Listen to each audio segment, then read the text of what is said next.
Xin chào mọi người, rất vui vì đã gặp lại mọi người ở trên kênh MT Strategy. Rất là hy vọng mọi người sẽ ủng hộ mình thật là nhiều subscribe để mình có thể đạt đủ 1.000 subscribe trên kênh nhé. The young man sitting there, bloodied from battle, is our protagonist, El Pomi. He is an unfortunate soul, dragged into a gate by a group of adventurers to be used as bait for their escape when needed. But what they don't know is that El is incredibly strong, and everything is going exactly according to El's plan. At the critical moment, he decided to reveal his true power. And with a single blow, he sent this monster to meet its maker. The reason El is so powerful is because in the future, he is the strongest adventurer. As for why he has appeared in the past like this, we have to go back a few hours. At some point in the future, the continent was being ravaged by countless monsters. A single glance was enough to see the sky teeming with flying beasts. At this moment, El looked forward and muttered, "It's here." As he spoke, a colossal three-headed dragon began to descend from the heavens. The other monsters next to it weren't even as big as its toenail. This was the Dragon King. After the Dragon King appeared, a blonde girl behind El spoke up. "It seems the centaur's stronghold has fallen too. Now we have no one left to rely on. The Cyanites, the Resistance, the Crusader Hunters, all the adventurers, and the 6 heroes who were once considered our hope. They are all dead," she said coldly. Then the blonde girl stared intently at El and continued. "You are the only one left. The last adventurer, El." Hearing this, El gently turned back and said to everyone, "Let's go. This is our final adventure." As he spoke, the giant shadow of the Dragon King appeared before them. And as soon as it saw the group, the Dragon King Ganhai swooped down immediately, opening its massive mouth as if to devour them all in a single strike. And so the battle between the last adventurers party and the Dragon King Ganhai began. The result was predictable. They were utterly defeated. After a difficult battle, El's entire body was covered in injuries. All around him were the bodies of his comrades who had fallen in the fight. And before him lay the giant blood-soaked head of the Dragon King Ganhai. But don't think it was over, because the Dragon King Ganhai had 3 heads. The head in front of El was just one of its 3. Currently, the Dragon King Ganhai was still flying majestically in the sky. Even the head that had been severed was slowly regenerating. It's regenerating the severed head. Everything was in vain. El fought helplessly. At the same time, Ganhai swooped down from above to attack him. Seeing this, El slowly closed his eyes as if resigned to his fate. "This is my end.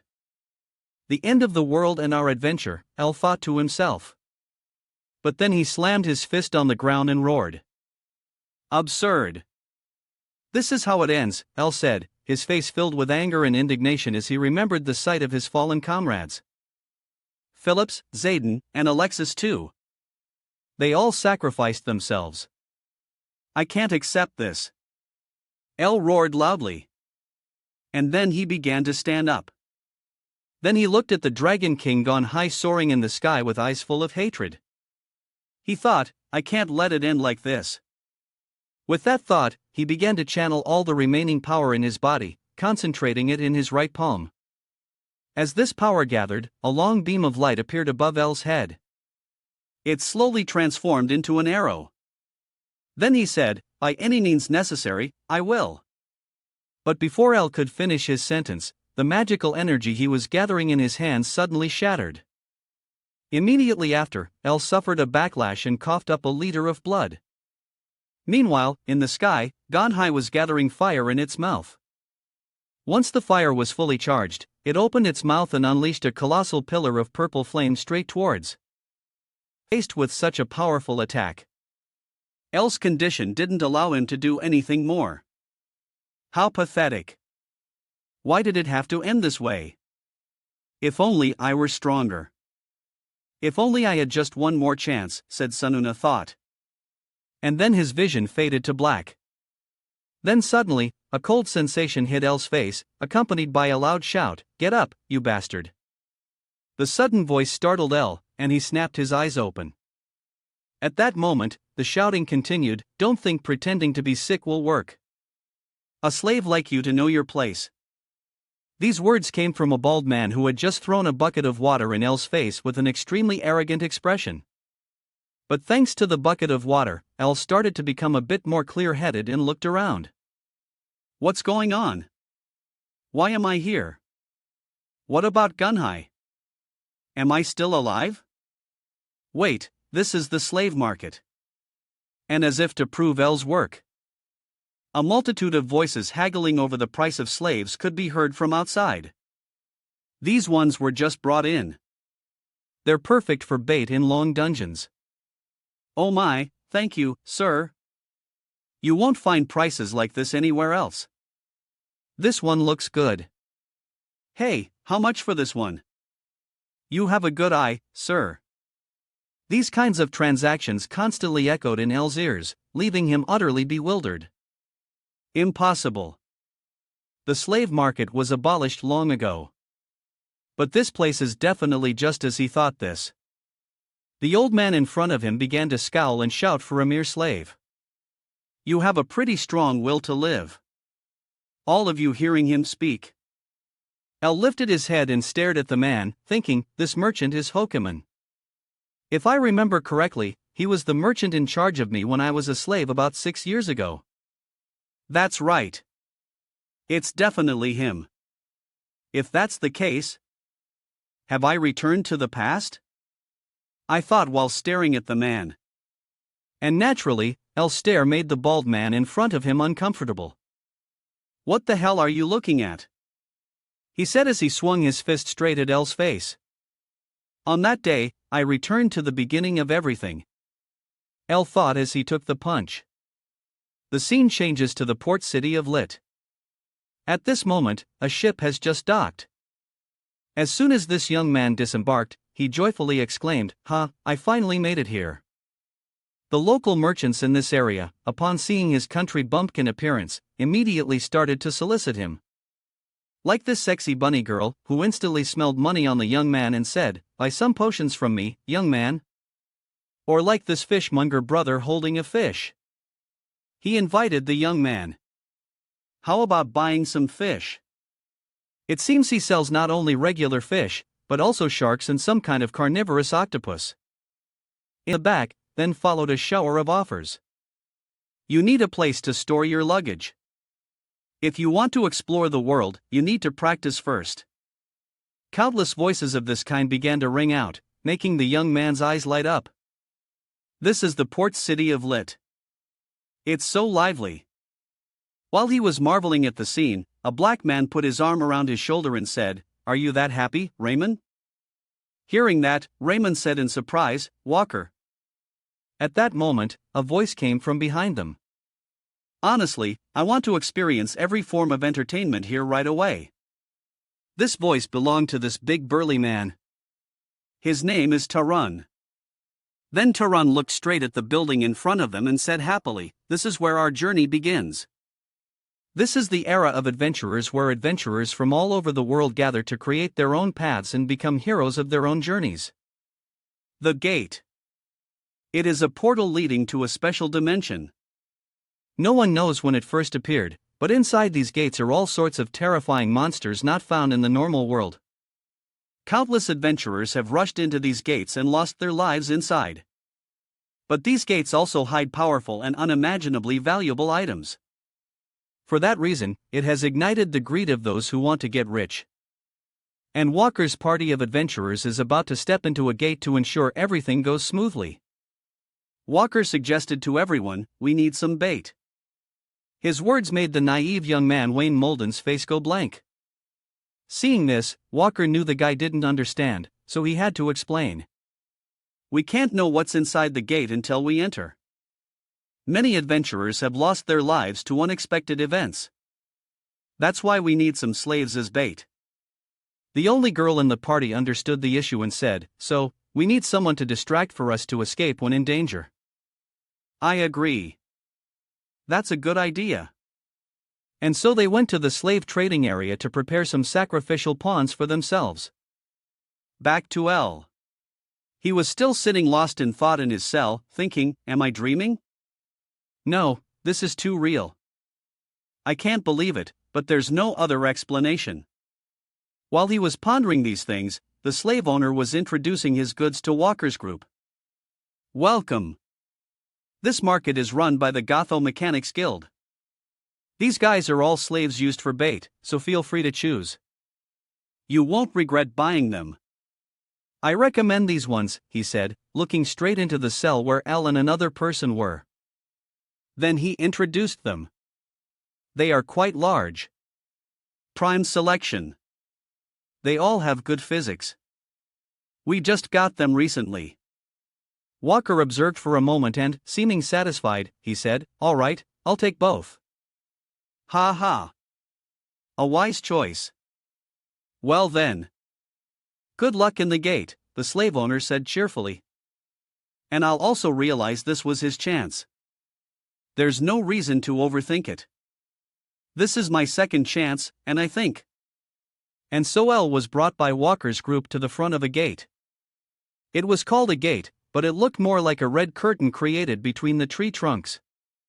At that moment, Walker stepped forward, observed the tree trunk, and said, it seems no one is inside this gate yet. Then he pulled out a knife and said, I'll carve on this pillar to let others know this gate is occupied. This also means we are the first group. As he spoke, he used the knife to make a horizontal mark on the tree trunk, then turned back to everyone and said, is everyone ready? Let's go. The rest of the team hearing this became excited as if they could see the moment they would get rich from this gate. Then the whole group stepped into the gate and vanished instantly. And when they emerged from the other side of the gate, a completely different scene lay before them. The scene before them now was a primeval forest with countless giant mushrooms. After seeing this scene, the man couldn't help but say in surprise, I've never seen such a mystical place. It looks completely different from my imagination. Walker next to him calmly said, no need to be nervous. Let's move. This entrance is usually formed far from monster layers, so we're quite safe now. We can't go back through the previous gate now, so we need to find a new exit first just in case. But just as Walker said this, a strange sound suddenly came from behind the group, causing the only girl in the group to be slightly surprised and turn her head to look back.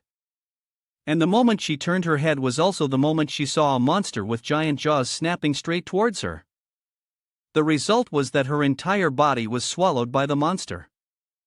The sudden attack right after exiting the gate sent everyone into a panic. What's happening? Why is there a monster here?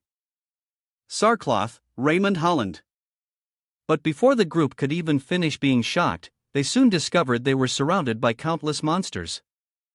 It was as if these monsters had been ambushing them. Or perhaps they had unwittingly walked straight into a monster's den. Wait, why are there so many monsters? Someone in the group screamed. At that moment, the group's leader, Walker, gritted his teeth and said, damn it. Then he picked up his wooden staff and began to use magic. As soon as Walker used his magic, the staff was enveloped in an orange light, transforming into the shape of a bow with a string, an arrow made of fire. Then Walker drew the bow back and muttered, fire arrow. With that, he released his hand, sending the powerful fire arrow flying forward, piercing through a monster instantly. But even after killing one monster, Walker wasn't any less worried. After taking down the monster in front and temporarily saving Sarcloth, he turned back and yelled, something's wrong. Chain those two baits to the tree. We need to get out of here now. The other bait seeing this said in fear, hey, let us go with you. But sadly, facing this plea was Taran's knife pointing straight at his face. Shut up and stay here, Taran shouted. Marman quickly tied both Elle and the other bait's chains to a tree to ensure that they couldn't escape. I'm sorry, Raymond said reluctantly. Then the group fled while the monsters targeted the two, Elle and the other. No, don't leave us, the other guy cried out in despair, and the result was predictable.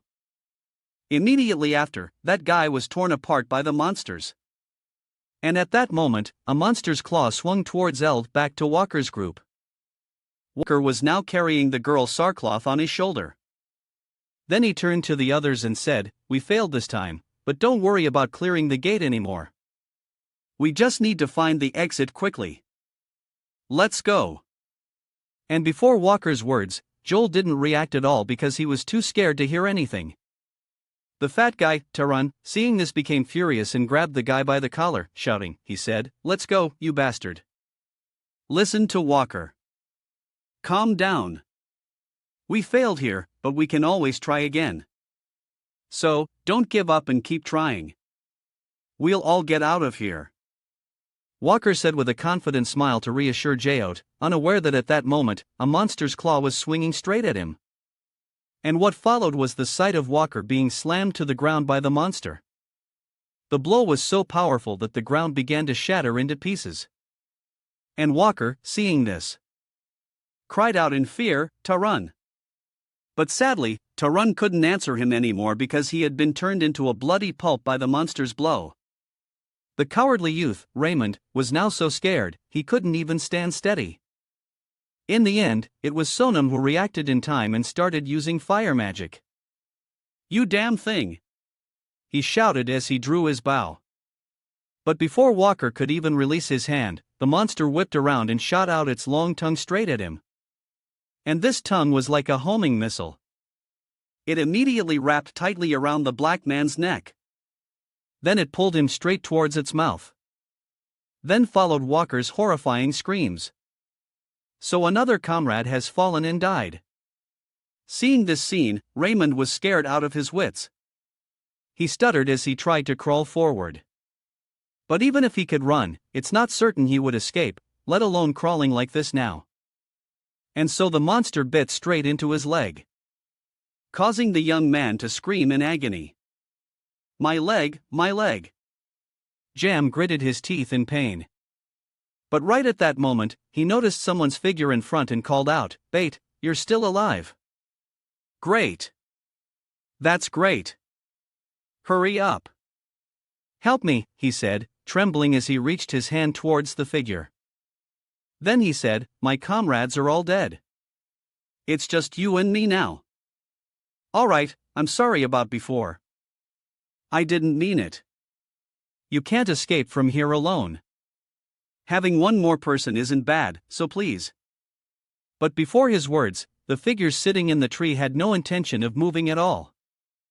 This made Jammen start to go crazy and say, instead of just standing there watching, "Help me, you damn bastard." At this point, the figure smiled and jumped down from the tree, at the same time saying, "I don't know. It seems I'm too late." As he spoke, half of Jamin's body had already been swallowed by the monster. At this point, it seemed Jaman knew his fate. So, he let out a few careless laughs and said, "Ha, you bastard. You think you can escape from here? You're next." And those were the last words of this young man. Because immediately after, the monster closed its mouth. After swallowing Jamin, the three-eyed monster stared at Elle. Then, it crouched its body slightly to build momentum. Then, the chubby monster shot forward like a cannonball. And right at this moment, it didn't forget to open its mouth wide, as if wanting to devour Elle in its path. Faced with the monster's attack, Theo looked at it as if looking at a dead man. "No, I won't die here," he mumbled as if to answer Jemand. Then he slightly twirled the spear in his hand. Then he executed a piercing thrust, punching through the monster's body. The monster with a huge hole in its body died instantly. Seeing this, Elle confidently slicked his hair back and said, "At least I won't die here." Then he looked around and picked up Walker's staff, thinking a fire staff. Not a bad skill. It also suits my current skill level. But this still isn't enough. An adventurer needs more than just one weapon. Otherwise, coming back here would be pointless, he said as he slung the staff onto his back. Then he happened to spot someone's leg in front. Seeing this leg reminded Elle of some future experiences. That's right. Some people hide valuable items in their shoes. With this thought, Elle quickly took off the shoe to check, and just as he suspected, there was a ring inside the shoe. A ring, huh? El thought to himself and put the ring on his hand. Immediately, the ring emitted a faint blue light. This is a telekinesis ring, El muttered. But before he could rejoice over getting a good item, countless heavy footsteps sounded from behind him, forcing him to quickly turned around, and in his line of sight, the whole horde of three-eyed monsters had brought their entire family to deal with El. They smelled blood. He muttered as he saw countless eyes in the darkness staring at him. And then, as if they couldn't wait any longer, the horde of monsters charged at El from all sides. But El remained very calm. As soon as he saw the monsters attack, he swung his spear and pierced the one closest to him, turning it into a beehive instantly. At the same time, a monster on the side took the opportunity to shoot its tongue forward and wrap it tightly around the spear in El's hand. The tongue muscle of this three-eyed monster seemed a bit too strong, because with just a slight twist of its tongue, it snapped the spear in two. Even a seasoned adventurer like El was stunned by the sight before him. But before he could finish being surprised, another monster opened its mouth wide and attacked him from behind. But El quickly snapped out of his surprise. The moment he sensed danger, he quickly jumped forward, simultaneously activating the fire magic on the staff to shoot out a powerful fire arrow, punching a hole in the monster that dared to attack him. Then he glanced at the positions of the surrounding monsters and thought, let's try the ring, too. With that thought, he waved his hand and activated the magic contained within the ring. And it seems the ring's power allowed El to freely control the arrow's direction. So, he had it fly around in a circle, skewering all the nearby monsters. But at this moment, the arrow's firepower ran out and slowly dissipated. I can't drag this out, El thought as he looked at the monsters he had dealt with and regained his confidence. But it should be fine, he thought, and was about to launch another fire arrow. But at that moment, El suddenly realized in shock. The fire arrow spell didn't activate. On the side, the three-eyed monsters took this opportunity to charge at him, determined not to give El a chance to use magic. As for El, he immediately dodged, and at the same time he glanced at the staff and thought, it doesn't look broken. Is this a temporary cooldown? El thought while also looking at the staff. At this moment, another three-eyed monster charged towards him.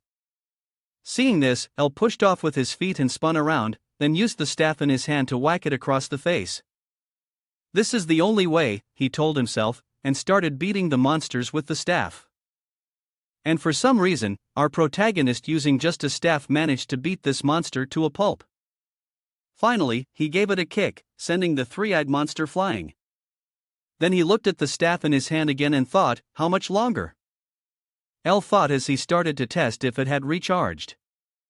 Surprisingly, it had. The moment El tried to activate the magic, the staff lit up. And at that very moment, the monsters once again swarmed him like locusts.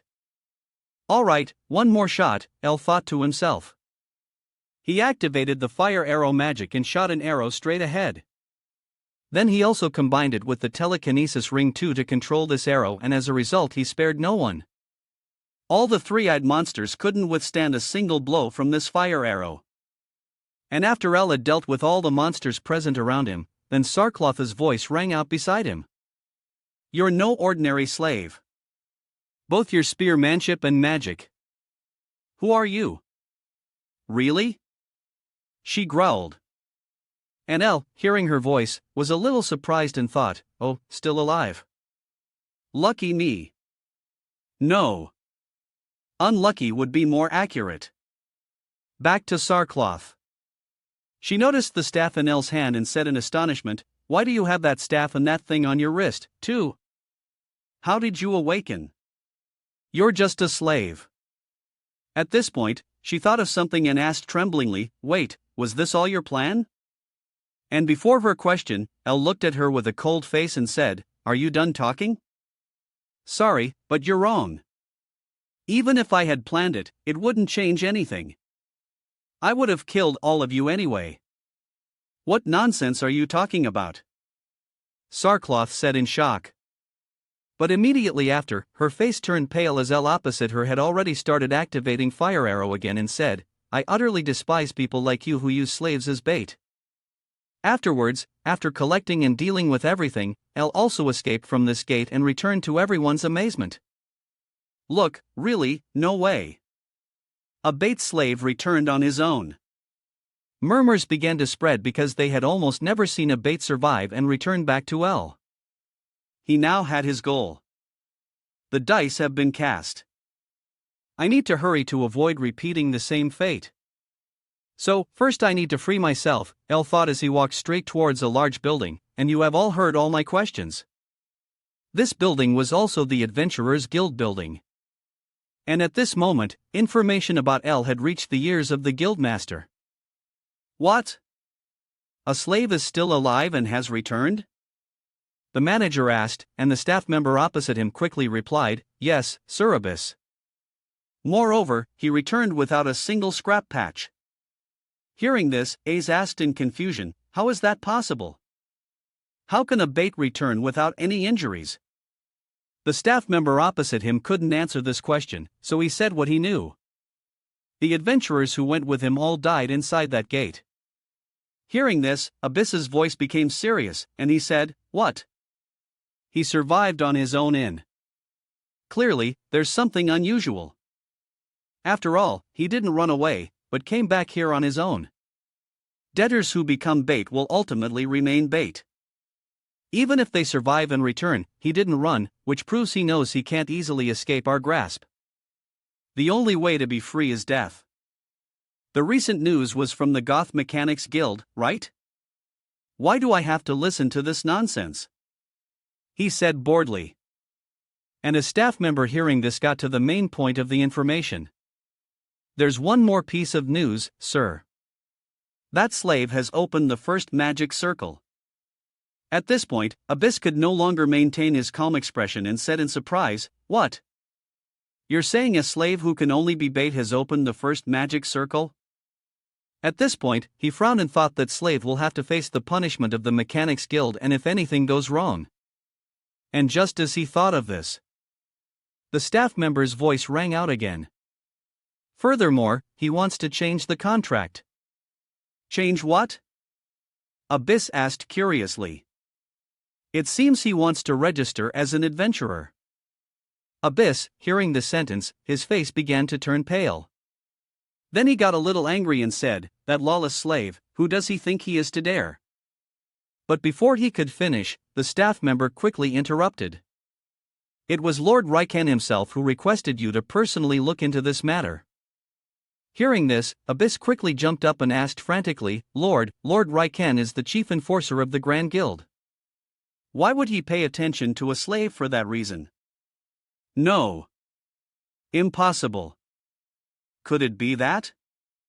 Abyss said as he glanced at the file on his desk. And the staff member, after reporting everything, immediately left. Leaving Abyss alone in the room, he muttered, A bait wants to become an adventurer. Under the princess's policy, a story about a slave shouldn't exist.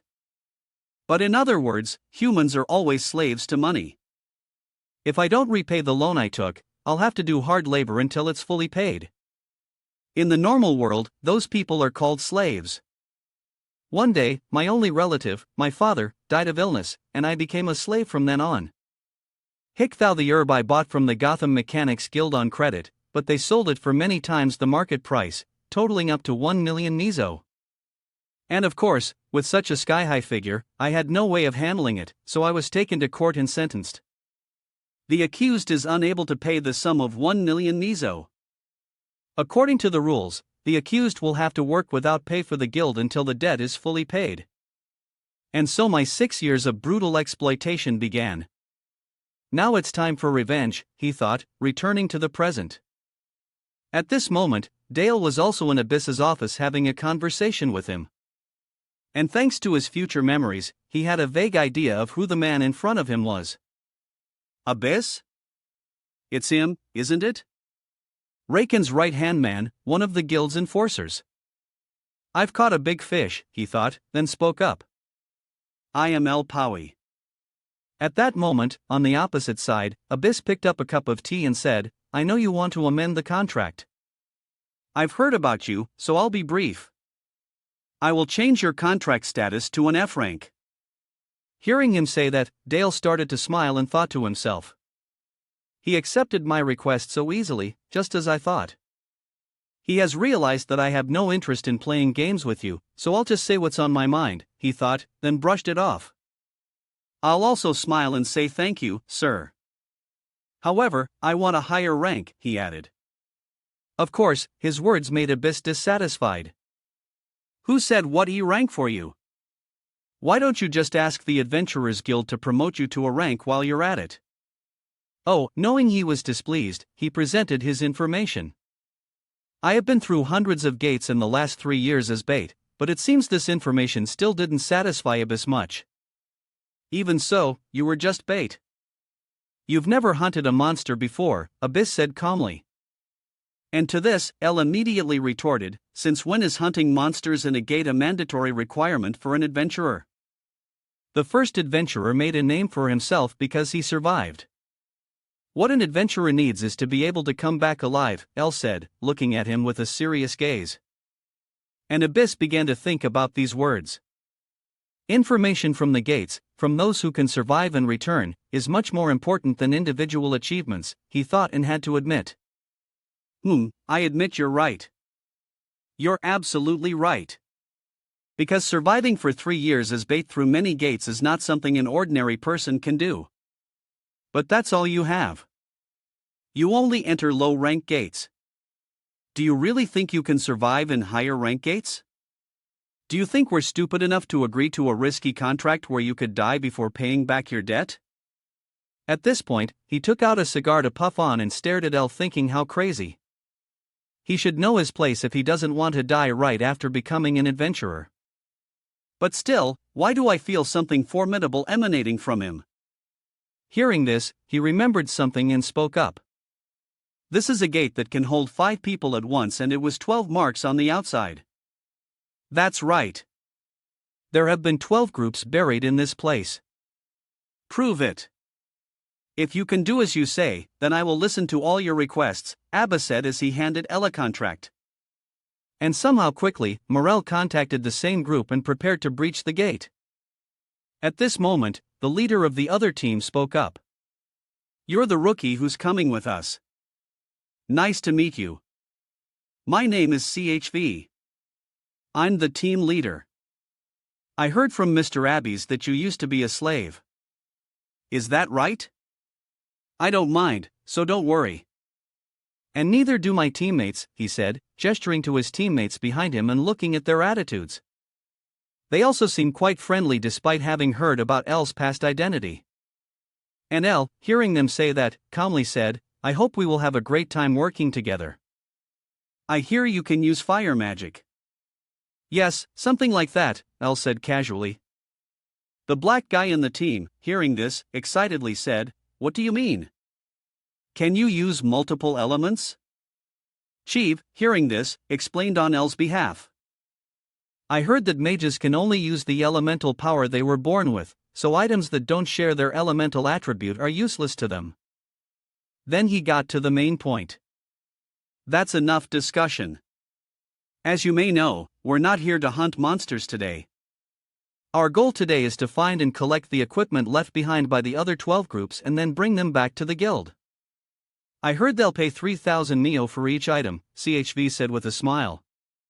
But the black guy seemed dissatisfied and said, Aren't they taking too much? We won't earn anything unless we get some drops from them. Equipment for an adventurer with 1 magic circle is worth over 7,000 Mio. The guild's price isn't even half of that. The guy in armor next to him hearing this reminded him, Stop complaining. What? When did I complain? Enough. Is everyone ready? Let's make some money. Chev spoke up to end the argument and let everyone into the gate. And the other side of the gate was a completely different space with a rather eerie purple color. This place looks bright but a bit scary. The black guy said nervously. And Chev at this moment was also on guard and said to everyone pay attention. There's a high chance we'll have to fight a lot in this forest. So, we need to set up a temporary base first. Someone in the group seeing this noticed a nearby tree and suggested to CEV, "What about that tree? With those branches, it would be easy to hide or move between trees." CEV, hearing this, turned to look at the tree for a moment and agreed, "Not bad. Let's do it."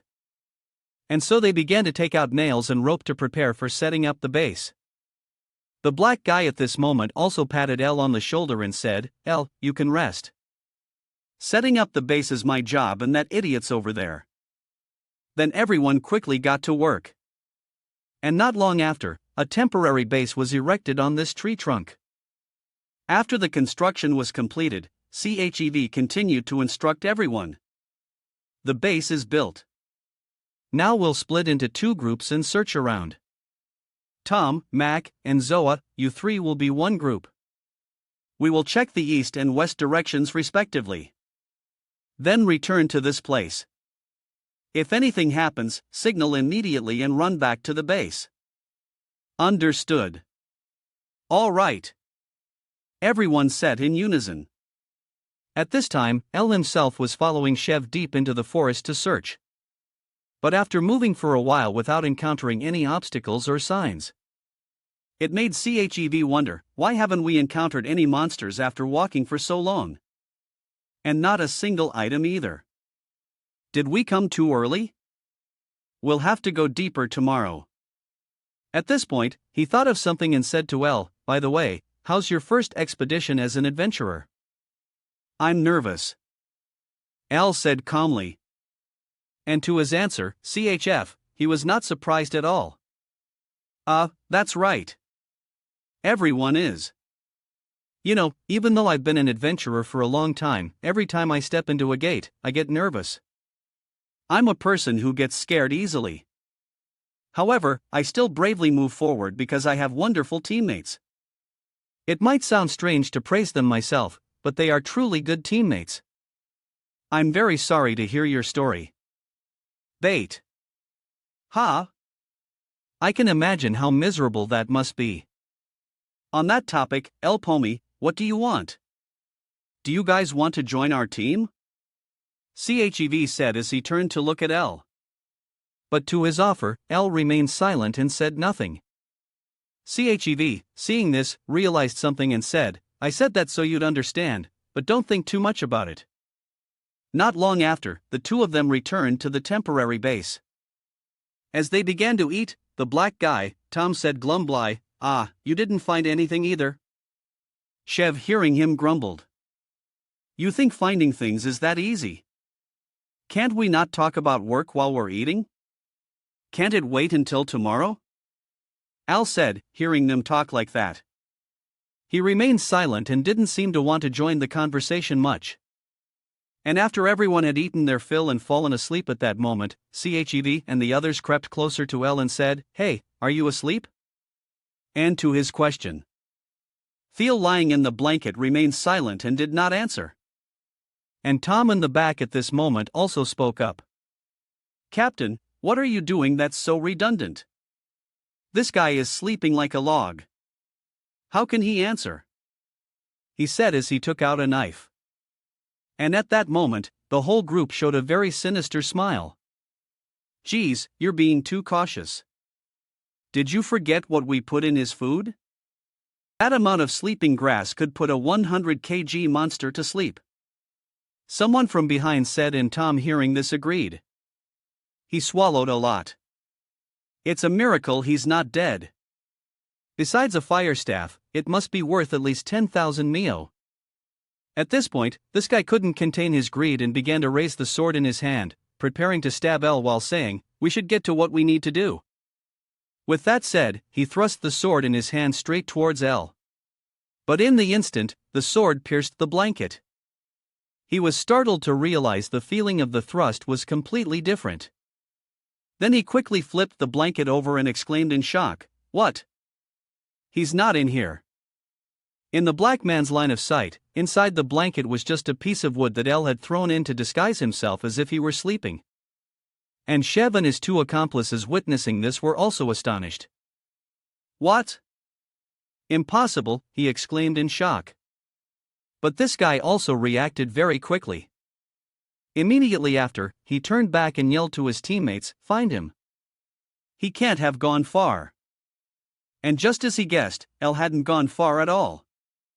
Because right after he finished saying this, the tent they had worked so hard to build was hit by El's fire arrow, which began to catch fire.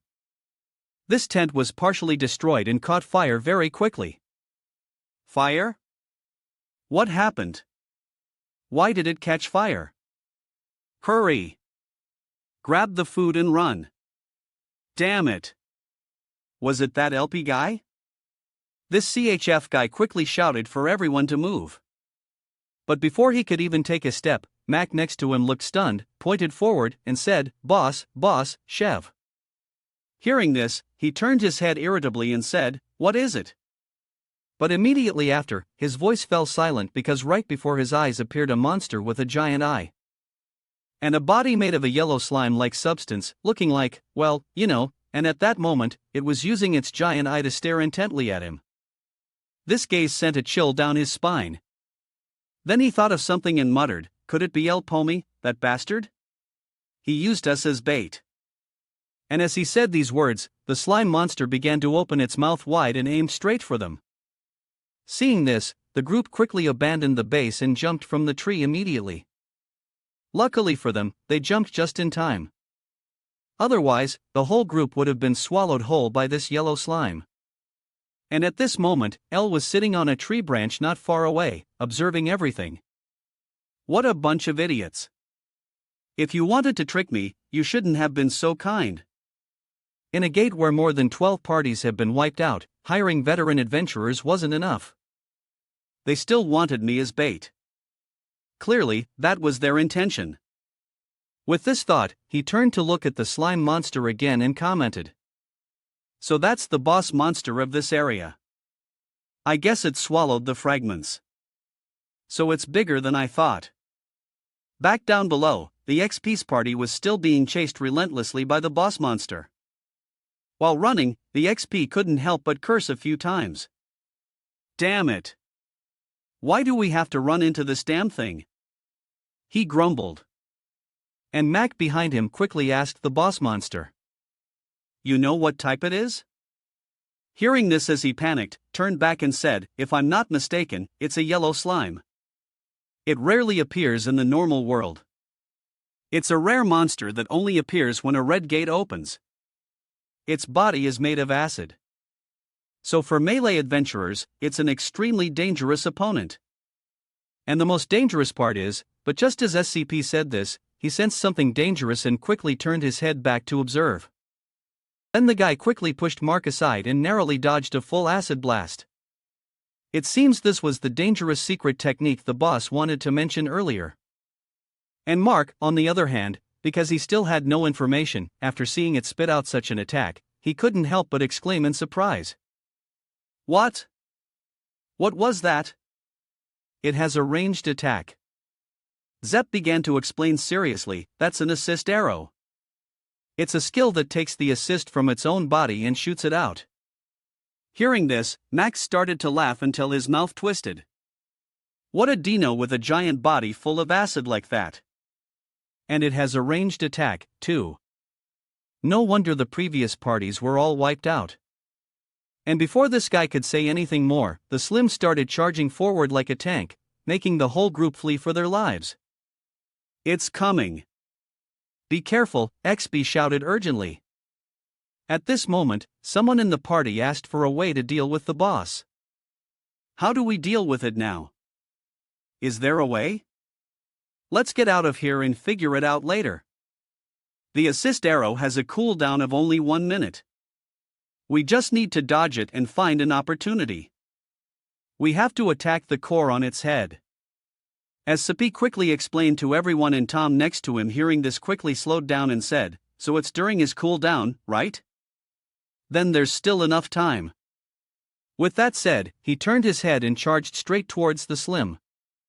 To the astonishment of those in front, "Leave it to me," Tom shouted as he leaped towards the giant limb. Seeing this, the guy behind him quickly sang out, "Wait, let's go up together." But before he could say anything more, Tom died mid-flight, pierced through the body by a full acid blast. and this scene made the XP's face darken. Huh? What happened? Weren't there still 10 seconds before its cooldown finished? He stuttered. And to answer this question, the boss monster began to open its mouth wide, then spat out countless acid attacks like rain towards the group. And the result was predictable. With such a rain of acid, the whole group was turned into skeletons in an instant. So this party was wiped out in less than a day. And L was the sole survivor because he had been hiding on the side and observing from the beginning to the end. It seems it's over. What the XP said wasn't wrong, but the yellow slime gets stronger after eating item fragments. So, the cooldown time will also decrease. With that huge size and the assist arrow skill, now I understand why the previous parties who came here to conquer all failed. Its power is truly overwhelming. It's so strong that it could even appear in a gold gate, a gate twice as strong as a red gate. It's no longer a monster that one circle adventurers can handle. L thought after looking at the monster. And then leaving. And at this moment, he felt a little discouraged. There probably aren't any items left in this dungeon. The mission seems to have failed. He thought about to turn and leave. But suddenly, Abyss's voice echoed in his head. Prove it. And for some reason, when he remembered these words, L stopped and smiled back to the golden slime at this moment while moving. Suddenly, it also detected something and glanced to the side. And immediately after, a fire arrow shot straight at it, causing a part of the monster's head to evaporate instantly, but perhaps because it was a slime-type monster, it didn't die instantly. However, L was still quite satisfied and said, "It's because I hit its core." Not bad. If that's the case, then just for more shots. No, at least 5 more. L muttered and thought, well, it's not a problem anymore. I'll prove it. He thought as he began to draw the short sword from his hip. It seems he has decided to go all out against this boss monster, and the golden slime at this moment also spotted L, then began to open its mouth and use a spit attack on him. Seeing this, L quickly jumped from the tree trunk to dodge. But this slime monster wasn't about to give up. It continued to fire relentlessly as if it had infinite firepower, and faced with this rain of acid bullets, L also felt it was a bit difficult. Then he swung the rope connected to the short sword in his hand and swung it straight into a tree trunk on the side. At the same time, he told himself, I have to hit them. I can't miss. A normal Mitch couldn't do this. But I'm different because my title in my previous life was the best long-range fighter. With that thought, L pulled the rope in his hand, pulling his body to the side and temporarily dodging the attacks of the yellow slime. And taking this opportunity, he activated the fire arrow magic. He then shot a fire arrow and hit the same spot where he had previously dealt damage. Alright, for more shots, L mumbled, and the golden slime immediately spat acid fleal, causing him to quickly swing on a rope to a nearby tree trunk, then quickly run up it to dodge the attack. Then he activated the fire again to attack. And it's not surprising that the yellow one got hit in the face again. 3 more shots, L told himself while dodging the monster's attacks as it started to go berserk. And he always took the opportunity to attack right after this one had just finished its full assist.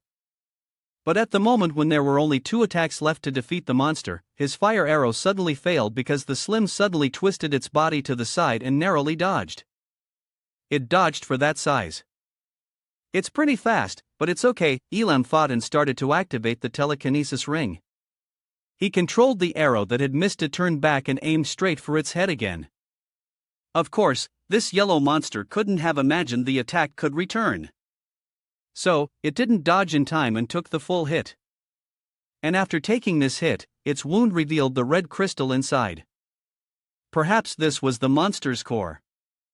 And L, after seeing this core fully exposed, he proactively swung forward.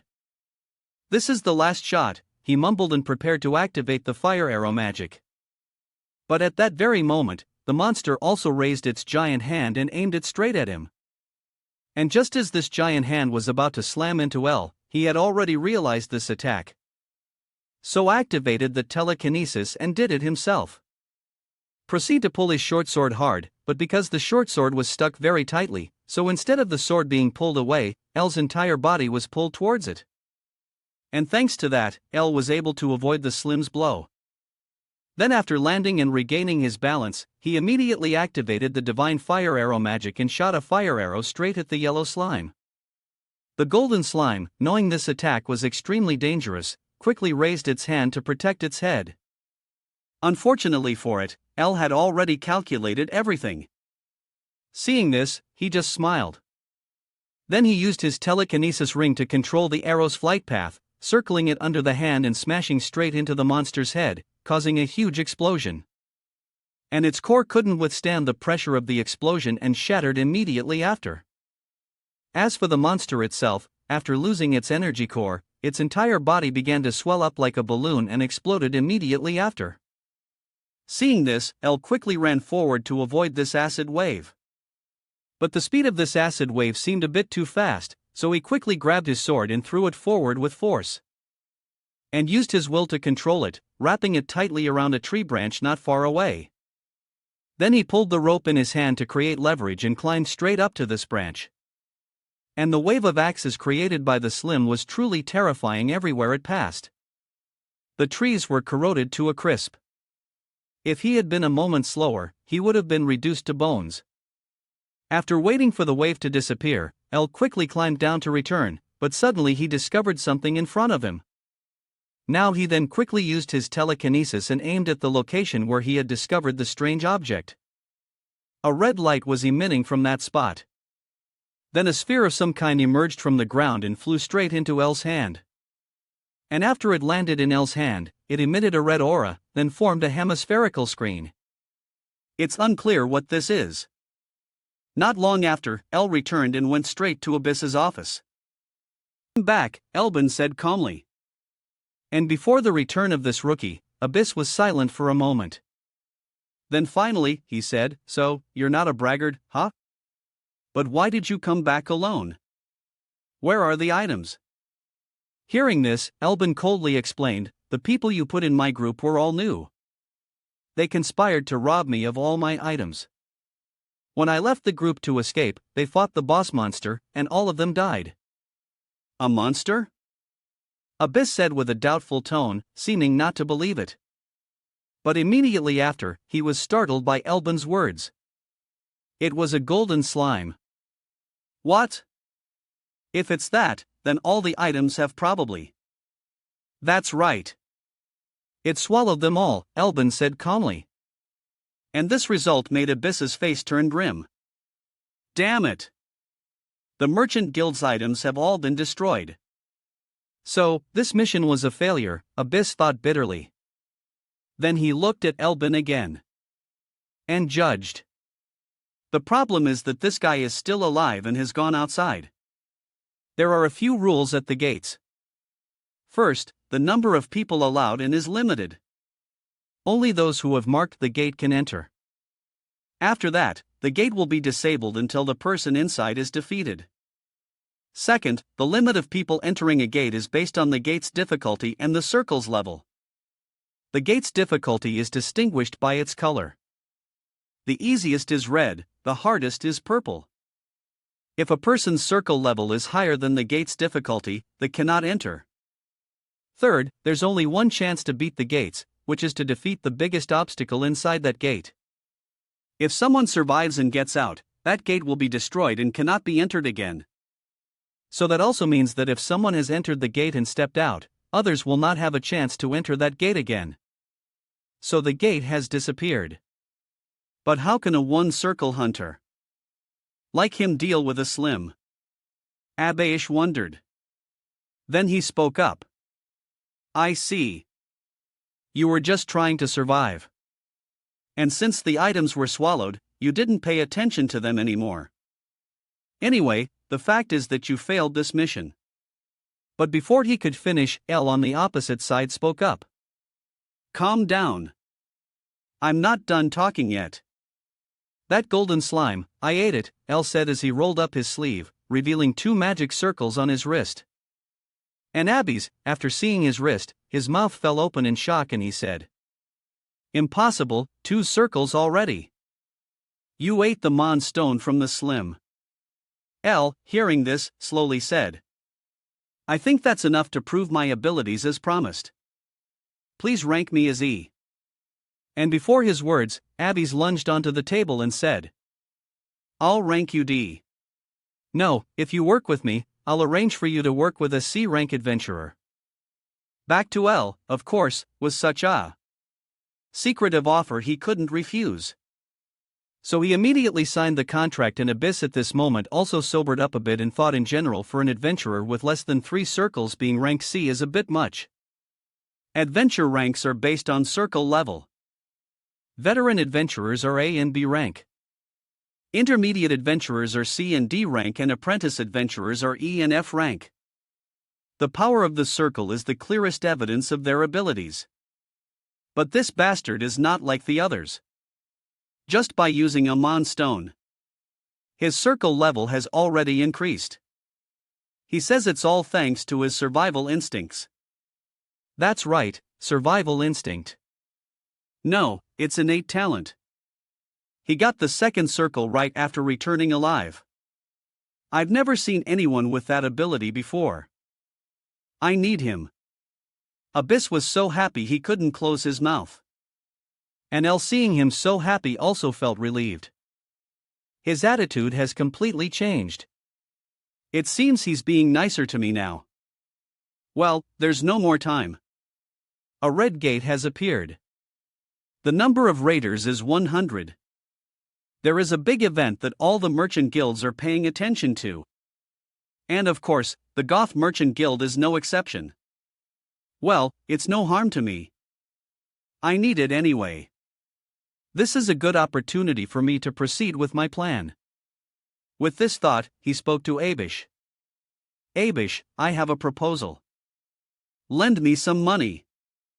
And before he could finish his money-related proposal, Abish's cheerful face immediately stiffened. This bastard is so demanding, he thought to himself. It is said that the appearance of the gate opened the era of adventurers, but it was all a trap by the dark sorcerer.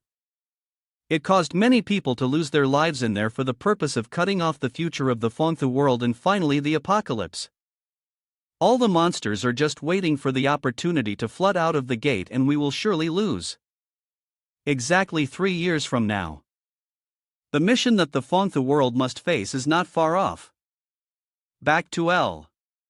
After leaving the guild, he was still thinking. It's still not enough, but it's a good start. The 100-person gate this time is red level. Only those who have reached level 2 circles can enter. Normally, the GFO guild only chooses high-level adventurers. They are investing in a level 2 adventure like me because they are aiming for that gate. I've earned some money, but spending it all on items is too foolish. Equipment suitable for my level is too expensive. Can I buy something useful with this amount of money? L thought randomly and unknowingly.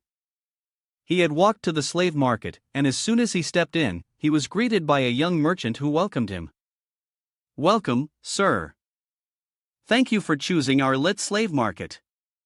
You must be an adventurer. Let me introduce you. What kind of companion are you looking for?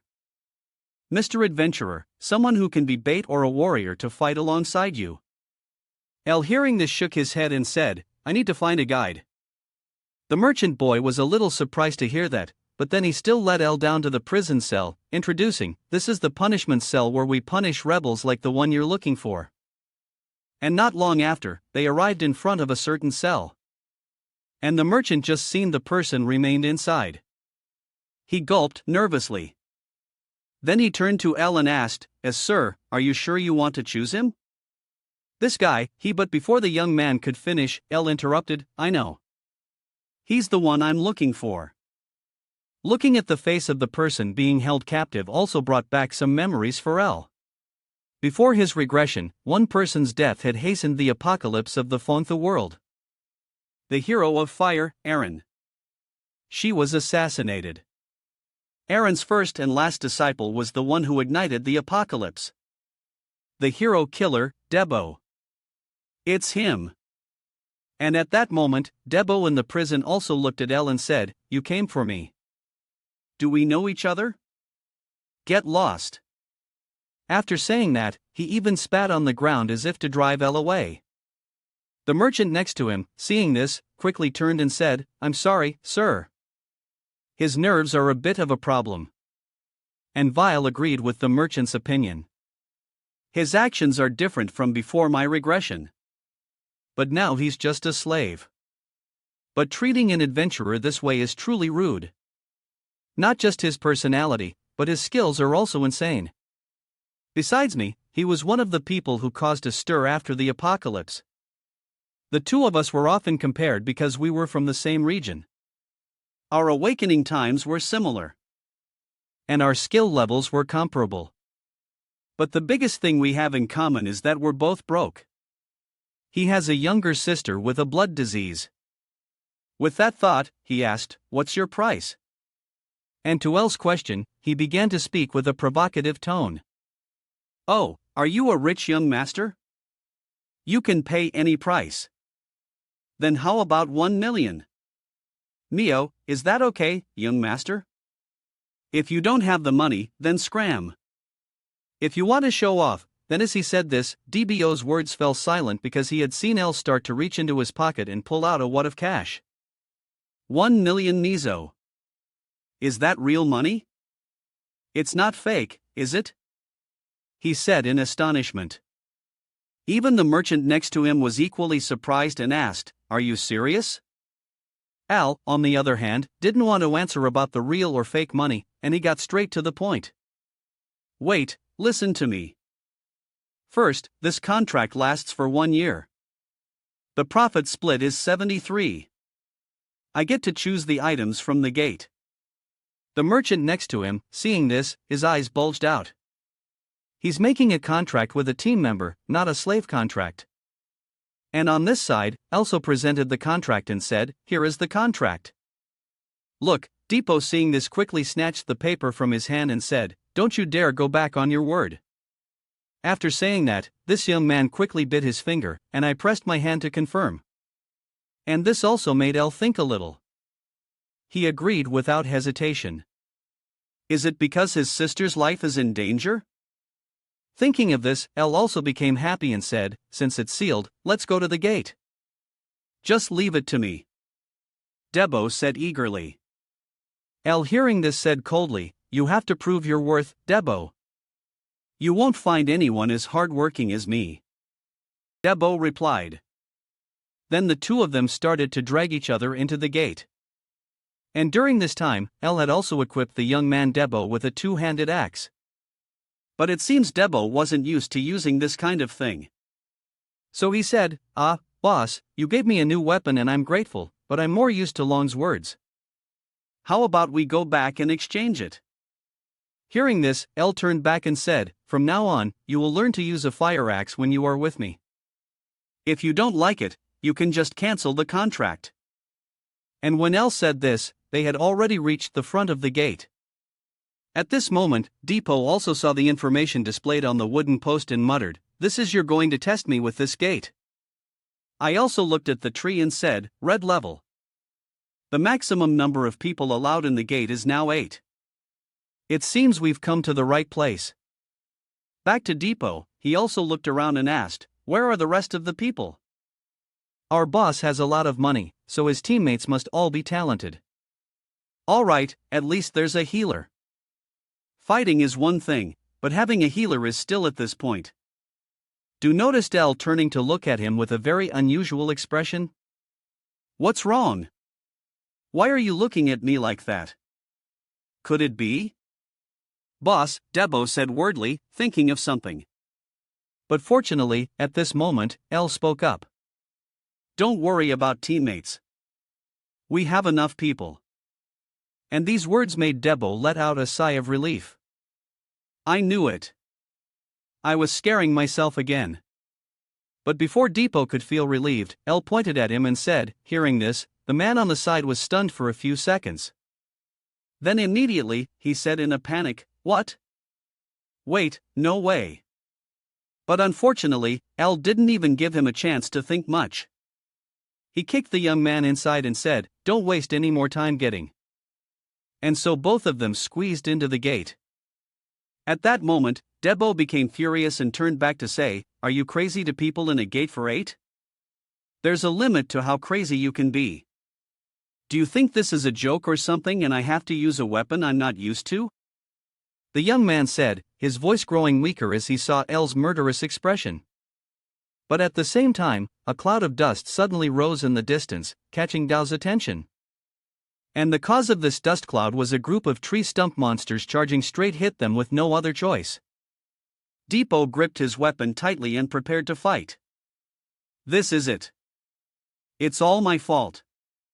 They're known for having hard shells that are difficult for swords and spears to pierce, and there are so many of them. And while Debo was still panicking, L from behind pushed him aside and said, "Move. You're in the way."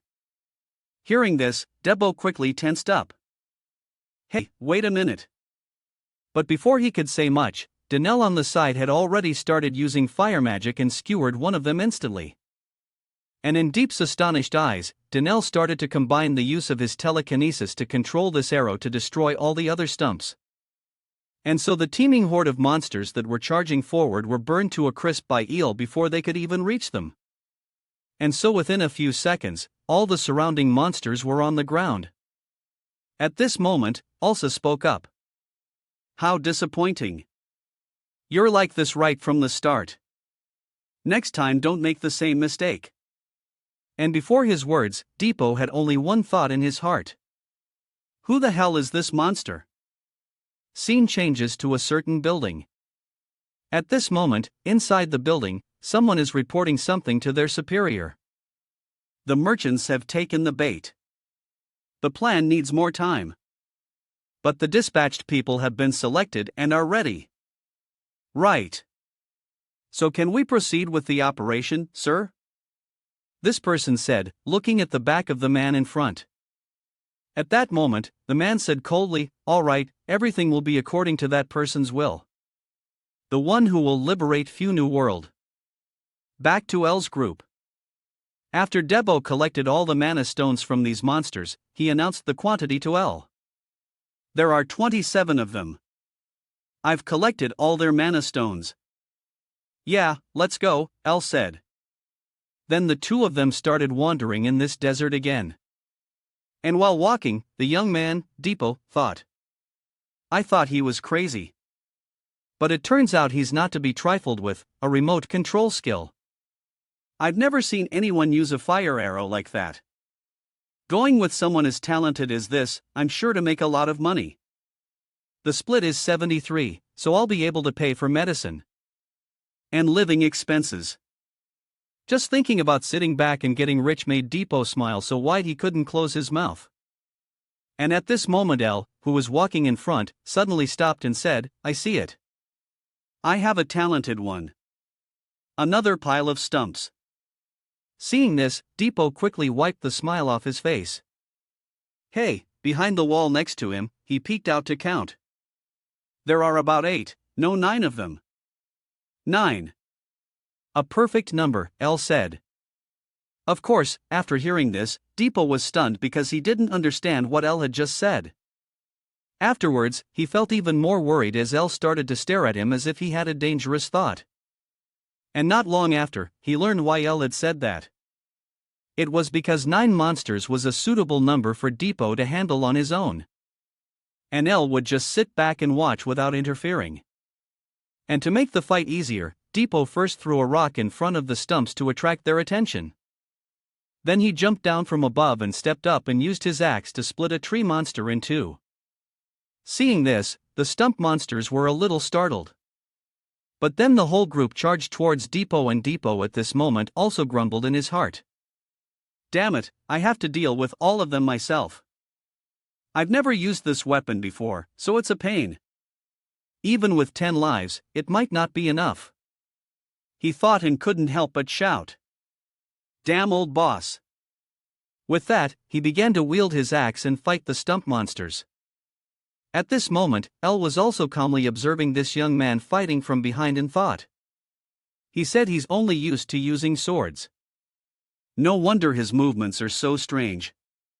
But then he will see that the fire axe is the weapon that will make him stronger than ever. There's no need to doubt his talent because he is the only one chosen to be the disciple of the hero of fire, Eren. Back to the battle at this moment. A tree monster also flew up and pointed its 4 legs straight at Depot to attack him. And before this leg-spreading motion, Depot fed it an axe, splitting it instantly. And after a few rounds of chopping wood, Depot gradually felt the difference of this weapon. This fire axe is both powerful and has a long attack range, maybe even more convenient than a sword. When I relax, it feels even lighter. So, if I hold it like this with that thought, Depot relaxed his hand and held the axe at the very end of the handle to maximize its attack area and thanks to a better weapon grip. Then he began to mercilessly chop down the stumps. An elf from a distance had to admit he catches on quickly. Even without awakening, his ability is already at this level. And just as El thought of this, the ground suddenly shook, making Depot extremely scared. And immediately after, he quickly looked up at the cliff next to him. A few seconds later, the cliff was suddenly pierced from within by something. Then a sharp thorny vine shot straight out. Depot on the side was still stunned and didn't understand what was happening. Then this easy plant, as if it had eyes, shot straight at him. Luckily, this easy plant missed. So, he was only pushed back by its impact. But next, Debo witnessed something that made him break out in a cold sweat.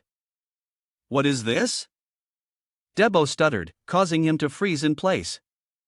When he witnessed a colossal demon tree in front of him, its height alone was taller than the cliff in front of him. And while he was still stunned by this giant figure, the tree monster had already used its roots to attack again. Luckily, El charged up in time and pulled him to the side, allowing the young man to survive. Then, El conveniently threw the young man aside like trash. He also used his fire magic and shot a powerful fire arrow straight at the huge body of this monster. Debo from behind, seeing this, laughed with delight. "That's more like it. Watch the magic." But before he could rejoice for long, the fire arrow was blocked by the tree monster in front using one of its branches. It blocked it. Depot was shocked. And El seeing this was not discouraged. "It reacted faster than I thought. But what about this?" El said as he began to condense another arrow and shoot it forward. But this time he also combined it with telekinesis to control it, flying around the tree monster to find an opportunity to attack. Back and while it wasn't paying attention, El quickly had the arrow circle behind and strike straight at it. Just one hit, El told himself. But this tree monster truly had eyes in the back of its head. Even though he deliberately attacked its blind spot for some reason, the tree monster still guessed it and even accurately controlled a branch on its head to block it. It blocked it like that, El's eyes widened to the sight before him. And because magic was no longer effective against this tree monster, Bo in the back immediately ran away. But at least when he ran, he didn't forget to say to El in the back, "Why are you still standing there? If you don't want to die, run. Magic is useless now." Mio hearing this also got up and ran, and he didn't forget to think of a way to deal with it. It's not that the attack is useless. It shouldn't have been able to block the fire arrow. The problem is the branches on its head. And as I thought of this, the beast had already caught up to them. He then slammed his leg towards the two of them. And although this attack was not accurate, it also sent both of them flying. The tree monster, seeing this, took the opportunity to attack with the branch on its head. Debo seeing this screamed in worry. Luckily, this pound reacted in time. He immediately used his telekinesis to control a nearby rock fragment and lifted both of their bodies into the air, dodging the whip-like blow in an instant. "Awesome, boss. Sweet jet." "Thanks," Debo said as he coughed a few times from the dust upon landing. But at that moment, El said to him, "Debo, thanks for handling the stump monsters. I'll take care of the bus." Debo, hearing this, was startled and looked at the stump monsters that had surrounded them since who knows when and said, "What the hell? But before Debo could finish, L had already charged forward to attack the giant tree monster. Wait, why is he so fast? Debo exclaimed in surprise. Back to L. After dodging the giant tree's attack, L saw that it was afraid of being hit. Then he quickly used his fire magic to help, and shot a fire arrow straight at the monster's face. And Debo in the back, seeing this, thought with frustration, no, without a proper plan, we can't beat it. We have to run. See, I knew it. Debo thought to himself as he saw this attack being deflected by the tree monster. But immediately after, the tree monster's eyes suddenly widened because at that moment, it had been hit by a fire arrow from behind. And Debo, seeing this scene, was also extremely surprised. He managed to hit it. Back to L. At this moment, he was calmly controlling the fire arrow to attack it again. Its branches are more agile than I thought. So it's hard to use remote control to both dodge them and attack the gaps. But now that I'm level 2, I can cast spells twice. With that thought, I'll control the arrow to descend from the sky and blew away a few of the trees on its head. The loss of a few strands of hair also made the monster cry out in agony. On the side, Debo was fighting off the attacks of the stump monsters. Seeing the scene, he was overjoyed. Unbelievable. Behind one arrow was another. No matter how fast it was, it couldn't dodge consecutive attacks like that. Even the boss monster had to admit defeat. This guy must be more than a monster. IBE thought as he watched the monster scream in pain from Elzeros. But at this very moment, Debo also noticed that the small tree monsters had ignored him and charged up to attack El. Seeing this, he quickly shouted, "No, behind you! Watch out behind you! This is crazy! There are so many of them! I lost a few." Dao blamed himself, but before he could worry any further, El controlled the arrow to fly backwards and destroy all these small stumps. Then he looked at Debo with a disappointed expression. "Debo, can't you handle these little guys?" Back to the giant tree monster as soon as it lost the attack from one arrow. It freed its legs and started attacking El. Seeing this, El also quickly retreated to dodge. Damn! I was only careless for a moment and it already got me. El thought to himself, but at that very moment, another branch swung straight at him. And what was particularly dangerous was that El was currently in the air, so he had no support to dodge. Then, just as this whip was about to strike him in the face, Debo suddenly appeared next to him and pulled El back. At the same time, he also swung the axe in his hand and severed this branch. And after landing safely on the ground, we can start searching. Then Debo didn't forget to boast. "Ha, I just saved you. Aren't you going to take back what you just said?" he said, panting like a bull. And El, hearing him say that, also smiled and said, "All right. All right. You're finally useful. Then let's go with that." El also began to create fire arrows hovering around him. And because there were no more of those annoying little ones, Debo would now officially join the fight and help El. "All right, attack." LH shouted and began to control the two fire arrows, sending them straight forward. And immediately, one of the two arrows blew away a branch of this beast. But this beast also reacted very quickly. It seems it had accepted sacrificing one of its arms to deal with the remaining arrow. As soon as it saw its other arm blown off, it turned its head and controlled another branch to strike the other arrow. But at that very moment, Debo had closed in on it from below and cut off the SAP plant, touching its arrow. At the same time, Ilala was also very in sync. Controlling this arrow, it pierced through to other branches, causing it to scream in agony. But their actions had also enraged this tree monster. While was still hovering in the air, it controlled two branches on its head and shot them straight at him. Attack from both sides, El thought when he saw the scene. Then he said, "Debo, I'll take the right." "That my side is the left," Debo said as he swung his axe to the side. And this combination of the two also destroyed some more branches, but it's not over yet. while falling, somehow managed to cling to this tree trunk. He then ran up like a gecko.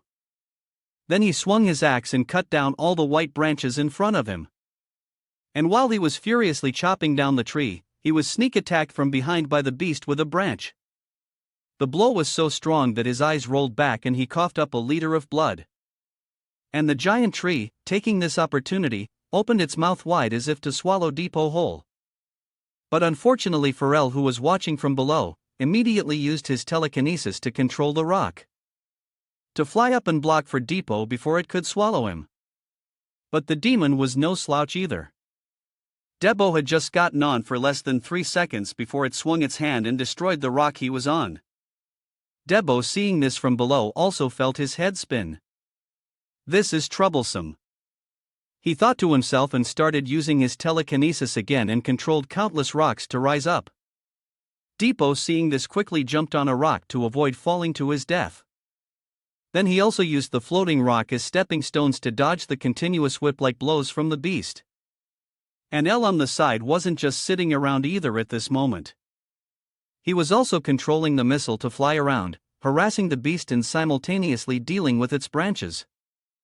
And while this giant tree was busy looking east and west to deal with the fire arrow, L shouted, "Finish it! Go!" Following L's words, the capital had immediately closed in on the demon when it wasn't paying attention.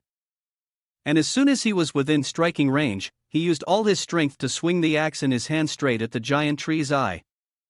The powerful blow also caused the eye to bleed instantly. So, one of its eyes was gone. And the pain from this blow also made the beast scream in pain and stumble backward. And its unsteady balance also made it impossible for Depot to hold on to the axe in his hand anymore and fell straight down. But luckily for him, he was at least able to land safely. However, it seems Depot was still not satisfied. His eyes began to stare at the monster with a burning fighting spirit. "It's not over yet, you damn monster," he said as he began to stomp his foot, then shot straight at the monster like a rocket. Back to L, as soon as he saw Depot's action, he immediately understood and used his telekinesis to effect Depot's axe. Then he waved his hand, caused the axe to be pulled out of the eye and fly straight into Depot's hand. And Depot, with a weapon in hand, became much more confident. "Open your mouth. I still have dessert for you. You can eat it," he said as he began to swing his axe at the remaining eye. And so another eye was gone, causing the monster to scream in agony. But very quickly, it suppressed the pain and turned around and knocked L down below. Then the monster, almost in a frenzy, began to open its mouth and snap straight at him. But L from behind wouldn't let it achieve its goal so easily. As soon as he saw it open its mouth, he quickly launched a fire arrow straight into its mouth. And the result was not surprising.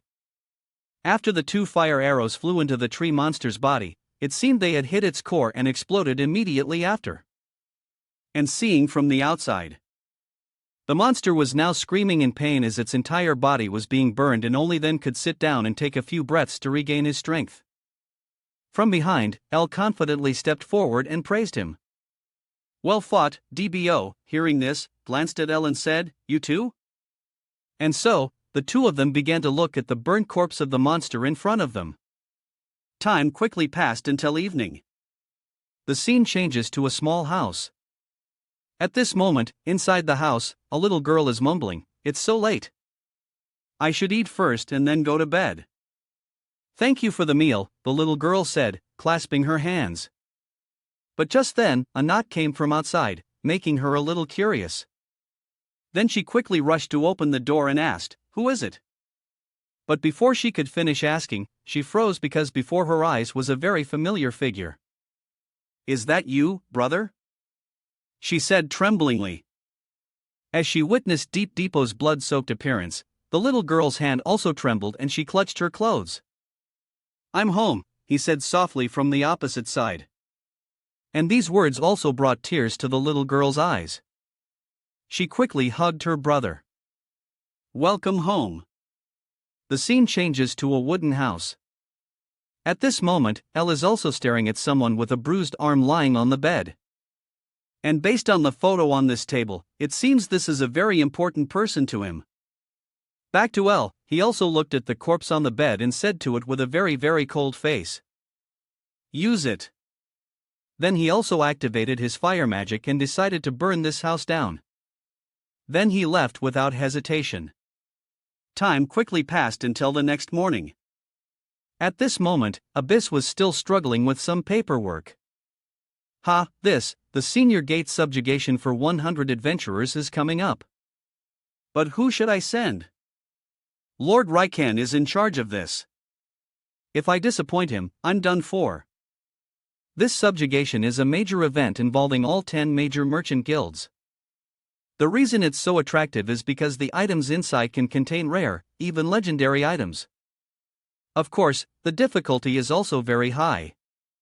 The 3 Natasha sisters of the Golden Richie Merchant Guild, they possess skills considered impossible for a 2 magic circle mage. Compared to them, who also have 2 magic circles, the adventurers of the Gore Mechanics Guild are nothing. Frankly speaking, the manpower of the remaining 10 major merchant guilds, including the Golden Richie Guild, are all very strong. Among them, our guild has the worst reputation and is the weakest, although I'm not very sure. But in just as Abyss said this, his words suddenly stopped because outside the door to his room was suddenly opened. This naturally made Abyss angry. And he said, "Huh? Who dares to enter the room without knocking?" But Abyss didn't. Before he could finish, he was startled to realize who the person in front was. And quickly, he shouted out, "Is that you?" Back to the man Ryken. At this moment, he also confidently sat in Abby's chair and asked, "How is the selection of members for the gate team this time?" Hearing this, Abby's quickly bowed his head and said, "I'm sorry, that's not done yet. I see you're working a bit slow. Not like usual. What about the adventurers you met? Mentioned before?" Raken Fanis said, and to his question, Abbas also told everything about Elpalai. "I'm still quite worried about him. The SSB's party all died, so there's no way to confirm what happened there since there are no witnesses. He might be really good, but for important matters, it's certain." At this point, Abyss stopped talking, but Ryken, hearing this, understood perfectly. So he spoke up. "Then why don't you try again? The event only happens once." "Alright, we can create a team of candidates under observation and have them clear a nearby gate. A lot of people will go in there, so we'll know everything about them," he said with a very sinister smile. Not long after, L's group was also requested to go to the gate arranged by Ryken. And currently, there were already quite a few people here, which surprised Debo a little. "Oh, look, there are a lot of adventurers this time." At the same time, a voice from the opposite side spoke to L. "You belong to Group 5A to slaves." These words came from a rather shabby-dressed man, and his attitude along with that of the people in his team was looking at L's group with eyes full of contempt. And not just this group. After a quick glance, L also noticed that the eyes of the others were also looking at them with no goodwill at all. No matter how you look at it, they don't welcome us to them. Slaves are just a nuisance. That's an unwritten rule among experienced adventure groups.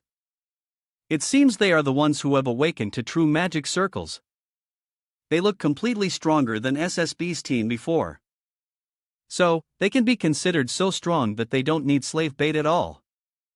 While Al was thinking this, Abyss and his tards appeared in front of the group and said, "Are you all here?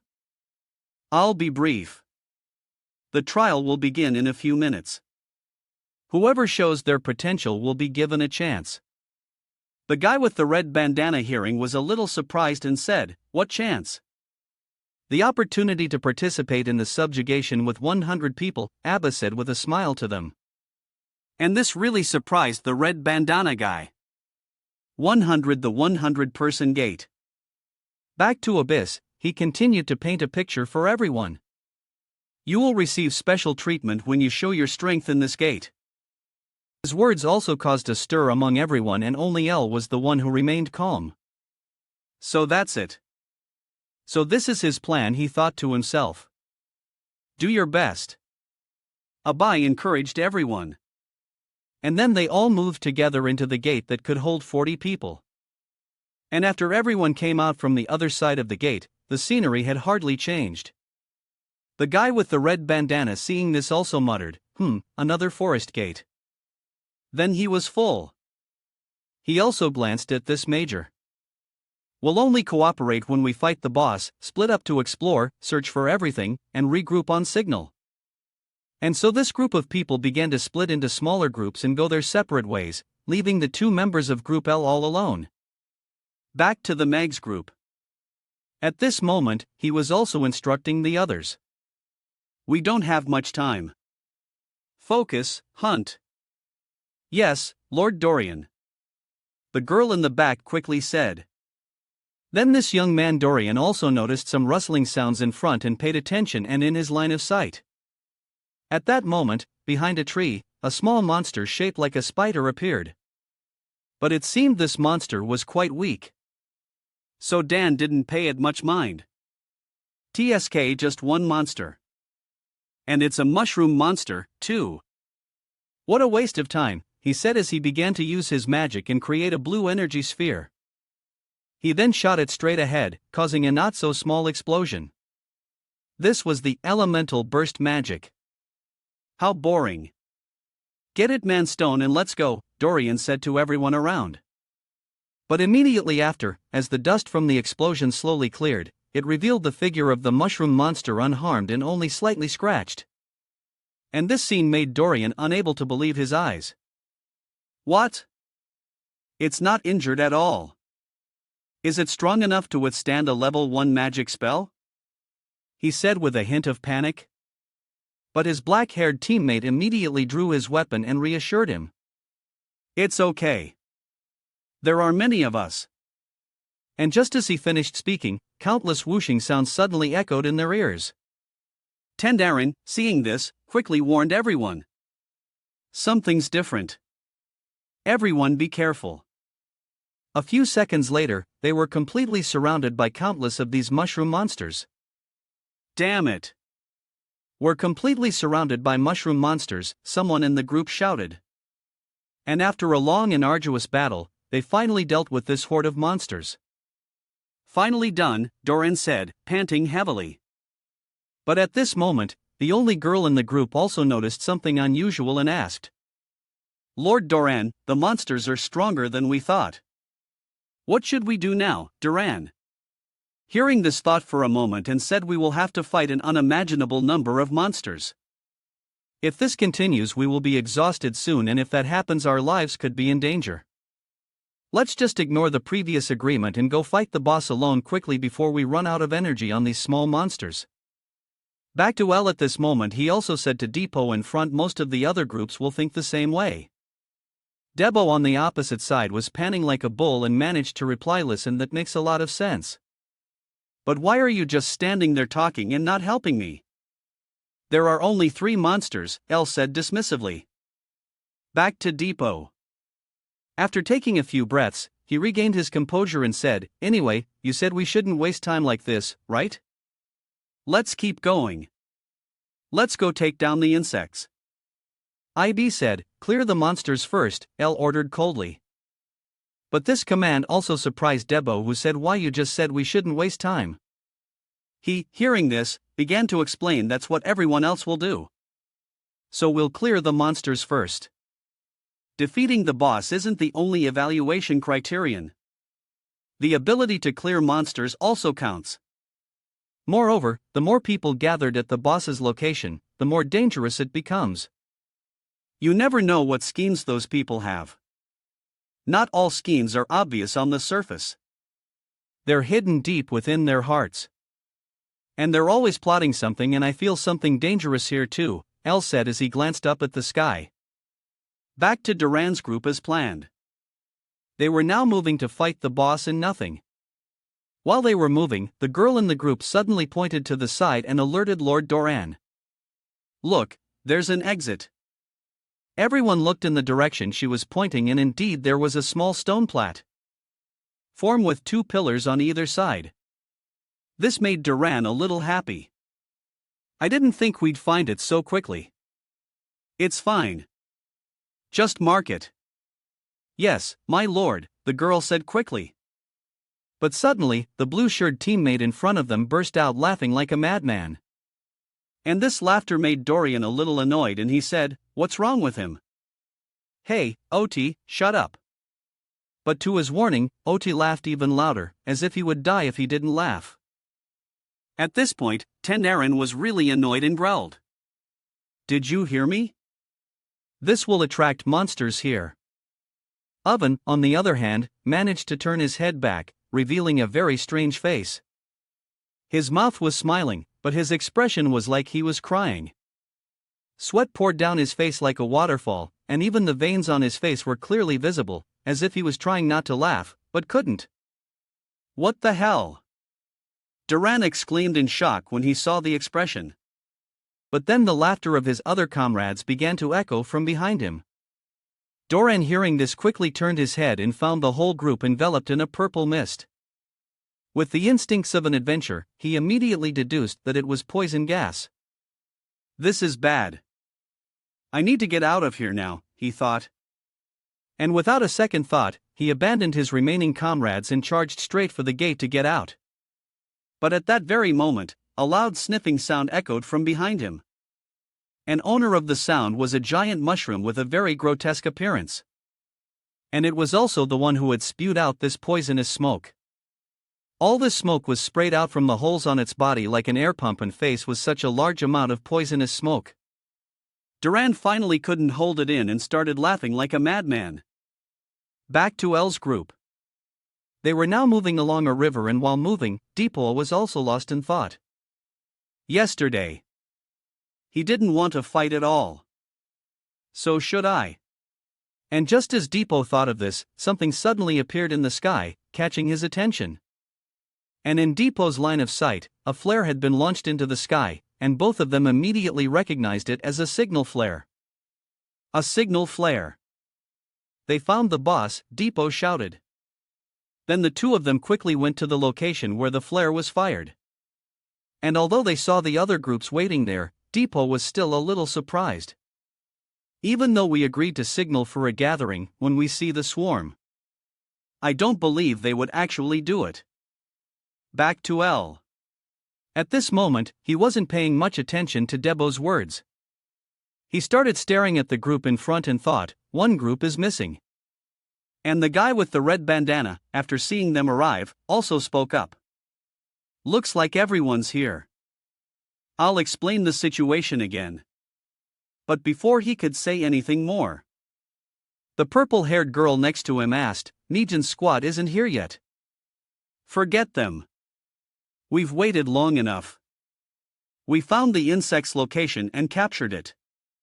And also saw Doran's whole group get wiped out by it. That boss is a berserk poison mushroom," the purple-haired girl. Upon hearing the name of this boss, couldn't help but scream, "What? A berserk poison mushroom?" Not only her, but the other members also began to whisper among themselves, "We're in big trouble. Even with this many people, we might not be able to take down that boss.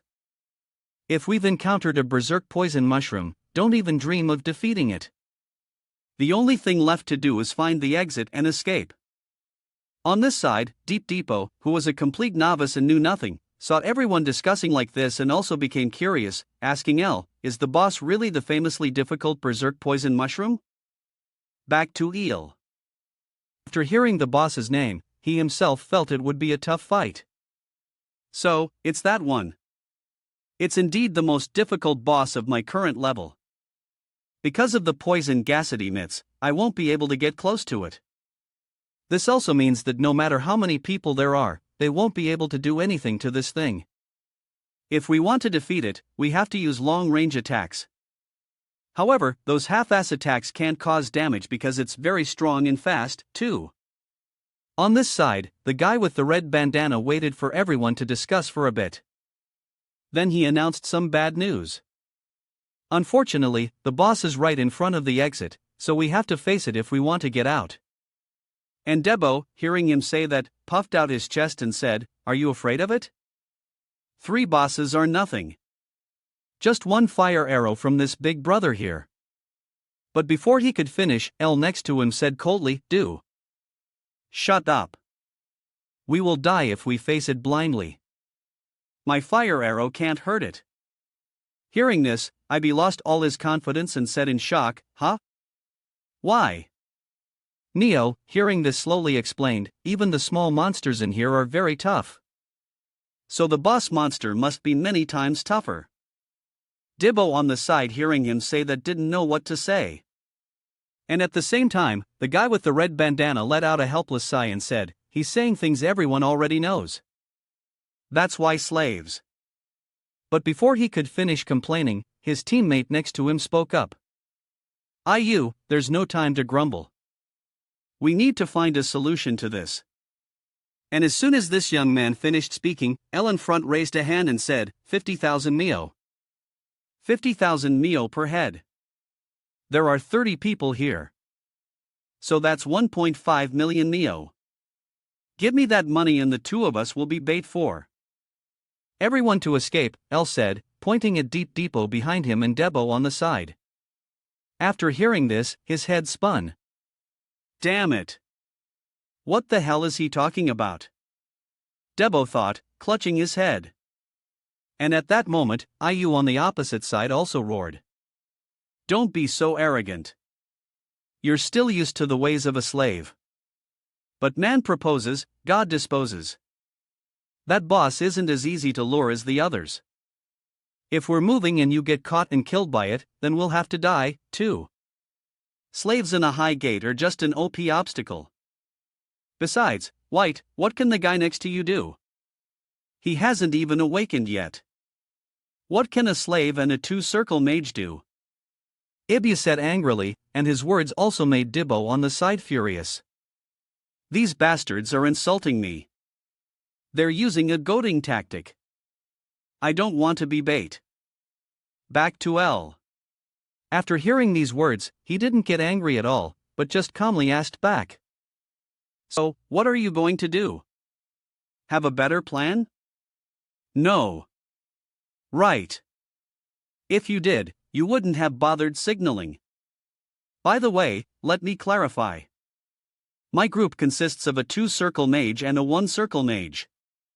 According to L's words, Depot also looked at his wrist in shock and exclaimed, When did I awaken? What is this? Since when? Ah, I'm a genius. L on the other hand ignored excitement and continued to ask, Does your group have two mages? IU, hearing this, was at a loss for words. And at that moment, the purple-haired girl, the leader of the other group, spoke up. Wait a minute. If you really do that, I'll pay. However, we didn't bring that much money with us. L, hearing this, waved his hand and said, No problem. We'll collect it after we get out. So, if we don't make it out of here, you won't lose anything. However, everyone here has to agree. So decide. L threw the decision back to them. And of course, these people had no other choice but to follow L's plan. And so everyone began to calmly move towards the exit where the berserk poison mushroom was guarding. At this moment, it was still happily enjoying the body of someone from Doran's group. And while it was still engrossed in its delicious meal, a fire arrow suddenly flew from the side and aimed straight at its face. The direct hit to the head also created a sizable explosion. And the monster even let out a little smoke right after. The owner of this attack was, of course, L. He did it to deliberately attract the monster's attention. And after hitting it, he quickly warned Debo next to him. Debo, we'll move as soon as we see the swarm notice us. Debo, hearing this, still felt a little scared and said, Do we really have to do this? But before he could say another word, the berserk poison mushroom's eyes lit up as it spotted them. And immediately after, it charged straight at the two of them like a machine. Here it comes, L said, and immediately ran back. Debo, after seeing the speed of this monster, was also stunned. How is it so fast? And so the chase between the many-toothed mushroom monster and Eel's party officially began. Taking this opportunity, the female team leader shouted to everyone, Now! Everyone, hurry up and activate the gate before those two get killed. But she didn't need to say much, as the group was already running for their lives toward the gate. Then a member quickly slapped the switch and activated the gate. After the gate was formed, she shouted again, "Go quickly through that." They all quickly entered the gate and disappeared. Meanwhile, Elle and Depot were still running for their lives, but before they could get far, they were blocked by a group of tiny mushroom monsters. Seeing this, Ib grumbled. "Damn it! Do I look that easy?" "Get lost," he said as he began to channel his magic into his axe. Then he swung it powerfully, cutting in half all the little monsters that dared to block his path. This was his unawakened state. But even though he dealt with these monsters, he was a step too slow, allowing the enraged poison mushroom to catch up right behind him. And at the moment the monster opened its mouth wide to bite down on Depot, then Elle next to him gave it a fire arrow, sending the monster flying backward. But just as Elle had predicted, even though it took a direct hit to the head, it barely caused any damage. Seeing this, Neil unleashed another fire arrow and aimed directly at the head. But this time, it seems the mushroom monster reacted in time and dodged to the side in the nick of time. Elle, seeing this, still didn't give up. He immediately used his telekinesis to control the arrow to turn back. And get it. It continuously flew in front of the enraged poison mushroom to block its path, but even so. Then, with the monster's overwhelming speed, its claws were right behind them. It's catching up," he cried out in fear. But luckily for them, at that moment, a crack appeared in front of them. And Elle, as soon as he saw it, said, "Jump." Then, following Elle's command, as soon as they reached the edge of the crack, they jumped down and also managed to dodge the blow of this enraged poison mushroom. "Hey, you damn monster! Take this," Debo said as he gave it the middle finger while Elle behind him also started to activate his fire magic. He then gave it an arrow to the body. Of course, this was just a farewell gift as it wouldn't really cause much damage and both of them fell into the water and were swept away. Swept away by the current immediately after. Not long after, the two of them successfully climbed ashore. At this point, Debo also took a few breaths and asked, what the hell were they wearing on the side? Hearing this, he wrung out the water from his clothes and said, "Haven't you heard? It's the boss monster of this place. It seems we need to prepare better if we want to kill it." And to his answer, Depot's face went blank and he laughed awkwardly. "Ha, boss, are you saying we're going to kill it? I didn't mishear that, did I?" "You heard right," Elle said coldly. "Are you kidding me?" IB shouted. Elle, hearing this, said in surprise, "What's wrong? Didn't we come here to hunt monsters? That was when we didn't know there was a poison mushroom boss here. Don't you know something called retreating?" Debo shouted. Elle, hearing this, also said, "You can't ray under the gate after you leave." "I know that," Debo said loudly while thinking. "Shouldn't we have gotten out of here after finishing our bait duty? How can we kill that boss when magic missiles? Don't even work on that horrible thing. Didn't he say we would die if we fought that thing?" Back to Elle. It seems he could also read the thoughts on Depot's face. So he said the situation has changed because the competition is over. We don't need to worry much about it anymore.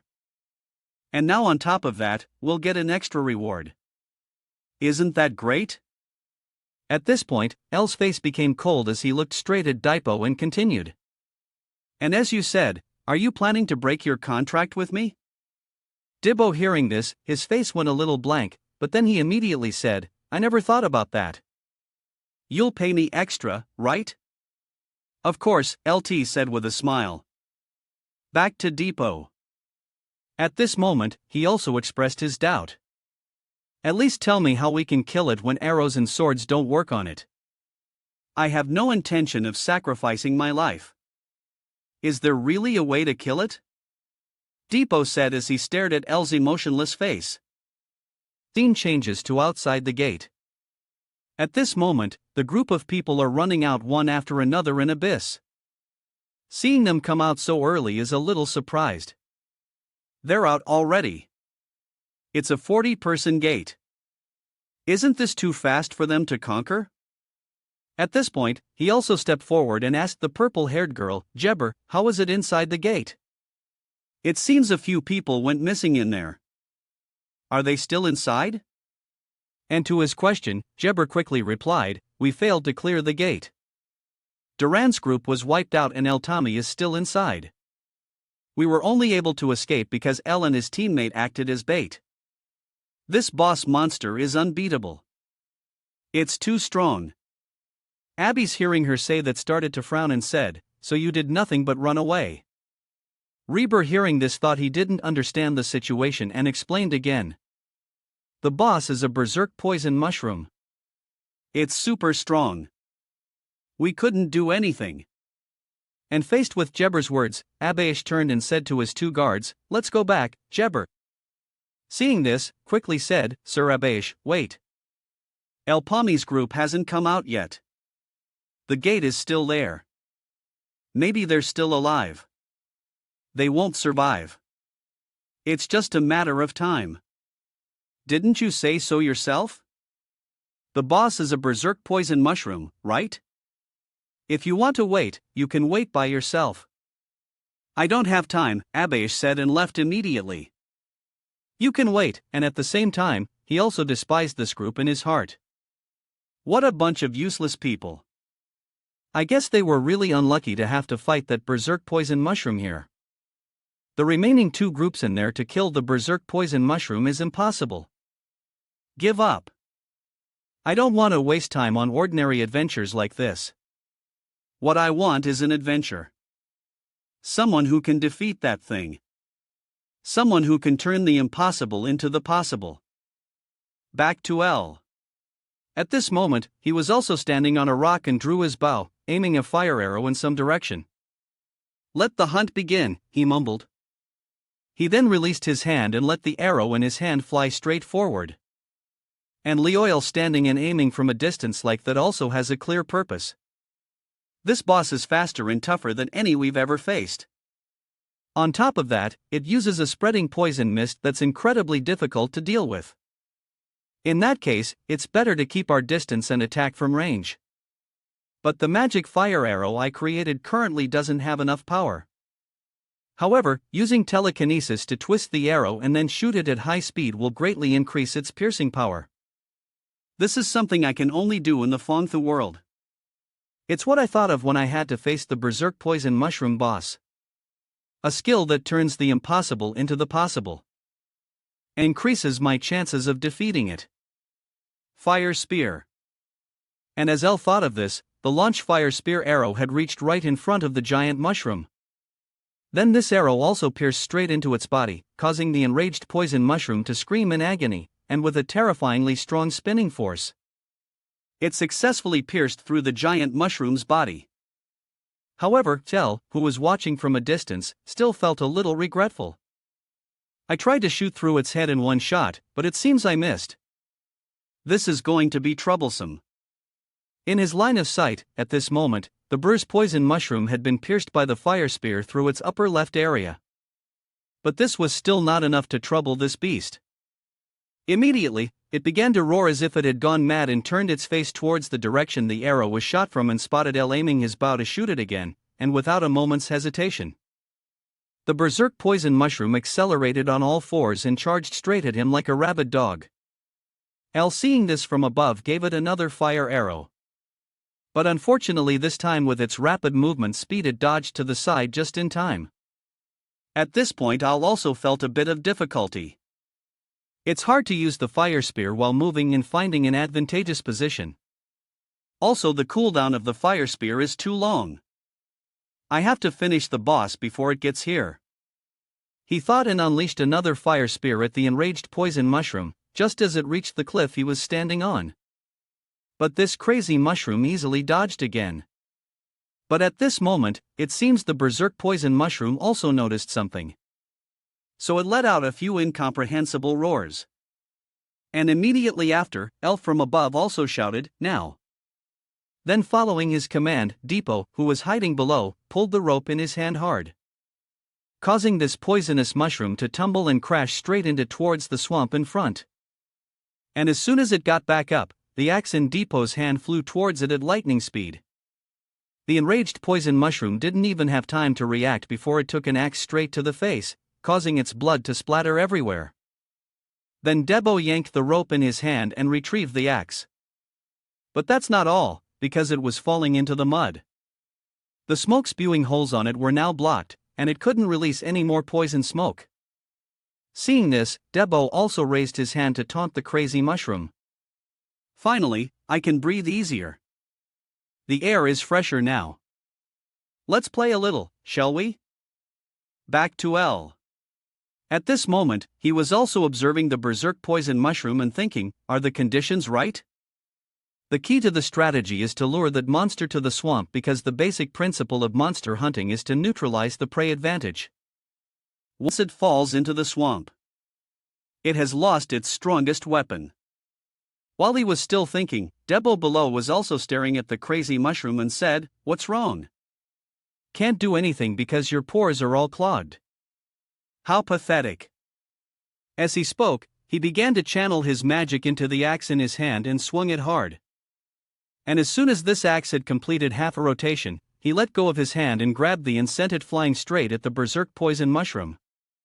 But this crazy mushroom also reacted quite quickly. As soon as it saw the axe flying towards it, it raised its hand to block the blow, although the axe still embedded itself firmly in its palm.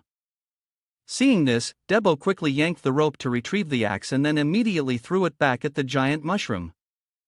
And he repeated this action over and over again, making this berserk poison mushroom look like nothing more than a piece of wood being carved.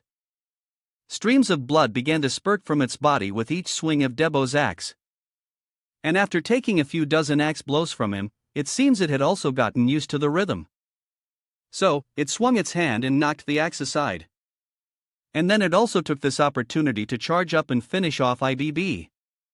But that's okay because they had already planned for it. The reason we lure this bastard monster here was not just to see its pores. A dark swamp is the worst map for any monster that relies on speed for its attacks. Just like now, after taking a few steps, it immediately realized its speed had been nerfed by an unknown percentage. And L from above also took this opportunity to unleash his fire spear skill down below. And this attack also successfully hit the crazy mushroom because it couldn't move in time. However, it also saved itself by raising its hand to block the arrow. Of course, this fire spear move wasn't so easy to block. The arrow began to twist and pierce into its palm, causing it to scream in agony. Finally, an explosion occurred in Debo from behind. Seeing this, immediately wondered, is it dead?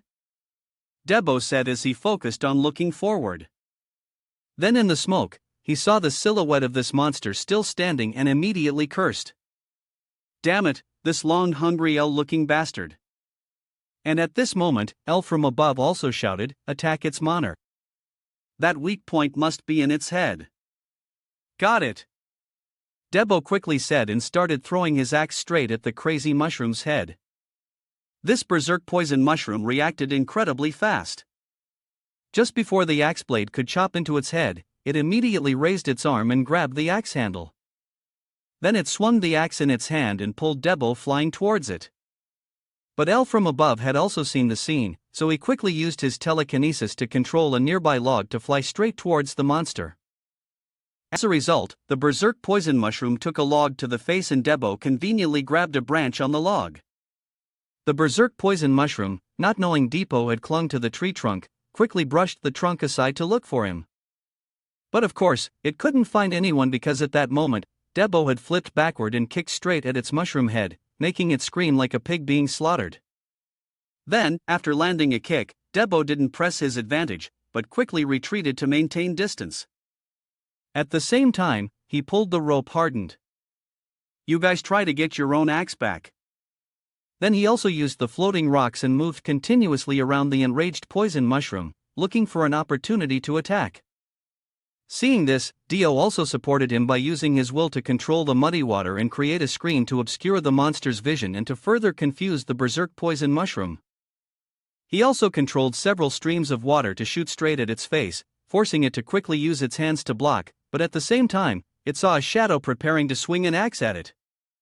As a natural reaction, the enraged fist immediately let out a loud roar. He thrust his claws through the water screen and straight towards the figure. But unfortunately, when it pierced through the water screen, it realized it hadn't hit anything at all. Debo's body wasn't there at all. In fact, at this moment, he had somehow circled behind this monster and was swinging his axe straight at its neck. With a powerful spin, Debo successfully beheaded this monster in one strike. The severed head also fell to the ground immediately while its body was still standing tall in the swamp. Metapo on the side also began to pant heavily from exhaustion. Then he also gave a thumbs up to L as if to declare success. L, seeing this from above, also smiled. But suddenly his eyes widened in disbelief because in his line of sight at this moment the body of the berserk poison mushroom which had lost its head suddenly moved and it was even swinging its fist and unleashed a hammer blow straight at IBA's head, sending his entire body crashing down below. Then it also turned to face L and roared as if it had gone mad. Male on this side also felt confused. What's going on? Its head was already chopped off. He thought and activated his fire arrow and fired again. As soon as the arrow flew down, it created a not-so-small explosion. But the headless corpse of the enraged poison mushroom reacted very quickly and promptly retreated to avoid the explosion. Something's not right, L thought worriedly, and at the same time began to use his telekinesis to upgrade. Lift the entire log that this berserk poison mushroom was standing on into the air. And this crazy mushroom also cleverly took this opportunity to jump straight towards the cliff where L was standing and sitting and clung to it tightly. It also used its hands to climb up like a spider. And L, seeing the scene, also broke out in a sweat. I only have one arrow left. There's no such thing as a next cooldown, and I can't shoot recklessly anymore, L thought, feeling the pressure mount. While the berserk poison mushroom was crawling on the cliff like a gecko, Debo below had also woken up and shouted, "Damn it, I'm so pissed off." With that, Debo used all his strength to throw the axe in his hand straight at the body of the berserk poison mushroom. This was his violent chop ultimate skill, and the berserk poison mushroom seemed not to have noticed, so it didn't have time to dodge. As a result, this axe had cut its body horizontally and split it into two. Its lower body was severed and fell down immediately. And Debo, seeing this from below, was overjoyed. That's what you get. But before he could laugh for 3 seconds, the young man's eyes widened again when he saw the upper body of the berserk poison mushroom, still climbing as if nothing had happened. "Be careful," I shouted anxiously. And at this moment, the staff in L's hand also lit up. He then shot an attack straight at it. But unfortunately for El, this monster reacted too quickly. As soon as it saw the attack coming, it let go of the cliff with one hand to dodge to the side.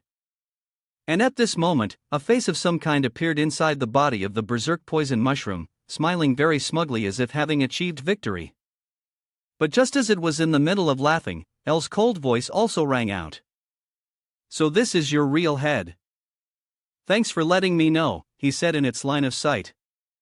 At this moment, it seems the attack just now was actually a flare fired from the gun in his hand. Debo, seeing this from below, was also stunned. A flare gun. The attack just now was just for show. Back to El. After seeing the true form of the enraged poison mushroom, he didn't hesitate to unleash another fire spear, piercing straight into the face hidden in the mushroom's body and knocking it off the cliff. And not surprisingly, the spear began to dig deep into the enraged poison mushroom's body and attack this face, causing it to scream in agony. Finally, its entire body was pierced through and the screams of this face were silenced immediately. Then this body was also dragged away by the smell of the wound and exploded not far away. And accompanying this explosion was the complete release of all the poisonous gas from the enraged poison mushroom. Debo, seeing this from below, also broke out in a sweat. Truly painful until the very end. But luckily for him, at this moment, El from above had used his will to control a rope to wrap tightly around IB and pull him up. "Phew, I thought I was a goner," IB said quickly upon landing. And at this moment, the scene on the ground was filled with purple fog. Seeing this, Debo also asked, "Is it really over?" "Yeah, well done. Let's go quickly collect the magic stones once the poison dissipates." But as El said this, his voice suddenly fell silent because of this moment in front of him. For some reason, the body of the berserk poison mushroom suddenly flew up. Then, from within the body, a horrifying scream erupted. It seems the core of this monster has not been completely destroyed yet. Then, it also spewed all its poisonous smoke straight at the two of them and Debo on the side. Seeing this scene, he could only laugh. Scene changes to Abyss's office. At this moment, Raiken, after hearing the story, burst out laughing. "So that's why you came back when you saw them fail like that. The atmosphere is still as explosive as ever, isn't it?" Abyss on the side, hearing him say that, also said, "I'm very sorry, sir. I believe it would be best to leave this matter to the Cyclos Knights." But just then, a knock suddenly came from outside, making Abyss a little angry. He turned back and said, "Didn't I say this is not the time to talk? Go back. I'm coming in." "What? How dare you?" Abyss said angrily, but then his face immediately went numb when he saw the image of El stepping inside. "I'm back," El said coldly. And Raiken in the room, seeing him return safely, laughed with excitement. "Ah, how interesting. Hey, Abyss. What's with this guy?" he said as he turned to look at Abyss, who was just as surprised to see El appear. "It's like he just came back from the dead, isn't it?" Back to Raiken. At this moment, he also looked straight at El and said, "Nice to meet you. My name is Raiken. You're El Paui, right? You really live up to the rumors. You are the element that our guild desperately needs." El on the opposite side, hearing this, quickly bowed his head and said, "Thank you for your compliment, sir." Raiken, seeing his attitude, also said happily, "Good. I like your politeness. I'll ask you a question. Do you think you can survive in that 100-person gate?" Hearing him say that, Dio also pondered for a moment and then calmly said, "It's quite difficult." And his answer also made Raiken on the side a little silent. Meanwhile, Abyss had gone crazy and said, "How dare you talk to Lord Raiken like that? Elbow bow me. Don't think that just because I registered you as an adventurer, you can do whatever you want. You villagers still owe a huge debt." El on this side started to close his eyes and let him say whatever he wanted. As for Reagan, after a moment of silence, he also smiled and said, "Hard, huh? Does that mean it's still possible? I don't like to beat around the bush, so I'll get straight to the point. What do you want?" he said as he looked straight at El. Time quickly passed and the scene changed to a pub. Currently, El and Debo are sitting and drinking together. And after Debo heard El's request to Reagan, he couldn't help but spit out his beer. "What? 5 million miso for each person. The two of us would be 10 million miso. You're asking for too much." And at this moment, El on the side, his face covered in beer from the guy in front, was also looking at IB with a very cold gaze, which made him quickly say, I'm sorry, but aren't you being too greedy? Those guys will definitely reject this offer. So, our first business deal is over." Laring, this calmly, used a towel to wipe all the beer off his face and said, "You don't need to worry. They'll accept." Debo on the side still didn't quite believe it. "Ha! You're so indifferent to everything. No matter how chaotic it gets, if Abyss gets mad, he'll blacklist us from the guild." While the two were talking, a voice came from behind them that caught Debo's attention. "You got eyes look so comfortable. Not at all like someone who just cheated death," Ibarra said, and behind him was Jiba and Depot on the side. As soon as he saw the two of them appear, he angrily slammed the table and said, "What did you say? How dare you talk to the person who saved your life like that? I haven't liked you since we first entered the gate. Get out. Let's have a proper fight." But before Depot's request, the two IU and Jebber bowed their heads and said, we are deeply sorry for underestimating you too. I have always been ashamed of myself. So today, I have come here to sincerely apologize to you too. This is the agreed upon amount for you too, 1,500,000 mio. I've added a little extra as a token of my appreciation for you, Ibura said as he handed them a bag of money. And Dibbo on the opposite side just took a daisy and said, H though. Yeah, thanks. But at this moment, L on the side immediately spoke up. We don't need it. We'll only take exactly 1,500,000, no more, no less. I only accept money for work. I don't need your goodwill. That's all I have to say, L said coldly. And Depot on the side hearing this also grumbled. TSK, if you're not going to take it. You should have said so from the start, making me happy then disappointed, he said as he began to open the money bag and return the extra money to them. At this moment, L turned to look at IU and said, Pirate, your name is Uni. IU, would you dare to do something as risky as I did just for money? And his question left speechless. Scene changes to Abby's office. At this moment, he is also shouting at his superior, You can't do that, sir. 10 million Nizo. With that amount, you could hire a 3 or 4 circle Mitch. Even if he's the best candidate available, you shouldn't favor him so much. He's just trying to extort money from us. Let me call him here and renegotiate the price. Hearing this, glanced at Abby's and said, you think so naively? Why don't you think he'll come back and demand double the amount? What Abby's was stunned to hear this from. And to explain this, Rockin took out a piece of paper and said, Read this. This time, the GFO Mechanics Guild will only send L. Powad's team. Abby's, on the other hand, also picked up the notice to read and thought, why can just people do? But I don't know what's written in this notice. But as soon as I read a little, Abyss's face broke out in a cold sweat. Then he quickly turned to look at Raikan and asked, Is this true, sir? Raikan on this side also leaned back in his chair and answered comfortably, If that news is fake, we'll be in big trouble. I spent a lot of money to buy this information. Abyss, hearing him say that, also gritted his teeth and thought, The Dark King Den. Will the Dark King Den really be there? Back to Raikan. At this moment, he also picked up a pen and pointed it at Abyss, saying, Don't make unnecessary mistakes, Abyss. The war has already begun. Time quickly passed and it was time to raid the Red Gate with 100 people. Currently, there were already quite a few adventurers who had set up tents to rest and wait for the others. And at this moment, L and Dibbo were also here. I don't think they will actually accept your offer, Dibbo said in surprise. Don't get too excited and focus on the fight, L said coldly. Don't worry. I'm an experienced adventurer now, DB said as he began to observe the other adventurers around and mumbled. The atmosphere here is really tense and suddenly, a blonde uncle spoke to them. Mo, there's a new person here.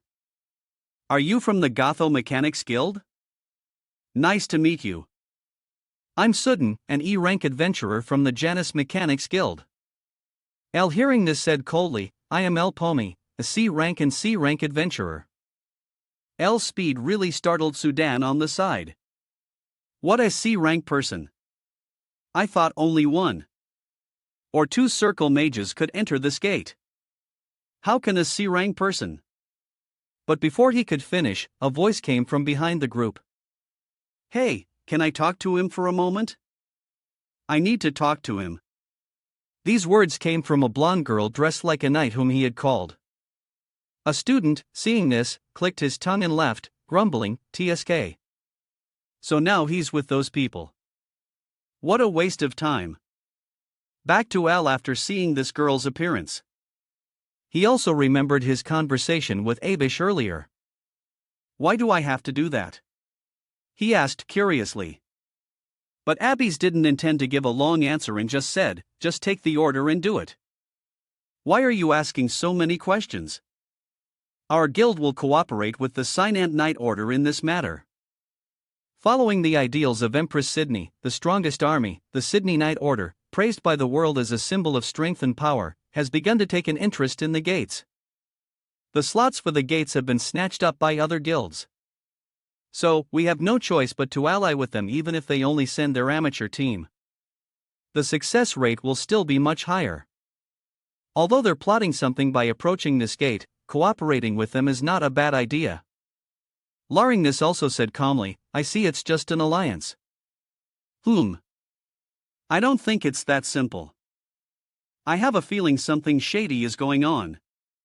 Abishva said back to the present.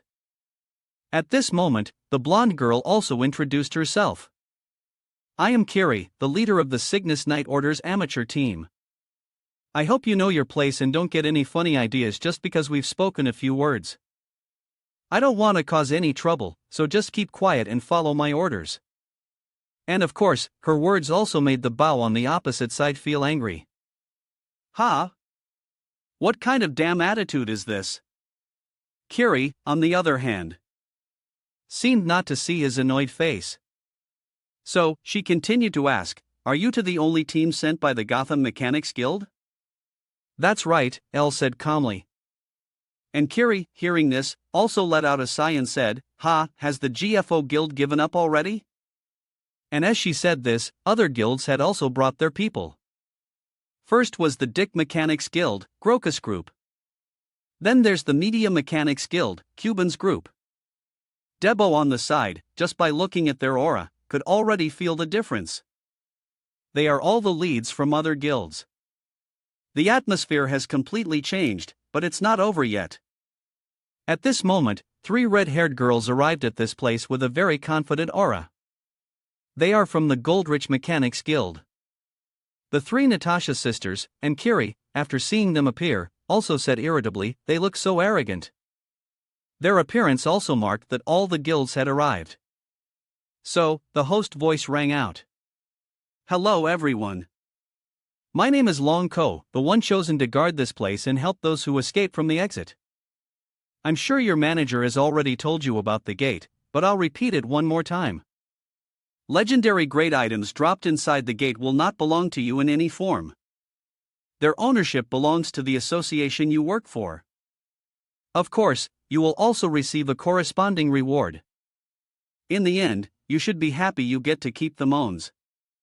Also, if you plan to appropriate the supplies for yourselves, then you will have to face a B-rank adventure party.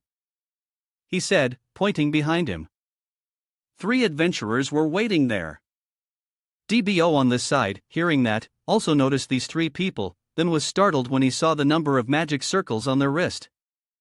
A 5th circle mage? Their whole party is 5th circle? He thought in astonishment. As for Long Ko, after explaining everything, he also said, I'm done. I wish you all a safe journey. Following his words, the adventurer parties entered one by one. At that moment, Kiri also turned to Elle and said, Follow me. I'll lead the way. I will be the only one who can successfully clear this gate. DBO, hearing her speak so confidently, was startled. Is she out of her mind? Do I really have to cooperate with her?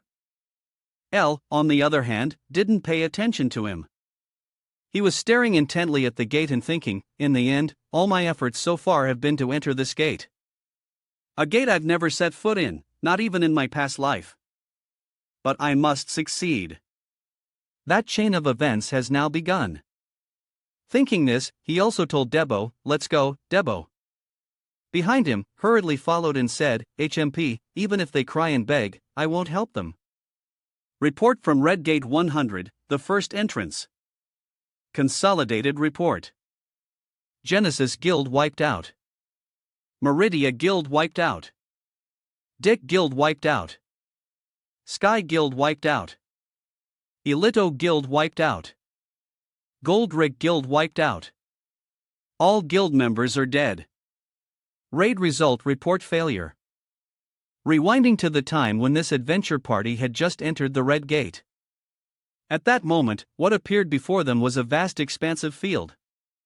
Everyone follow me, someone said. Meanwhile, he said. The young man Debo was still in awe of the sight before him. My goodness, it's so huge. Did you think we came here for sightseeing? Hurry up, Carrie urged. This made the young man Debo feel a bit annoyed. Boss, are you really going to let this slide? Why are they? As he spoke, he turned to ask El but stopped when he saw him pressing his ear to the ground. Then asked, "What are you doing?" However, before he could get an answer, not far from them, countless heavy footsteps suddenly appeared, accompanied by a long trail of dust. The cause of it was none other than a herd of super muscular wild boars with a red ribbon tied around them. Who knows by whom? Ha! That sound is a herd of ribbon boars. There are about 1,000 of them coming. The group shouted as they saw the boars charging towards them like Formula One race cars. And while everyone was panicking, Carrie quickly regained her composure and shouted, "What are you doing? Spread out and draw their attention quickly. A few parties still haven't entered. Isn't there an unwritten rule that participating parties shouldn't interfere immediately?" Over here, the other adventurers clicked their tongues in annoyance upon hearing this. But they quickly scattered to both sides. "Elito mechanics, come here," Ahmed shouted. But these people refused. "We'll go this way." Just like that. The adventurer party's formation was cut through by this herd, but that didn't mean they would actually ignore the people. The boar herd immediately split their formation in two and chased after them as if to the death. And during this time, the Cygnus Knights led by Kiri also fled for their lives. Good. Head towards the forest. There are many obstacles there. We'll hunt them there, Kiri ordered. But before she could say more, a knight beside her spoke up. "Miss Kiri, we have a problem. We've lost track of the GFO mechanic member." "What?" she claimed in astonishment. Meanwhile, El's two-person party was quite relaxed after the chaotic incident. That was refreshing. Looks like we can relax now. But how did you know the ribbon boar herd would attack? Debo said with a laugh, having escaped a dangerous situation. El calmly explained. Based on my experience on a vast grassland like this, herds of monsters often appear. Ribbon boars have an average length of 2 meters. They are very aggressive monsters that usually move in herds numbering from hundreds to thousands. Though difficult, it's not impossible to defeat them. But the other mechanic groups think the same way. They just don't want to waste their energy right at the beginning. So they want to split the herd. From now on, we can't know what monsters will appear. This is definitely not the end. The 100-person expedition in Slipwood in my previous life ended in failure. With the death of all adventurers, El recalled his memories. Meanwhile, seeing him in deep thought, Debo asked, "What are you thinking about?" As he spoke, he turned to look at El, and this very action caused him to not notice a tripwire at his feet and run into it. Then, a spike trap suddenly sprang up from the ground, heading straight for him. Luckily, El reacted in time and pulled the young man back, saving his life. What was that? A trap? Who would place them here? Debo said, his face pale. At the same time, somewhere in the forest, the sound of a rope snapping suddenly rang out. Then, immediately after, a sharp stake aimed straight for an unidentified adventurer. But this bald-headed man was no pushover.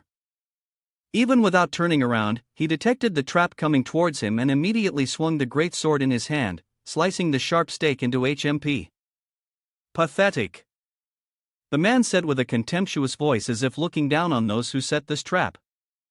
His teammates who were with him also sheathed their swords and reported, "We've disarmed all the traps." That was the last one. And among the group, the leader, seeing the bald-headed man's casualness, reminded him, "Don't let your guard down, Babel." The owner of this voice was Grokos from the Dick Mechanic.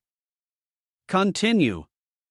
He then looked at the destroyed traps around and commented, "Although still imperfect, they are very dangerous and they even mimic human hunting methods from that. We can deduce they are not ordinary monsters. If it's a monster with this level of intelligence, it must be. It must be a hob. They're troublesome. So, they might be the boss monster of the Red Gate. I had a faint guess already. This gate's difficulty is quite high. Unless their adventure is of the same level as me, the rest will die a hopeless death. I will find the best solution. Follow me, he said. But no one answered. Be careful. Don't let your guard down. Crocus turned back to remind them, but the only thing he witnessed was Babbel's head being separated from his body. Then a flash of light appeared and aimed straight at the entire group of adventurers, instantly logging them out. Even Crocus, who was confident in his strength, was caught off guard by the scene and was approached from behind by an assassin and sent to meet the King of Hell. You fool! Talking as if you know everything, the assassin said with a laugh. And so, without even truly encountering a monster, this group had already started backstabbing each other. The scene shifts to a corner of the grassy field. At this moment, the voice of an unknown man rang out, diverting attention at the entrance with a herd of ribbon boars. I don't know whose idea it was, but thanks to that, my job has become much easier. I should act now since things are going smoothly. Oh my, this is such a pain. But time is running out, so I guess I have no choice. Let's get started, shall we? He said as he slowly stood up. Meanwhile, the three Natasha sisters were standing behind him. However, there was something strange. It seemed the sisters were in a state of paralysis, trying to move their bodies. But unfortunately, reality was too harsh for them as the cross-eyed man started to speak. Trying to move is useless. That's how this magic works. It will take at least 30 minutes. Why is there nothing? Why are you doing this? The eldest sister said, trembling. The cross-eyed man was a bit surprised. Impressive. You can still talk in that state, just as expected from Natasha. Since you're a danger, I'll just deal with you now. After saying that, without letting the eldest sister say another word, he immediately launched a fireball spell piercing through her body. Behind her, the two younger sisters' faces turned pale with fear. Back to the cross-eyed man. After the eldest sister was dead, he answered her question. You ask a difficult question. Why am I doing this? At this point, he noticed the other two and found his answer. Would it be easier to understand if I explained it this way? The thing that hook mages all do. Fire arrow, the man said, showing a very perverted expression. Then immediately after, his magic activated and blew the bodies of the two remaining younger sisters to pieces. Having finished his work, the pervert let out a sigh. They didn't have a better end. I really want to rest now, he said, remembering a recent memory when he was summoned by the white-haired villain. William, I am here, my lord, he said hastily. I have waited for this day for a long time. We have hidden from their eyes, concealed our identities and stayed deep underground to spread our power and influence throughout the entire guild. Now the time is ripe. I will not disappoint you, William affirmed. And to be sure, the white-haired man threw him a feather and explained, take this. This is a gift from him. Failure will not be forgiven. Back in the present, the feather was tied around his neck like a string. I shouldn't have turned it off, should I? I guess there's no other way. It seems I need to put in a little more effort, the man whispered and started to leave the area to hunt others. Time passed quickly until evening. The scene shifts to the camp of the green-skin Hobbs. At this time, Elle's two-person party had also left. Was also I in this landmark? But after seeing the number, scale, and operation of the monsters, the young man DBO was on the verge of wanting to go home. What? What is this? You mean all of them? Our bosses. That's it. I'm sure I explained to you at the beginning that only a few of them are bosses, Elle said, annoyed at having to repeat himself. However, after hearing that, DBO wasn't any less worried. Boss or not, it's the same. Besides their innate strength, they're also very ferocious. Facing just one of them is risky enough. Not only that, it seems they've collected the spoils of war, items from dead adventurers. So, dealing with them will be even harder because some variants can use skills through those items, Elle reminded him, making the young man really want to go home and hide under a blanket. What does that mean?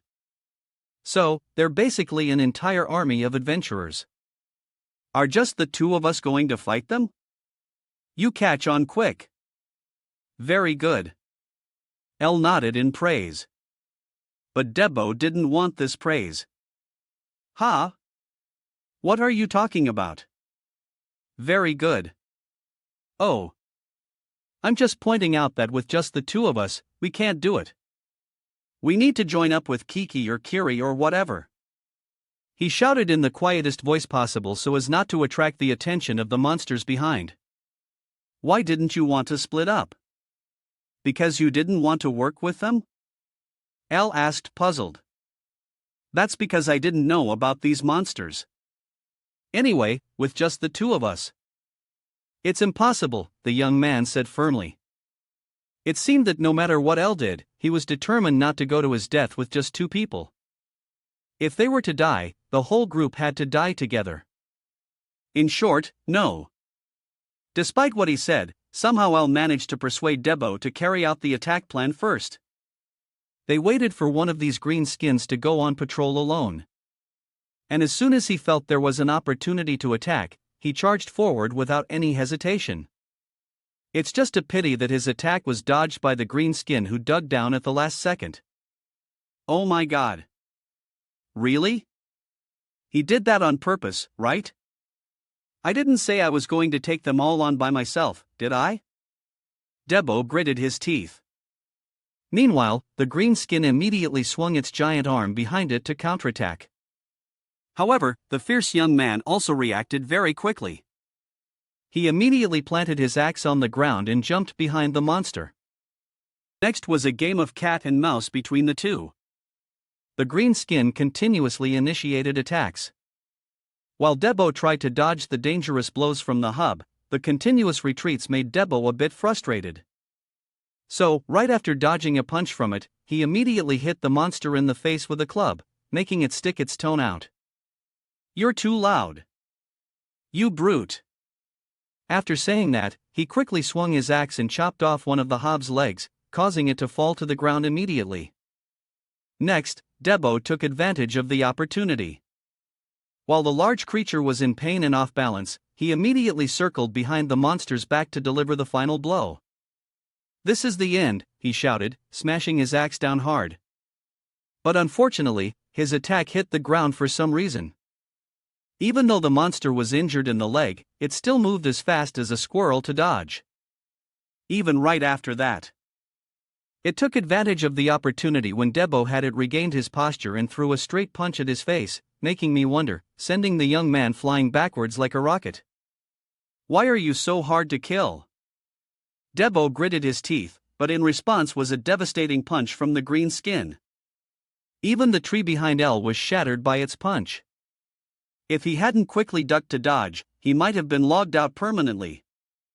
However, this was also an opportunity for Debo to counterattack. He immediately seized this chance and swung his axe, severing the hob's right arm, causing it to scream in pain.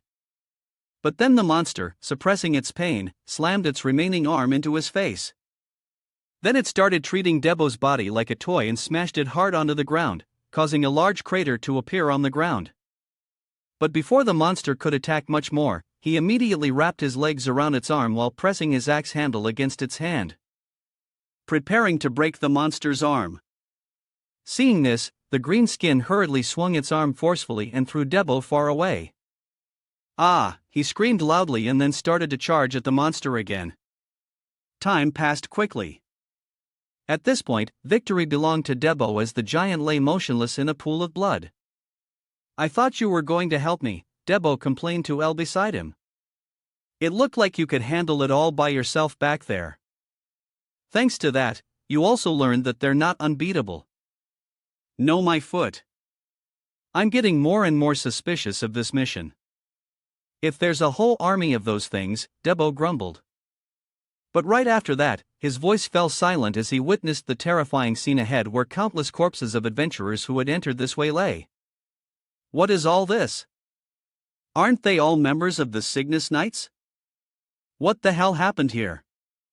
Debo said, bewildered. Then, right after, a sound of pain rang out, drawing the attention of both over here. Someone's still alive. After saying that, they hurriedly ran towards a tree where a knight was still struggling to hold on. What happened here? Did the goblins attack you? Elle asked hastily. The knight on the opposite side gritted his teeth and said, Goblins? Not at all. It was a bunch of bastards who did this and have seen switches to Abyss's location. After taking a drag from a cigarette, he collected his thoughts. This isn't right at all. Opportunist. These unknown gates can only be entered by a few people. Their purpose is to gather information and attack the remaining adventurers, since that type of gate will disappear after they exit. All evidence of their wrongdoing will also disappear with it. However, this time it was almost an unwinnable battle because they would have to overcome this difficult path with their strength exhausted, and they only had a few people left. Even if they somehow passed that stage and brought out a unique item, they couldn't avoid the suspicion of those outside the gate. Could it be that they are the elites of the guilds in the end? Impossible. Even if that was their purpose, if this news somehow got out, they would have to go to war with the remaining merchant guilds. A merchant guild wouldn't participate in such a dangerous gamble. So, does this have a greater meaning and purpose? He secretly speculated in his heart. Back with Elle's group, the knight in front had now told them everything, leaving DBO a little bewildered. Ed. Could it be? Yes. I don't think I saw that girl here. Elle nodded. The knight, now even more furious, punched the ground. Damn it. It's all my fault. Who would have thought she was the traitor among us? But why would Miss Curie do that in front of everyone? Ugh, after hearing this, asked back. I don't understand why she, who is part of the Cygnus Knights, would betray us. I don't understand either. No matter how much I think I can't figure it out, however, considering everything, the orders she gave at the gate's entrance seemed to be part of her plan as well. Before she settled everything here, she herself said that she was a good person. A disciple of that HAC that much, he said bitterly, and the information that a black mage was here also startled Debo. The black mage 800 years ago, he a transcendent being along with his many disciples threatened the worlds of Fawn through joy and hell. And to stop him, the 6 heroes joined forces to defeat him. And that battle pushed the black mage and his forces into a completely disadvantageous position. When he and the 6 heroes were sealed with the Mundo army trapped in chaos, the allied forces counterattacked and wiped out the black mage's Mundo forces. Any citizen of Fong through joy knows the story happened like. That can't be a disciple of the black mage. Debo stammered. Our protagonist, on the other hand, after hearing this, suggested. This probably isn't the time to worry about these monsters. We need to find her. Are you coming with us? You should prepare yourself to fight her when you meet. That's exactly what I want, the young man said with a determined voice. Cut to Kirie's location. At this moment, she was also moving hastily as if being chased by something from behind.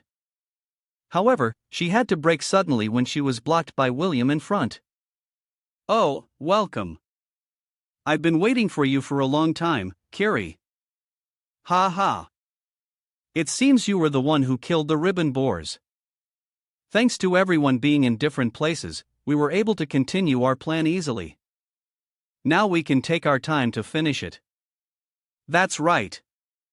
Did you receive the gift we sent you? He said with a laugh. Meanwhile, Curie, realizing she had been tricked, drew her sword. Who are you? Back with Elle's group. Debo was now supporting the knight. If you're too injured, we can go slowly. He's already ahead anyway. Thanks. I'm fine. he shook his head, refusing. Don't worry. Our boss is good at tracking. I'm sure we'll meet her soon, DBO affirmed, unaware of the approaching danger. I see. That's good. As he spoke, he began to channel mana into his dagger. Speaking of Kiri, she was now fighting all these villains by herself somehow. They had been fighting from night until dawn. William in the back, seeing that Kiri could withstand so many consecutive attacks alone, didn't hold back his praise. Excellent. Or should I say, as expected from the training captain of the Cygnus Knights. I wonder how much longer she can last, he said with amusement. Back to the battle. After Kiri retreated to dodge an attack from a man in brown, she began to use her skill called that rising sun, creating a sun-like symbol behind her. And of course, the other adventurers weren't stupid enough to give her time to use her skill. Enough showing off. A blue-haired man shouted. At the same time, he swung his sword fiercely, slashing straight at Kiri. But she immediately raised her sword to block the blow. Then she used a super-fast speed to retract her sword straight towards her body. Then swung it out again, aiming straight for his neck. Wait, the man shouted hastily before being cut into count pieces by Kiri's Netrum Sun slash technique. However, although this technique was powerful, it also consumed a lot of energy. So, right after using it, Kiri started to breathe heavily. Reveal your purpose if you don't want to die here. She began to threaten. And these words also made William, who was in the back, feel a bit annoyed. So noisy. What are you guys doing? Finish her off quickly. Following his words, the three remaining hounds immediately charged forward to attack at the same time. Die, they shouted in unison, and Kiri also gripped her sword tightly to prepare to defend. However, at this very moment, a black shadow suddenly burst out from the nearby grass. And then, right after, the man holding the sword in the middle was cut into 3 pieces by this black shadow. To the astonishment of the remaining people, and the one who acted was none other than the young man, Debo. And to explain why he appeared here, we have to talk about a few hours ago when he was still supporting the Cygnus Knight. At this moment, as he began to focus energy into his dagger, he immediately used one hand to grab Debo's neck while the other aimed the dagger straight at him. Excellent. Send my regards to Kiri when you see her. The man laughed as if he could already see Debo lying in a pool of blood. However, man proposes. God disposes. At the very moment his dagger was about to touch Debo, a fire arrow suddenly shot from a distance, blowing his arm away. And only then did our naive Debo realize with a start that he had almost died and hastily threw the knight aside. My arm. My arm. The man screamed tragically as one of his arms had said goodbye to its owner. While the young man Debo next to him still didn't understand what was happening. Boss, what's wrong? Speaking of L, he frowned as he observed and said, just as expected. It's disgusting. Sorry to have to say this to you, but I don't have the habit of trusting others. As he spoke, he began to activate his fire arrow magic to send this guy to the afterlife. Returning to the present, Debo's sudden appearance also caused William to officially show himself. How strange. An uninvited guest has appeared, he complained. The hounds next to him immediately recognized Debo and warned. Sir William, he's from the GFO Mechanic Guild. If he's alive, that means and without letting him finish. William already understood. I know, Vuitton. It seems that Rabbit was useless. I gave him a chance to work. Was I wrong? The man mumbled and then turned his eyes towards the two of them. How annoying. Because you two look strong. I guess we'll have to do it ourselves. Following his words, the remaining men also started to roll their shoulders and necks to warm up. Kiri saying this immediately warned be careful of them. I know they're perverts, right? Debo said with a laugh. And at this moment, William also ordered his talents to charge forward and attack. Surround them. You can at least handle one of them, right? I'll take care of the rest. Don't be careless, Kiri reminded him. And right after that, the first man with the sword used a skill called Tangkich Devastating Strike, aimed at both of them. But Debo immediately jumped aside to dodge the blow. He even jumped aside to dodge the blow. He even jumped aside to dodge the blow. He even quickly swung his axe to counterattack, nearly killing the brown-haired man. But Debo didn't give him a chance to regain his balance and attacked again. You brat, die. Debo laughed while starting to cover his axe with mana. However, before he could swing his axe to attack, the man in red from behind used a crossbow to attack him to relieve the other man. And after seeing Debo dodge it, the man even clicked his tongue in annoyance. You cowardly rat, he gritted his teeth. However, as Debo focused on the man in front, another man approached him from behind and, before he could react, he was hit by a third rising strike from this man, immediately leaving a wound on his shoulder. TSK, too shallow. Not enough damage. Don't worry. I'll release you right away. Assault, he shouted and charged at Debo again. Meanwhile, Kiri, who was next to him, saw this and shouted, You idiot, what are you doing? And somehow, as the man's sword came down, Debo dodged it and slipped behind him. What do you think I'm doing? Obviously, I'm playing with him. After saying that, he directly swung his axe and split this guy in half. You bastard! Someone shouted and simultaneously thrust a spear towards him, but was dodged by him. Debo dodged with extreme ease. Then he performed about violent slash to push the spearman back.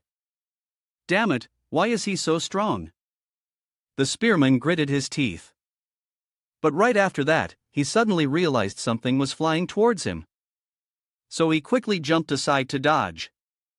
And the one flying was none other than the man in brown from before. When he confronted Kiri, she beat him to a. You call yourselves elites, the girl said mockingly, killing me. The armored man gritted his teeth in anger, but could do nothing. In the end, William couldn't bear to watch his underlings get beaten anymore and started to act. Looks like I can't stand by any longer. You've come this far. We've wasted too much time. As he spoke, he also started to use his fire arrow magic and aimed at an arrow that flew straight towards Debo. What's faster than the bosses? Debo thought in surprise. Then, right after, a huge explosion occurred. You were careless just because it was a fire arrow, weren't you? But my fire arrow is on a different level. And even if you knew, you couldn't dodge it. It's over. We should tackle the next dungeon, the cross-eyed man said with a smile. But before they could leave, his eyes widened. When the flames dissipated, Debo was still intact. And Elle's figure also appeared in front. How is that possible? The man said in confusion. Meanwhile, Elle began to use his telekinesis and pointed to the side. Another guest is coming. Be careful, you bastards. And right after, as soon as Keel finished speaking, a giant pig burst out from the tall grass. Or rather, it had been lowered by a wooden stake that Elle controlled with his telekinesis, causing the two men to be startled and unable to react in time. More accurately, it wasn't just one, but a whole herd. Time passed in a flash. At this point, the leading ribbon boar had fallen to William's firepower. But having to deal with such a large number of monsters also left him panting like a dog. So tiring. I can't believe they dared to use this boar herd to escape. Jero, he shouted to ask about the situation of the men next to him. Sir William, please forgive me. We've just finished up on the side. He replied hastily. After hearing this, William told the entire group that they didn't have time to regroup and needed to chase after Elle's group immediately. The reason William was in such a hurry was that he was worried whether Elle's group would take this opportunity to escape from the gate. If they really did that, it would lead to very troublesome consequences. Or rather, if Elle's group went outside and told the B-rank adventurers outside everything that happened inside, they would be as good as dead. However, at this moment, William also sensed something very, very strange about Elle, but he couldn't put it into words. Sir William, there are footprints on this side, someone shouted. If you encounter the one in the cloak, just hold him off. I will deal with him myself. The cross-eyed man ordered, but the other men were a little concerned. Sir, I don't think you need to face him alone. If you allow me, I think he's not just a small fry. Are you worried about me? Don't you know? There's no way anyone in this gate is stronger than me, he declared grandly. Back with L's group. After escaping from William and his hounds thanks to the sacrifice of the boars, they immediately hid in the forest. Did you see their faces then? If you ask me, there's a high chance they were trampled to death by that herd of boars. Debo said with a smile, but Elle didn't think so. They're not that weak. Also, watch your step. Did you forget about the traps from before? Of course not. Why didn't you deal with them then? You could have totally taken advantage of their opening, boss, he asked curiously. Because those bastards are stronger than me, Elle reminded him, which greatly surprised the young man. At the same time, he also recalled the scene just now when he used his fire arrow to save Debo. At that time, the magic he shot was completely pierced by William's fire arrow. My fire arrow should have at least been able to deflect it. But his fire arrow was completely unharmed. He thought to himself while the young man started to laugh awkwardly and thought Elle was just joking. Come on, stronger than you. You're kidding. Kidding. There's no reason for me to joke. So, you really ran away? That's right, Elle confirmed. Then Elle also pulled down his sleeve to reveal his 2 circles and explained. It seems my circle can't get any thicker. The thickness of the circle is proportional to the speed and power of the magic. Right now, I'm at the upper limit of the second circle. Logically, he and I should be equally strong, or I might even be stronger. But his strength is just too absurd. To enter this red gate, he must also have 2 circles. He must have used some mysterious method to enhance his own strength. He could very well be the strongest person inside this gate next to him. Debo's eyes widened upon hearing this. And then he also hurriedly asked what they should do next. Should the group continue to use the monsters like before to deal with the other group? However, Elle shook his head at this suggestion because it was no longer feasible. The goblins were completely different from the ribbon boars. The goblins were capable of recognizing their confrontation with the other group and even using it to counterattack them. Speaking of Kiri, seeing Elle and Debo thinking of a plan to counterattack the other group, she immediately questioned them. Wait, what the hell are you thinking? Don't you understand what's happening? Do you understand that a disciple of the Dark Mage has infiltrated the Sigmund-Signith Knights? This is a major issue concerning the fate of the entire Funko Joy. We need to return immediately. Clearing this gate is no longer necessary, she said as she gripped her sword so tightly that it trembled incessantly. Forget her. Elle didn't care about retreating. Which surprised Debo a little. Kiri, upon hearing this, looked at him with eyes full of anger, even though he had saved her life just a few minutes ago, right? I shouldn't expect anything from someone who was once a slave. Do you still only desire the scraps from clearing the gate? And before she could finish, Elle started to question her back. Even if you manage to report this information after getting out of here, what will happen next? Do you think that information will be enough to wipe them out? Don't underestimate them. The disciples of the Dark Mage have been hiding and have taken deep root in the underworld for countless years. Revealing their return will only have one result. They will cut off unnecessary tails and dig deeper underground to hide. If they are no longer present, no one will be able to find them. They will continue to be a plague ravaging this world, just in a place where no one can stop them anymore, he said, bluntly stating the next development if this was reported. Kiri at this point could no longer contain her anger and grabbed him by the collar. You keep telling me this won't work. That won't work. So, what do you want us to do? Don't talk nonsense if you don't have a solution yourself. We're being hunted by them. We need to get out of here before they catch up. she shouted, and faced with her anger, Elle could still smile as he always had a plan in mind. Don't worry, we'll show them who the real prey is. Cut to another corner of the forest. Following William's orders, the group began to move quickly in search for Elle's group. Find them quickly. If they actually escape outside, our lives are over. The man in the brown cloak shouted. And without waiting for them to search, Elle's group directly found them first. Or rather, they had secretly ambushed them here, waiting for the group to pass by to attack. Hello, hello. Debo's voice echoed from behind him. At the same time, he swung his axe horizontally across the body of the man in the brown cloak, but the man quickly realized and ducked in time to dodge the blow.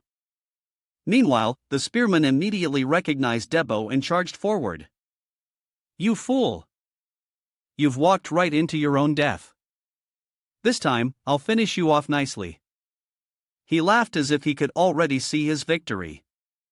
But at this very moment, the sound of a rope snapping suddenly rang out.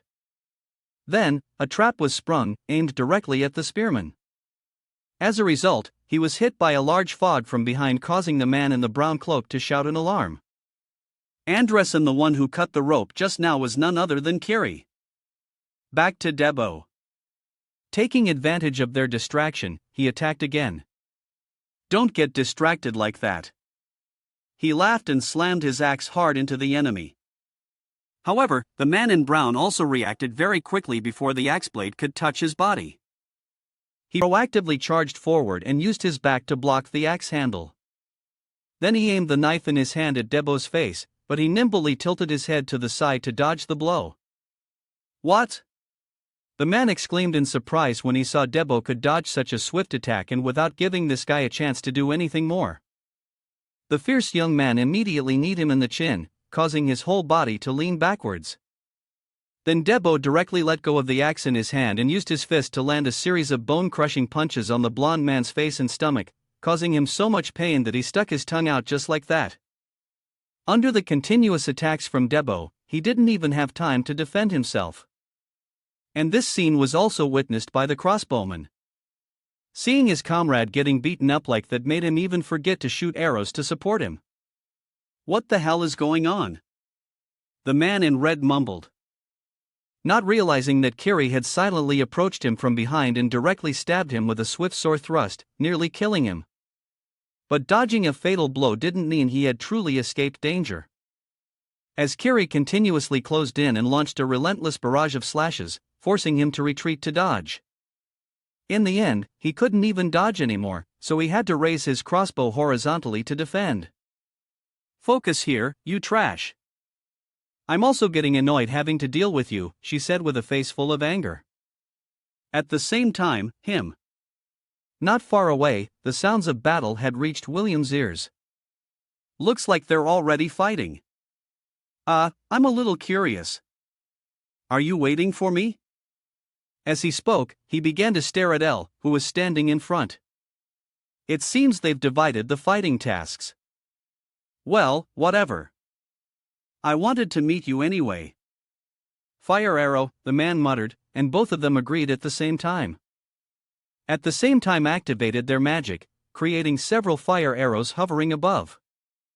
Next was a barrage between the two second circle mages. First, the cross-eyed man completed his magic first and immediately aimed at the main character, but he was dodged by jumping to the side. Then, Elle immediately returned fire with another fire arrow, and the psychopath, seeing the arrow heading towards him, his eyes widened and he shouted, "Excellent." Just like that, it's unclear if he used any defensive measures, but the arrow exploded upon hitting him, creating a cloud of smoke. Dusty. However, before Elle could observe further, something suddenly flew out of the smoke and dust. This startled him a bit, and he immediately leaned to the side. A rock. He thought as he saw the rock graze past him. But at this very moment, the psychopath William took the opportunity to circle behind him to attack. Is that all you can do? Fire arrow. As he spoke, he swung his staff to cast another spell, creating another explosion in the forest. For some reason, after the flames died down, Elle just stood there as if nothing had happened. Did you just neutralize that attack? Oh my, what an unexpected result. You don't have the strength to block that attack. So, how could you? What on earth did you do? He said with an excited voice. But after seeing El's silent posture, William guessed that he wasn't one to talk much in battle. It seems you're the type who doesn't like to talk much. Well, it doesn't matter. We can't fight and talk at the same time. I'll find out for myself. At this point, the man flicked his wrist and shot an arrow forward and faced with this attack. El also knew that his fire arrow magic couldn't possibly stand against it, so he had to use a type of magic with more terrifying firepower. The fire spear to block the blow. As for William, after seeing his attack blocked by strange magic, his eyes widened in disbelief. Did he use telekinesis to spin his fire arrow? He's piercing my spell like a drill. I've never heard of anyone using this method. William screamed in his mind. Then a massive explosion occurred as the two magics neutralized each other. Unbelievable. Using telekinesis to enhance skills. So, I see now you're the kind of person people call a genius, aren't you? The kind of person I hate the most. So, why don't we enjoy this opportunity a little more? Show me what else you can do. As he spoke, he immediately created a fire arrow and aimed it at the main character, forcing El to immediately use his telekinesis, controlling the rubble below to form a shield to block this attack. But even so, it was still too weak to completely block William's fire arrow magic. It instantly pierced through the stone slab. Haha, what are you doing? Is running away all you can think of? He laughed like he was having a seizure when he saw El running away like a mouse. And to give him a little surprise, Al immediately put his hand forward to use his telekinesis to control a fire arrow aimed straight at him from the side, nearly sending him to his grave. But this attack wasn't over yet. Immediately, El waved his hand, controlling the flying arrow, circling past his face. Just like that, he continuously trolled the arrow to chase after William until it hit him. And the constant dodging was starting to drive him mad. I'm not playing with you anymore, he said as he threw a fire arrow downwards. And of course, our main character is also us. Also immediately used fire to extinguish it, neutralize the magic of Han. But this also created an opportunity for William to catch his breath.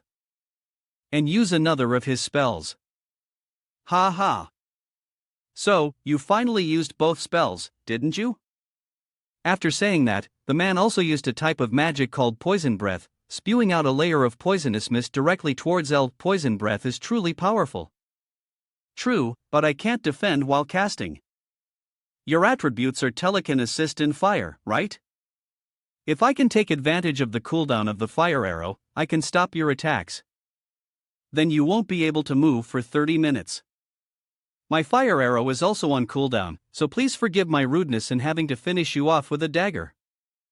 Now it's finally my favorite moment. I'm so curious. I can't wait any longer. The desperate expression on your face. Are you trembling or are you crying? If not, the man said, showing a very perverted expression and at the same time began to lick his dagger, probably not afraid of cutting his tongue. However, before the man could finish his sentence, El had somehow managed to get close to him. I threw a straight punch into his face, causing William's teeth to immediately bid farewell to their owner and to explain why El could still move after being hit by the poison smoke. We have to talk about the conversation at the bar 3 days ago. Between Debo and the man in the red bandana, how did he do that? Tell me. How could he resist the poison of the crazy poisonous mushroom? Your boss isn't here, so you can tell me, right? I'll pay for the beer. So just tell me. Next to him, the young man Debo, slightly intoxicated, happily agreed. What's the use of telling you? Even if you hear about it, you won't be able to imitate it. He called it vacuum. I think his skill is to use telekinesis to suck in all the air and then block it. Just when I thought I was about to die at the hands of that damn poisonous mushroom. He sucked up all the poison that had spread throughout that vast area. You see, that's all there is to it. Not much, right? I've told you, so you're treating today. What the hell? Isn't that skilled to superhuman? The uncle exclaimed in surprise. Debo, hearing this, had to nod and say, that's why I said so. My boss is super strong. Back to the present, L was now using William for martial arts practice. And when it came to close combat, he had no chance against L. He didn't even give William a chance to cast a spell. Then he would engage in close combat, and he would engage in close combat for William. He would engage in close combat for William, and he would engage in close combat for L. He would engage in close combat for William, and he would engage in close combat for L after knocking the pervert into a nearby tree.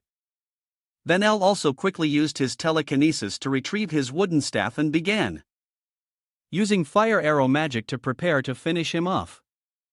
Just like that, a fire arrow was launched, piercing through the tree that William was leaning against. As a result, one of his arms was also blown off by the magic. But at least the man was still alive. How dare someone like you do this to me? William shrieked like a mad dog. At the same time, he began to cast his poison breath spell, spewing out a cloud of poisonous mist once more. But against this magic, I'll simply use his telekinesis to block all the poison smoke, but also because the poison smoke was blocking his vision. I'll guess that he had some plan trying to pull a trick again. He might be faking his madness, but I'm sure he's aiming for something. Since he can no longer use poison on me, he probably wants to get his magic staff back. Try to get it back and I'll finish you in that moment. I'll silently speculate, but contrary to what he thought, a 5-elemental magic suddenly attacked him from behind, causing L to be unable to dodge in time and take the full brunt of it. And the one who did it was none other than William himself. Without needing to use a staff, he began to use the ring on his hand to cast magic instead. You bastard! I'll chop you into 100 pieces. William shouted madly. Back to L, hit squarely. Although he didn't die, he was seriously injured. I was careless. I didn't expect him to still have the trump card of a fireball before my regression. I never made a mistake like this. I was too arrogant, he told himself while William began to activate another item to create countless fireballs aimed at L. Just like that, a terrifying explosion occurred. So much so that Debo, who was fighting not far away, could see the column of fire created by the explosion. Boss, he said worriedly. On the opposite side, Kiri had now finished off her opponent and turned to give instructions. Don't waste any more time. Finish him off. That much is not someone he can deal with alone. All right. All right. I was about to do it. Stop ordering me around. Debo exclaimed angrily. But just before he was about to deliver the finishing blow, an arrow suddenly flew from nowhere, aimed straight at the man's eye socket, and sent him to the afterlife in an instant. And the owner of this arrow was a certain green-skinned hob. Because of the loud noise from the battle, this group had drawn over and had silently waited for them to be exhausted after the battle before starting to attack. Crazy. I was wondering why they hadn't shown up. Debo grumbled. Are they green goblins? We need to deal with this quickly. Don't underestimate them. They're not easy to deal with. Furthermore, among their ranks, there's one that looks very strange. Debo warned, looking ahead where a green goblin dressed like a midge was sitting on a plank. Quinn carried by other goblins back with the pervert William. After looking at the wreckage in front of him, he mumbled, "Is that bastard really dead?" After saying that, his eyes also turned red and he spat out a large mouthful of blood as if he could die at any moment. Despite being on the verge of death, he could still smile cheerfully.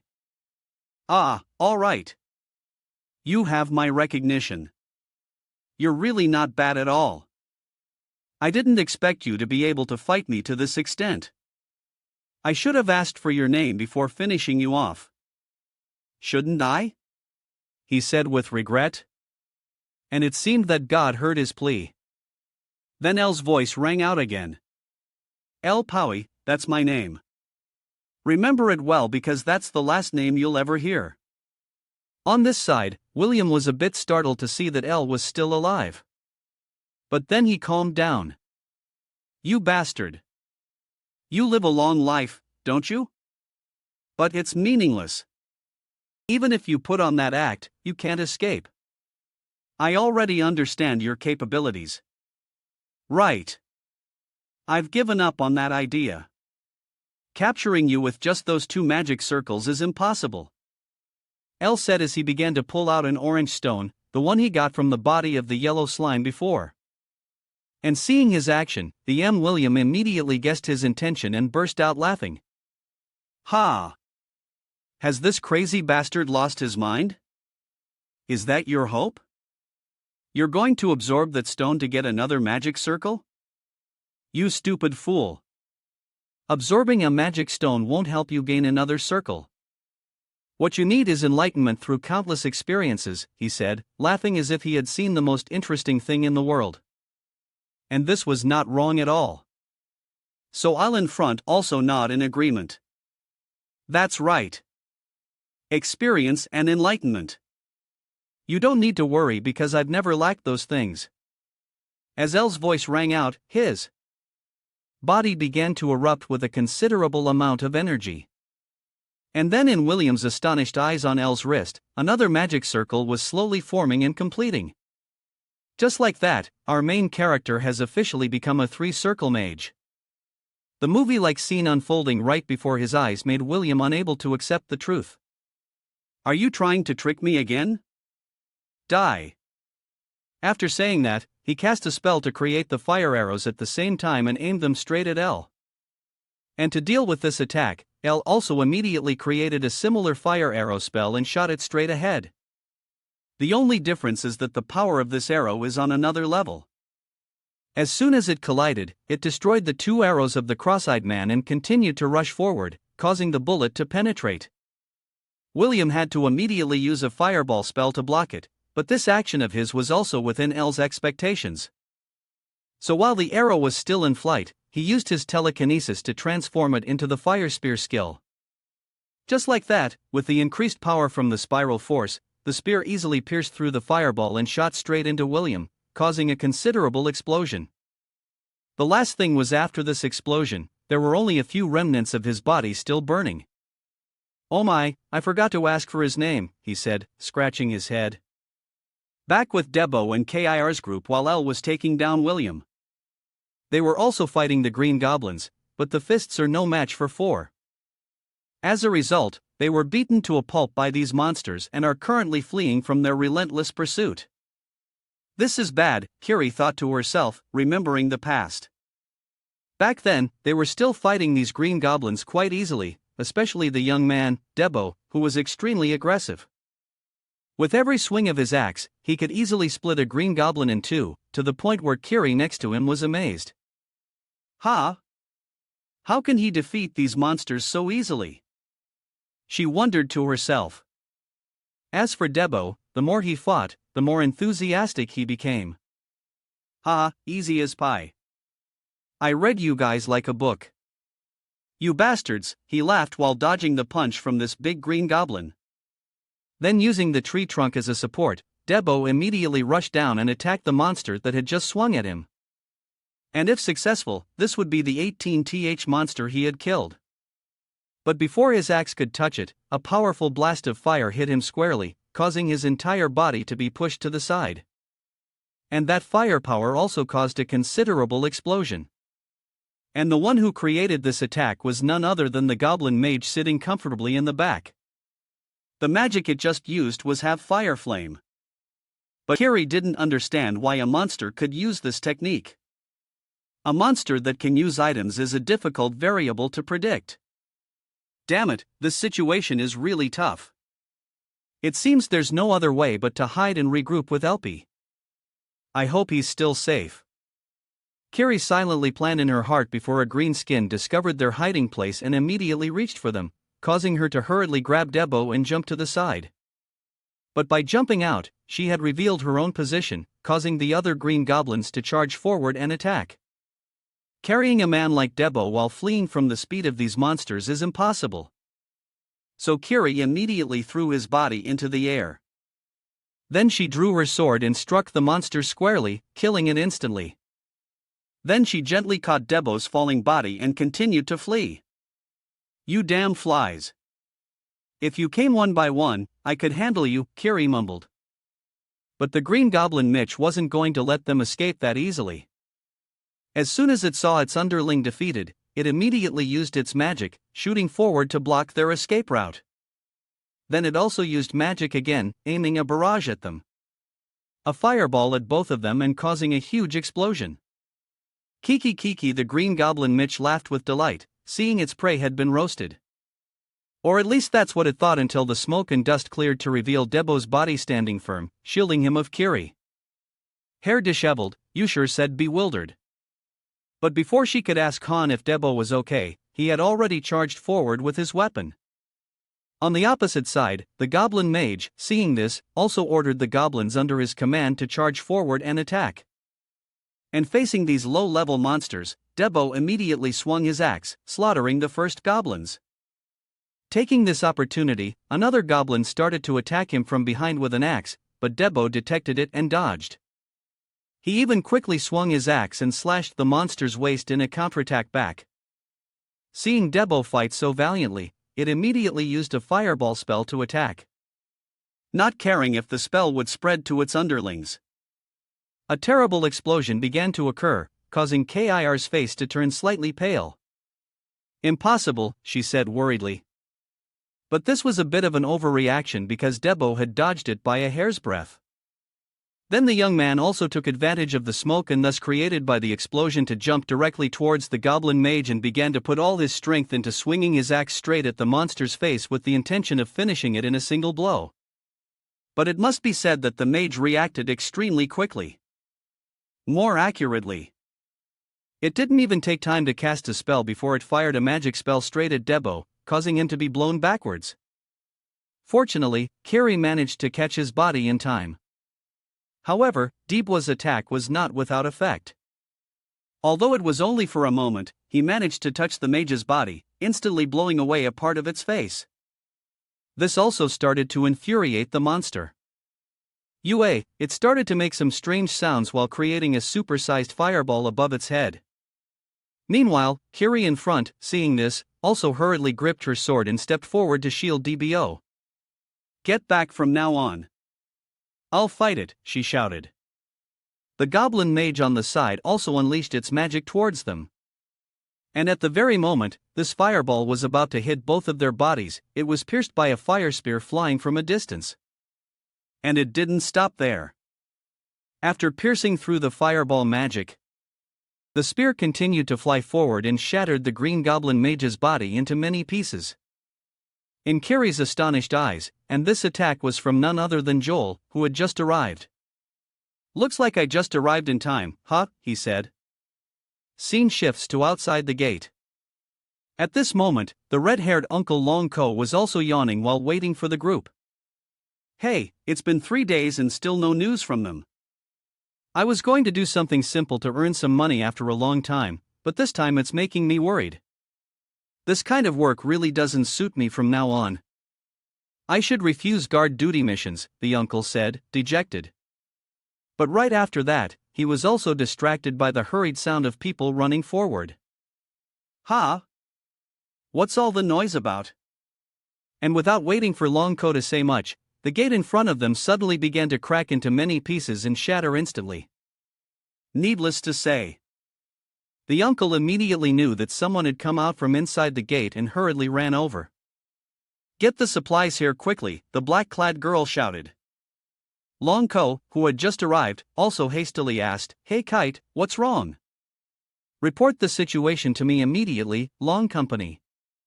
We have some survivors. The gate is destroyed." "So the conquest must have failed," she said, speculating and following the red-haired uncle's gaze. At this moment, only 3 survivors emerged from inside the gate, and they were the 3 L members. Their appearance was also pitiful. Time passed quickly and our main character slowly woke up from his coma. "HMP, you're finally awake," Lanko said. I also looked around in confusion and asked back, "Where is this?" But before he could finish his sentence, Lanko interrupted, "Listen here, from now on, try your best to answer my question. In the conquest of this gate, only the strongest from the merchant guilds participated, but only 3 people from the GFO guild survived. What exactly happened inside the gate?" he said in his serious tone. Meanwhile, L also started to act and said with the start, "We are the only ones." I suspected it, but as I thought, everyone is dead. As he spoke, L's body began to tremble as if agitated or scared.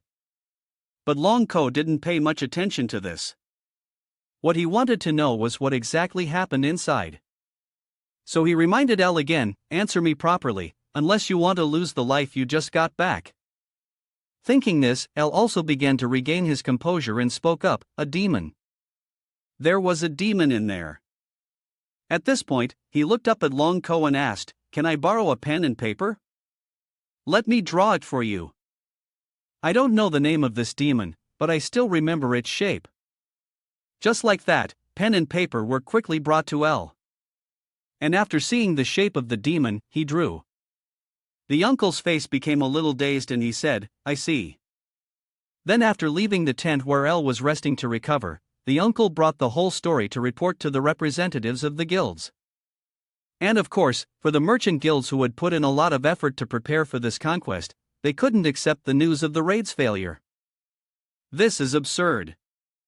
A 100-person gate. And those were the best people from the merchant guilds. Even if it's a 100-person gate, isn't it level just red? You're telling us to believe that all those members were killed by monsters. To be blunt, they couldn't have been defeated in that gate. My cousin was also in the team, the bearded uncle shouted. He was the representative of the Sky Merchant Guild, Toriel. And to answer his question, Lo also showed the drawing that L had described and explained. It doesn't sound like he was making things up. It seems this is the monster that attacked them. The boss of the 100-person gate. A goblin.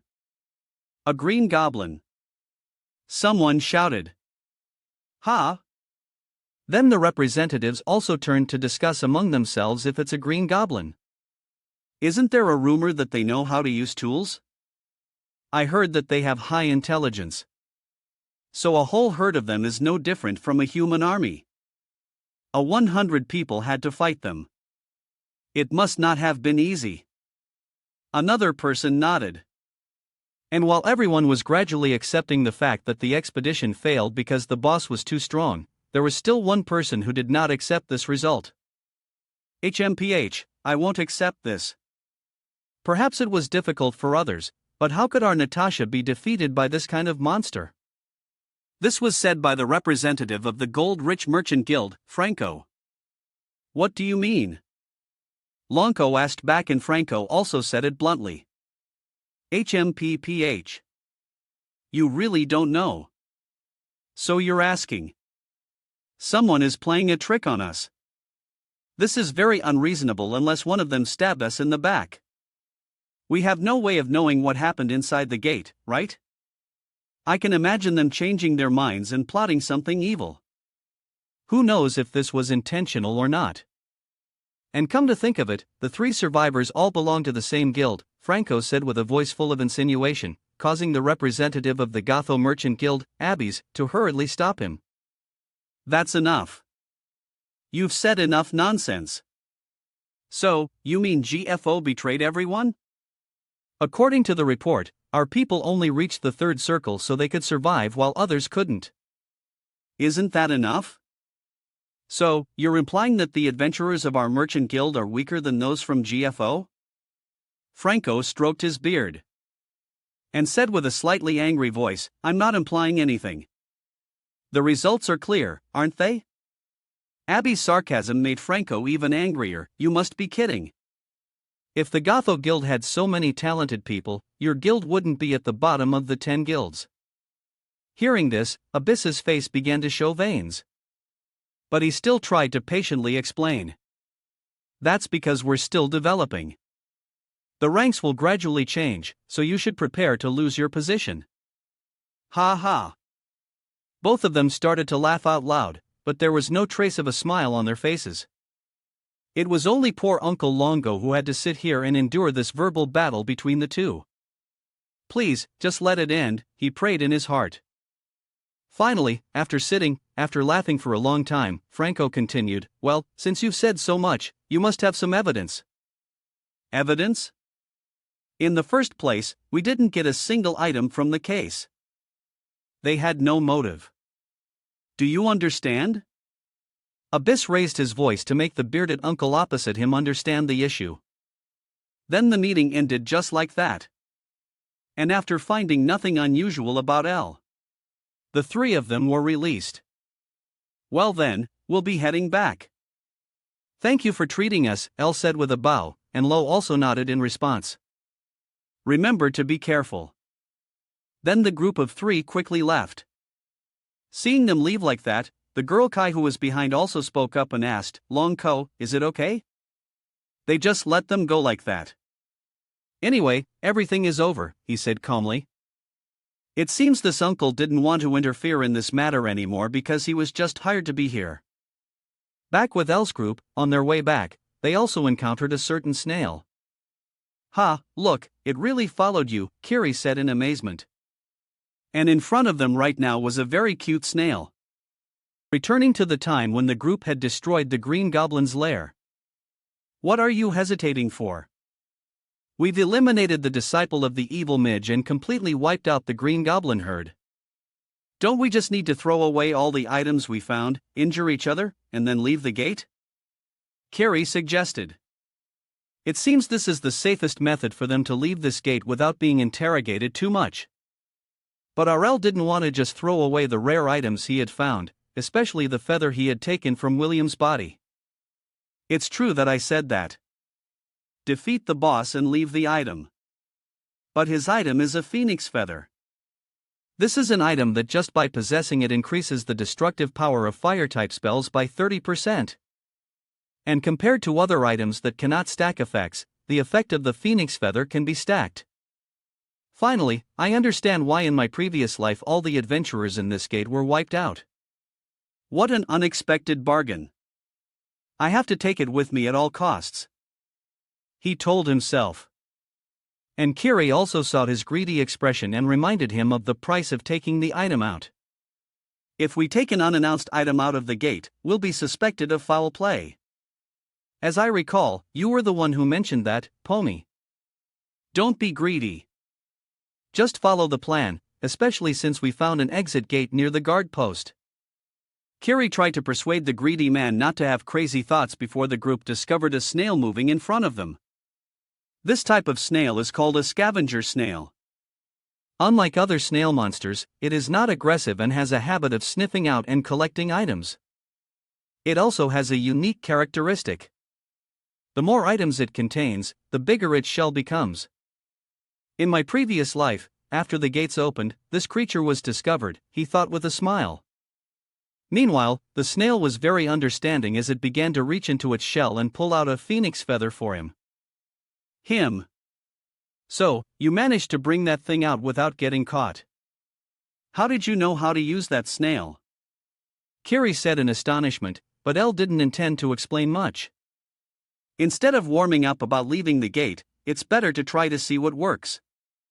After that, Kiri didn't intend to ask much more about the snail, but she started to ask about their next plan as she had followed his words. Elsa gave the girl a sedative.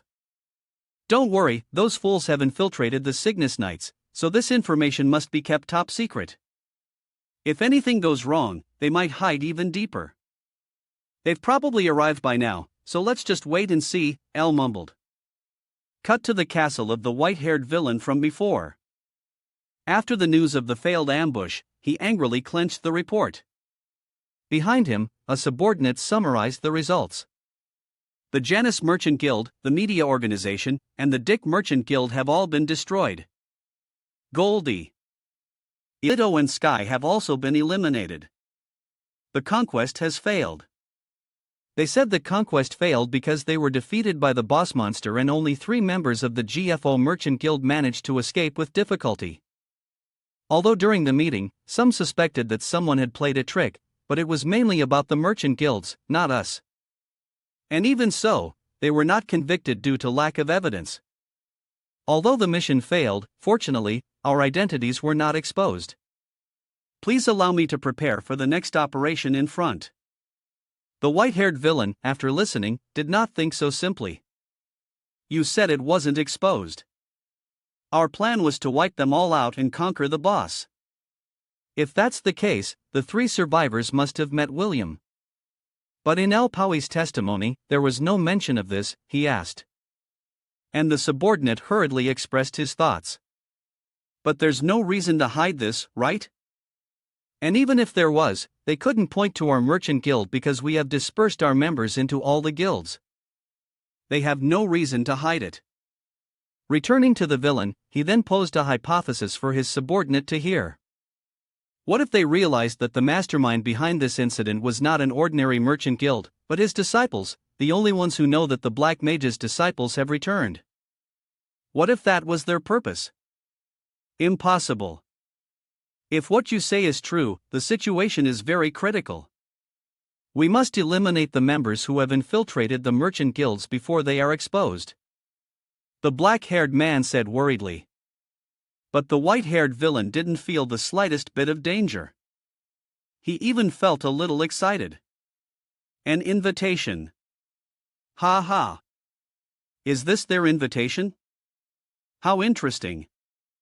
All right, I'll accept, but it's best we change the stage to make them the 1001 essay guest. He said with a laugh while burning the report in his hand at the same time in a certain forest.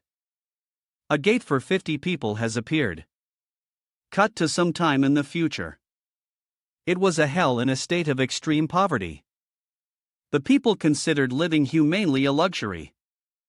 I witnessed my sister suffering from black blood disease. Living in pain every day. I couldn't even protect the only member of my family from death. This place has always been hell for me. Oh, still alive. You seem to be having a hard time. You want my help? A white female warrior asked Debo, and faced with her kind words, he just gave the girl a fierce look and shouted, "Get lost." That was the first time Debo met Aaron. Cut to an unnamed battlefield. At this moment, Debo had just finished off a monster and was happily boasting, "All right, I'm number 1. Next to him, the others hearing this also said regretfully, "If only I had been 30 seconds faster." It seems today's dishwashing duty has been decided. Debo, you're too arrogant. It seems we've sorted everything out. Good work, everyone. Let's go now, Aaron said with a smile, standing on a pile of monster corpses. A year. That amount of time was enough to change my values. She was a cold but warm-hearted heroine. As a pathfinder and protector of everyone, she opened my eyes to the world. Of course, my goal is to help her. Getting to experience real combat from an abandoned mine to a challenge cave. It's really great. Thanks. The white-haired young man laughed, making Debo a little angry. Can't you see I'm in a bad mood? Stop laughing. Her right, Debo, you're not doing anything, are you? You call yourself Aaron's disciple, but I think if you want to be recognized, you should do a little better. I told you not to talk about that anymore. Debo shouted in a slightly embarrassed tone. Meanwhile, the captain, Aaron, didn't pay attention to their teasing words and turned to ask a girl behind him. You think we're going in the right direction, Sonal?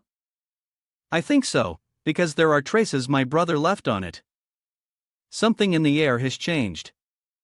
A place like this exists in the El Nuso mountain range. Back to a few days ago when Sono began to plead with Aaron. Please, the abandoned mine in the Elna Mountains is too dangerous. I can't go alone and no one will go with me. I need Aaron's strength to find my brother, she said, looking behind her. On the opposite side, Aaron, after listening, also enlightened the girl about the problem. You've come to the wrong place. I don't deal with personal problems like that. Bringing you along is useless. My principle is that bringing someone with a level 3 skill will only be a hindrance. There's no guarantee that your brother is still alive. Go find another adventure. At this point, Shannon's face began to fall into deep sadness. And just when she thought all hope was lost, the young man Debo behind her spoke up. Aaron, sorry for interrupting, but we are her last hope because since that last day, no adventurer has gone to the trial cave. I want to help her. I will take responsibility for her safety. Please reconsider. That was the reason Aaron's group was at this cave. And after a period of searching, they also discovered the first corpses. Is this the one? She said, looking at the body of a certain Mitch. However, with just a glance, Shannon realized this was not the person she was looking for. No, that's not my brother. I see. Well, that can be considered a good thing, I guess. But why did he die here? Those wounds don't look like they were made by a monster. To be exact, he's been dead for a week. Wait, if not, then this person is someone in the group shouted upon realizing the man's true identity. But before this person could finish their sentence, a large shadow from above them crashed down below, creating a considerable explosion, and the pressure from the explosion also blew the young man Debo away. Fortunately, he managed to catch Shannon in time. What's going on? Could it be? Damn it, it's Zakam. Get behind me. Debo gritted his teeth and charged forward to intercept the giant stone statue. However, before he could make a move, Aaron next to him swung her axe, knocking the monster's giant arm away. At the same time, she shouted, Debo, we'll attack it from the left. Let's finish it, he said enthusiastically. At the same time, the others also started to charge forward and attack, plundering. Just like that, the whole group started to use a mobbing strategy to brawl with this monster. After a hard struggle, they finally managed to bring the monster down. Is that the damn thing everyone's talking about? Debo said, panting heavily after the battle. But without waiting for him to think much, the knight next to him looked around and shouted. Where is Sannon? Does anyone know where she is? What? Debo said in surprise. In the end, he only found the hairpin that Shannon had dropped and speculated. Don't tell me she went inside alone. Crazy. Why would she act on her own like that? Next to her, Aaron now looked into the cave with a serious expression and told everyone to be careful because she could feel a strong energy radiating from within. What do you mean there's something inside? Someone asked back, but Aaron couldn't tell them clearly. I'm not sure either. I can't say for sure, but there's definitely something very powerful and very dangerous. Back to Debo, because he was the one who caused this mess while everyone was hesitating. He stood up and took responsibility. I'll go inside and bring her out because I'm responsible for protecting her. The rest of you stay here and guard this place. Debo, calm down. Didn't you hear what Aaron said? The swordsman reminded him, seeing Debo in a panic. I'll go with you. Anyway, the thing inside is a threat to the world of Fangfu. So, it's my responsibility to stop it. It's settled then. Let's go inside quickly, Aaron made the decision. Then the group began to enter. And not long after walking the path before them, the group saw Shannon sitting next to someone under a tree. There she is, Sun is there, the group said happily. But after noticing the body lying next to her, they were a little taken aback. Wait, there's a body. Turning towards Shannon, hearing everyone's voices, she also nodded and replied, yes, that's my brother. Behind her, Aaron, seeing this, her eyes began to show a serious expression because her instinct told her that something bad was about to happen. Damn it. So, the worst has happened. Shannon, stay there. I'm coming to you, Debo shouted. But in response to his words, Shannon's face was filled with despair. You followed me, Debo.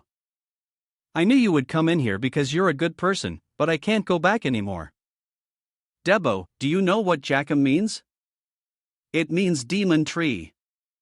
Many people think the thing that moved just now was Jackham, but actually, only the giant tree here is the real Jackham. You haven't even started the real battle yet. Zan, what are you talking about? Debo shouted when he heard the girl start to ramble, but without waiting for him to say a lot, Erin next to him raised her hand to signal him to stop. Thanks for letting us know this is a different form, Sanan. I will destroy this demon tree. So, don't worry. Now, leave this place. It's dangerous here. If the tree falls, you could get trapped inside. Or do you still have unfinished business? For example, using your brother as a sacrifice, Erin said with a serious face. But unfortunately for them, these words were a little too late. When Shannon started to take out a certain gem from her brother's body, she still didn't understand. It really started the moment you guys stepped in here. You'll be possessed by Zack and it can control you completely. She said, the gem in Shannon's hand suddenly developed a crack. And right after that, Debo was suddenly stabbed from behind by the swords, catching him completely off guard. And it wasn't just the swordsman who was controlled. Even the white-haired young man had lost control as he suddenly charged at Erin with his spear technique. Back to Debo. After being hit, he immediately fell to the ground. Miria, what did you just do? He said, coughing up a little blood. Correction, Miria is actually a girl. I was cross-eyed and didn't notice. Back to the story. According to Debo's gaze, he said to the girl that he had spoken to her. He had spoken to her. He had spoken to her. He had spoken to her. He had spoken to her. The female swordsman, Mia, had almost fallen into a state of madness. You're killing my friend. These words were spoken by Hakame, who was controlling her. Meanwhile, Shannon's laughter echoed from behind. Haha, it's useless to them. You two are the targets to be eliminated. Now everything will end. Let's try to finish this performance for the Black Mage. Sun said her appearance completely changed. Back with Debo, his body was now trembling from the wound. This could it be that she's been possessed by Zakam? He speculated in his mind. Meanwhile, Erin shouted, Debo, don't be a coward. Finish it. That's not Miran anymore. Wake up. I know. Damn it. He gritted his teeth as Erin began to use her strength-enhancing ability, enveloping her body in a layer of energy and charging forward to fight the people who had just been awakened. Damn it. Damn it.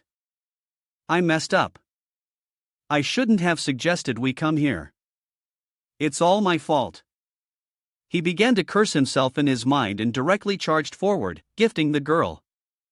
Miriam, this one's for you. Sorry, Miria, he mumbled. And it seems the girl wasn't dead yet. So she immediately reached for his face, causing Debo to panic and swing his axe again, creating a large gash on her chest. All Miria did was caress his face and instruct, thank you very much. Please take care of Erin. After saying that, she directly collapsed in her teammate's arms, making Debo even more self-conscious. I am more sure of myself. Back with Erin, after dealing with the stone people blocking her way, she immediately charged towards the demon tree, the root of all this trouble.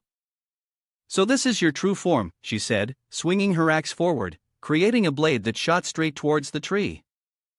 However, it couldn't reach its real body as the energy blade was blocked by a stone arm. Even after that, the stone man quickly counterattacked by throwing its giant fist towards Erin, but she dodged it by spinning in the air. Meanwhile, Debo was now climbing on the other arm of the stone man to attack together. Erin, let's tear this thing apart. Both of them shouted at the same time. Debo and Erin also began to use a continuous slash technique, inflicting countless cuts on the stone man's body. But even after taking a ton of damage like that, it was still very tough. This damn thing, Debo said in annoyance as he had to speak, had to struggle to block Jackham's giant fist. But while he was in a power struggle with the monster, a shadow also rushed towards him from the side. I will offer my life to the sup. Green being Sono said with a voice full of madness. At the same time, she also gripped the sword in her hand, causing it to glow as if she was about to activate some skill. However, before this skill could be unleashed, she was charged at by Eren and sent to the underworld with a single blow. So, all that's left is that stone statue, Eren mumbled. Debo next to him also nodded in agreement. It certainly won't let us destroy it easily. However, at this moment, a certain evil power suddenly began to affect Debo's body, causing him to clutch his head and scream in pain. And just by looking at his appearance, Eren had already guessed something. Debo, could it be Eren? No, you have to quickly deal with me. Hurry, go before I do something I'll regret, he roared. And Eren also knew that he was beyond saving, so she could only grit her teeth. Damn it. To hell with it. Forgive me, Deep. As she spoke, she began to cover her axe with mana. And the young man, seeing her determination, was also satisfied. Yes, in the end, it's for the better. This is probably the punishment I deserve for those foolish thoughts. I'm sorry, everyone. Because of me, hurry, he screamed in his mind as he began to feel his pain intensify. But right after that, the pain suddenly stopped and the image before Debo's eyes had also changed. Denv, why is my sister here? What's going on? Who brought her here? Who was it? Was it you? How dare you? He thought as he looked at Eren with eyes full of madness. At this point, he was completely dominated by Jackam's mind. Don't worry, I'll end this quickly, Eren said. But according to the girl's eyes, Depot had been blackened. If you've been corrupted and you dare to involve my sister in this, I will not forgive you. Then Zakam also began to team up with Debo to deal with Eren. It immediately threw its giant stone fist towards her, forcing Eren to quickly jump back to dodge. However, Debo also took this opportunity to swing his axe at her, causing it to cut through her cloak. And at the same time, Debo also performed a roundhouse kick straight to Eren's face. But she blocked it with her hand. His reflexes are too fast. She thought to herself, then continuously pushed back by attacks from Debo. And as Eren took a step back and slashed out a wave of energy, it was blocked by the stone arm of the bow. But it didn't last long as the girl immediately approached from behind and unleashed a skill called Final Toss, severing Jackam's stone arm and causing countless ice pillars to appear on the ground. As for Debo himself, he was also thrown out, his fate unknown. Taking advantage of the opportunity, Eren was not messing around. He immediately charged up to deal with this annoying person. Let's end this final blow. Eren shouted, simultaneously using another skill to create a large bear-shaped illusion behind him. But at this very moment, she also realized that she had somehow climbed onto the head of the stone statue and was charging down to attack himself. You damn fool. This is my only chance. I can't stop. Sorry, Debo. She thought to herself. Then the bear illusion. A large one also struck and smashed this demon tree. Time passed quickly. Now that Jackham has been defeated, Depot has also escaped its control. What's going on? Jackham is still, he mumbled, but was interrupted by Eren's voice. Life has come. Finally awake, huh? That's good. I thought I have to leave without saying and goodbye to you, Eren said with a laugh. And in Depot's eyes, at this moment, the axe in his hand was firmly embedded in the girl's body, making his love proud, causing the young man's face to turn pale. Eren, did you know? No, Eren, I told you to kill me. Why? Why did you? He said as his body began to tremble violently. Debo, 800 years ago. I know we failed once. I'm no longer the one who will stop the Black Mitch. But you, Debo, you're very talented, unlike me. At your age, I wouldn't dare to compare. Don't, Eren, I can never be as strong as you never, he said in confusion. But it couldn't help Eren's condition improve. As she began to hand everything over to the young man, Debo, I entrust the world of Fongtha to you. I'm sure you'll handle it well because you are my only disciple. I'm a little tired. I'll take a nap. Aaron, wake up. Open your eyes, Aaron. He shouted in desperation. And that was the story of Aaron's permanent departure. I had to inform her friends and heroes about this. And finally, I also left that place because it wasn't where I belonged if Aaron's shadow was missing. It was like hell from not being able to protect the goal I had finally found to not being able to atone for my own sin. I couldn't even fulfill the wish of the person I cherished. This place, he thought to himself before the massacre of the Black Mag's artillery. Back to us with the current timeline. At this moment, the young man also slowly woke up. Oh, you're awake. I was so worried because you were unconscious even though you weren't injured anywhere. Oh, right. You were also talking in your sleep. Did you have a nightmare? His younger sister didn't have said. But Debo himself also scratched his head because he couldn't remember anything. Meanwhile, outside, the doorbell suddenly rang, making Jordan a little curious. Who could it be? I don't remember having an appointment coming. The little girl shouted and hurriedly ran to the door. After seeing the visitor, she also called out to her brother. Brother, come out here. Someone's here to see you, Debo said annoyedly and also quickly dragged himself to the door and sat down. The person who had just arrived was none other than our main character, El Debo. Our plan has been accelerated. Get ready quickly. No rest days allowed. Boss, he complained. But this only made El more curious. Didn't you just have a good rest? My goodness. What are they doing? And what's with this change? She'll probably have to give me some money. 200,000 mos should be enough. Absolutely not. Debo exclaimed without any room for negotiation. To talk about this mission, we must go back to the secret meeting between El and Abyss. Naturally, although he thought El didn't have the guts to backstab him, he still had to call him over to ask about everything that happened inside the Red Gate, the hideout of Yolinga. So, they dealt with all 97 of them. But you were able to overcome them by increasing your magic circle. Yes, that's right. El nodded in reply, but his answer didn't satisfy Abby's. Couldn't understand what El was thinking when he said those words. So, you don't know any other details? Let me be straight with you.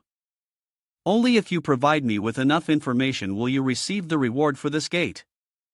You definitely need that money, right? He began to threaten. But unfortunately, this old man had threatened the wrong person. Because after that, El directly took out a wad of money from his side bag and explained, "It seems I made a mistake. Then let me pay off my debt first. This is to Millie and Mazos. So, I've paid off all my debts."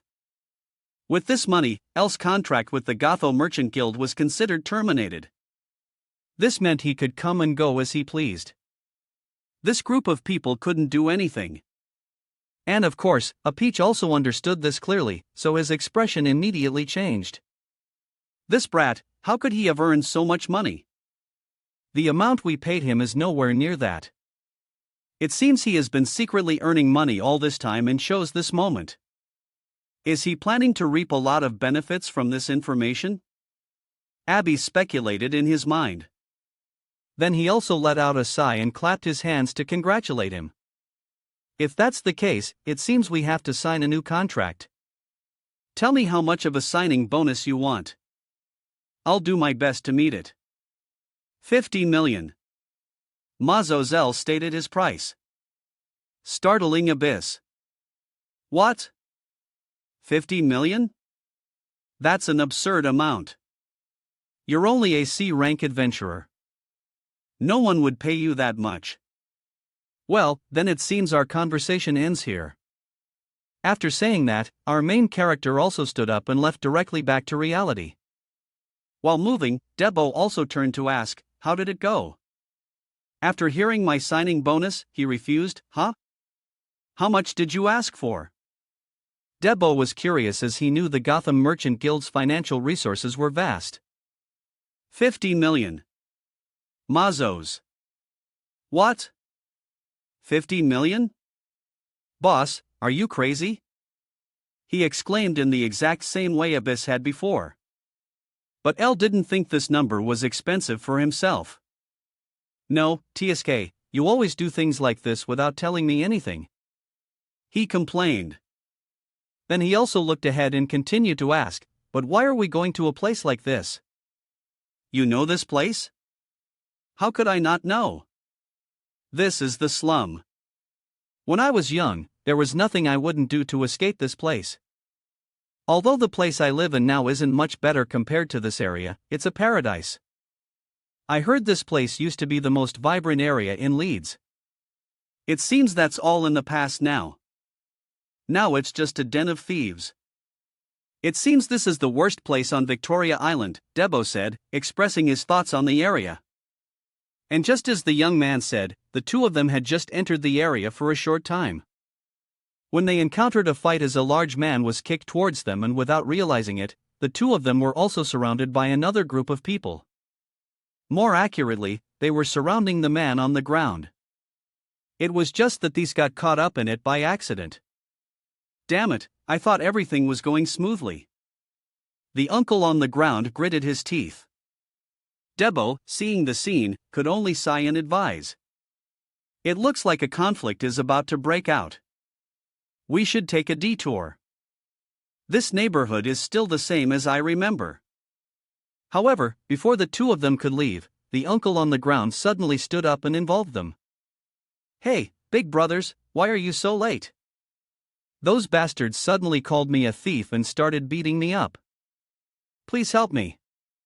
Please save me, the uncle said, crying, which made Debo, who didn't want to get involved in trouble, unable to resist shouting. What is this bastard talking about with a face like that? You're calling us big brothers. Who would believe that? But contrary to what Debo thought, there were actually some idiots who believed it.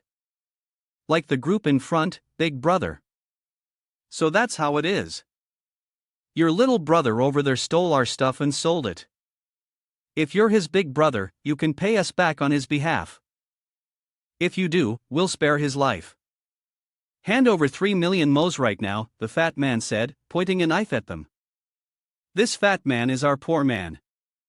The big bone uncle, seeing this, was provoked even more. Did you see me steal it with your own eyes and with your tiny eyes? What could you see? Stop blaming the innocent. Get lost, the uncle said with a laugh, which made the fat man even angrier. You bastard. You really don't want to live anymore. But before the man could act up, threw a few wads of money at his face. 3 million mo's. I've paid, now get lost. Why, big brother? Why did you do that? Debo exclaimed. But L didn't seem to care much. Because at this moment, he the uncle in front. Hey Raph, follow me. Then the three of them went into a small alley to talk. You mean he came here to recruit me? What about the money? I'm out of money. Those wads of cash just now were all I had. L replied. So who do you work for? Nobody. He shook his head, which gradually angered the Uncle Raph. Are you kidding me? Then I have no reason to join your team. Next to him, Debo, seeing his attitude, was so angry he was trembling. You bastard. Give back the 3 million we paid you. Huh? That 3 million? Did I ask you to pay for me? You acted on your own without discussing it with me. And if you've come all this way to recruit me, you must know about my skills. So, you should pay me a proper salary. Let's see. I'll give you a special discount and join your team for 3 million. How about that? He said with a laugh, which made Debo want to fight him right away. You damn bastard. And while the atmosphere between Debo and Raph was getting tense, the white-haired villain subordinate suddenly spoke up from the side. Sorry to bother you all. My name is Baizu. I'm from the Kanye Merchant Guild. May I ask if Mr. L. Naomi is here? That's me, L said with a smile, seeing L confirm. Then the man named Peta continued, nice to meet you. Actually, I didn't want to meet you in such a rundown place, but things didn't go as planned. Please forgive me. We at the Merchant Guild highly value your abilities as you have successfully conquered a 100-person game. So although it's a bit sudden, I'll be direct. We want to recruit your team. Of course, you'll have to go through a simple gate crashing test, but we'll pay 3 million mazos up front, and when you pass the test, we'll pay a signing bonus of 50 million. Do you want to join us? At this point, our main character also smiled, and so the contract between them was signed. And before leaving, Basa didn't forget to remind them the gate break will take place in 3 days. I wish you good luck. What an unexpected profit. Boss. The young man couldn't stop smiling, but before the money in L's hand could get warm, he had already thrown it to the greedy Raph next to him. That's the amount you requested. The contract term is 10 years. After successfully breaking the island, I will give you another 7 million. Back to Debo. At this point, he really thought L had eaten something expired to act like. This what? Wait a minute, boss. Did you eat something wrong today? You're going to give this kind of person 10 million. Not paying attention to this complaint, I'll continue. Let's go. We're late for our next appointment. What? There's still another place to go, Depot exclaimed. And when he saw the next guest he was meeting, his face clearly showed disgust because that person was none other than the girl Kiri who had once accompanied them inside that gate. Boss, why is this noisy girl here? Shut up. I'm just here to fulfill a promise, she shouted. Time passed quickly. 3 days later, at the gate of the test. What a beautiful day to break through a gate, Debo commented on the weather. Then he also turned to observe the people around and assessed. There are 5 teams, a total of 50 people. This should be enough to break through, right? He said with a smile. Because as long as they succeeded, their group would receive 50 million from BIOS. However, Raph, seeing such a large number of people, began to complain. TSK having to bring along useless people again. Will the amount of money I earn decrease? Speaking of Bu, after seeing that everyone had gathered, she also stood up to give a speech. Hello, I am Bu of the Merchant Guild. As you all know, the gate this time is orange level with a maximum capacity of 50 people and 3 cracks. I believe that with this many people, conquering this gate will not be a problem. Blah blah over here. Ever since Bairu recruited him, he had guessed the villainous identity of this group, the Mono. I also guessed that the Candy Merchant Guild would recruit me, but I didn't expect them to bring me here. So, they've started using this place already. Although the timing is a bit different from my previous life, I've conquered this gate once before. My plan will not change. He thought to himself. Meanwhile, Ba's voice continued to ring out. Please remember that all teams must fire a signal flare if they discover a second gate. A second gate? What's that? The young man Kanbo wondered, causing the night curry to just sight and enlighten him. The gates are divided into different levels based on their color. A second gate means there's another dungeon inside this gate. Yellow has 2 and blue has 3, and orange gate has 2 dungeons. So, we'll have to clear another dungeon inside it. And in the second gate, hey, the terrain and monsters will be completely different. Remember that, you idiot. I can't believe he's so clueless. I'm starting to get a little worried. You said your name is El Pami. Let me make one thing clear. Although I've signed a contract with you, it hasn't been decided who will be the captain. Shouldn't the captain be chosen based on ability? He said with a smile. And El didn't seem surprised at all. Ha, so you're the greedy type. All right, we'll decide the captain's position through contributions in this gate. Seeing Elle agreed so easily, Ralph smiled as if he had struck gold. Ha, this rookie fell for it. Once I become the captain, things will get very interesting. Well then, good luck, Bayer said, bidding everyone farewell. Then they entered the gate one by one. It's finally starting. If we close this gate, that's 50 million Mo's boss. Let's just close this 3-crack gate and be done with it. Du said confidently when causing Raph to tease a little. Phew. Think we came here to set up camp? I guess I won't be seeing this naive rookie again soon. What the hell? Damn it.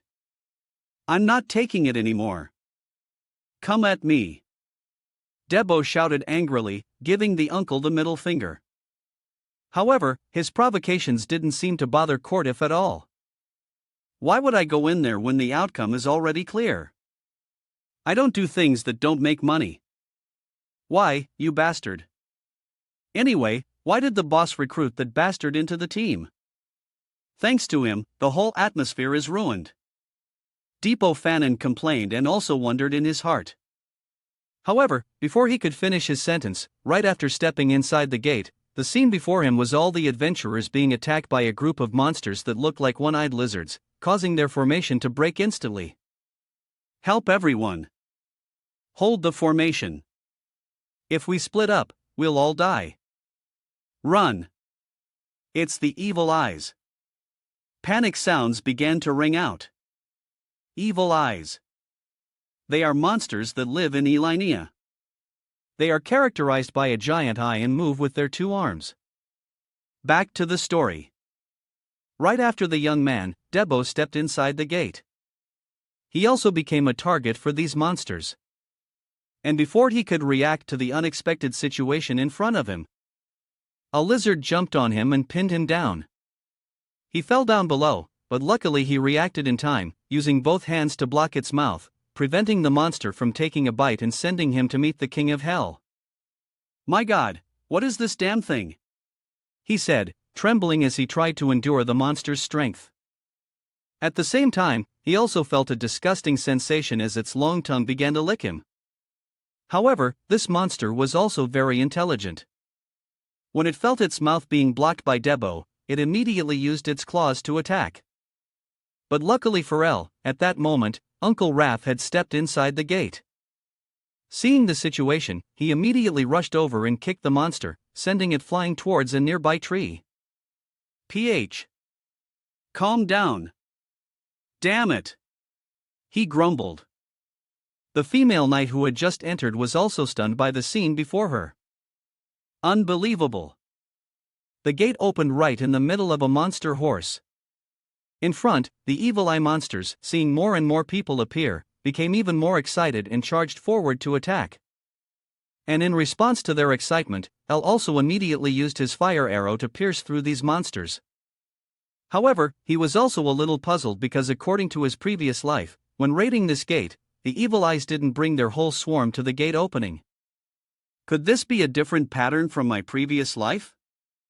Elle speculated in his heart. Cut to Kiri's location at this moment.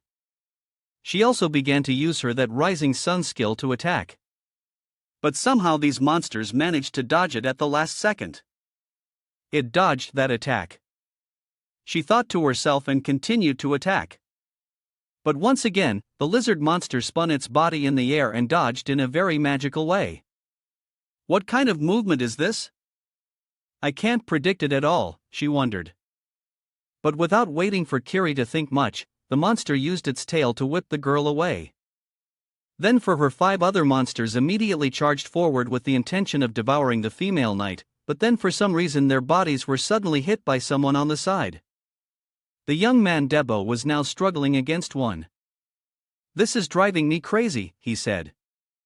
And then a black shadow rushed straight towards him and found him and punched the evil eye right in the face, causing its body to explode into many pieces. And the one who did it was none other than Uncle Ruff. So, the Greenhorn team has lost members and one from the cool-headed team has gone in. Always dramatic. No need to thank me. Just keep acting like that until we get out of here. So, I can be the center of attention. The Western uncle said with a smile, revealing himself to be a three-circle adventurer in face with his strength even though Kiri didn't want to. She had to admit that was the man's true skill. I hate to admit it, but a third tier is truly different. Back with the monsters, another lizard, not knowing life from death, charged up to attack Raph and was immediately crushed by his punch. However, he cannot say that the old man didn't forget to assess the situation just because he was angry. Maybe it moves without a pattern, but that's it. Now that those two rookies are out of the game, only El Paui is left. Possesses the fire arrow skill along with telekinesis, but he certainly has the skills that made the Kanye merchants notice him. I don't know how El Paui fights, but his attack speed is much faster than mine. Then that young man is definitely mine. A contract worth 50 million mazos is an opportunity, a fortune that not everyone can easily obtain. And considering the merchant guild's attitude towards him, they might give him more in the future. Here, I can see it. I can see myself swimming in a pile of money after taking over this party. He thought with a smile as he began to fantasize about the future. And the happier this uncle became, the more enthusiastically he began to punish the monsters. That monster, he's just enjoying all the fun in the world. Kiri mumbled this is so exciting. Uncle Raph laughed loudly and started to throw punches at a lizard, causing its face to also stiffen. However, before we begin, we will cut off its faces. When his fist to dislodge the monster. Suddenly, he was kicked aside by El. What the? So, why did you sneak attack me like that? Are you trying to pick a fight with me? The uncle shouted. But El just said calmly. No need to thank me. What are you talking about? He said before looking, seeing countless arrows of light rain down on the monster horde, turning them into beehives in an instant. If El hadn't kicked him out of the way just now, his fate would probably be no different from these monsters. On this side, Ralph also thought things through and shouted, "What was that just now? Which bastard was it?" However, in response to this angry voice, no one answered, and the monsters were still swarming to attack the group. The culprit was a mysterious archer hiding in a tree not far away. At the moment, he gathered energy to prepare his arrows. El also immediately detected his position. Is it over there? He said, glancing behind him. Then these arrows also began to rain down, causing all the monsters to die like flies. He's already opened fire, El thought silently, and he was also scared. Using a fire arrow aimed straight at the archer, it created a huge explosion deep inside the forest. Back with Raph, seeing El react so quickly, he was also impressed. He blocked the evil eye's attack and countered. What a genius idea and a brave act!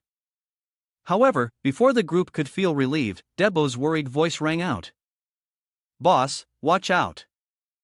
Hearing this, El was also startled and realized that there were 5 arrows aimed at him from behind. It's coming from the opposite direction.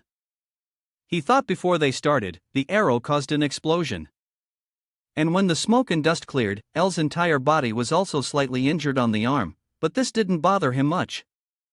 What puzzled him was the direction of the attacks. What's going on?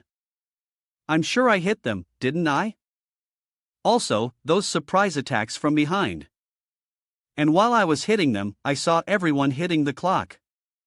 Our main character was still pondering when the female knight also realized something and shouted, Pomi, it's dangerous here.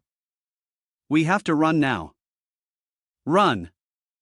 But where can we run to? Raph said as countless arrows were aimed straight at them from above. And these arrows weren't just aimed at El's group, but also at the entire group of adventurers who had entered the gate. Damn it, run, they shouted. But right after that, countless people were pierced by these arrows. Meanwhile, Kiri also used her sun skill, performing a sweeping slash that cut through all the arrows heading towards her to protect an adventurer behind her. What are you doing? If you want to live, run to the forest quickly, she shouted. If we could, we would have run there a long time ago. They're waiting for us in the forest. How can we get past them? The person said, looking towards the dense crowd of monsters waiting in the forest. And as if hearing their wish, right after that, a powerful fire spear suddenly shot forward and pierced through the monster formation. Someone has opened a path. Someone shouted, and Uncle Raph was the first to run into the forest. I'm going first. Don't hesitate anymore. Hurry up. Number 5 shouted at those who were still bewildered while many others were running away. Meanwhile, the archers still had no intention of letting them go and started shooting arrows continuously. And in the process, some people have fallen. Seeing that the situation seems to be not good, also hurriedly reminded boss, at this rate, we will all die, he shouted. And of course, L also understood this. So, he immediately used a fire arrow to shoot behind him to fight back, and at the same time took advantage of its explosion to blind the archer. Debo listened carefully. L began to give instructions but was cut off by the author. Returning to the archer, the fact that L was able to find his position also surprised him a little. He found my position already. It seems Sir worries were not unfounded. I am El Powie, aren't I? I'm sorry and goodbye. After saying that, he also began to focus his arrows on the main character. However, he was able to dodge them all by using the surrounding tree trunks as springboards. TSK, why is Age so agile? He grumbled. Then he started to pay attention to the remaining people and thought, wait, 6 people. One of them is no longer there. The one who uses fire attacks, he thought to himself. But at the same time, a fireball suddenly appeared behind him and aimed straight at him and caused a considerable explosion. The one who did it was none other than L. Just now in the chaos, he had swapped clothes with Debo to have him impersonate him as a distraction. As for himself, he silently sneaked behind to attack. This time, I saw the attack hit him with my own eyes. I thought to myself, back with Depot, hearing the sound of the explosion. And he also knew the plan succeeded. Great. It seems the plan to swap outfits for camouflage has succeeded. It's all thanks to the great DBO for buying time, he thought happily before being shot through by an arrow and collapsing immediately. Walk, Kiri shouted worriedly. An L not far away also realized an arrow was heading towards him. Then the arrow suddenly exploded, creating countless other beams of light that flew straight towards the fleeing group. Impossible. Help! Damn it! Run fast! Master!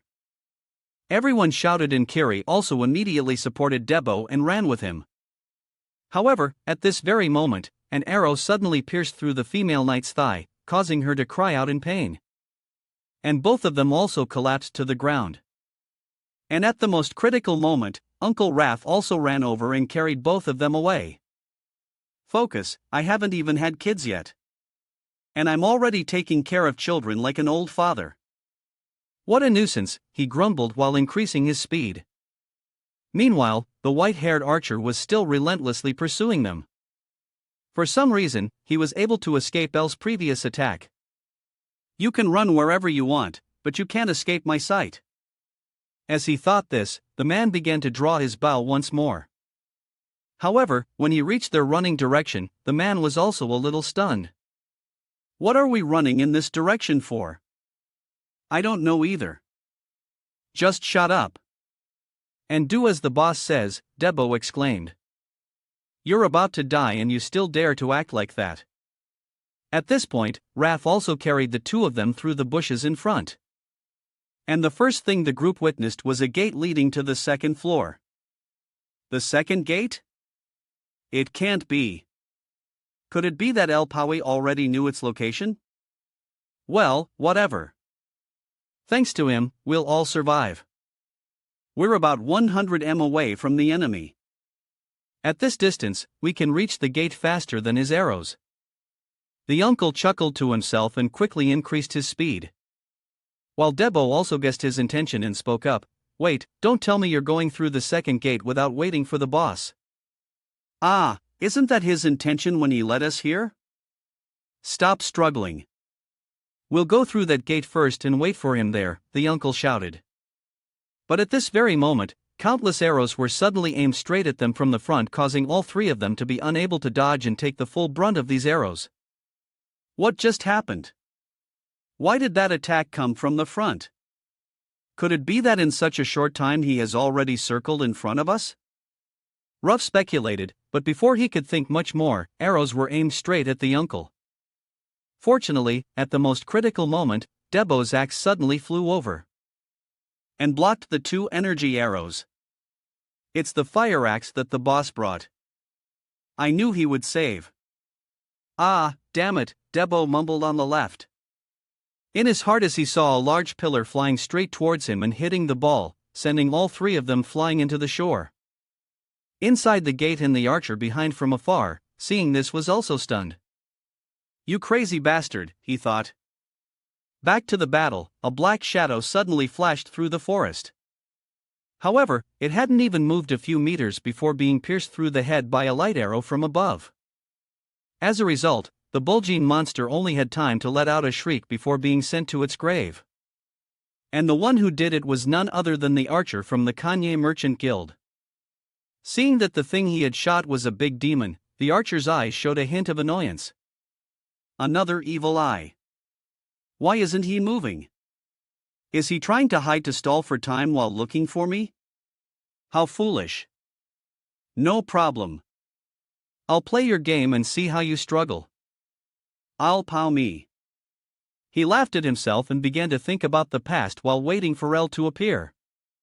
In the 13th year, Serv adopted me. A selection match was held where 300 assassins would fight until only 5 remained. And in this 7-day massacre, no one could find me during that time. And Servac gave me the title of Shadow. Back in the present, the archer suddenly felt a burst of energy. And then, without any hesitation, he aimed his arrow in that direction. However, the target this time was still just an evil eye, which made his face of the man also twisted slightly as he missed. At the same time, from afar, a fire arrow also shot straight towards his position. But luckily for him, the arrow missed and hit a tree next to him. Seeing that, the archer also knew that El had guessed his position. So he immediately put force into his legs and jumped between the tree trunks to change his position. Then, after landing on El's tree trunk and making sure that this place was out of El's sight, he also prepared to counterattack. Well done. But with that last shot, you revealed your position.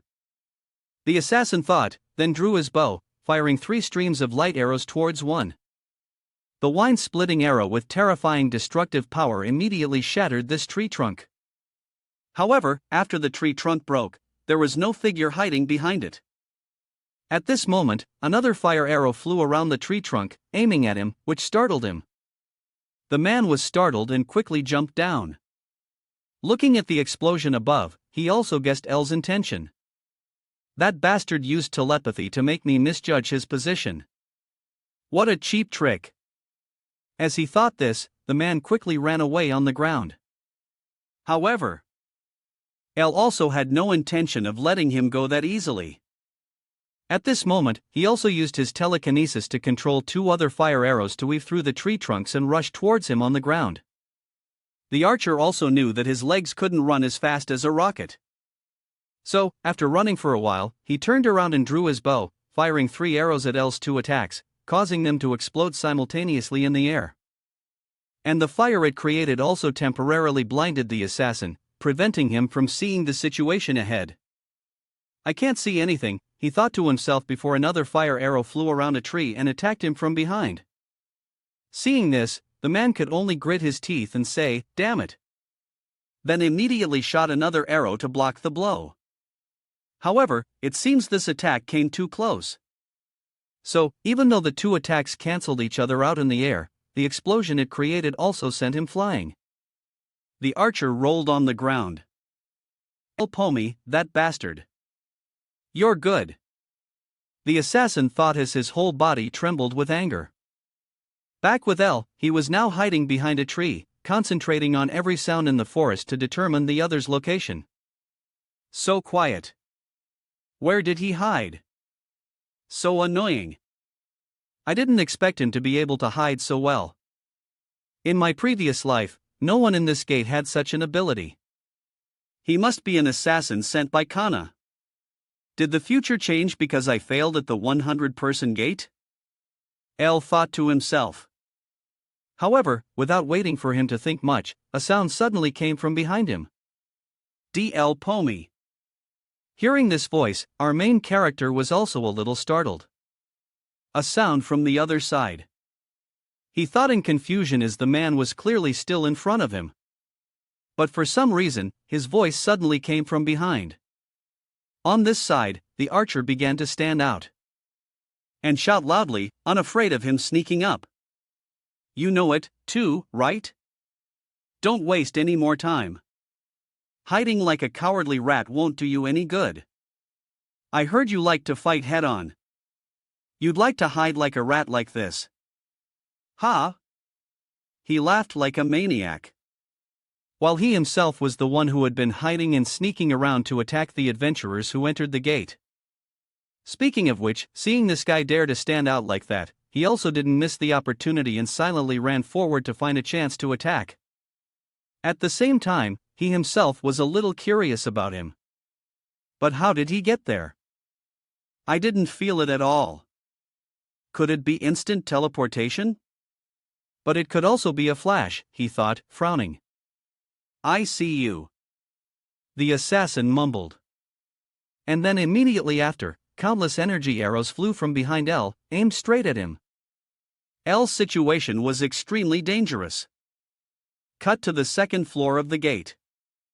This is a snow mountain map. At this moment, the teleportation gate suddenly lit up and then the 3 raft members also fell out. Damn it, we left the boss behind. Debo gritted his teeth. Uncle Raph, seeing this, also complained. No one forced you to do it. What are you angry about? How can he handle everything by himself? Dao said, trembling. I think he already has a plan, someone replied. And at this moment, something rolled in front of Debo, causing him to exclaim loudly. Hey, what the hell is this? This is just a gate with 3 marks, but what's with all these human bones? This many means it wasn't just 3 groups that came in, but at least 100 people behind them. Looking at the scene, Kiri also guessed everything. Those damn Kanias. Now I understand. Forget it. They tricked us. They suddenly appeared. Then there were traps on the first floor. And now there's this pile of bones. Don't you get it yet? Kanya are followers of the Black Mitch. They must have lured the adventurers who were in their way into this gate. But the fact that they also sent an assassin, El Paui, was right to say there was a bait, Kiri said in a serious tone. But it's a bit unfortunate that at this moment, Uncle Raph had to interrupt their conversation. A believer. Sorry to interrupt your interesting story, but let's save that for later. The landlord here is very cunning, Raph said with a very forced smile. As he looked ahead because in front of them was a giant super gorilla monster with bulging muscles. Seeing its body, Depot also trembled and asked, Is this the boss? No one answered his question. And at this moment, Uncle Raph also had to use his trump card as he began to clutch his necklace. Ha, it's time for me to pay the rent. You to pray for yourself. This is a move I don't show to just anyone, he said, activating some power of his, causing the necklace to emit a burst of light. If I had to describe Rafa's personality in one sentence, it would be this. He's unbearably calculating and annoying, slave to money, but his methods are also of the cheap kind. But if you were to describe Rafier, he's very capable. Other things aside, his skills are top-notch. That guy is at the peak of the 3rd circle as a healing bishop. At this moment, the uncle began to use his healing skill and healed the 2 of them. As soon as the skill was activated, their bodies were enveloped in a green light. Then their wounds began to heal at a speed visible to the naked eye. The wound is healing. This guy isn't in a close combat position, but a healing one. So that means even if he doesn't use his skills, he can still fight in close combat. Is he still strong enough to be a warrior? Kiri thought in a daze. As for Ralph, after healing the two of them, he also smiled and said, "If you two are better, then let's get to work. Make it worth the money you were paid because that guy can't wait any longer. Let's see what you'd have got." As he spoke, the uncle immediately turned and ran, while the large ape clapped its hands and slammed them straight towards him. Fortunately, the uncle ran fast, so he wasn't crushed, but this blow was still strong enough to crack the ground into many pieces. The stone slab that Debo and Kiri were standing on was also overturned by it. "That bastard," Debo grumbled. But before he could react, the large ape had opened its mouth and bit straight into the two of them stone slab, causing it to shatter into many pieces.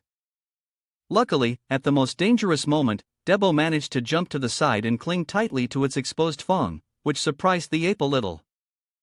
"Where are you looking?" The fierce young man shouted angrily and then slammed his axe into the ape's eye, causing it to scream in agony as it was blinded. At the same time, Kiri behind him also swung her sword and slashed at its calf, causing the ape to cry out in pain again. Seeing this, the monster also reached out towards Depot, wanting to grab him. However, before its hand could reach him, Uncle Raph had already charged in from the side like a rocket, hitting this arm and knocking it aside. Then he also used his arm as a springboard to gain leverage and charged forward to punch the giant monster in the face, causing its face to seem to deform a little more. Enraged, the great ape began to grit its teeth and use its left hand to punch towards Raph, but was soon dodged by the uncle. At the same time, Kiri, who was below, was also kicked forward by the ape, forcing the uncle to intervene and save her. "What a nuisance!" Raph complained and quickly used healing, in his series of actions without any unnecessary movements also made Debo's eyes widen in amazement. He's not just healing from behind but also attacking to support us. Moreover, the timing of his healing spells, that uncle doesn't use healing spells randomly but only casts them when we're in real danger. Back to the next day. "I forgot to mention initially it was free, but from now on I'll be charging both of you," as he spoke. He took out a small book from his side and began to use his enchanting and strengthening abilities on both of them. "This is I can feel a source of energy welling up inside my body," Kiri thought in surprise before stepping outside, then stated the price. 100,000 mo's each. "All right, you crazy bastard." The two of them shouted at the same time. Time passed quickly. At this point, the monster had been tormented by them until it was battered and bruised with both its eyes bleeding profusely. It was unknown if it had been blinded further. And its body was covered in countless wounds. Finally done. "Damn, it's strong," Kiri said, sitting on the ground and panting from exhaustion. Meanwhile, the big Uncle Raph seemed to still be full of energy at this point. He also cracked his wrist and started to discuss the division of the spoils. "It's normal now. Let's divide among ourselves, shall we?" the uncle said with a smile. And it seems this monster, still not dead, knew that it was about to be butchered by them.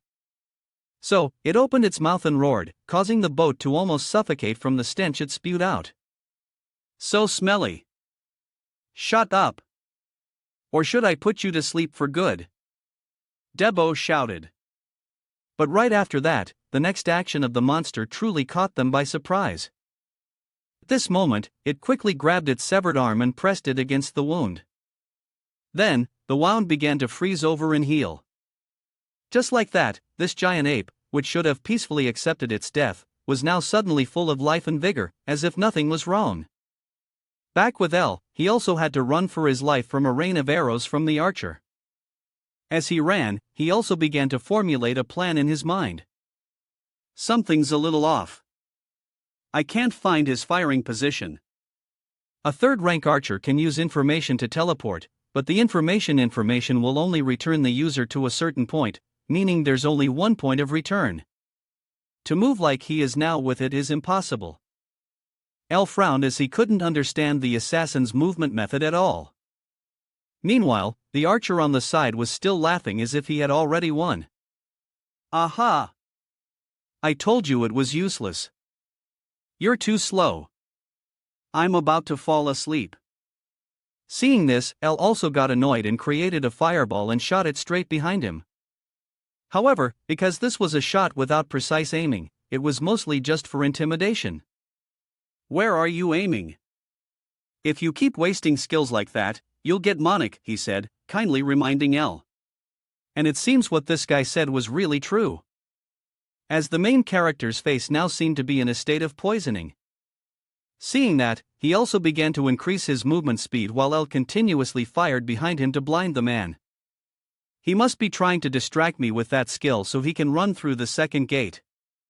Ha, impossible, he thought to himself, shaking his head.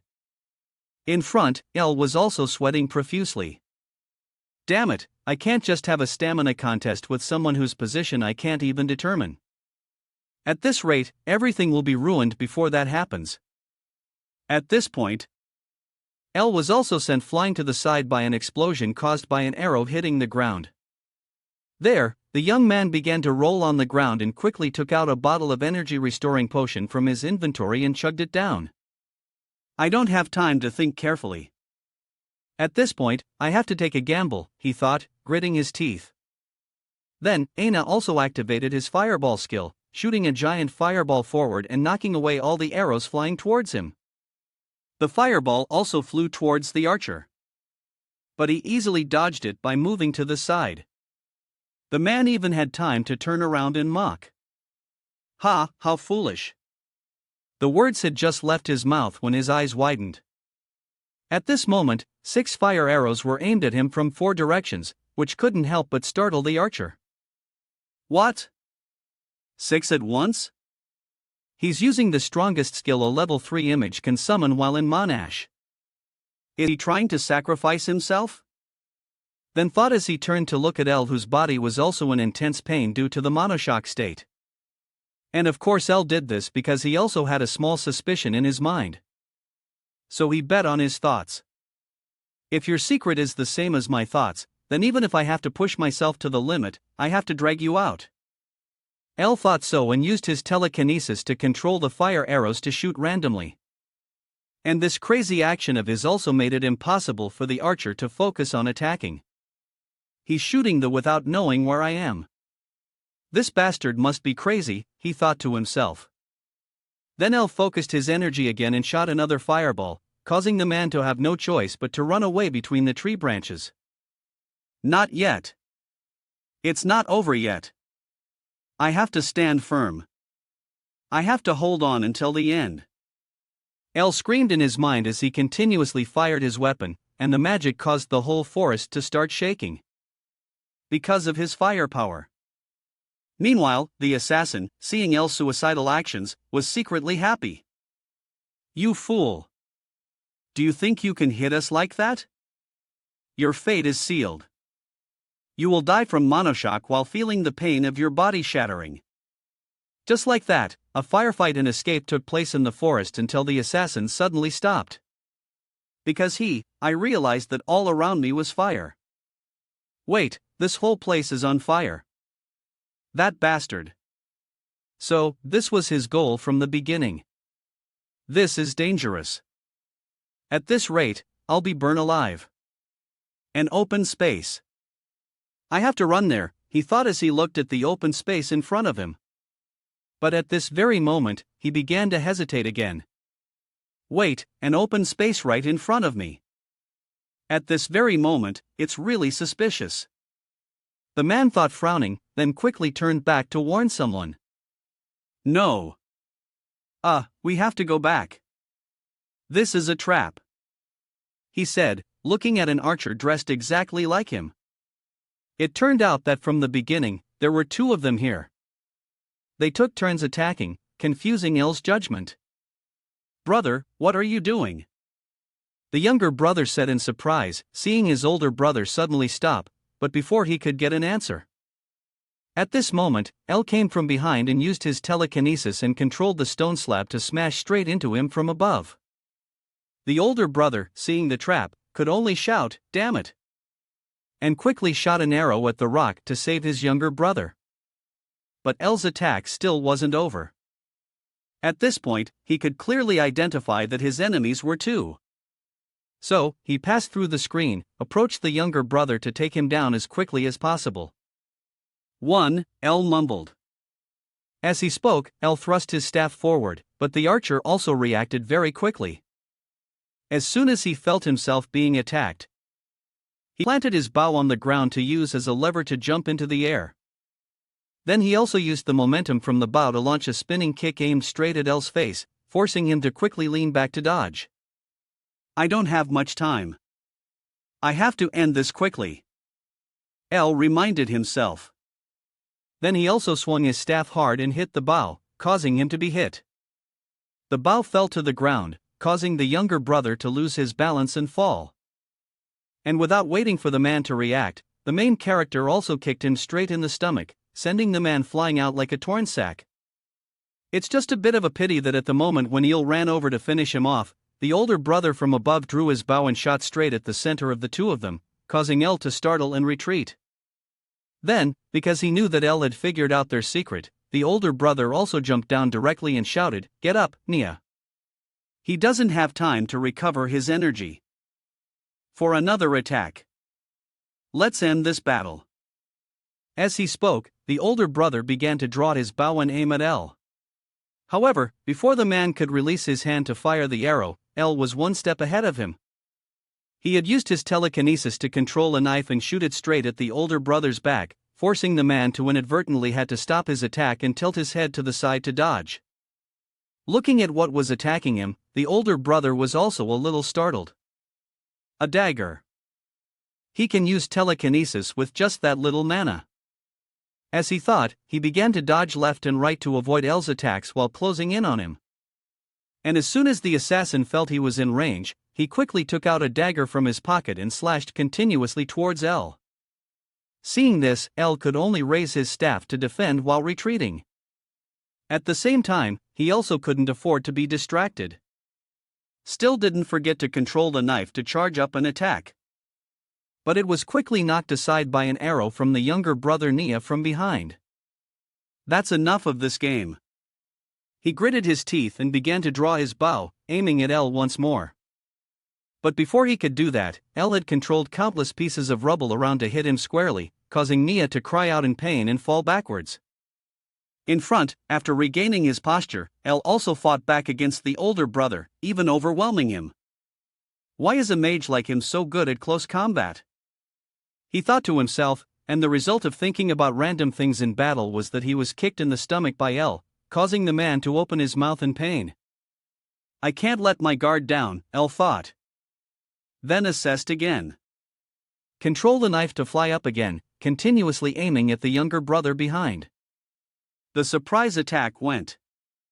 Before the young man could shoot an arrow, his bow was knocked out of his hand by this knife.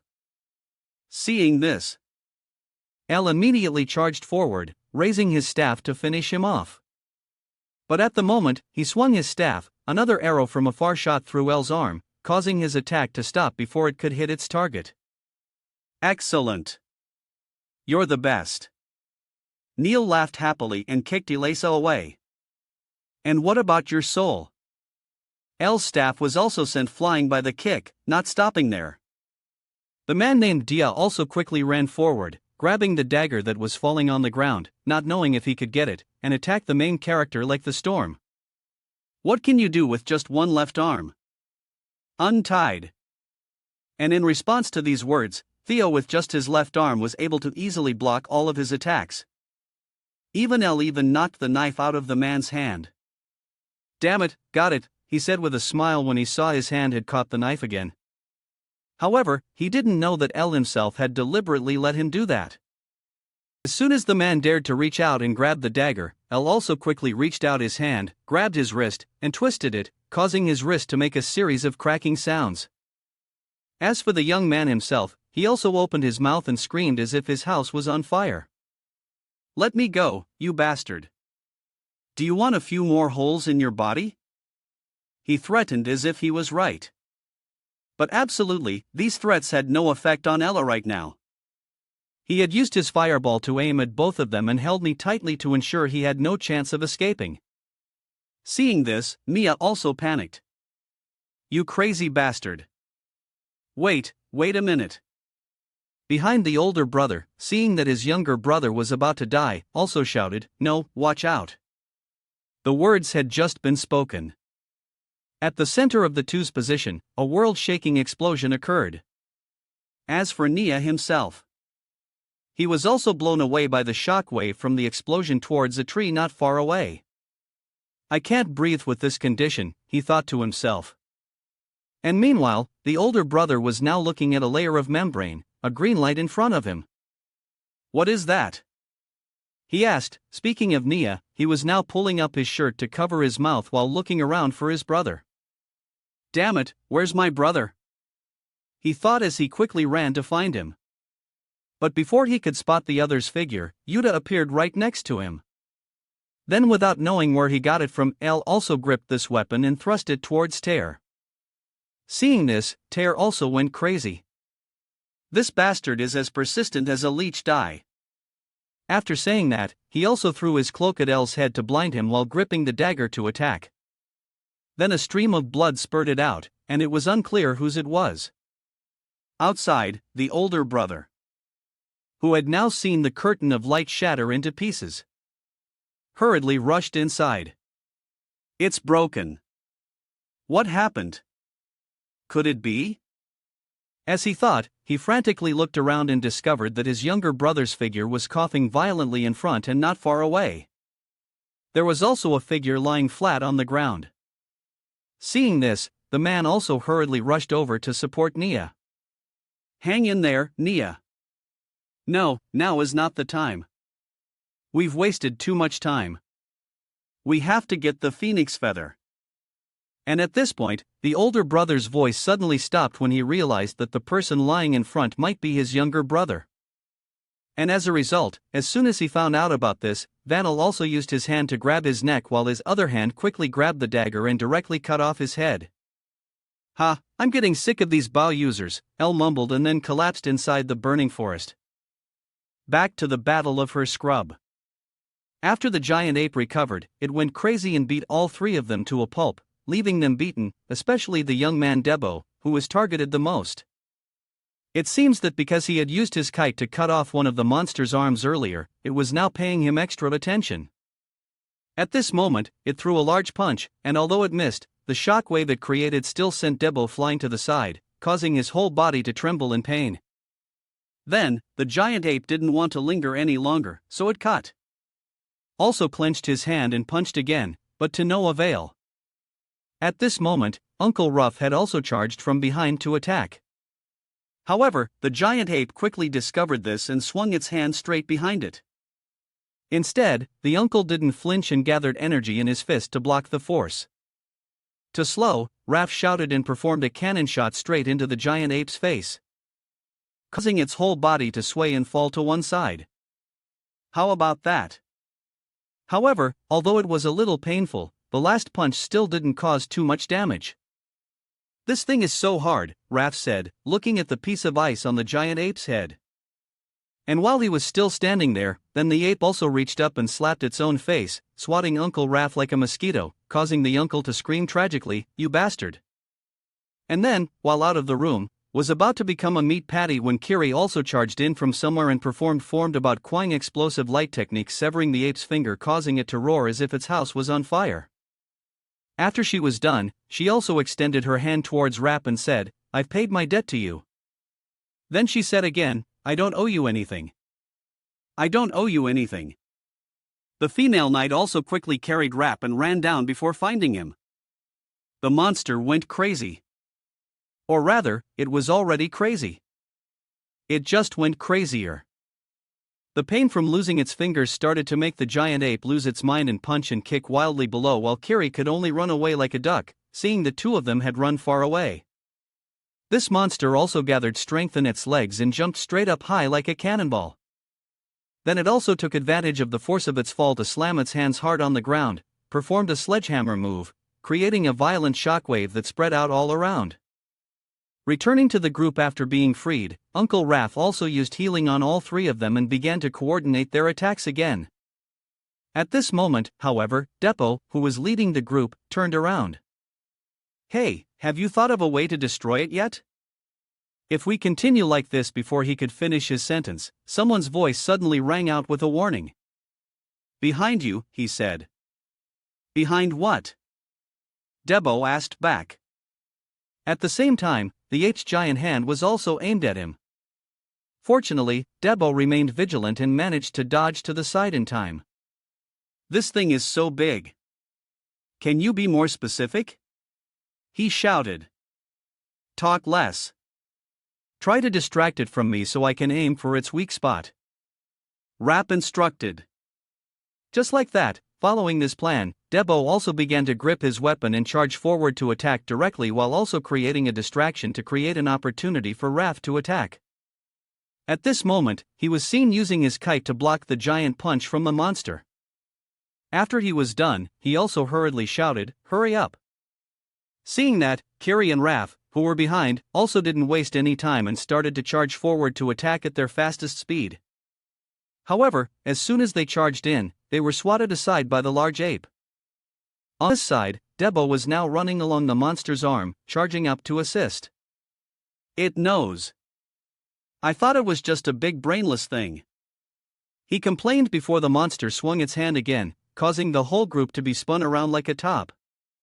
As a result, in a moment of delayed reaction, Debo was crushed to the ground by it, causing a large crater to appear on the ground.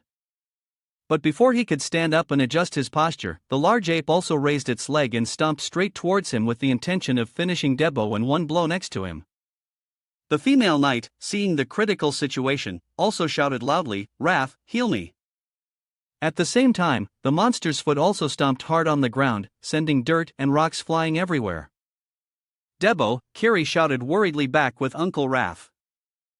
After his days passed, he also turned to remind her, "I only have 4 more heals. Try to dodge." The words had just been spoken and the monster. This defensive unit also didn't give them a chance to discuss and charged forward like a tank split up. Both shouted simultaneously and jumped to either side to avoid the impact.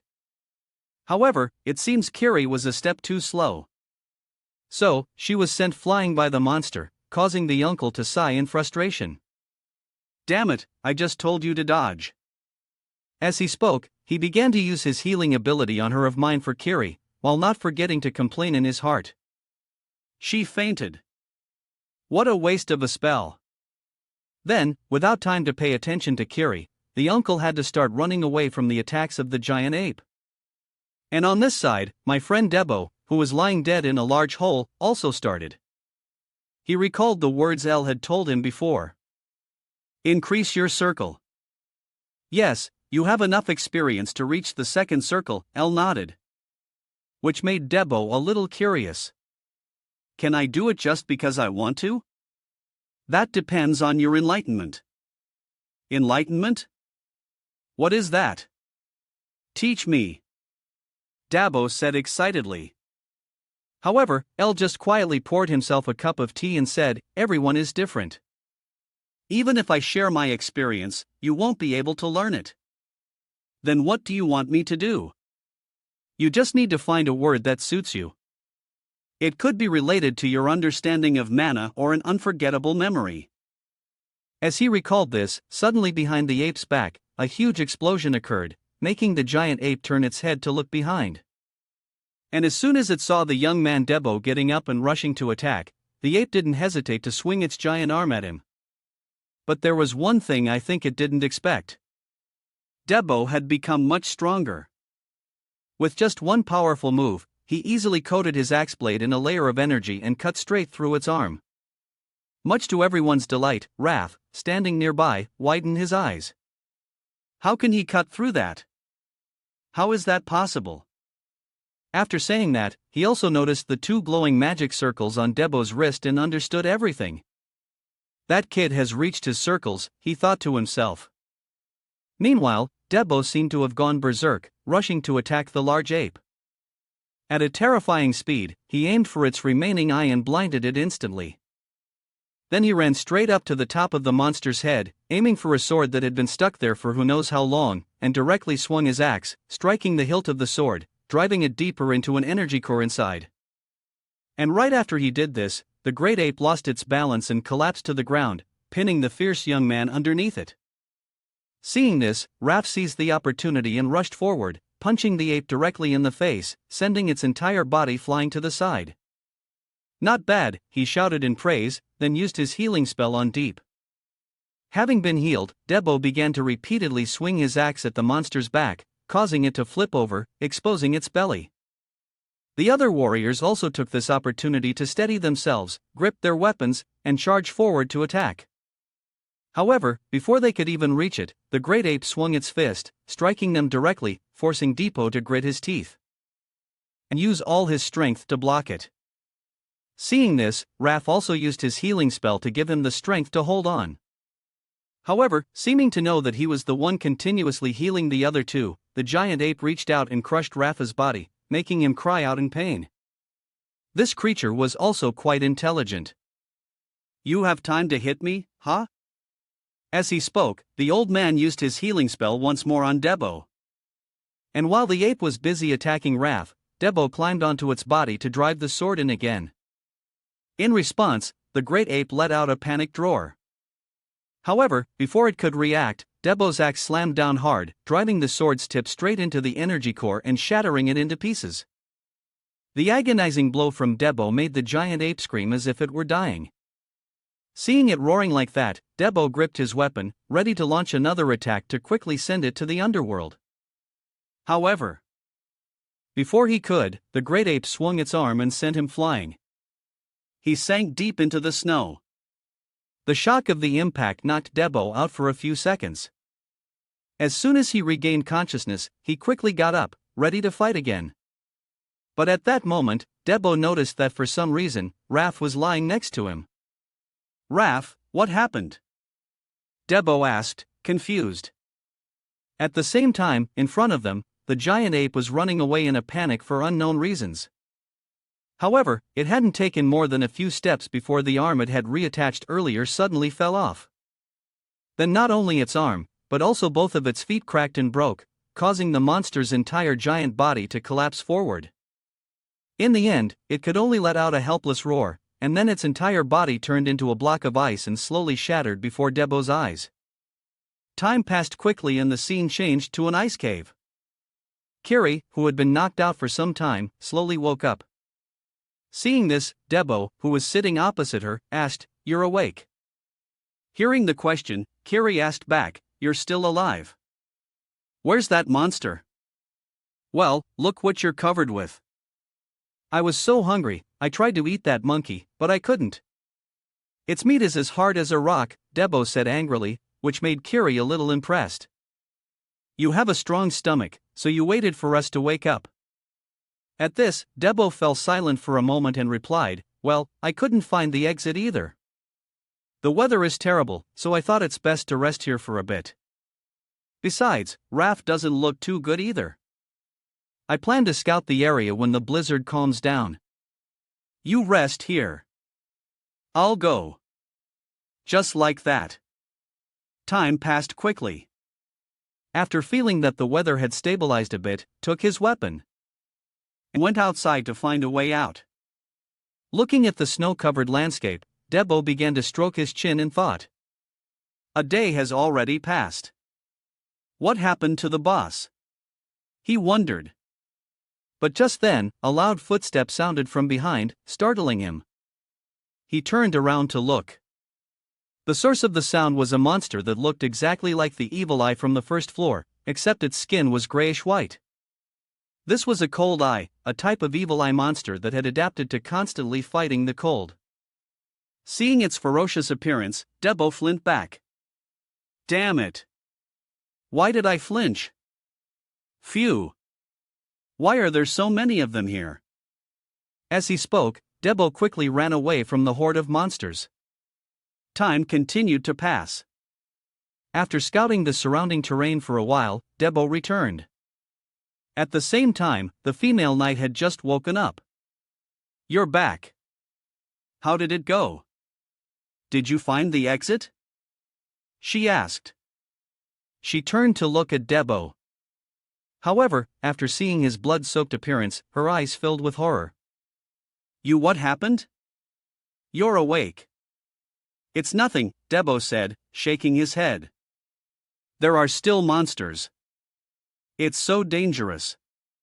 We have to. Curious, she suggested. However, Debo, now sitting by the fire, didn't quite agree because Raph hasn't woken up yet. Someone has to protect this old man. At least for now. We're teammates. Then I'll go this time. There's no reason for you to suffer alone, Kiri continued. But Debo still refused. No, it's better if only one person goes so we don't scout the same place. Don't waste your strength. Just rest. After saying that, the young man turned over to rest. But his action of shouldering all the burdens himself made Kiri a little worried. You idiot, if you keep pushing yourself like. You might then, after resting, Debo continued to search for the exit. This time, he was cornered by a group of cold eyes at the edge of a cliff. It's freezing, he muttered before the horde of one-eyed monsters rushed to attack him. Then, one cold eye that seemed to have a death wish charged straight into Debo, pulling him down into the abyss below. As a result, the foolish monster fell to its death. While the young man Debo was lucky enough to be unharmed, just a little sore. Finding himself still alive, Debo gasped for air. That was close.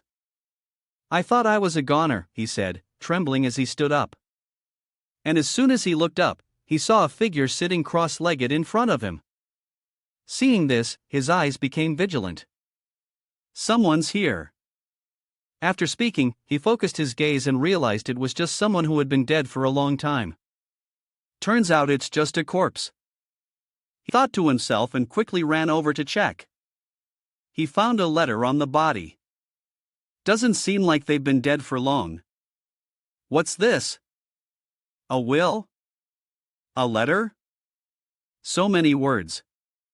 Debo complained and quickly examined the letter. The letter read, I leave this letter to you whose name I do not know.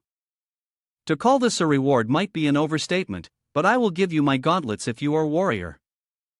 It contains a combat skill that will be useful to you. Combat skill is a passive skill for level 1 adventurers in the warrior class. It usually enhances all stats related to defense and movement. As you can see, we fell into Kanye's trap and my comrades were annihilated by the Yeti. If there is any consolation, it is that I found the gate to the outside. But unfortunately, this gate is special. It only works when the boss is defeated. I have left its location on the back of this letter as a map. I hope you have the strength to do it. And please deliver this letter from me. After reading, Debo could only sipper the unfortunate adventurer who had fallen into the Kanye clan's trap. The only thing he could do was to bury the man carefully. Then, because he now had the location of the gate, he quickly returned to the cave and brought Kiri and rafted the location ready. After getting outside, he turned to Kiri and asked, What should we do now? Hearing this, she immediately replied, We need to recover our strength first. In this state, both you and I.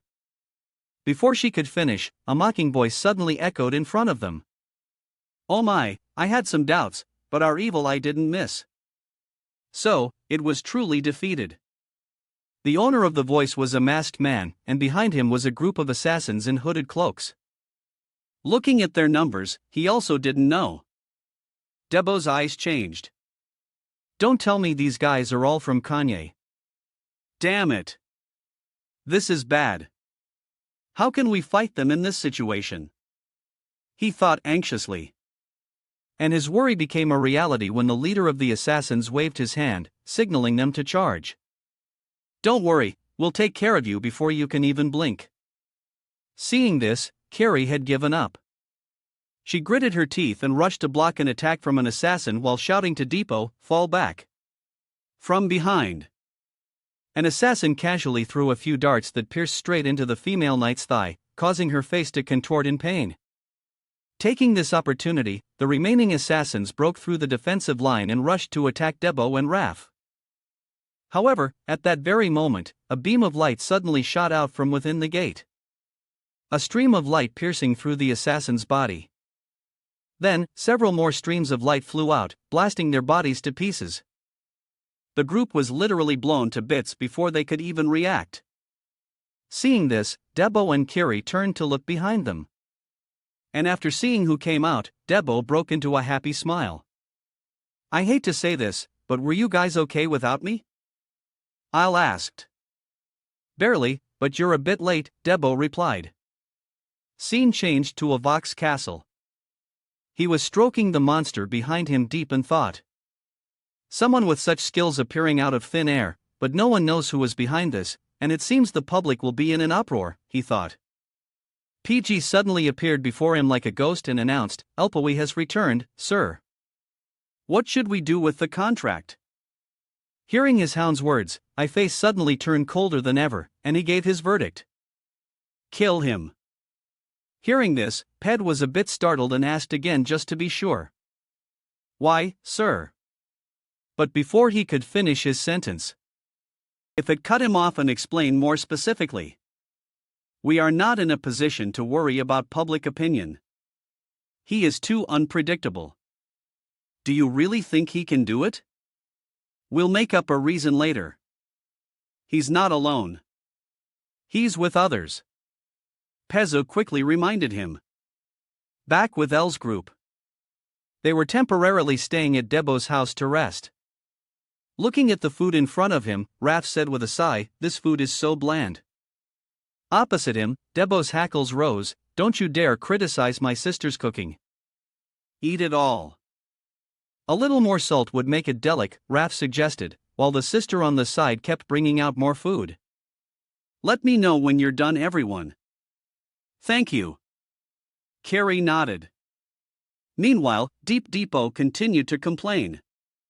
This is why I didn't want to bring you guys here. Speaking of Carrie, she had to explain the situation to the hot-headed young man. I'm sure Kanye is hearing the rumors already. If we split up, it'll be dangerous. This is the safest place for your sister. Even if we hide, we'll eventually be caught, someone reminded. At that moment, the door outside suddenly opened. Then our main character, Elle, stepped inside and asked, how is everyone? Where did you go? Someone asked. Oh, I had something to take care of, Elle replied. Turning to Raph, seeing Elle appear, the old man got straight to the point just in time. I wanted to discuss the division of the reward. Let's postpone the decision of the team leader for now since our shares are quite similar. When are you going to give us the extra 7 million Mizo? Before Elle could reply, Debo, red-faced with anger, questioned, are you crazy? You really want to go to Carnia to ask for money in this situation? Besides, you said I defeated the Yeti alone even though I don't remember. While you were sleeping. I was the one who found the way out opposite him. Carrie nodded in agreement. I heard that El Paui had to fight the twin assassins too. Their words were very persuasive in making El the team leader. However, these words had no effect on the old man. In fact, he started to play dumb. But did anyone witness it? Seeing him deliberately feigning ignorance? Depot could only grit his teeth. You bastard. Paying no attention to their verbal sparring, Carrie turned to Elle and asked, so, what are you going to do now? Hearing this, Elle nodded and shared his thoughts. Kanye won't sit still. And until then, before he could finish, someone outside the door suddenly punched the wall and said angrily, hey, how long are you going to make me wait out here? After speaking, the owner of the voice asked again angrily, hey, can you tell that bastard who just went in that he needs to hurry up? This person was none other than Abyss from the Gore Merchant Guild. To explain his appearance here, we have to go back to a time before when the old man was still grumbling about El joining the Carnia Merchant Guild. Damn it, things aren't going my way. I didn't expect the Kanye Merchant Alliance to contact Elpie. They started the dungeon raid before I could do anything. Should I stop them? This is killing me.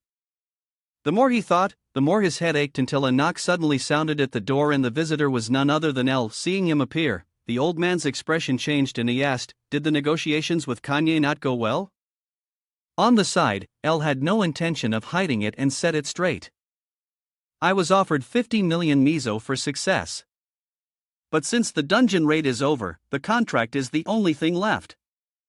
Ha! So, you came here to brag. You're as annoying as ever.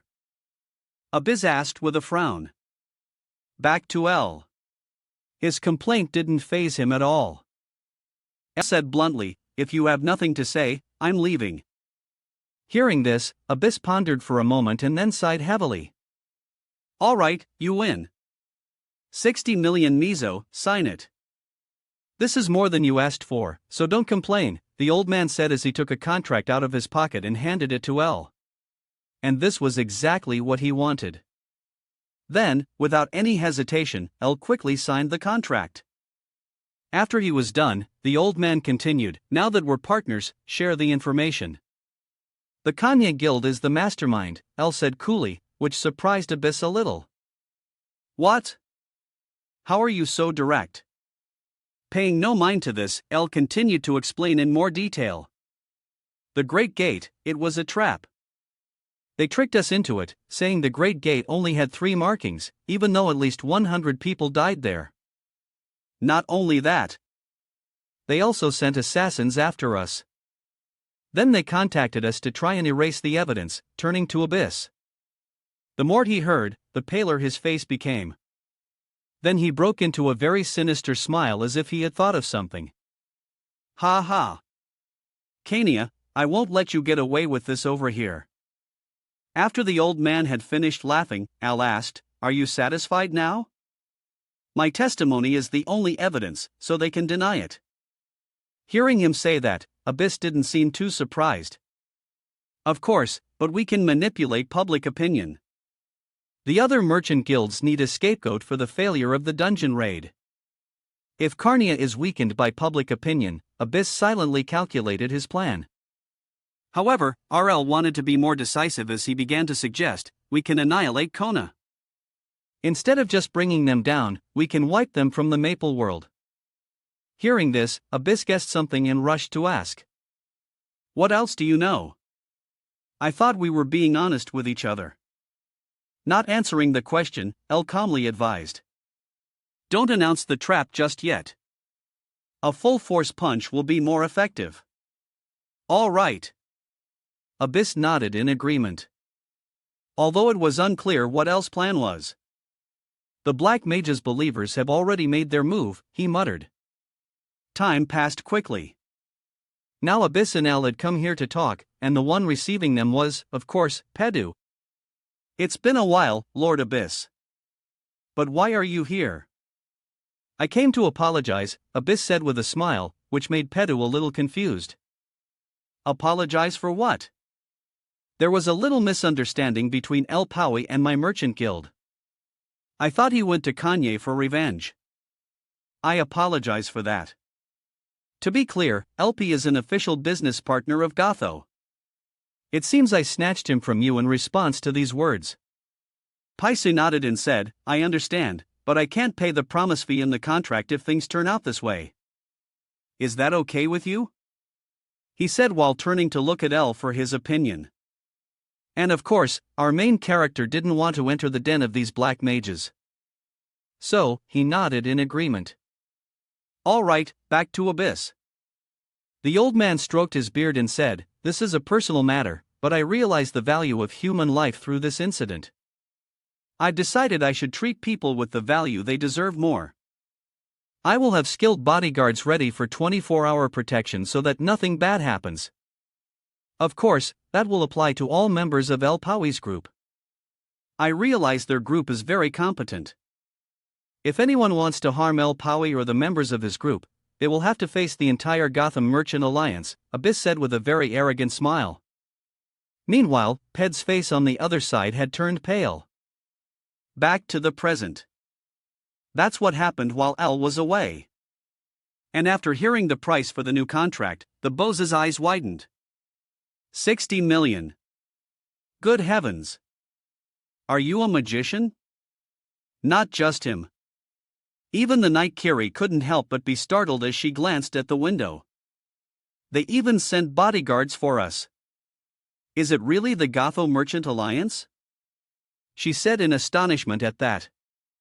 Ra's face lit up with happiness and he turned to give him a thumbs up. Well done, El Palmi. You're a great businessman. This group is better than I thought. All that's left is to get rid of the useless ones. The old man's voice was full of hidden meaning, making Debo turn white with anger. This bastard, he said through gritted teeth. But it seemed the angrier he got, the happier the old man became as he boasted. I guarantee there's no bishop like me in this port. No, in the entire Maple world. Someone who can not only heal, but also lead and protect. I'm the perfect in every way, he said smugly. Yeah, you're number one, someone replied just to get it over with. Back to the old man, he pointed straight at El's face and said, and you, kid, you're a real monster. I wonder who you are. You passed out, but you woke up and defeated the boss by yourself. There's something about you that can't be explained with words, he said, stroking his chin, confirming his thoughts. Hearing him say that, Kiri also remembered something strange from before and said, come to think of it, when you were fighting the Hobbs, you were going berserk while unconscious. Even if I try to remember, I can't. The only thing left in my head is some dream, and in it, a woman appeared. Although we argued, it seems we were very close. But every time I wake up, I always forget her face. All I can remember is that she used a long-handled weapon. Debo said, shaking his head. Meanwhile, El, who had been calmly leaning against the wall listening to them, was startled when he heard this. What a long-handled weapon. A dream. Everyone knows that before the regression, Debo and Aaron were together. A mysterious power. And if that woman really is Aaron, does a part of his power from before the regression return when he's unconscious? What's happening? Could something have gone wrong when I changed the past by regressing? He silently speculated. Unfortunately, Raph didn't know this. So he assumed Debo was just being foolish. You think you're so smart, Debo yelled, ignoring his anger. Ralph looked at El and laughed. You're the same, El Pomi. You level up unbelievably fast, and I can't believe you have so much experience. Considering your cognitive and judgment skills, now I understand why Gaffo wants you so badly. On the other hand, that girl. You know, you have a good foundation and are quite smart as one would expect from a Cygnus training captain. Not bad for a two-circle, but maybe that's as far as you go. There's nothing that makes you stand out from the others. Gatho isn't stupid. We already know. We were used as bait and they paid the price from now on. Our job is to walk into the trap. Kenya is set to find those henchmen. I'm willing to do anything as long as I get paid. But I don't like having to share the reward with someone who's considered a burden. If you could return to Cygnus, right now would be better, he said with a smile, and his words made Kiri tremble with anger. Time passed quickly and the scene changed to a mansion. As Kiri was walking down the hallway, someone greeted her. Oh, I heard you've had a tough job recently. I thought you died in that great gate. The speaker was a young knight. Although he had a smile on his face, his mocking tone was clear. Sir Aeon, Kiri replied, I'm on my way to see Master A. I also heard you joined some adventure group. You're lowering yourself, but that's the perfect place for you from the beginning. Giving up is the best thing you can do for the knights and the master. Go on.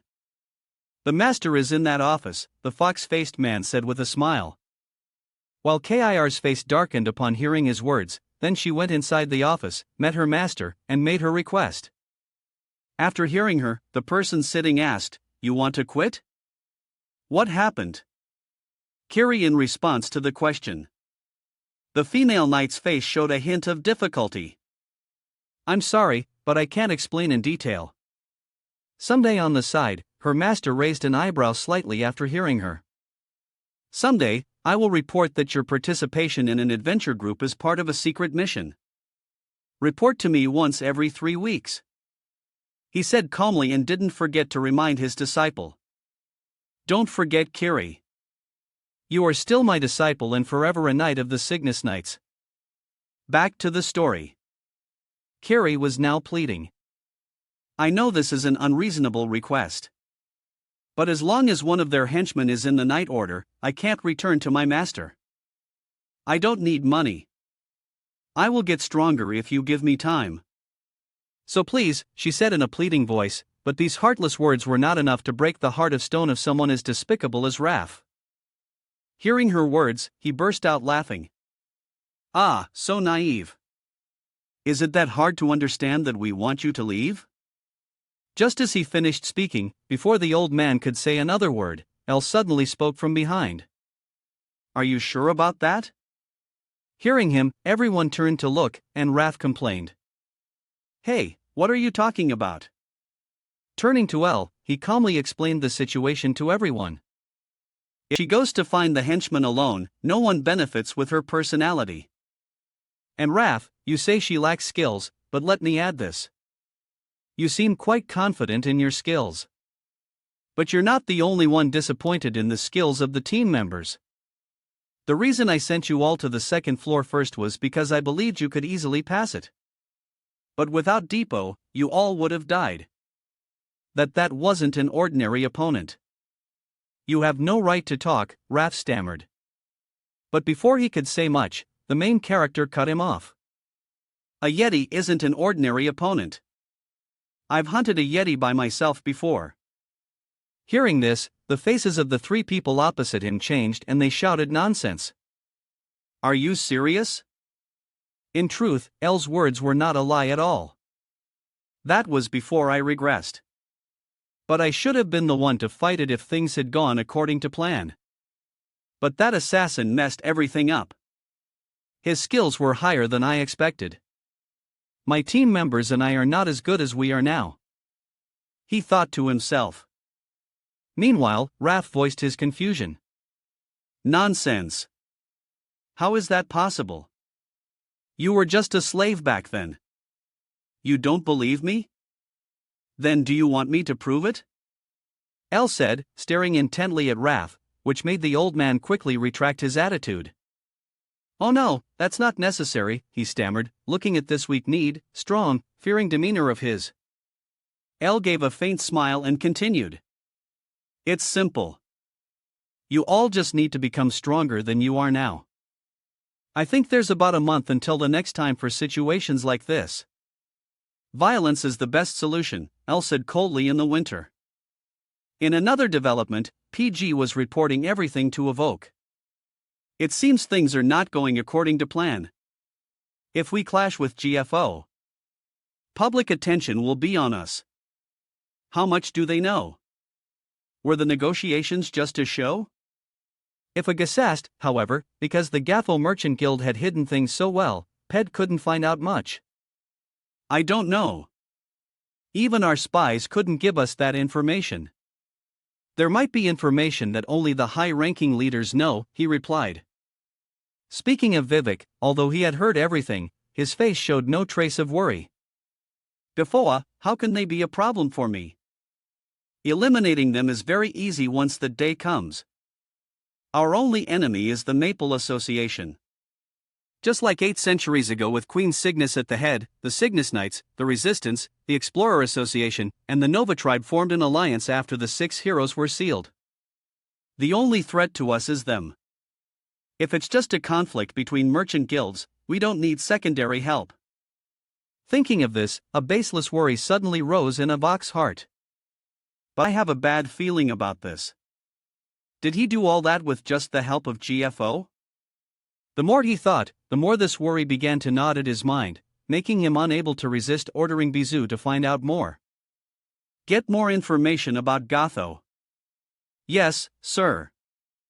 Bizou said with a nod, and then his body dissolved like a wisp of smoke. Looking at the subordinate disappearing before his eyes, he didn't know if he knew or not. A cold look appeared in Oak's eyes. El Paui, I hope you will prove to be a worthy enemy. Time passed quickly. And the scene changed to a deserted forest. El was personally training the other 3 and the result was that they were beaten by him like punching bags. Damn it, what the hell? What kind of mage uses? Rafdan said thickly while over here. Without a drop of sweat, he walked towards them and taunted them. What's wrong? Why don't you hit us? Just one hit. And you can rest. After saying that, I'll rush to attack them again. And this time, the big old man ran away immediately. Stay away from me, he shouted. And for some reason, Debo was assigned to sit quietly in a corner. Why are you guys so noisy? I want to sort this out. But why do I have to do this? He said, clenching his fist as he sat cross-legged on a large rock, remembering L's previous instructions. You need to try and voluntarily use the power that appears whenever you pass out. I don't know if it will work. But if you can do it, it will be great. Hey, thinking of this, a hot-headed young man sighed again. Will doing this really make me stronger? He muttered. Time passed quickly until evening. Raf, with a bruised face, turned to ask, Hale, is this really just sparring? Beside him, Depot saw his face and burst out laughing. Ha! With that face. Any girl would fall for you. Ignoring Depot's laughter, L confirmed. I'm fighting according to your number of circles. I don't believe it, Ralph said, shaking his head. Then they left. He turned to look at Debo's sister and asked, Is it okay to leave this little girl at home alone? There are guards here, so it's fine, Elle replied. Back to Debo. He turned to Elle and said, There's something I want to talk to you about. It's something I found in the Great Gate last time. Thanks to this, we were able to escape. I don't want to keep it, but I don't know where to return it. Do you know what this is? He asked, pulling out the letter he had received from the unfortunate person on the second floor. As soon as Elle saw the ring attached to the letter, an image suddenly appeared in his mind, making his face go blank for a moment. What's wrong? Debo asked when he saw Elle's expression. Hearing the question, Elle quickly regained his normal expression. Then he quickly took the letter and said, I'll keep this for now. Go get some rest. You have to train with us tomorrow morning. Hearing this, Raf turned to Debo with a bright face. When there's another person to take the hits with him tomorrow. On the contrary, just looking at Rafa's disfigured face, Debo could guess that he wouldn't be much different tomorrow. So, he was sweating bullets. Scene changed to the female night curry. While everyone was resting, she was training alone in the forest, repeatedly slashing her sword at the nearby tree trunks. However, the more she practiced, the more she thought of Kasim's deceitful face and his words calling her incompetent. Hearing this, his whole body seemed to burst into a flame of anger, and he threw himself into training even more furiously. Back with Elle, after taking the letter, he went to a house in the neighborhood. He raised his hand to knock on the door, and found from afar to wait. Not long after, the door opened a crack and a man peeked out at him with vigilant eyes and asked, Who are you? Upon hearing that, Elle took out the old letter and said, A letter carrier. The Great Gate destruction incident occurred when the entrance to the Great Gate was destroyed. An allied merchant guild came to investigate, but found no culprit. In fact, there was no longer any reason to look for them. Yet, the Great Gate reappeared near its original location, and after that, no more Great Gates were destroyed. Only later did I realize who was behind this and why, Elle thought to himself. Then he followed the man into a room. And as soon as he stepped inside, a voice asked, How did you find this place? Explain. You have 5 seconds. At this time, in Elle's line of sight, there were 5 mysterious dark figures in front of him, and he was quite clear about the identity of this group. They are the Cross Hunters, a secret organization that knows the Great Gate is a trap set by the believers. They were the ones who destroyed the Great Gate, a noble sacrifice that will not be recognized. Just like this time, he thought. Elle used his telekinesis to control the letter and brought it in front of the girl, saying, I came to return what you lost. Don't you want to accept it? Without answering the question, the girl in front started counting down from 5 seconds. Seeing this, Elle calmly continued, I want to show you a shortcut. You running around east and west doesn't benefit me at all. I can't tell you why I know this place, but if you kill me, the basement of the Edelstein Guild, where your guild master resides, will be exposed, Elle said calmly. And at this point, the girl in the darkness couldn't contain her curiosity and stood up, pointing her cannon at him and questioning, Who are you? Nice to meet you. Cheryl smiled, which made the girl think for a moment. I should have said long time no see because we were friends in a past life. Cheryl joined the resistance after the Cross Hunters disbanded. I fought alongside her in countless battles and on that day when you sacrificed yourself. I will repay the debt to you, Elle thought to himself. He got straight to the point. I'll be direct. I either withdraw the branch in Hennis. That branch has been discovered by the believers.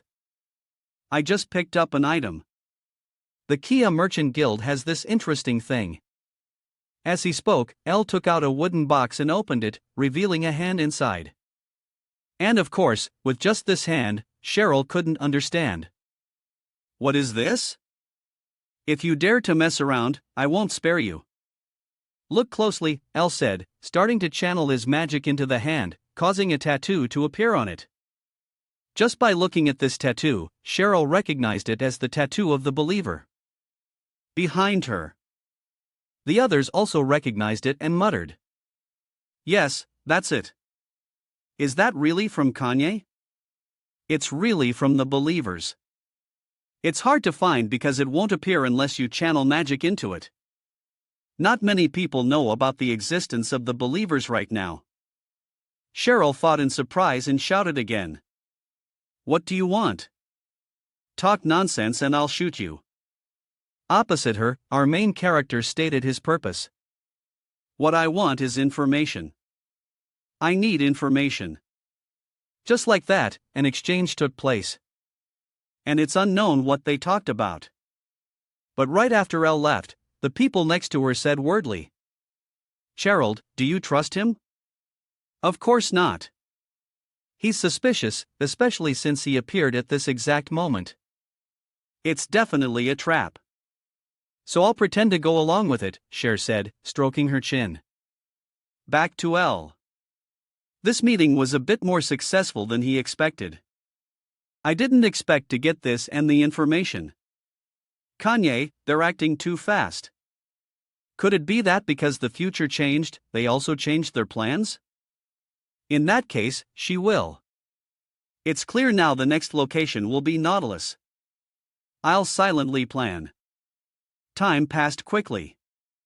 A month later, at a certain ports team was present, looking at the line of people slowly boarding the ship. Depot said happily, It's been a month, hasn't it?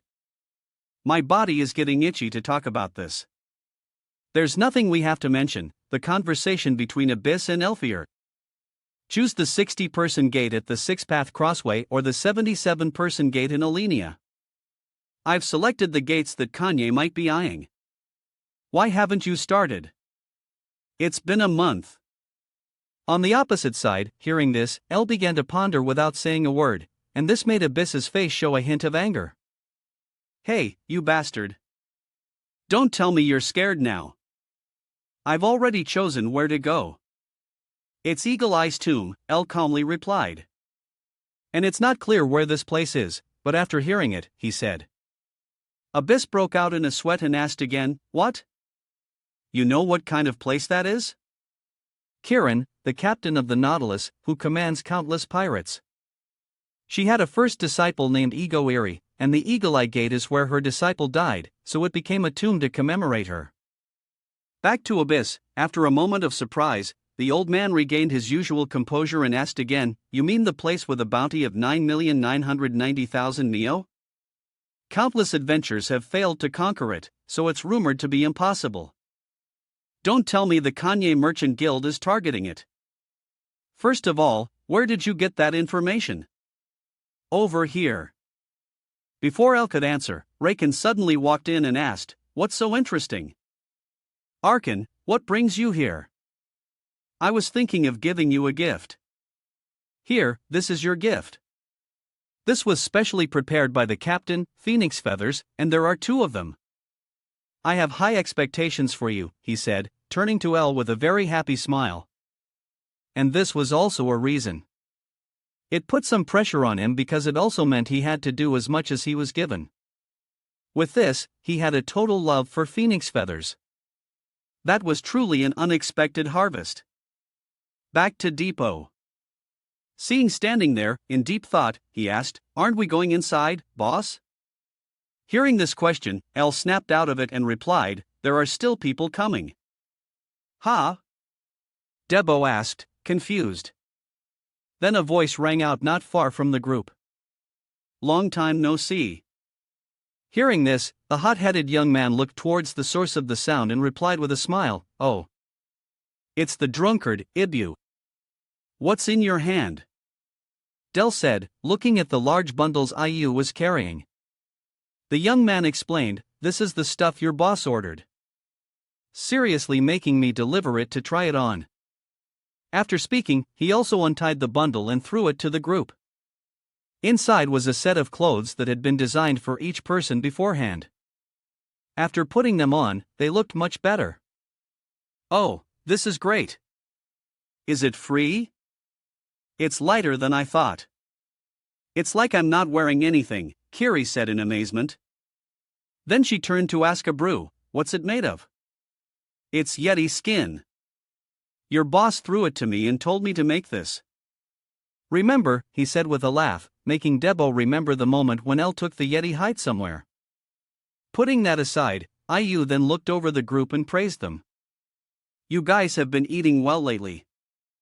Of course, since you have the skills to clear a 100-person gate," he exclaimed, making Depot quickly look around and whisper, Hey, keep your voice down." "But wait, how do you know about that?" In response to this question, IU affirmed, "How could I not know? I received such a rare item. Only I know. So don't worry. Oh, there's some more equipment." This is before he could finish. From the front, Elle interrupted him. "That's yours." "Huh? Mine? But why?" "Thanks. But I don't think it will be useful," IU said, shaking his head in refusal. However, Elle insisted on giving him the item. "I said, it's yours." Hearing this, the drunk young man seemed to have guessed something and asked in confusion, "Wait, you mean there's no more time?" "Hurry up, El Farnine." Scene changed to a deserted island in the middle of the sea. At this time, there was nothing. A figure was also approaching the Nautilus ship. Seeing this person appear, the men standing next to the ship said happily, "Oh, she's here. Ms. Minor, thank you so much. Miss Minor did it for us. She did it. She cleared the 200-person orange level gate. Ms. Minor is back. This changes the whole dynamic for conquering the gate," the group said joyfully. However, after this, Minor went to see the captain to discuss something. The captain flatly refused. "No." Hearing the captain's words, Minor hurriedly asked, "Captain, why? I even cleared the 200-person gate. The 74-person one will surely be no trouble.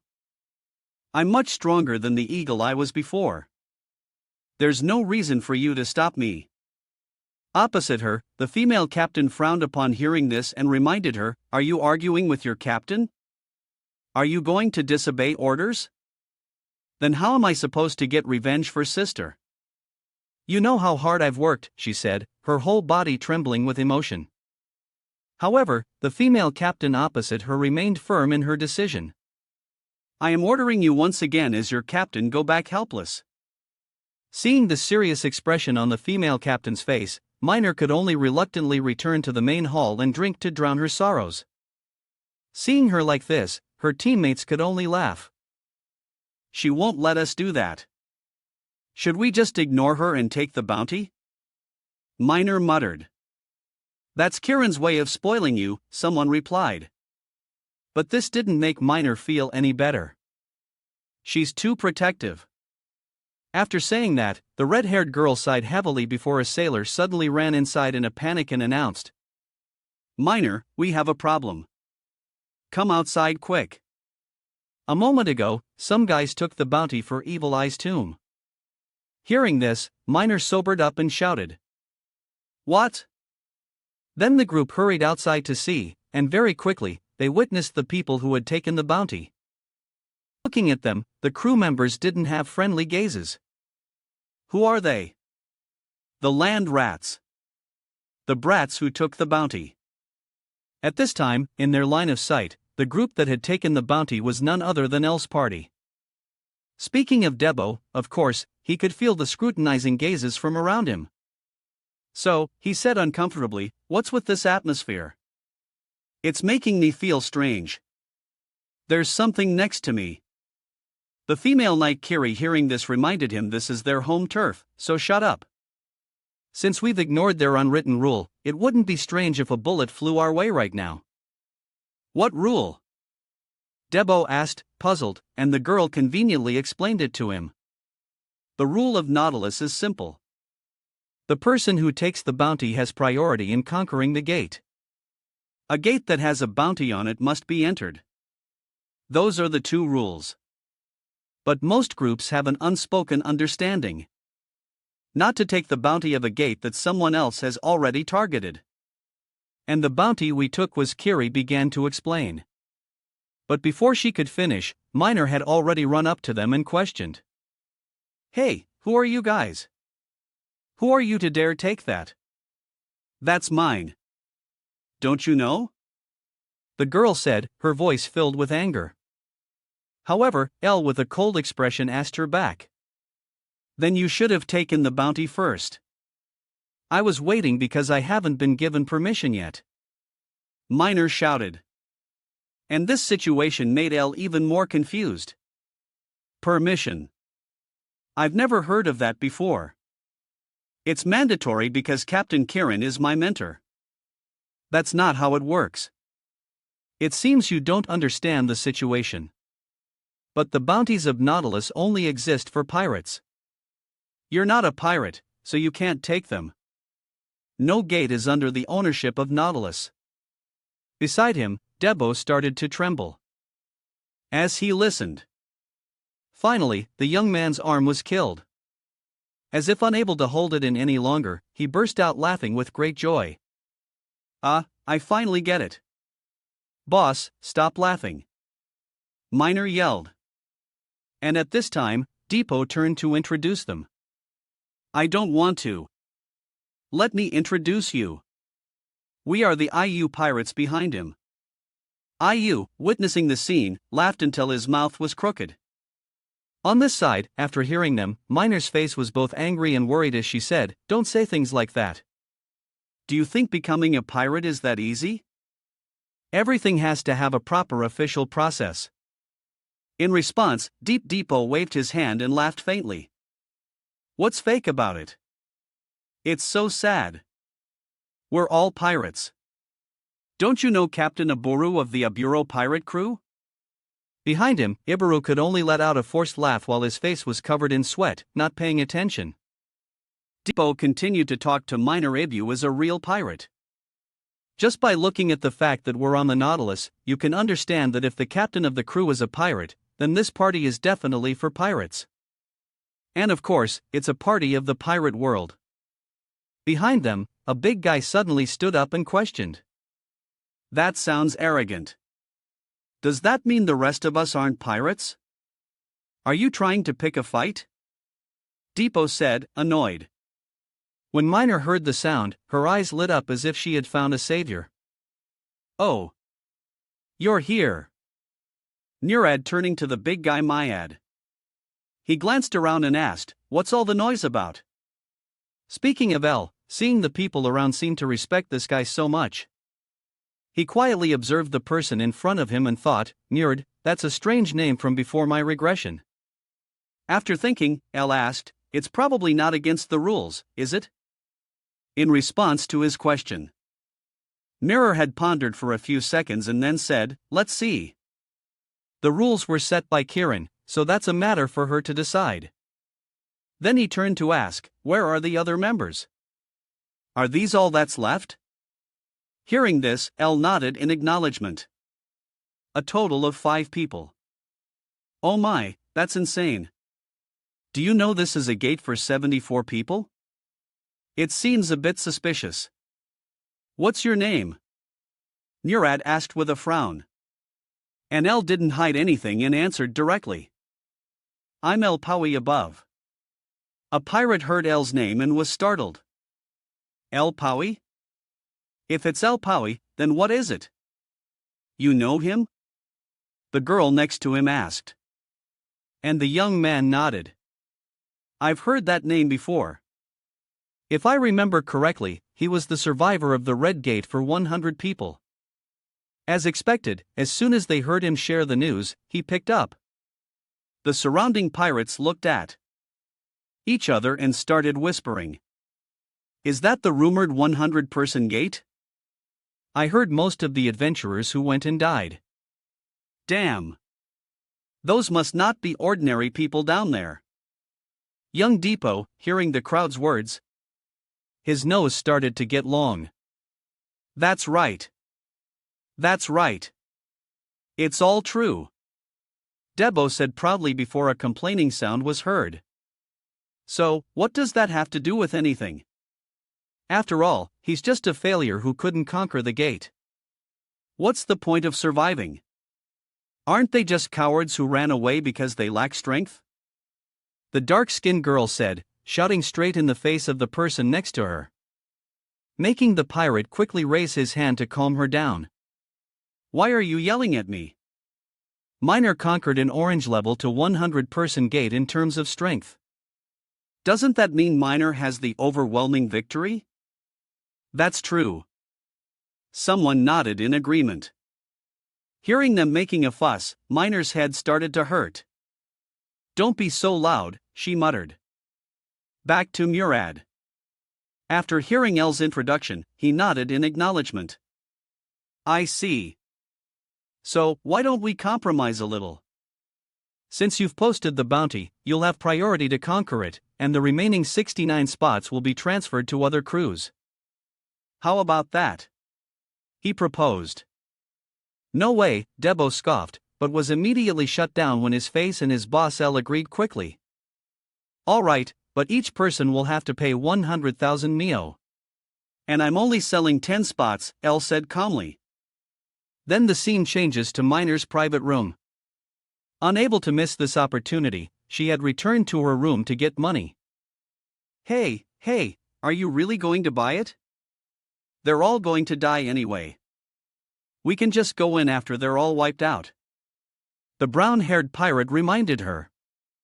I'm getting ready. If they manage to escape and survive. It's all over, Miner said calmly. Meanwhile, the brown-haired man asked worriedly. What about Kieran? I don't have time. I'll just do it first and apologize later. I can't give that spot to anyone else, Miner said with a serious tone. At the same time, in the study of L's group, Raph was questioning him. Why did you do that when things were going so well with so many? Why only sell 10 spots? We're already at a loss of 5.9 million Nizo. Go and sell the rest of the spots now. Oh my, this money rubber, Debo said in disgust. Turning to the female night curry, who didn't have the same greedy personality as the old man, she had a more comprehensive view and explained, if we sell all of them, their number will be 14 times ours. You haven't forgotten about those believers, have you? Who cares about them? Just smash them all. And it's over, Raph yelled. Paying no mind to their argument, L was focused on thinking things through. This time, it can't be like that. What is their goal this time? It's to assassinate Miner, Leah's second disciple. At the gate where Leah, Captain Karen's first disciple, and Eagle Eye, died. After Miner, Leah's successor, also died at the same gate, Captain Karen fell into a state of deep shock and withdrew from the front lines to live in seclusion. Due to the internal activities of the believers, the pirate crew on the Nautilus was completely wiped out. This was supposed to happen 2 years from now, but the situation has changed. I received information from the Hunters Association that Karna has transferred money through the Nautilus. This is a sign that they have accelerated their plans, so we need to act first to protect her. Well, we need to limit the number of participants.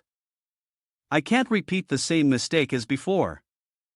So, I need to minimize the use of magic. L thought to himself while the argument over here was still going on with no signs of stopping. Shut up. The boss has his reasons for everything he does. Oh my god, my chance to make free money, Raph said with a pained voice. The only one suffering was Captain Abu, caught in the middle, not knowing what to do. Why did I call him? He thought with regret. Time passed quickly until evening. At this time, L was alone in his room when suddenly knocks sounded at the door. Seeing this, the main character's eyes showed a hint of vigilance. Then he prepared his telekinesis and slowly opened the door and asked, "Who is it?" After speaking, a look of surprise appeared in his eyes and he hurriedly changed his tone of voice. "Oh, I'm a bit surprised. Come, Captain Kiran and Murad too. What brings you to here at this?" Al said calmly. Meanwhile, Captain Karen was looking at her with sharp eyes and got straight to the point. "I need to check directly, so it's best not to lie. El Pawi, are you a believer of the Black Mage?" Her sudden question truly stunned El.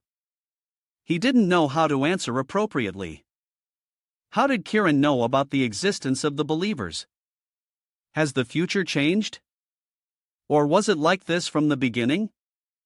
If so, why didn't I know anything before I regressed? He thought anxiously. And his expression was caught by Murad on the other side. "You look quite worried, don't you? Could it be?" he said, and the atmosphere in the room grew colder, which snapped all out of it, and he hurriedly explained. "I'm not a believer.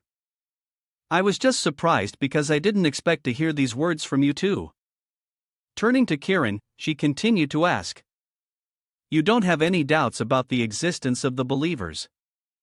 Stop beating around the bush," El reminded her. And Kiran's gaze grew colder as she got to the point. "How can I believe you're not a believer? Where's the proof?" "Over here." El answered the question immediately. "The proof is not difficult at all. You already knew, didn't you? Who was following me and what relationship I had with them. If not, what would have come to me wouldn't have been a question, but a bullet. You're from the Hunters Guild, aren't you?" So, there was a connection from the beginning. El stated his speculation, and at this point, Kiran admitted. "That's right. Right. The believers are from Kanye's group and you are their enemy. But that doesn't mean you're an ally," she said seriously. But El shrugged in response. "However, we might be able to cooperate. I believe the reason you came today is for that. What do you want from me?" Hearing this, Kiran's expression changed slightly and she said, "The situation is very serious. I know that the believers of the Black Witch are behind the death of Leah Eagly. However, they have hidden themselves very deep within the Nautilus. Besides Murad and me and a few other trusted comrades, I can't trust anyone in this situation." Damn it, has it come to this?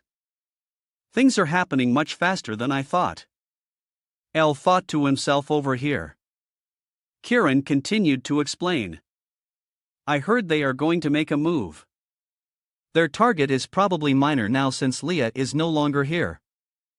She is now the symbol of this ship. If Minor, who is the center of this pirate crew, dies, it will cause great chaos on the Nautilus, and then a situation will arise that even I can't handle. This will be the deal. I hope you can save Minor. In this part of Eagle Eye, the price is that I will give you items from the Nautilus treasure hold."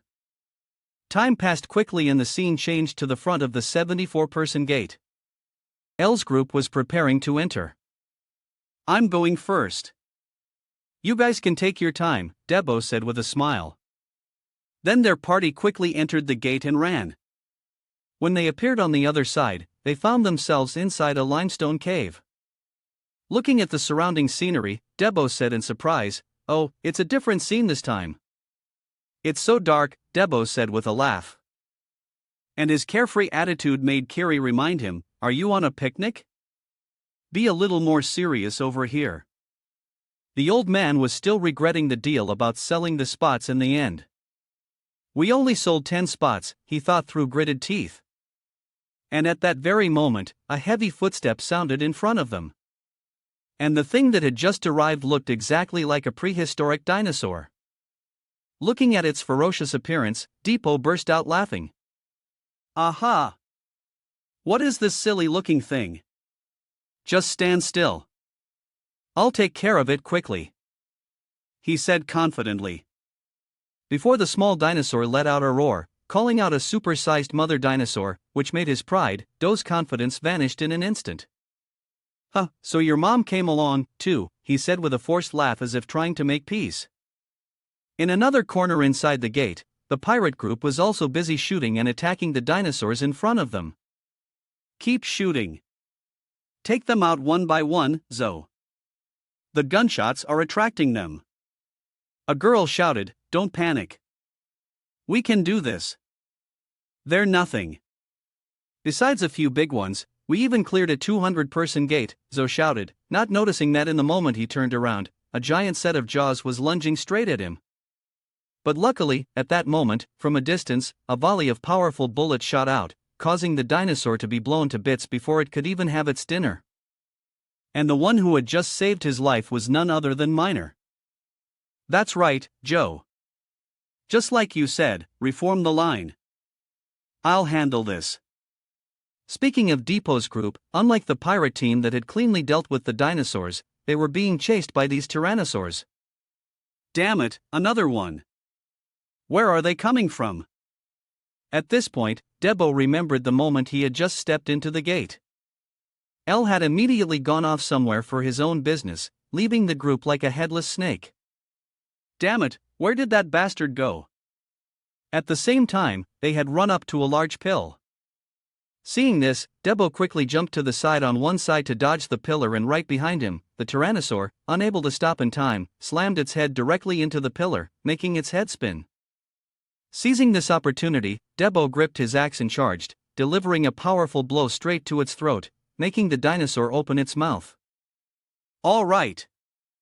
Let's go," he shouted with a spirited cry. Rewinding to a short time ago. Upon entering the gate, Ella told the group, "The way you guys fight is really bad. If you keep fighting individually like this, it won't be effective. We will fight as a team from now on. So from this moment on, you are all a family. Debo will be the vanguard. He will lead and create chaos. Even if he can't handle them right away, that's fine. He just needs to focus on injuring them. His goal is just to push forward no matter what happens. Weapons. Ignore any attacks from behind. The father will protect him." "My dear son, just trust your father," Raph said with a smile, delivering a thunderous punch.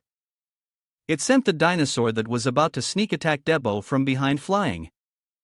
"Shut up!" Debo shouted in frustration, not feeling any joy at being saved. "You will be Debo's shield. Forget your selfish way of fighting. Fight for him from now on. Protect him at all cost. That's an order. Back to the battle." Debo and Raph were now in a sandwich situation, trapped between two giant dinosaurs in front and behind. But this priest didn't seem worried at all. Immediately, he stomped hard on the ground, creating a small crater. Then he could also see a small hole, but there was nothing suspicious. The two of them joined forces, charging forward to stab, kick, and shot mercilessly at the Titanosaurus. But at that very moment, Puff suddenly noticed a dinosaur swinging its tail straight at Depot. Seeing this, the old man didn't hesitate to rush forward and grab the tail to protect the young man. "Son, damn it. Is this the power of a father's love for his son? This is so exciting," he said as he began to use his healing skill on himself to reduce the impact of the blow. Meanwhile, hearing him call him son, Debo was furious. I told you to shut up. Turning to Kiri, the mission L gave her was the most important role. Your skill prevents the target from healing their wounds. Use it to finish off all the injured enemies. The one who has improved the most in the past month is you, Kiri.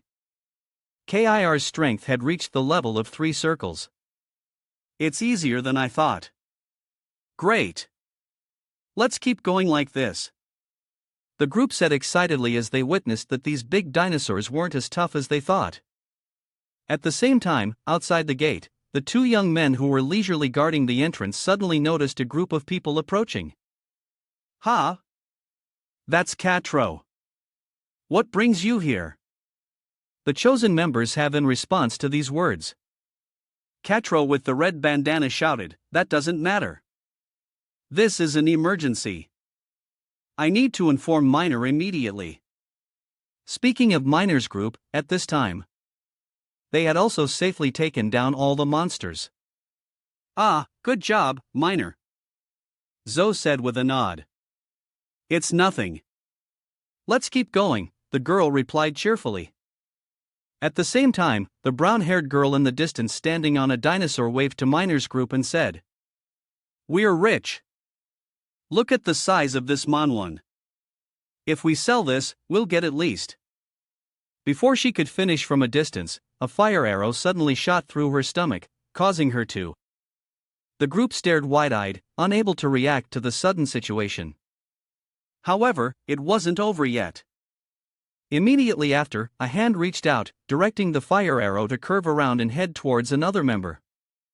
Only then did they realize the attack was not as simple as they thought. What? Everyone, be careful, someone shouted. At the same time, Zoe rushed to grab the targeted person and pull him aside. Damn, Minor, he shouted as a warning. But Minor already knew what to do without him saying much. I know, she said, opening fire. She fired a shot that shattered the fire arrow. Next, she sensed the presence of someone behind her. And without a moment's hesitation, the girl turned around and fired 3 shots in the direction she sensed and waited for the smoke and dust to clear. The girl's face darkened. You bastard. Explain yourself, she said through gritted teeth. And the one who attacked just now was none other than our main character. I'm just cleaning up. Stand still. I'll be done soon, he said, creating a dozen more fire arrows aimed at the group. Scene changed to Buru's location. At this moment, he was in a state of extreme panic. Everyone forgot. Everyone forgot about me. That bastard Depot. How could he abandon me like that after telling me to trust him? If he was going to do this, why did he bring me here? Good thing there's this anthill. Otherwise, I would have been a goner. But I can't hide forever either. If everyone else gets out, then I'll really be a goner. Thinking of this, he mustered up some courage and cautiously stepped outside to scout the surrounding situation. This is crazy. I'm a 2-circle adventurer, too. Let's see. I won't die so easily in a place like this. As he said that, while wandering around inside the gate, he discovered a gate leading to the 2nd floor, the 2nd Great Gate. What should I do if I just wait here? Then, at the same time, on a Buru's shoulder, a pair of curious eyes peeked out. Looking at him made the young man so startled that he fell backward. Then, after taking a closer look at its snail-like shape, he breathed a sigh of relief. Ha! You're El Palmy Snail. Phew! When did you get here? I thought my heart was going to jump out of my chest. As he spoke, he accidentally reached out and touched the gate. And right after that, his body was also sucked inside, making him uncomfortable. The snail was also a little speechless at the level of bad luck this guy had. Then the storage snail could only sign quickly. Went into the gate and disappeared shortly after. Back to L's position. Currently, the red-haired girl was also pointing her gun at him and said, "Explain." Didn't you hear what I said? However, before L could give an answer from a distance, a volley of bullets suddenly flew towards him, straight to his position, causing a significant explosion. The one who attacked was this Gasu. Good. It seems I'm not too late. It's Katro. Why are you here? Minor asked, puzzled. However, Katro didn't explain immediately, but turned to order the hounds behind him. He's still alive. After him. Then he turned to explain to Minor. It seems that Brad El Powie did the same thing at the 100-person gate. Kieran sent us here after discovering his identity. Is it Kieran? Minor muttered. Back to the main character. While being pursued, he didn't forget to control his fire arrows to shoot straight behind him, sending this flock of industrial chickens to meet the King of Hell. In a single note, seeing the rapid loss of forces, the brown-haired man also shouted angrily. Damn it, what are you guys doing? He's just one person. Then he also used his frenzy fire skill, firing a bullet straight ahead and causing it to explode like a bomb. Dust and dirt flew everywhere after this attack. All right, he thought with a smirk. But he was celebrating a bit too soon because right after that, a giant fireball flew out from within the dust cloud and aimed at all three of them, causing them to scream once before they were blown to bits. Back with L. After confirming that the opponent's presence had disappeared, he nodded. 3 of them and more are coming. Did they find out? He thought anxiously before his escape was cut off by Minor. Continue. Without a moment of hesitation, the girl continuously pulled the trigger, aiming straight at him. Luckily, L reacted quickly and managed to tilt his head to dodge in time. You think I'll let you lose me? The girl said while firing non-stop. Now it was like a firestorm. Bullet left a large explosion. Unfortunately, the main character dodged faster than an eel using the stone pillars in the cave to shield himself. Then he saw a gate leading somewhere, but before he could do anything from behind, Katra took out a bomb and shouted to the group, "Everyone get down." Then he threw the bomb forward. Seeing this, L immediately used his telekinesis controlling a pillar. A large rock flew straight in front of him to shield him. And right after doing this, the smiley face bomb exploded, causing a terrifying explosion, causing a large amount of rock and soil from the cave ceiling to collapse. In the end, it left a large amount of rock and soil, trapping both L and Minor inside. Minor, everyone get over here. Quick! Damn it! Zoe shouted. And inside this pile of rocks, although she wasn't injured, she was also coughing violently from the smoke and dust caused by the explosion. Cough, cough. Before she could finish, Elle pointed a fire arrow right at Minor's head to threaten her. And the reason they hadn't been crushed by this rock pile yet was because he had used his telekinesis to prevent the rocks from falling. You bastard! What the hell are you doing? Tell me your plan now. Minor questioned. Then are you ready to face the consequences? Elle asked coldly. Meanwhile, outside Z was grabbing Casro's collar and shouting at him. We have to do something. Minor got caught in it too. Just as he finished speaking. Suddenly, the pile of rocks was blown up from the inside. Seeing this, Joe also turned back worriedly and said, Minor, are you alive? Where? In response, a fire arrow shot through the smoke, flying straight towards both of them, making their hair stand on end. What the hell is happening? Rio shouted. But that wasn't all. Immediately after, a gun was raised and fired straight at Casro, turning him into a honeycomb in an instant. And the one who did it was none other than Minor.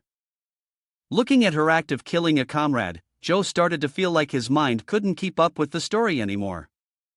Minor, what are you doing? Without answering the question, Minor just muttered to the main character.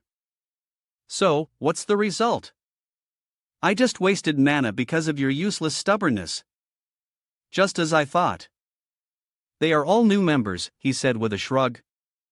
And at this point, Minor also made her decision. Joe, leave the others and run. That's an order from Kieran, she said seriously. And at that moment, there was a pendant around her neck that wasn't there before.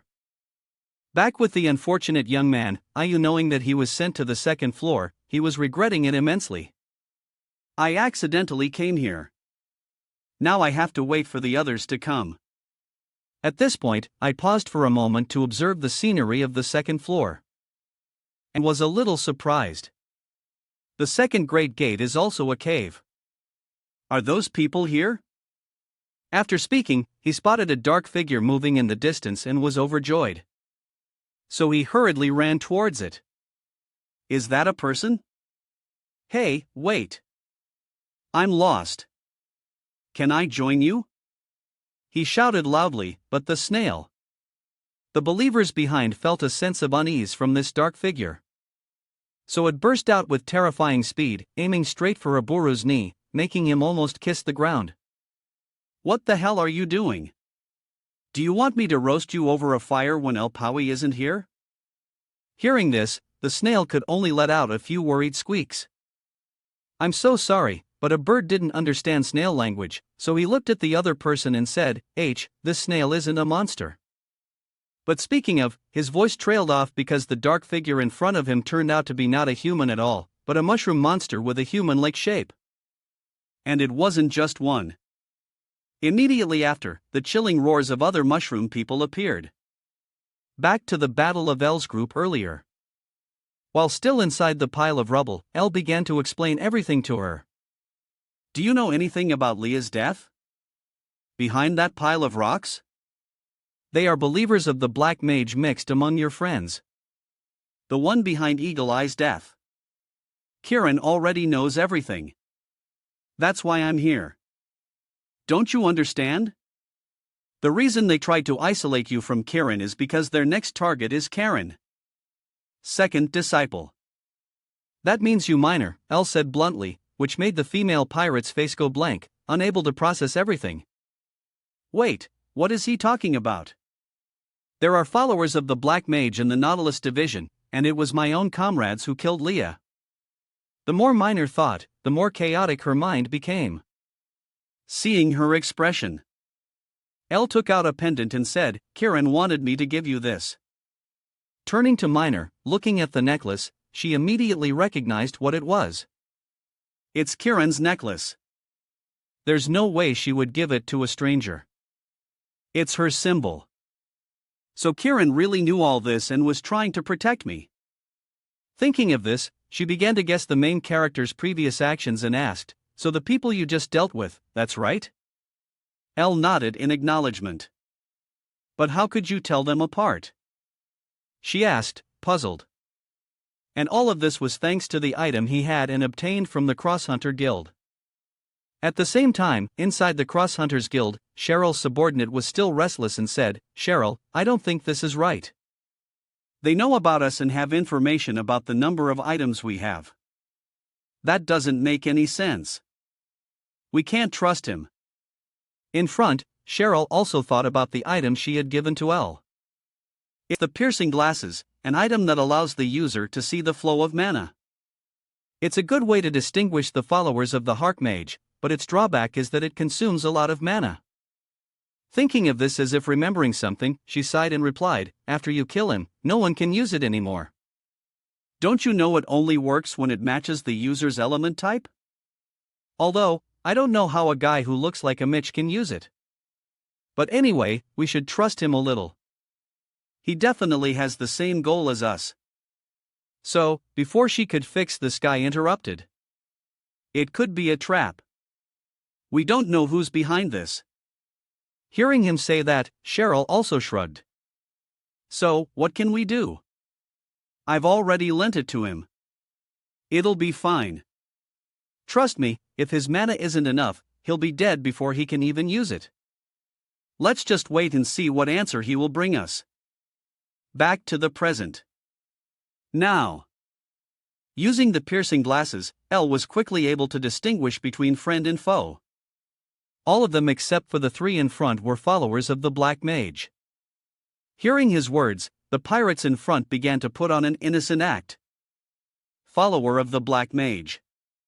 Ridiculous. Miss Minor, you shouldn't believe that bastard. He doesn't even have proof. Speaking of L, seeing these villains wanting proof, he decided to indulge them. Proof? You mean this? He said. He also began to activate the piercing ring. Dealing with the followers of the Black Mage is really annoying. Even before I regressed, their tattoos only appeared when you injected mana into them, and they placed them anywhere on their bodies. But just because you can't see the tattoo with the naked eye doesn't mean it's not there. Thinking of this, in his line of sight, he could.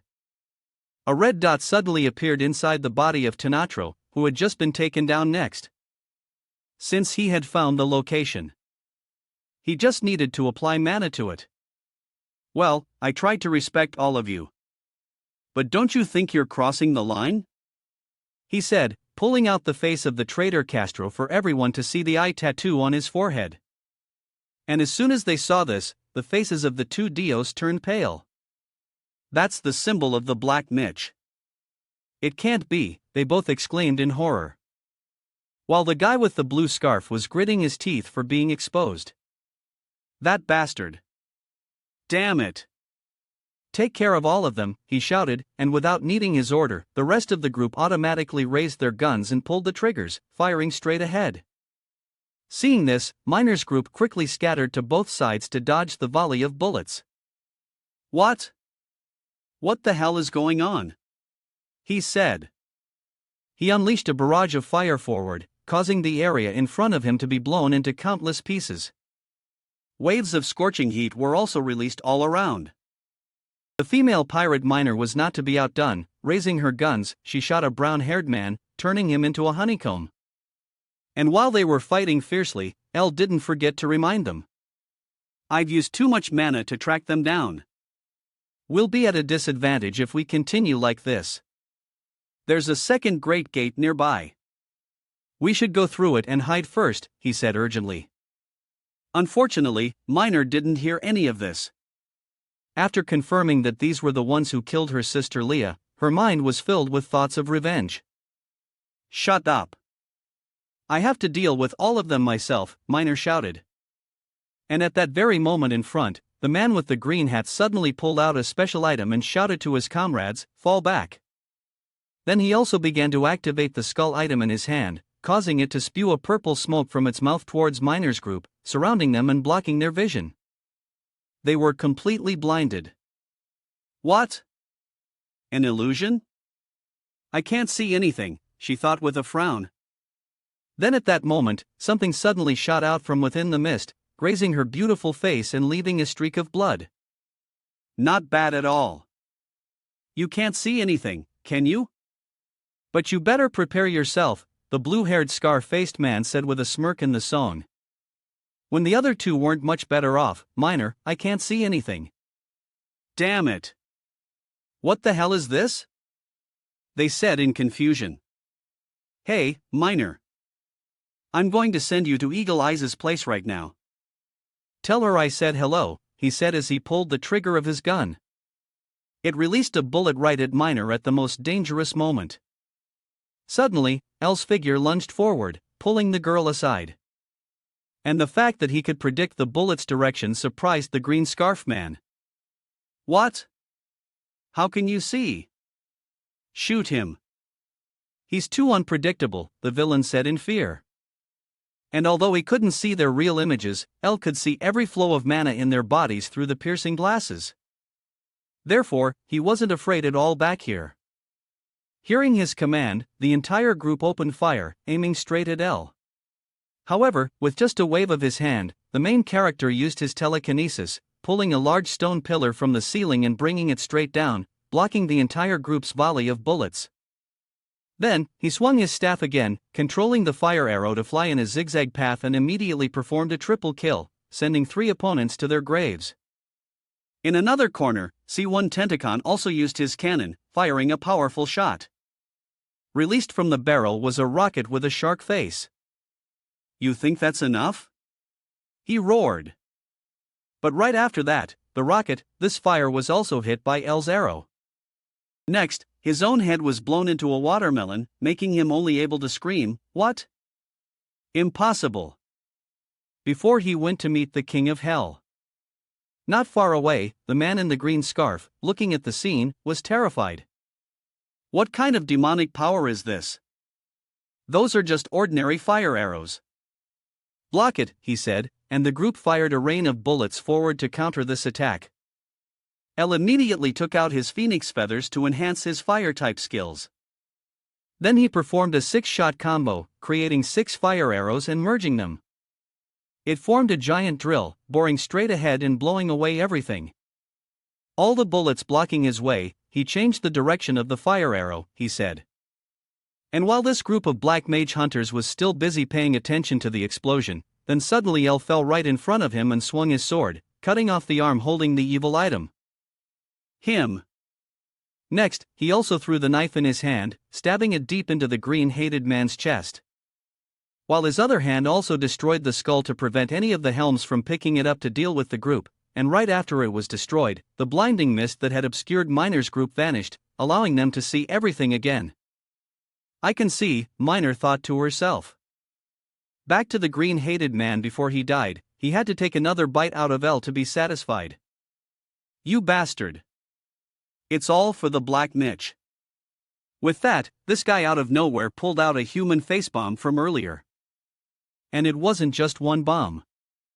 Around the group, there were dozens of other bombs flashing simultaneously. Then they exploded at the same time, causing the cave to rumble. The group was also thrown out by its shock wave. But in times of difficulty, it was still El who had to step up and carry this weak team. At this time, he was seen controlling a large piece of rock to fly around and catch all 3 of them. However, he also knew that he had reached his limit, so he accelerated the rock towards the gate. I've reached my limit, too. I need to get to the Great Gate before I run out of mana, he thought to himself. But things were never easy for the main character. At this time, the foolish long-haired man didn't want everyone to carry out their plan, so he jumped onto the rock and reached out. He punched Miner, knocking her to the ground. Miner re-shouted while she could only curse damn in her heart and hurriedly used her telekinesis, hoping to pull her back. However, the foolish rich kid didn't give her time to do that. Don't you dare, he said with a smirk and threw another smiley face bomb just like that. This bomb exploded right in front of El. At the same time, the gate leading to the 2nd floor was also shattered by. Time passed quickly after she woke up from being thrown down. Miner's eyes became vacant as the gate leading to the 2nd floor had been blown to smithereens. Beside them, the followers of the Black Mage seeing this gate destroyed. Their faces also became dazed. Why the gate? Damn it! The 2nd gate. So we've lost track of that Elni group, they said, bewildered. And another person spoke up to reassure them. It's okay. The gate will be regenerated soon. Besides, our real goal is to deal with Coda. With that, the long idiot immediately charged forward using his fist-like weapon. Like a bear's fist in his hand, he punched straight ahead, unleashing a whirlwind punch. Seeing this, Miner immediately jumped back, simultaneously raising her gun and firing straight at his hand to give him a few bullet holes. It's just a shame that he used a type of magic called defensive barrier, which covered his entire body in a light blue glow. And the bullets fired by the pirate Miner didn't cause much damage. It's useless, he said with a smile. Miner, seeing that her attacks had no effect. Her eyes showed a hint of difficulty. The attack has no effect. He's been hiding his true skills, she thought, not believing it. The girl continuously fired forward, but it could only leave a few scratches on his large body. And as soon as he got close to Miner, the girl had already emptied her ammo. This guy immediately threw a thunderous punch without hesitation, creating a small crater in the ground. However, it was meaningless if it couldn't hit Miner. As soon as he threw the punch, she bent her knees and leaped into the air. Then, the girl landed lightly on his shoulder, aiming her gun. Her gun, she fired at the sole of his foot. And it seemed that place was not covered by the defensive magic, so her shot easily passed through his foot, making his face.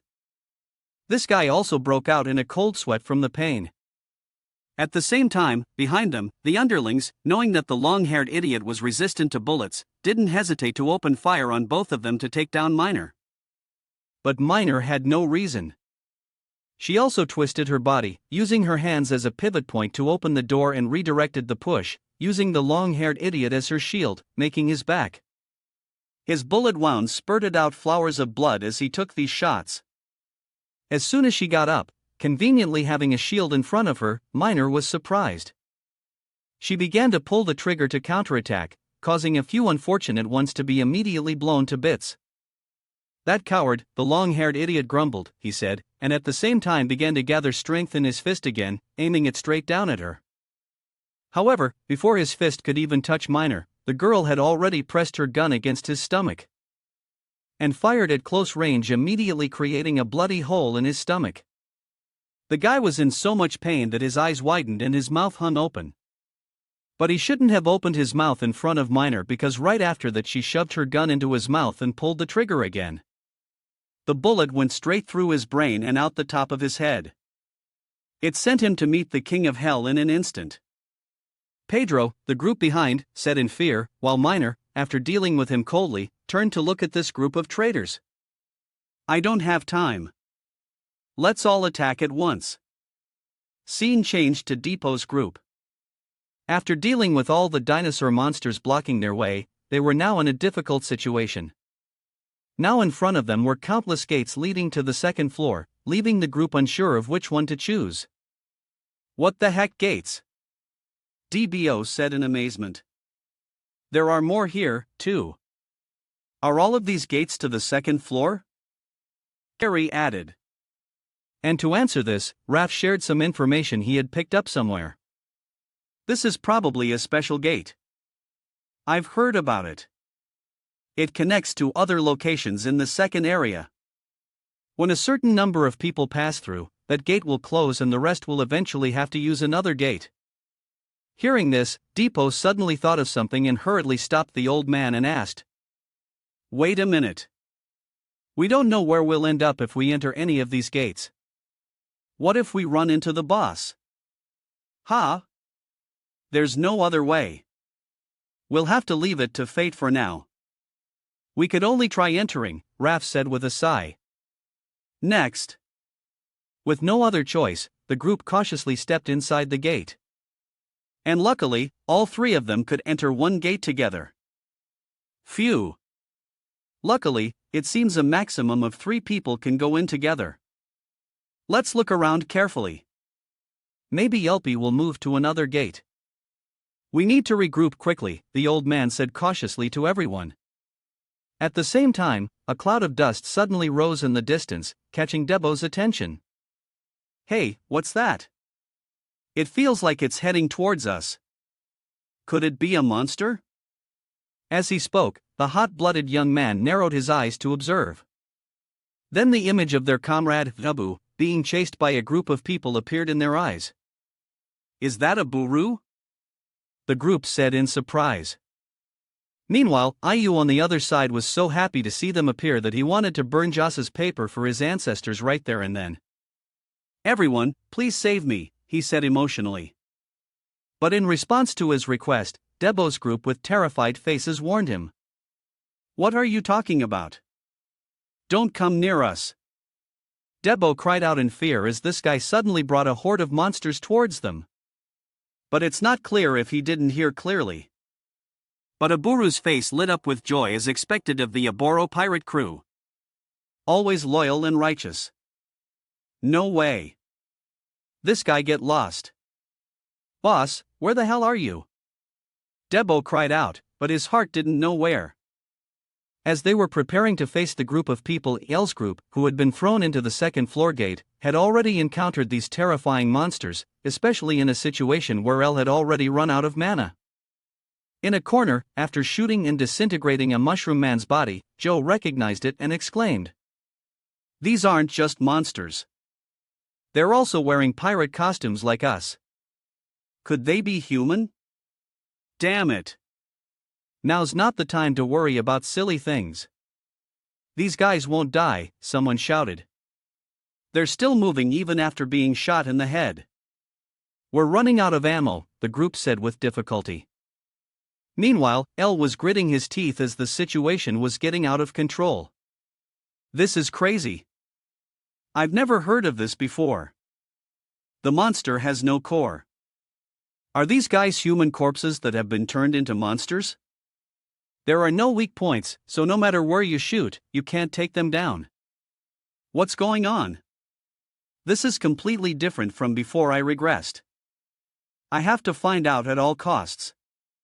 With that thought, he strained his eyes and noticed that on the heads of all these mushroom people, there was a thread of energy connecting to somewhere. Wait a minute. Maybe there's a mono thread connected to them. This is crazy.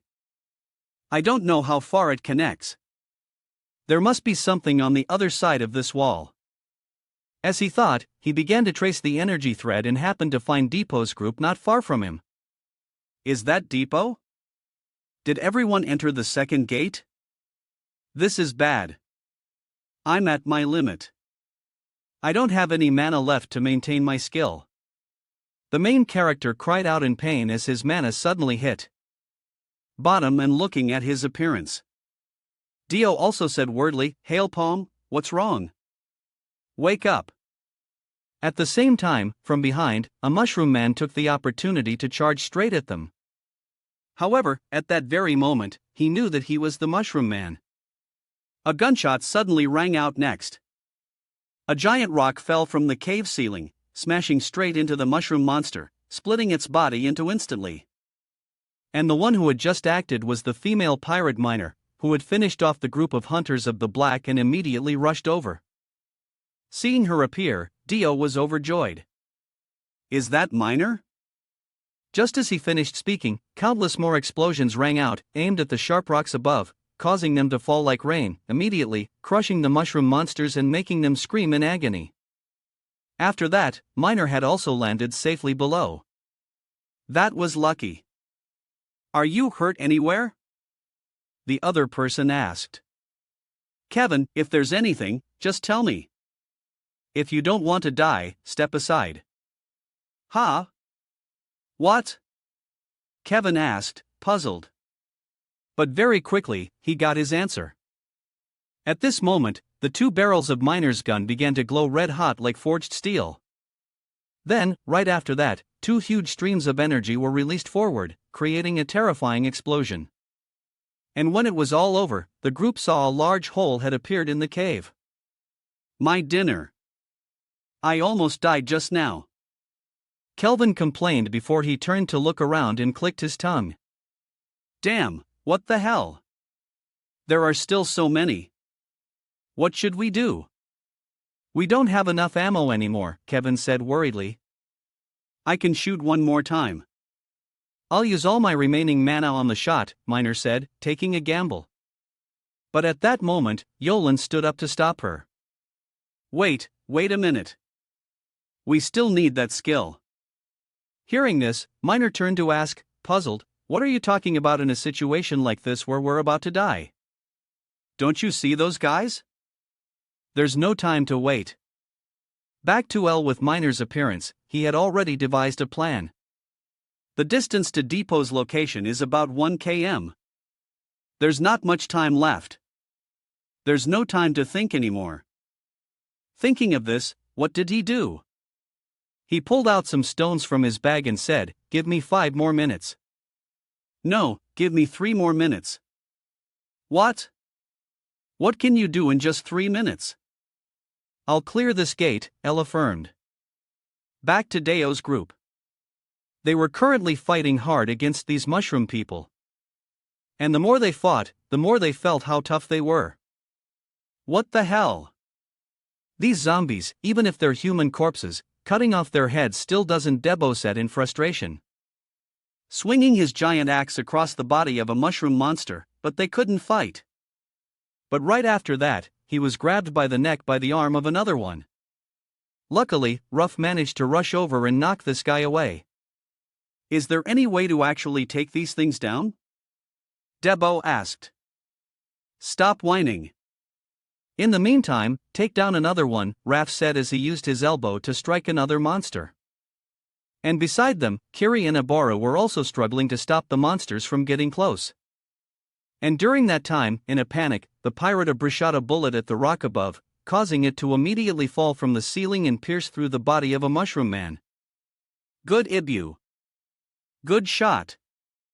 Everyone praised him, which made Abara a little embarrassed because just now he had only shot in a panic.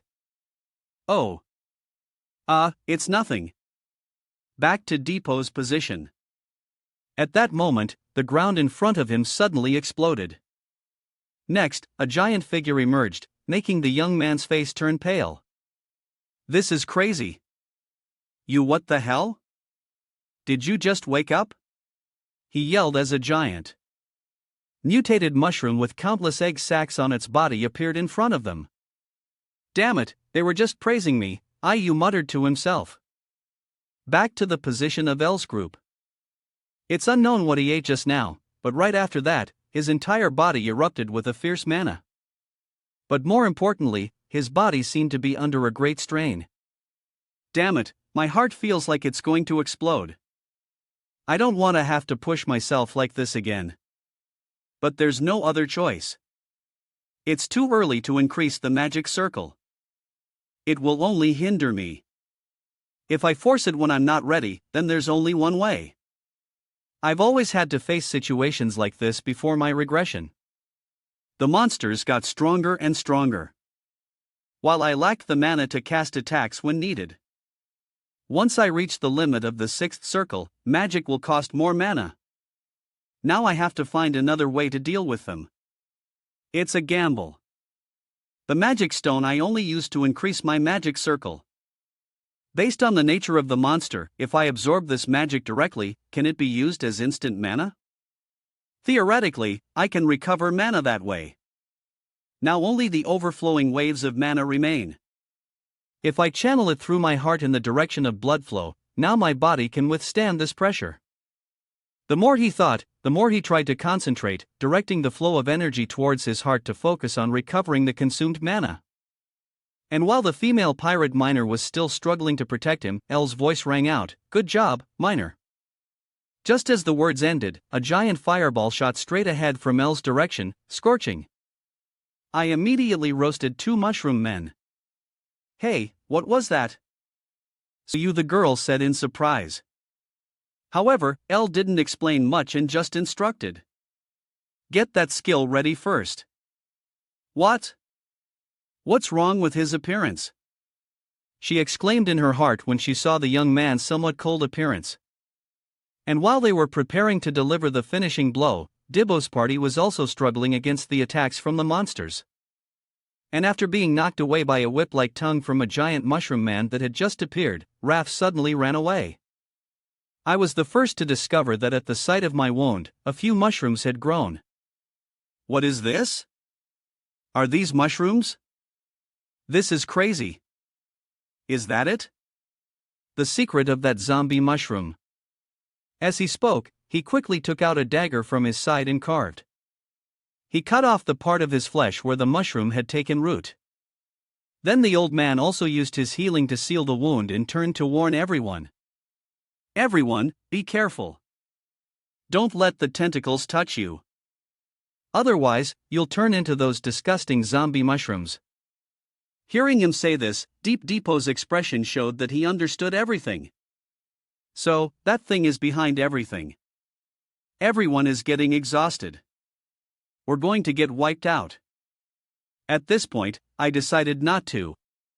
He made a risky decision to stay behind and hold off the monsters so everyone else could escape, leave this place to me, and run away from here.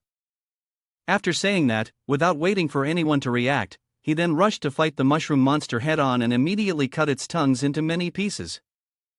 In front, because it had no hands, the mushroom monster could only swing its long tongue to attack him. Seeing this, Debo jumped to dodge. But suddenly, the tongue twisted like an arm, changing direction in midair and knocking Debo aside, making him spit. Next, the whip swung again, striking him once more. And because Depot was flying in the air, he had nowhere to dodge. But at that very moment, Kiri rushed forward to take the blow for him. Back with Theo's group, after temporarily assigning the task of blocking the big shots to Zio. They were standing in front of a large stone wall.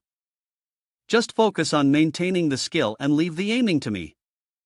The target is this wall. We only have one chance. Fire. Fireball. At his words, the girl miner began to pour all her remaining mana into her body to unleash her most powerful attack, creating a giant bullet that shot straight ahead. At the same time, I also wrapped his energy around the bullet to steer it. Just like that, the bullet began to spin down.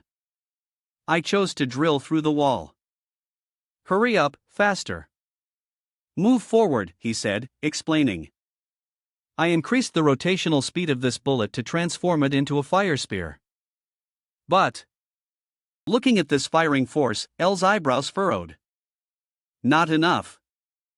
I need to add more magic power. Keep holding on until the end. He shouted loudly and used 5 more fire arrows, shooting straight into the tail of the bullet to increase its thrust. At the same time, behind him, he also screamed. Damn it, I'm out of ammo. Run, miner, he cried out as a warning. As now that there was no one blocking the way, the mushroom men charged straight at everyone. At the same time, on the other side, the sharp legs of the mushroom insect were also heading straight for Debo when he had no strength left to dodge anymore. The monster has no core. The decoys in front of me are misleading and making my judgment blurry. Where are the mana threads that connect and control them coming from? The true identity of those unkillable bastards is that their master is something else entirely. The thing we need to fight. It was this monster. Thinking of this, the bullet. The giant also drilled through the wall and appeared right in front of the monster, catching it off guard. Then, with a powerful move, the bullet shot the upper part of the mushroom's body into dust, and its magic core was shattered along with it. The situation suddenly changed, making Debo and Rafa's faces go blank. And as soon as, after this monster died, the bodies of all the mushroom soldiers suddenly froze. Then, their bodies exploded in unison. Splash! Blood and gore everywhere. Ah, we're saved, Ayu said joyfully. The dungeon is complete. Scene changed to a childhood memory of miners. Looking at the smug smiles on the adults' faces, the little girl's face showed a hint of worry. They are very terrible people, and it was Sister Leah who protected me from them. She stepped forward and became our hero. One sunset evening, as Miner and Leah were watching the sky from the rooftop, Miner's mood suddenly became a little down. It's already been 10 years since Master took us in. Time really flies. It feels like everything happened so quickly. Well, Kiran has acknowledged you as a genius, and I'm sure every day is happy for you. Compared to me at this point, the red-haired girl sighed sadly, making her sister Leah guess that their master had probably given her a lecture.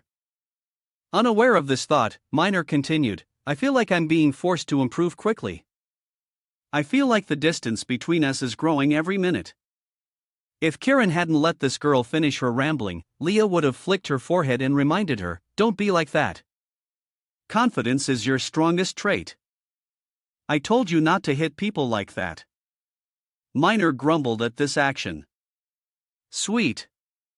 That's a privilege only I have. Don't feel like you have to rush to improve so much. I'll always be by your side, Leah said with a very confident smile.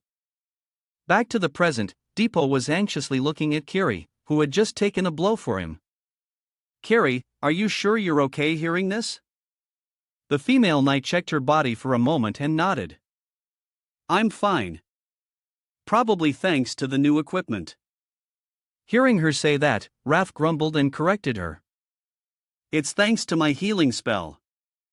Luckily, I still have enough mana. Otherwise, this place would have become your grave. Yeah, right. It's all thanks to you, Deepo muttered to himself. At the same time, Zoe, who was leading the group, noticed something and pointed it out. Hey, that thing is what? They said. They all rushed forward and witnessed the shadow. A girl had tied herself tightly to a sharp rock.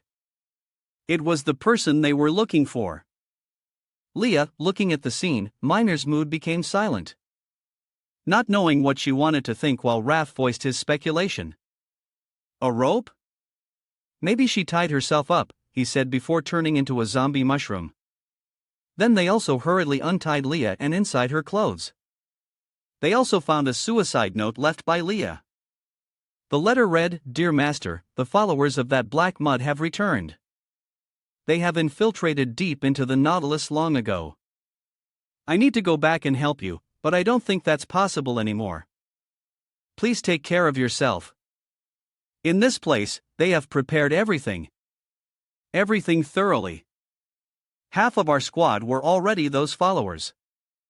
I couldn't even find out how many of them were among us. But you can trust Brina and Cataract because they've been by my side for so long. So, in short, don't trust anyone hastily. I guess this is as far as I can go. I can't keep my promise to you. I'm sorry, my little sister." After reading the letter, the female pirate's eyes were filled with tears, and she bit her lip to keep from crying out loud. At the same time, outside, the hunters belonging to the Black Mage group were stationed outside the gate to ensure that nothing went wrong, and the 2 gate guards had already been killed by them. Roughly estimating the time since Catro's group entered, an assassin in the group said, "They're late. Could it be that they?" he said with concern in response. The assassin next to him shook his head in disagreement. "Cadro has obtained the Shard of the Night. Even if it's Miner's team, as long as the item spell is still active." Before he could finish, from a distance, a bullet suddenly flew by at lightning speed and immediately pierced through the body of an assassin. Then countless gun barrels were pointed forward, shooting at the entire group of assassins, causing chaos. "Aha! An ambush! What? Who is it?" they shouted. Then, after seeing the appearance of the attacker, the assassin's eyes widened. I thought you were at that conference." At this moment, in his line of sight, the person commanding the ambush was none other than Captain Kieran. At this time, she gave the assassins a murderous look that materialized. "How does it feel to be the target of an ambush for the first time, you parasites?" she asked coldly. Time passed quickly, facing overwhelming firepower and being caught by surprise. It was not surprising that this group of assassins was shot to pieces. "We've taken down a total of 46 of them," Njord reported. "Hold your position," Karen ordered. "Don't worry, Captain. We sent that person to follow them for a reason," Njord reassured her, knowing what his captain was worried about. "If Miner doesn't come back, I'll never be able to forgive myself," she said through gritted teeth. And at that very moment, the gate in front of them suddenly flashed with light. Then Miner's group with sad faces returned with Lei's body. "Karen, I've brought my sister back," she said, trembling. "Yes, I see. Welcome back, both of you," Leah replied, tears streaming down her face. Time passed quickly, and the scene changed to somewhere on the sea. The funeral for Leah was being held with the participation of everyone in the crew. "Wow, there are so many people," Depot said in amazement, and Kiri next to him nodded. "Basically, that's probably everyone on the Nautilus. After all, it's the Eagle Eye's funeral." Then she also looked at Leah's body, which was being given a sea burial. Looking at the scene, Miner's eyes looked as if she had lost her soul. Meanwhile, Debo looked around for a bit and not seeing his boss asked, "Where did the boss go?" Speaking of L. At this time, while everyone was attending the funeral, he was hiding in a corner, continuously using mana recovery potions to replenish his consumed mana. At the same time, he also remembered the negotiation. That's a proposal. The conditions are a bit too demanding, but obviously necessary. But that many mana recovery potions is too much. Do you realize how precious even one is? After the formula was transferred, Kieran reminded him again so that L wouldn't be too greedy. But this was also the reason he told Kieran. "I'm aware of that. That's why I'm asking you. Considering the financial strength of the Nautilus, that should be an easy matter for you," Turning to Kiran without immediately agreeing to this request, she asked back, "Our deal is over. So why do you want to help us again?" "It's true that the deal is over, but I guess we still have things we can cooperate on," the main character said with a shrug. However, in response to his words was a look of complete vigilance from the female captain. "I'm grateful to you for protecting Minor, but that doesn't mean I trust you. Then let's just consider it another deal. And instead of giving me one of the items in the vault, you promise me, give me two.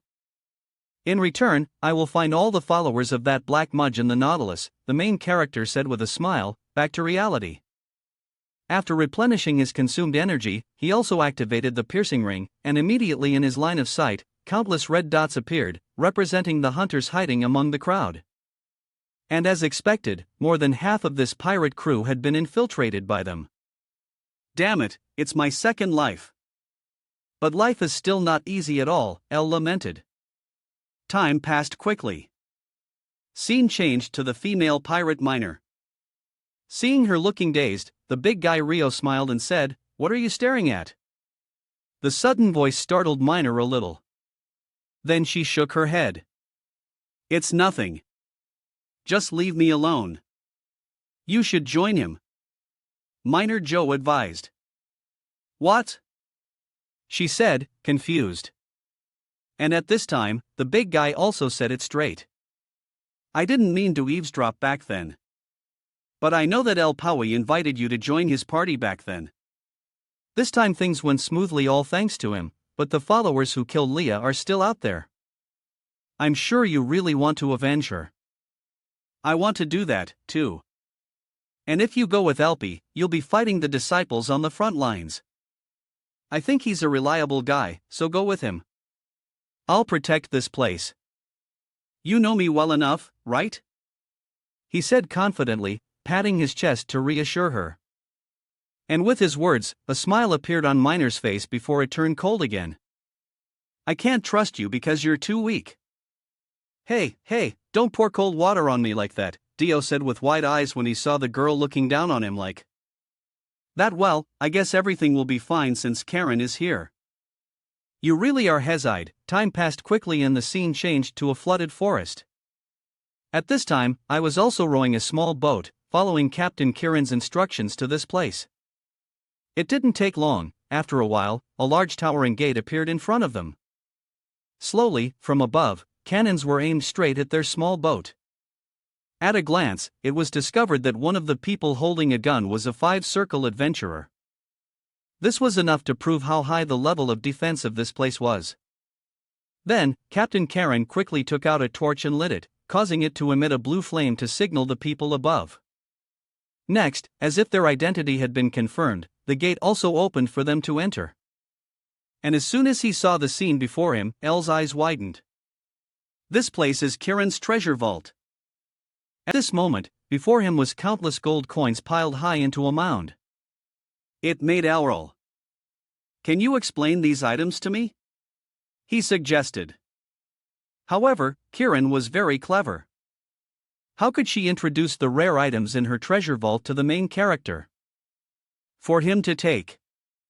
What pirate would tell you the value of their treasure? "You have to judge for yourself," she said coldly. "To be clear, I only promised to give you two items," the girl added, which disappointed Elle a little.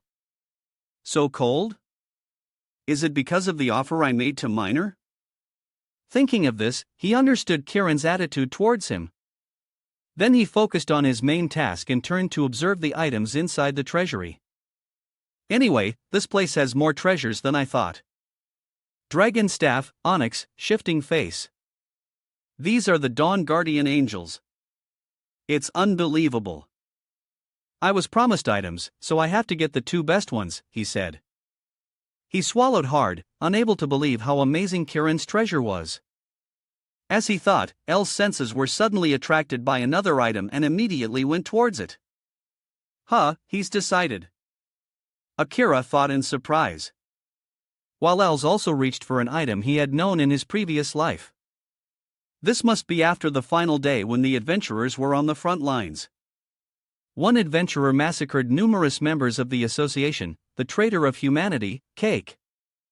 He had infiltrated the top positions of the association and betrayed everyone at the most critical moment, dealing a fatal blow to the association. The symbol of terror he once used. I lost so many people because of that bastard. Did he take this from here? Thinking about the things that Geek K had caused in his previous life, L gritted his teeth and said, I'll take this, the first item. After saying that, he also conveniently put the bracelet on his right wrist. And seeing him choose that item, Kiran praised him. Good eye. But why? That item doesn't suit his attributes, she wondered to herself, unaware of this. Elle continued to look around for a bit and was again attracted by a certain ring lying among the pile of money. I've never seen that before. I can't feel anything. Is it just an ordinary ring? It's just suspicious. An ordinary ring has no reason to be here. As he spoke, he reached forward as if to pick up the ring. But at the same time, for some reason, the ring suddenly flew towards him, startling Alal. What is this? I touched it and suddenly turning to Kiran. Looking at the ring on the main character's hand, her expression changed and she shook her head. Sorry, that ring is not mine, so I can't give it to you. Please choose something else. Understood. All right, but I can't take it off, he said as both of his hands trembled. As he tried to pull the ring off his finger without success. Scene changed to Aok's castle. At this moment, his hound subordinate Boyu was also reporting to him about work. The matter of the Ritchie Merchant Guild has been resolved. Hearing this, a look of satisfaction appeared in Aok's eyes, and he nodded. All right, well done. What about El Pali? It should be about time, he said coldly. And as soon as he heard these words, Bairu's whole body trembled involuntarily. My apologies. That failed just as the words were spoken. As if unable to accept this result, Ivok slammed his hand hard. He slammed his hand on the arm of the chair and questioned his hound. Failure?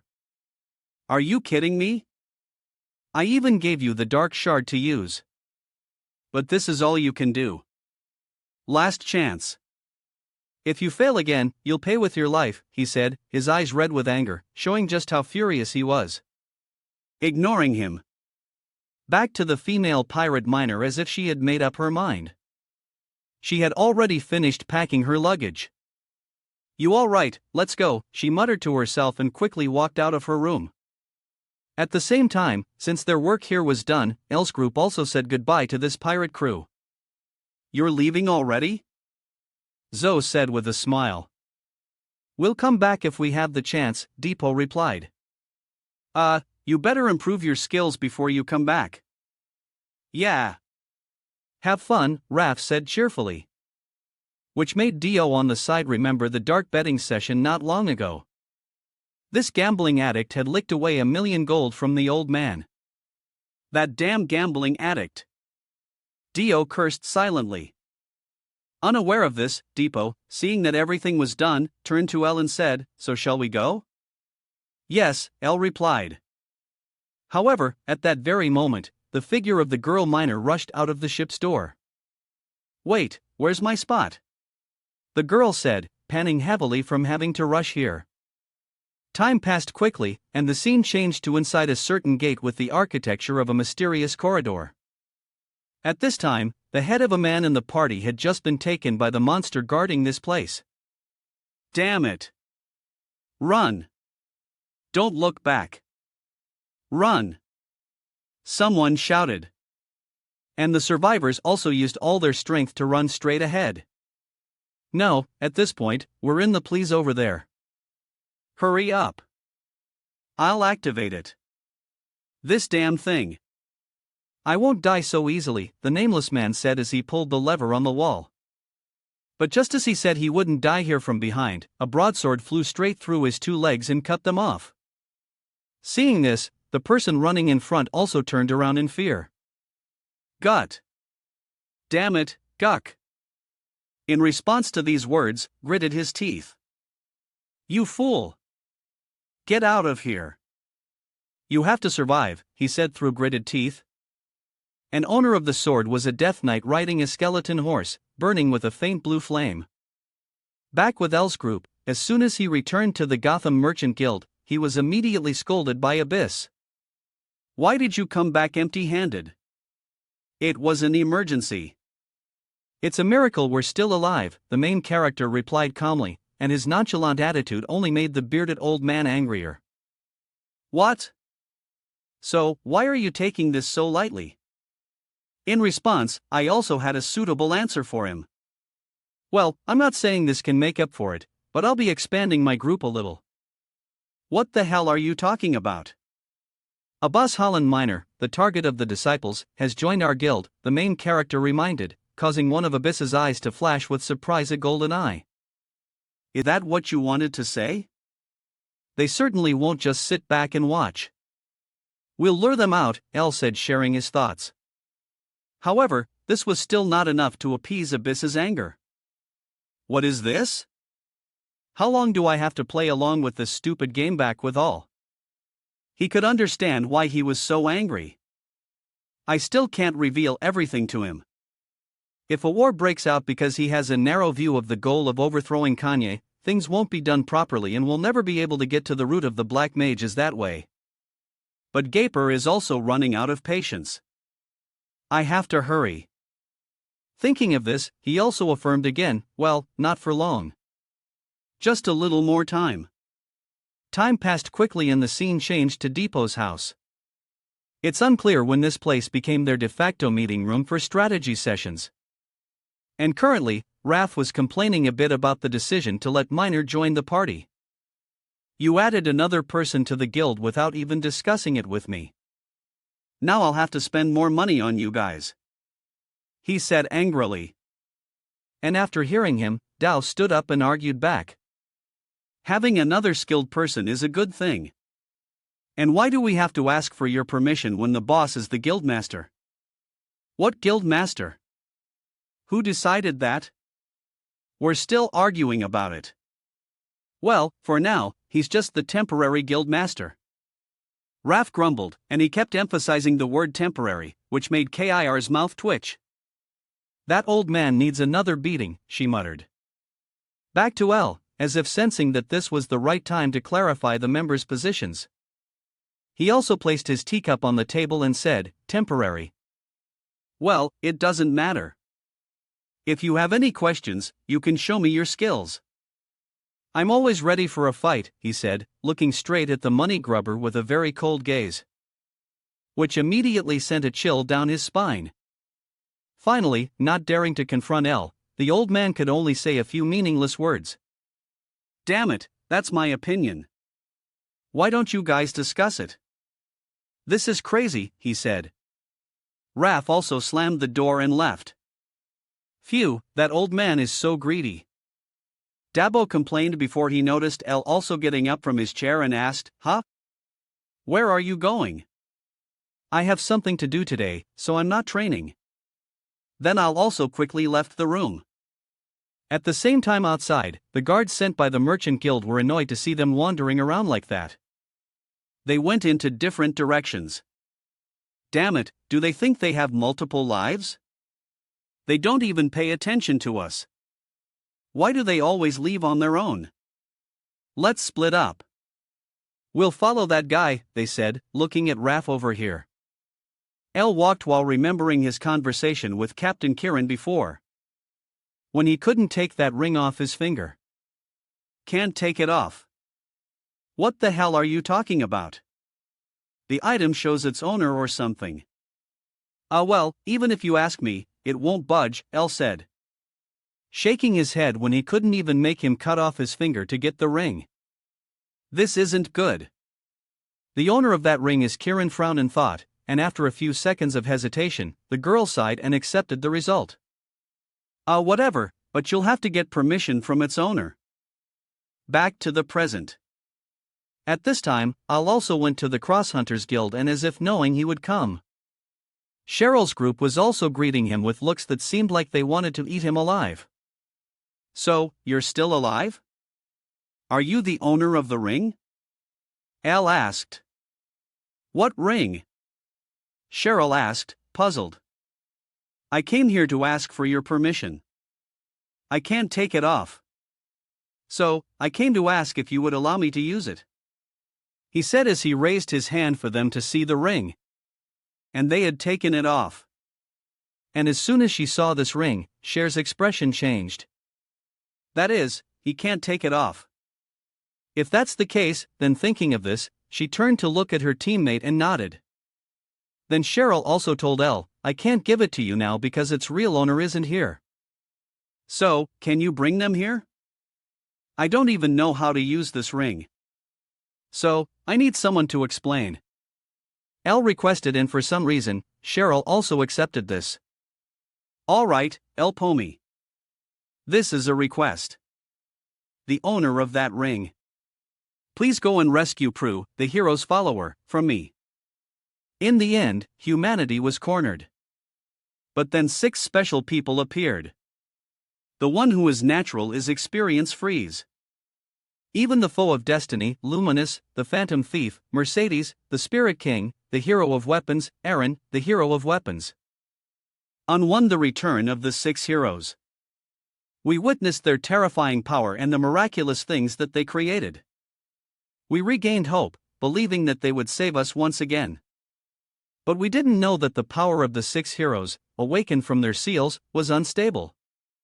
800 years ago, during the war against the Black Mage, the heroes' artifacts were lost in the rifts of space and, for some reason, they were found in various gates. The association couldn't buy enough time for the heroes to regain their strength. This time is different. We need to create a solid shield that can withstand the followers. We will become the bait to lure the Mundo. The forces of the Maple World will assess. We'll reorganize, creating a powerful alliance and change history. Back with Elle's party. At this time, they were also at a certain cliff area, looking at the scene in front of them. Depot couldn't help but exclaim, wow, this view is beautiful. At this time, before them was a sea of clouds with countless large stone pillars rising from below, but without any mind to pay attention to the scenery.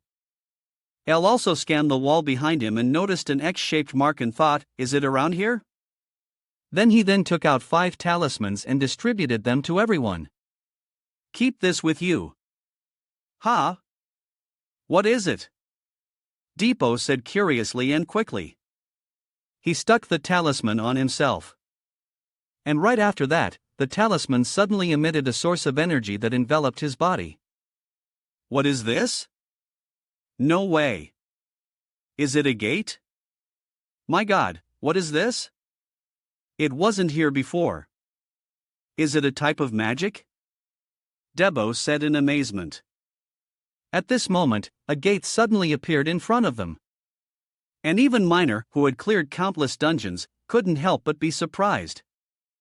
Without it we would never have found this, he said, his mouth agape. Back with Elle. For him this was an extremely important mission. The hero's follower Pyru, the one who finds the traces of the hero's artifacts. So this is a hero's artifact. He thought. Elle began to step into the gate with a determined face. IME passed quickly, coming out of the other side of the gate, said excitedly, we conquered the first gate in just 3 hours. Isn't that a new record? It was too easy. The pigs or whatever were a piece of cake, Debo said arrogantly, looking at his smug face.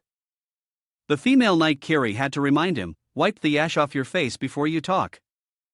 Turning to Miner, looking at Debo's performance on the first floor, she couldn't hide her surprise. That's surprising, didn't you say you just recently reached the first magic circle? Hearing this, Debo's nose went up to the sky. Well, I'm a genius. Maybe the second best genius after the boss. At this rate, it won't be long before I reach the 3rd circle. Maybe even the 4th soon, he asserted. You're getting too excited, Raph said sarcastically. What are you scared? Dao retorted. Over here, hearing them talk about increasing their strength. Al also took the opportunity to remind them. Don't get too excited. It's not what people usually think. Increasing your magic circle quickly isn't a good thing. Leveling up a magic circle means all your stats change drastically. If it happens in a short period of time, it will put a strain on your body. You have to learn to balance your learning and your body's capabilities. It can hinder your growth if you increase your magic circle too much. Hearing him say this, Dao was a little scared and asked again. Huh? But you also increased by the magic circles. You were fast, too. In response, L shook his head. I had no other choice at that time. But it's better to wait 2 months before increasing, he advised. And hearing the two of them talk about increasing their magic circles, as if it were buying vegetables at the market, also made Minor feel envious. They talk as if they can increase it whenever they want. Back to L. After saying those words, he also reminded himself in his heart before I regressed. I couldn't get past the 7th circle. All the dangerous situations forced me to level up. But ironically, it happened too fast and prevented me from developing further. Now I know the future. I can't stop at the 6th circle.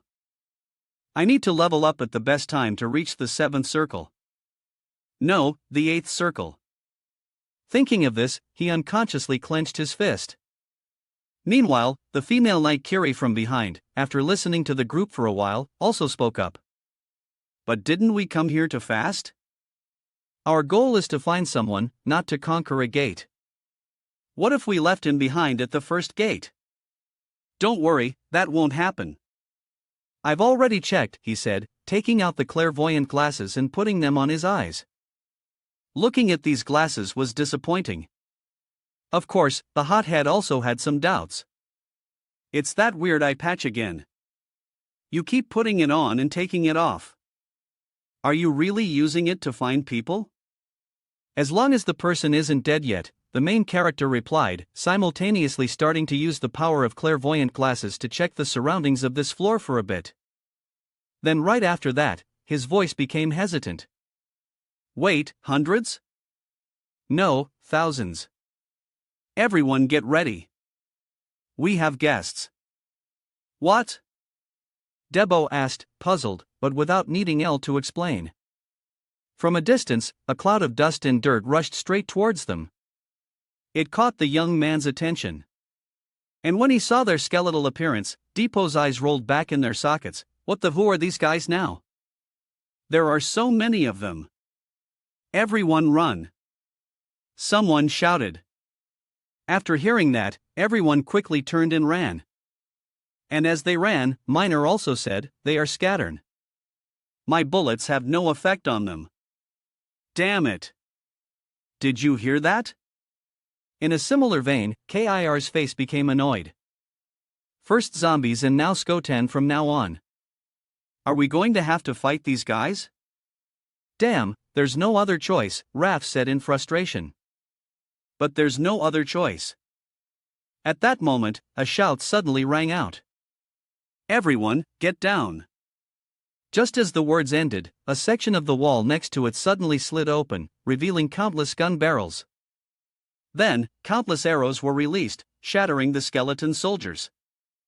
Next, another lever sound was heard, and then a wall rumbled and moved up from below. It sent all the skeleton soldiers flying and temporarily stopped their attack and handling. After seeing their attack had temporarily stopped, the owner of the voice also stepped out and said to everyone. The one-eyed hunter, a cross hunter. That was lucky.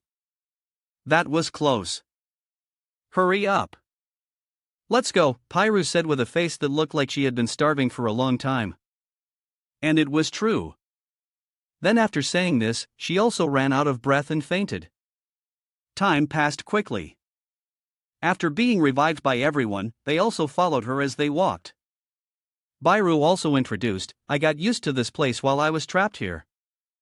I know the behavior of the Lutz cotton and the mechanisms here well. Well, I'm quite confident in my infiltration skills. The problem is I ran out of food 5 days ago, and there are no more monsters to hunt for food. I'm about to starve to death. Bilu, I have a favor to ask. Elle called out, but after looking at her chewing with her mouth full, Tadiel didn't want to ask anymore. Just keep eating. Back to the female pirate. Finding Pyru also meant they were done here. That's lucky they found the exit, so we just need to get out. No need to defeat the boss anymore. Hearing that, Pyru on the side also tried hard. He managed to swallow the whole piece of bread and bowed his head to the group. Wait, not yet. I have a favor to ask. 3 days be my bodyguard. Just 3 days. Please, I'm looking for an item. If I leave like this, my friends will have died in vain. I want to go deeper, but I'm not good at fighting, so it's hard to go on my own. Please help me. I promise I'll find it in 3 days. I'll also reward you all. Opposite him. Everyone turned to look at the main character as if they wanted him to decide this. Then L didn't agree right away, but asked back. How can you find an item in 3 days when you couldn't find it in a month? I don't have time to waste 3 days here. In response to the question, Pyru's expression changed and she asserted, it's different. I haven't searched the dangerous area. There's a place where I think it will be. Scene changed to the position of the villain of Oak as if sensing something. He also glanced out the window and muttered, has it started? You won't escape this time, El Pomi. In response to his words, a sarcastic voice rang out from behind him. Are you sure? That voice, suddenly appearing behind him, made Vox's face turn pale with fear. Who is it? He shouted. But after seeing the appearance and the spider's opponent, his expression changed. Your disappointment, Ivoca. I thought you were quite useful, but you can't even get rid of a new adventurer. How much more are you going to embarrass yourself? The spider monster said. And at these words, Ivok quickly knelt on one knee, his face covered in sweat as he admitted his mistake. Lordwyn, I have no words to defend myself. I will accept any punishment from you. But the plan to eliminate him is already in motion. Please give me a chance to redeem myself. Turning to the spider monster, hearing his hound's words, a hint of interest appeared in his eyes. Oh, so you'll take responsibility. Then tell me, what's your plan? Scene changed to the dangerous area inside the dungeon where Io's group is at this time. In a certain corridor, the skeletons were aimlessly walking around when suddenly they began to search. A stream of light flew straight from behind, shattering the skull of a skeleton soldier, startling the rest. Then, from within the bend of the corridor, 3 large rocks flew towards them at lightning speed. Just one road. Unfortunately, it was blocked by the skeletons who raised their shields. And right after that, after blocking the attack, without a moment's hesitation, the whole group of them rushed towards the source of the attack as if being chased by a dog. However, the brainless fools didn't realize they had completely fallen into a trap. As soon as they had all run away, a mechanism lever was pulled down by Io's telekinesis, causing a door to be immediately dropped from above, sealing them in. No matter how much they smashed it, they couldn't get out. And at this point, Lando also removed the talisman that was hiding them. Her. Nice. The entrance is locked. It's simple. There's no more time. These mechanisms aren't perfect. Once one is closed, another one will definitely open. They'll figure it out soon. Beer reminded them to avoid the group. Then, under her guidance, they also came to a wall. A statue of a knight with a giant sword planted in front of him. We just need to find the item you're looking for before they find us again. Now let's see what the hero's item you're looking for is. Looking at the giant statue in front of him and it from left to right, observing it carefully before asking. I don't see any items. Are you sure we're in the right place? Without waiting for her to answer, Elle spoke for her. This place is completely different from the other locations. Maybe something will appear if we search. Anyway, I wonder who built this place before. Was curious who knows. Elle shrugged. It won't suddenly move or anything, right? The girl miner said doubtfully as she looked at the wall. And while the group was walking around the statue to inspect it, the female night miner discovered something and called the group over. Everyone, come here. I can't read it, but I feel like this is important, she said, staring intently at the stone stele carved with an ancient script. And as soon as she saw it, Pyru's eyes lit up. Joy. Oh, it's a riddle in an ancient language. It must be a clue to the location of the item. Let me translate it. As the musicians sing behind the deep dark curtain, a shining actor always looks down on us. Who bear the burden? Follow that light. At this point, Pyru's head also got big as the words she translated sounded quite dark. At the same time, the red-haired girl on the side also discovered something. Hey, so you guys think this is important, too? There are some drawings on here, she said, pointing to a door that had nothing else. And it wasn't just this one door. Very quickly, the group also discovered that there were countless other doors on the wall. There are more here and here, too. This must be the answer to the riddle. Each drawing probably represents something. The drawing is easy to understand, but the remaining ones are a bit harder to figure out. It says to follow the light. So, try channeling mana into the symbol that looks like the sun. Is it like this? Debo said as he began to concentrate energy in his palm and channel it into the sun-shaped symbol. And then this door moved to the side, which surprised Debo a little. This is quite simple. Just as he finished speaking, a fierce column of fire shot out from inside the door, causing the tree to catch fire. Carrie was terrified. Debo, she cried out. But luckily, the firepower of the previous attack, although it looked powerful, didn't actually injure Debo at all. The only thing was that his hair had turned into a clown's wig. Looking at this hairstyle, Raph couldn't help but burst out laughing. Ha! Now he's a well-done piece of meat. Beside him, Pierre was also a little embarrassed by this. That's probably not what it meant. I thought it was the sun, but it's not. After speaking, she pondered for about 3 seconds, and suddenly a flash of inspiration appeared in her mind. Oh, right behind that deep, dark curtain is the night. That means the answer is the moon. Yes. Phần đầu của bộ truyện thì tác giả đi hơi chậm, nhưng mà càng về sau ấy thì càng rất là lôi cuốn. Ngoài ra ấy thì ai mà mới đọc cái thể loại này thì bộ truyện này rất là dễ tiếp cận, rất là phù hợp với người nghe. Yes, that makes sense. I'm sure this time, Pierrot affirmed with a confident voice. Trusting her words, Raph stepped up to be the guinea pig. That sounds right. The expert is pretty good, he said with a nod. But after opening the door, what greeted him was a large rock that crushed him flat like a shrimp. And with 2 consecutive failures, the level of trust for her within the party had hit rock bottom. At this time, both of them were just staring at the girl with the eyes of a debt collector hunting. I'll definitely get it this time, Pierrot replied weakly. Time passed quickly because the riddle on the stone tablet was still too obscure. They didn't rush to try opening any more doors. Looking at the shattered rock beside her, the female knight spoke up. Anyway, it seems we've fallen into a trap related to the symbol if we guess wrong. Beside her, the young man Depot, who was being healed by W, scratched his head and continued. I understand that. But the problem is we don't know how to solve this riddle. I think that's definitely a boulder or something. I don't know what the number 10 symbol is supposed to be. The rest are also quite confusing. Maybe that lightning bolt symbol has something to do with light.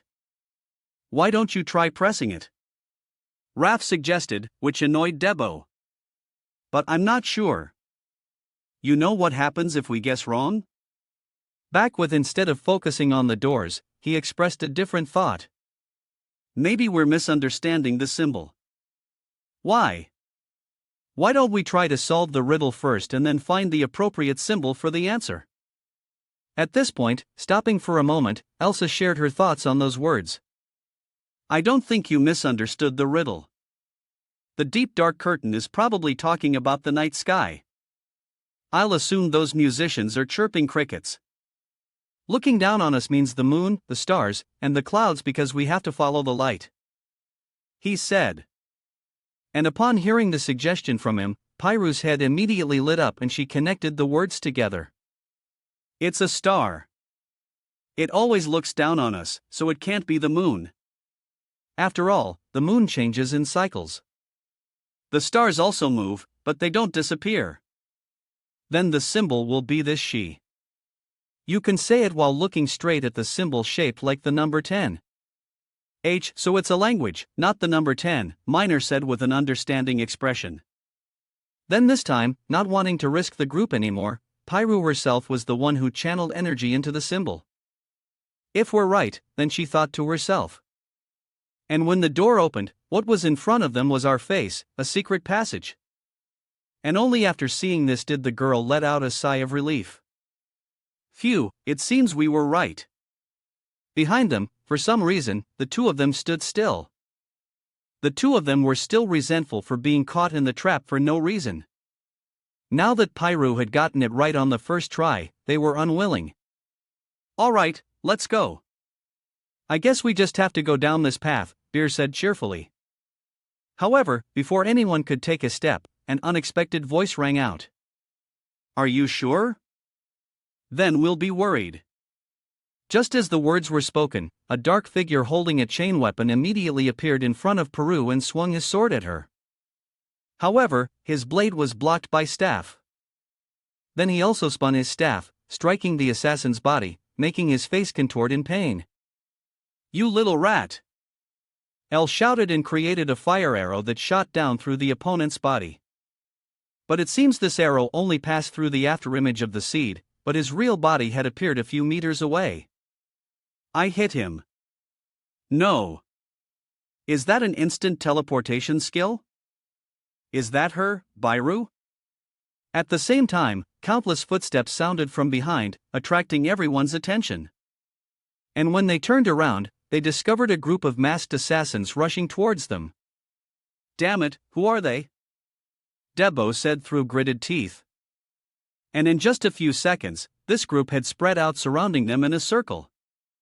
Next, from within the crowd, a beautiful girl with short hair to long swords on her back and a large sword box on her hip spoke up in confusion. What should we do? Aren't we supposed to wait a little longer? Hunger before attacking. We need that hero item to fix our past mistakes. Well, I guess we'll get it one way or another. She smirked as if she was sure she could take down El's group. Meanwhile, Pyru in front was still a bit behind on the story's developments. What's going on? They shouldn't have been able to find that gate because of the illusion talisman, she said suspiciously. I'm not sure. I thought I had checked to make sure no one could follow us. El replied with a frown. And to answer this question, someone spoke up. My goodness, you didn't think this would happen before. You all look so curious. Why don't you ask the person right here? He said, and a dark figure rushed towards El from behind. Then he also unleashed a thunderous punch, striking the sky, the main character's body, sending El's body flying like a cannonball into the wall, causing him to cough up a mouthful of blood. Hey! What the hell are you doing? Debo said with wide eyes. Can't you see? I'm making money, Raph replied with a smile. Perhaps after going through life and death together a few times. They really didn't expect that the one who stabbed them in the back would be a member of their own team. To talk about this betrayal, we have to go back to the night before. Before the group set out to the ruins to rescue Pyru. In his private room, Raph was also looking at a map. The underground vault filled with gold and silver. He laughed so hard he couldn't close his mouth. Ha, my love, I live for you guys. Then a knock suddenly sounded at the door, making the old man hurry. He locked the safe. Then the old man also covered the surface with a carpet and pulled the table back into place to hide the existence of the hidden safe. After that, Raph calmly turned and said, What is it? It's too late for visitors. Hi, he said. Said as he opened the door. Raph couldn't hide his surprise when the visitors were the guards of the Gotham merchant killed. Why are you guys here? Aren't you supposed to be on guard duty? In response to the old man's words, the guards' expressions immediately changed. Watch your mouth. We're not your secretaries. Someone wants to see you. In front, as if sensing a bad feeling, Raph waved his hand in refusal. I don't care. Tell them to get lost. Who are they to order me around? But I don't mean anything. I came myself. Shall we talk for a bit? Someone's voice rang out far behind. And as soon as he saw the opponent's appearance, R's expression immediately changed. What is this? The Canyon Merchant Guild back to reality. Looking at Rafa's actions, although the story wasn't clear, they could confirm that this old man was the traitor. Raph, you damn bastard. The female knight Kiri looked at him with a cold gaze, which gave Raph goosebumps. That's scary. Don't look at me like that, he said with a shrug. Meanwhile, Depot on the side also questioned, you bastard. You betrayed us just for some rent money. Am I right? Hearing this from him, the greedy priest couldn't help but burst out laughing. Just a few coins. Good heavens, who do you think I am? Even the guards of Gaffo who transferred to Kanye were promised triple their salary. Alpami, you know how much your head is worth? It's 100 million Nizo. Ha, with that kind of money? How could I refuse? He said, then burst out laughing with great ease. And in response to that laugh was a volley of bullets fired from Minor to punish the traitor. At the same time, the assassins of the Black MGE didn't want to drag things out to avoid messing up. Enough talk. Capture them all. As soon as the words were spoken, their entire group charged forward in unison on Depot's side. Depot's group also gripped their weapons to respond. Just like that, the battle between the two sides officially began. At this moment, the scar-faced girl was seen rushing to attack Kiri first. Excuse me, she said with a smirk. Damn it, you guys think things will really go your way? Kiri replied through gritted teeth. Of course, Miss Kiri, you learn to use dual swords and senos. But you have a habit of always using your right hand for strong attacks. If I can read my opponent's movements, dodging is too easy. The Paul gets stronger in one-on-one fights. But his weakness is revealed when he faces multiple enemies. I know all your moves. Accept it.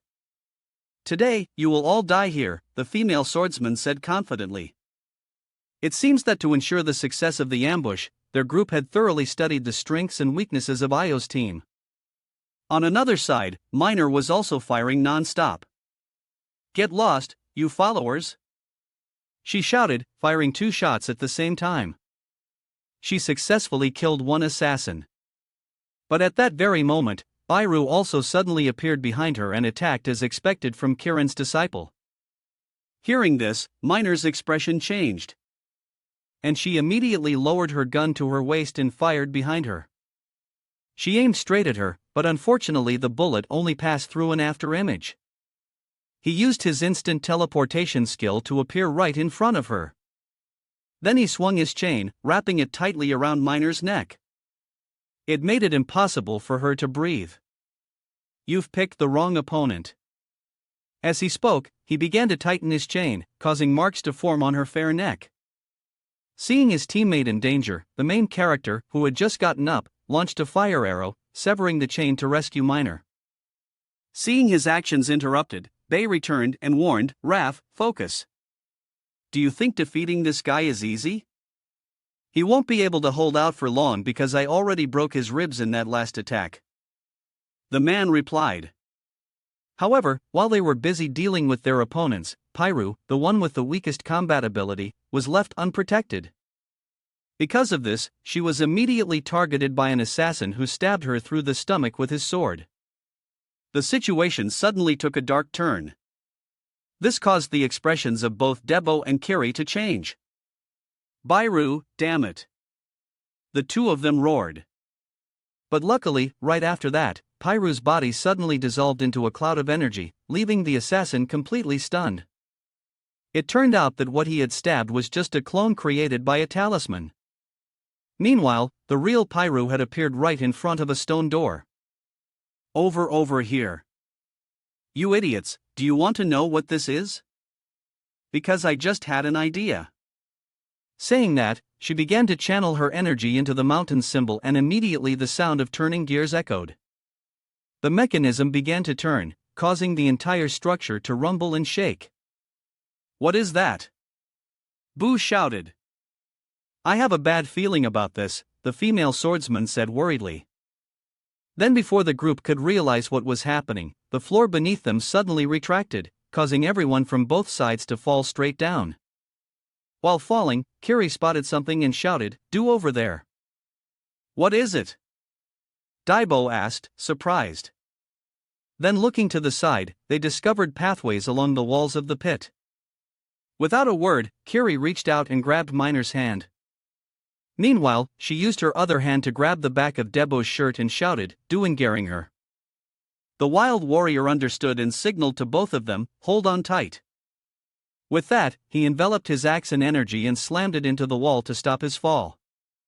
Next, using the momentum, Kiri acted as the link between the two and swung her arm to throw the pirate miner straight into the corridor.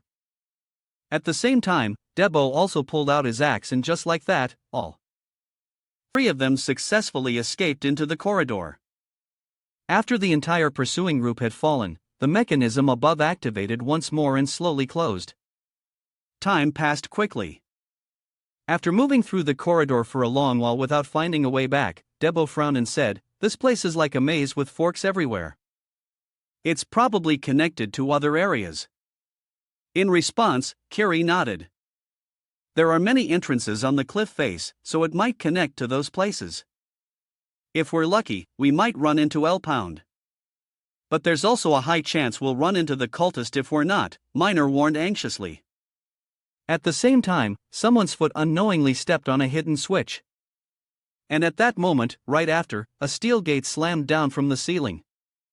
It separated Kiri from Debo and Miner. Well, we're definitely screwed, aren't we? The group said, dejected. Damn it. What the hell is this, Debo? You idiot, Kiri said as she tried to use her strength to move the gate, but failed. It wasn't me, Debo quickly corrected her. However, before they could figure out a solution, the sound of moving gears echoed again. Then the walls on both sides began to rumble and move. It made Debo and Miner's eyes widen in fear. The walls are closing in. Outside, Kiri and Miner. Henry, seeing his teammates in danger, immediately used his skill Radiant Light and slashed at the steel gate. However, the only sound was the clash of metal. The gate itself didn't even have a single scratch on it. Inside, Debo was also attacking with all his might, but the result wasn't much different. Damn it. These bars, they're protected by some strange energy. We're out of options. Seeing them like this, Miner, the one with the strongest firepower, took action. Damn it. Get out of the way. With that, she used her annihilation bullet skill. She fired a giant bullet straight at the gate. And as expected, its power was on a completely different level than her teammates. The pressure from the bullet caused the wall to bend as if it could break at any moment. How about that? I should have done this sooner, Miner said, panting slightly from using too much energy. However, after the dust settled, the annoying wall was still standing there without a scratch. What the hell? How is it still undamaged? Damn it, the walls have started closing in, damn it, for real, Kiri thought, her whole body trembling with helplessness. But right at that moment, the battle-hungry Debo spread his arms wide, trying to push the walls apart to buy more time. We can't die like this. Kiri, do something. I don't want to meet my maker just yet, either, Miner said through gritted teeth. At the same time, she pushed her feet against the wall. I know, but what can we do now? Kiri asked herself. As if seeing her struggle, Debo spoke up again. Damn, this isn't good. I've never forgotten the time you were ready to die for me. I don't like being in anyone's debt. So, I was thinking, next time you're in danger, I'd be able to save you, but damn it all. Whatever. I give up. I'm leaving this to you. Can you save me one more time, Kiri? Hearing his words, Kiri's mood somehow became much lighter and calmer. You idiot. How can you still joke in a situation like this? Alright, everyone. Wait a moment. This machine runs on mana, so the bars are protected by an aura. There must be a device supplying the mana nearby. Just hold on until I find and destroy it. Don't you dare die before you pay me back. After giving her instructions, Kiri quickly ran off to find the mana supply device. Scene changed to L's location right now. They were fleeing on a cloud summoned by the flying nimbus technique, with the dark sorcerer's assassin hounds hot on their heels looking at the clingy pursuers. Pierre cried, "Damn it, these guys are killing machines." Saying that to make matters worse, their path ahead was blocked by a wall. It forced them to make a sharp turn, a dead end. What the hell is this place? Wait, let's take a break. Pierre cried out as the assassins were nearly upon her. Seeing this, Elle immediately pulled a fire arrow which shot backward at incredible speed, instantly taking down two of the pursuing assassins. However, after doing so, her face turned a little pale from overexerting her energy. I told you not to let your guard down, Raph complained. While Peggy didn't seem to care much about her subordinates' lives, those guys are done for anyway. They can't escape even if they run, she said with a smile as if she had already seen her victory. However, at that very moment, the fire arrow from before looped around and attacked her from behind. Next, it caused a sizable explosion right in front of Rafa's group, forcing them to halt, but it was a bit unfortunate that Peggy managed to use her instant teleportation to escape the blast. Seeing that she was still unharmed, Rafa's eyes lit up with joy. Excellent. Maybe you won't even have time to pay back what you owe me before you die. Back to another assassin. As soon as the explosion ended, he threw a dart aimed at Piku. Seeing this, Pooh quickly used a protective talisman to block the attack. However, this dart was no ordinary dart. Immediately after, the ring on the assassin's index finger glowed with a faint purple light as the dart unleashed a burst of energy from within, causing it to explode into multiple fragments. This was an explosive dart. Luckily, Elle had sensed the energy inside the dart beforehand. So, right before it could explode, Elle reached out, grabbed Pierre's collar and the dart, and pulled her out of the way. Ouch! Ouch! My neck! My neck! Biru screamed. But there was no time to care for her. As soon as they landed, the main character tossed her to the side and turned back to deal with the assassins who were charging at them like mad dogs. Then, for the foolish one leading the charge, he gave him a fire arrow to send him to meet the King of Hell. And while he was being dealt with, the remaining assassins threw their explosive darts like rain. Seeing this, Elle waved his hand and shot another fireball to counter the group. And while he was temporarily held up dealing with them, the entire group surrounded him and charged all at once. Out of options, Elle used his staff for close-quarters combat. The result was that with just one spin, he easily cut down the entire group. However, after doing this from continuously maintaining a high level of combat, Elle's entire body was visibly exhausted. Meanwhile, the assassins on the side were a bit panicked and didn't dare to charge forward. He's a real monster, they said, swallowing hard. Scene change location. After a long and tiring search, she finally found it.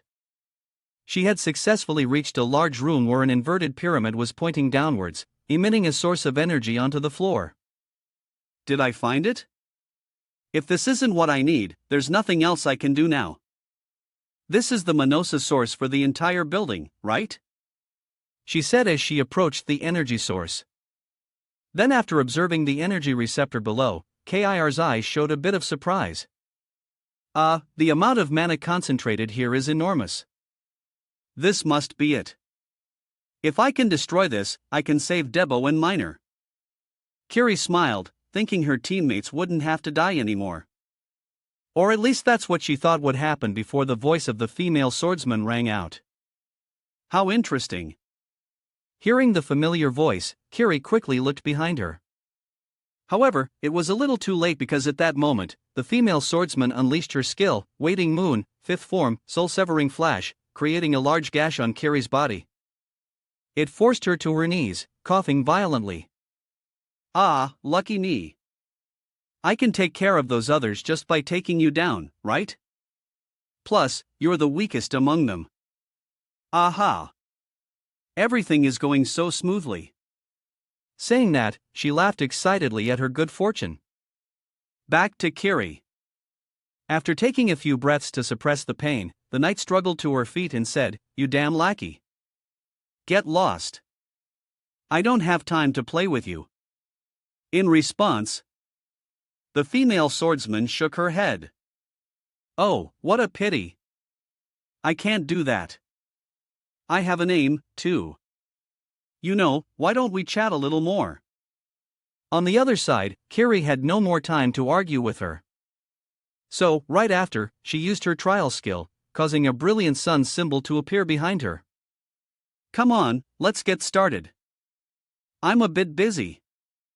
Hearing this, the woman on the dark sorcerer's side sighed in boredom. Sigh. "You're really stubborn. Then I'll deal with you as you wish." As she spoke, she lightly touched her scabbard and immediately swung her hand forward, firing a series of blood-red energy blasts straight at the blonde knight. This was the sword storm skill in front. Kiri saw this and quickly swung her sword like a machine to block the blood-red attacks. And as she blocked, she wondered, what? Where did these swords come from? Are there fakes among them? Kiri frowned and thought as she saw herself dissipate one energy source while other swords were not decided by her. "Damn it, I can't tell the real swords from the fake ones," she said worriedly. And at that exact moment, the female swordsman in front of her clenched her fist and made a pulling motion. She controlled the sword that had already been knocked aside to immediately soar into the air and swing straight at Kiri, a sword from behind. Kiri thought an alarm and quickly knocked it away. However, right after that, the other woman's arm waved, controlling several other swords to aim at her, making Kiri's situation even more critical. She changed their trajectory. Is it remote control? Damn it. This makes things much harder. As she thought this, several crisscrossing blood-red threads suddenly appeared in Kiri's vision. At the same time, another sword flew straight towards her, and it seemed impossible to avoid. It was about to pierce directly through her body, or at least she thought it would. No, Kiri managed to dodge at the very last second. She even caught the sword between her fingers. And at this moment, she had figured out the trick behind the moving swords. No, it's not remote control. She's using invisible wires to control her weapons. In other words, I can throw them back at her. As she thought this, Kiri reached out her hand. She grabbed the wire and gave it a strong pull, causing the female swordsman's body to be yanked forward. Wait a minute. You think I'd say that? With that, using the force of Kir's own pull, the woman unleashed another powerful skill called Sword Path 100 Flashes, which in an instant left countless slashes on Kir's body before she could even react. But that wasn't all. Immediately after, she kicked off two invisible wires like a springboard and launched herself forward. Once again, Waning Moon 6th form beauty slashing out a swirling vortex of energy aimed straight at Kiri. The result was right after Kiri's body was sent flying like a cannonball, completely overwhelmed. The female swordsman temporarily paused her assault and stood on her wires. I knew it. You're not that strong. It's not too late. Why don't you try running away? Or does your pride not allow you to do that? Kiri Frostman, born into a rather prestigious family, you must have been spoiled. And yet they send their precious daughter to a dangerous place like this, she said, clicking her tongue. And for some reason, after hearing this, Kiri's teeth clenched together. Don't act like you know everything about me. Seeing her expression, the female swordsman caressed her own face and cooed, sorry. Don't be so angry. You're creating wrinkles on your beautiful face. Did you know that in the world of Mabel, opportunities aren't given to those born in favorable circumstances? It's not fair. Some people enjoy all the privileges just because of the family they were born into. You don't even have any talent. Your group is full of people. Talented people. I've noticed that except for one. You don't have Rafa's experience, Miner's combat ability, Debo's talent, or El Pawi's mysteriousness. You're just so what? Kiri cut in. What? The woman asked, puzzled. It's true that I'm weak, not good enough to meet the expectations of my master of Europe, my parents, or my teammates. But that doesn't mean you're stronger than me. Come on, I told you I don't have much time, she said, taking off her outer coat and tossing it aside. Meanwhile, the woman from the Dark Sorcerer's faction became annoyed seeing Kir's fighting spirit still burning. Sigh. You really are stubborn. You piece of trash. You should know your place. With that, she began to wave her fingers and control all the swords stuck in the surroundings. They flew towards Kiri. Seeing this, Kiri also used her divine skill, Lunar Eclipse, slashing out countless small ice shards that flew forward like rain. She blocked all the swords flying towards her. And this move was not beneficial. This skill was also beyond the female swordsman's expectations. What? What is that skill? I have no data on it. My wires, she said in confusion as several of her wires were severed by the sharp ice shards using such a dirty trick. After speaking, she rushed forward using Dawn Sword Art's 100 flashes to attack and with such a swift and sharp attack. For some reason, Kiri's mind suddenly became calm and she remembered her master's teaching. Do you really think a knight is only for their family? Is that what you want to tell me? All right. There are those who don't realize the value of a treasure. Others' standards don't determine true value. When you realize the meaning of these words and can believe in yourself, you will be stronger than anyone else in this world. Her master said as he patted her small head. Back in reality, the swords swung by the other woman were blocked by the sword in Kir's hand, causing her opponent's face to become dazed for a moment. How? How could she keep up with my speed? She thought. And in her moment of shock, she was even wounded on the bicep by Kiri, which made her even more frantic. How dare you?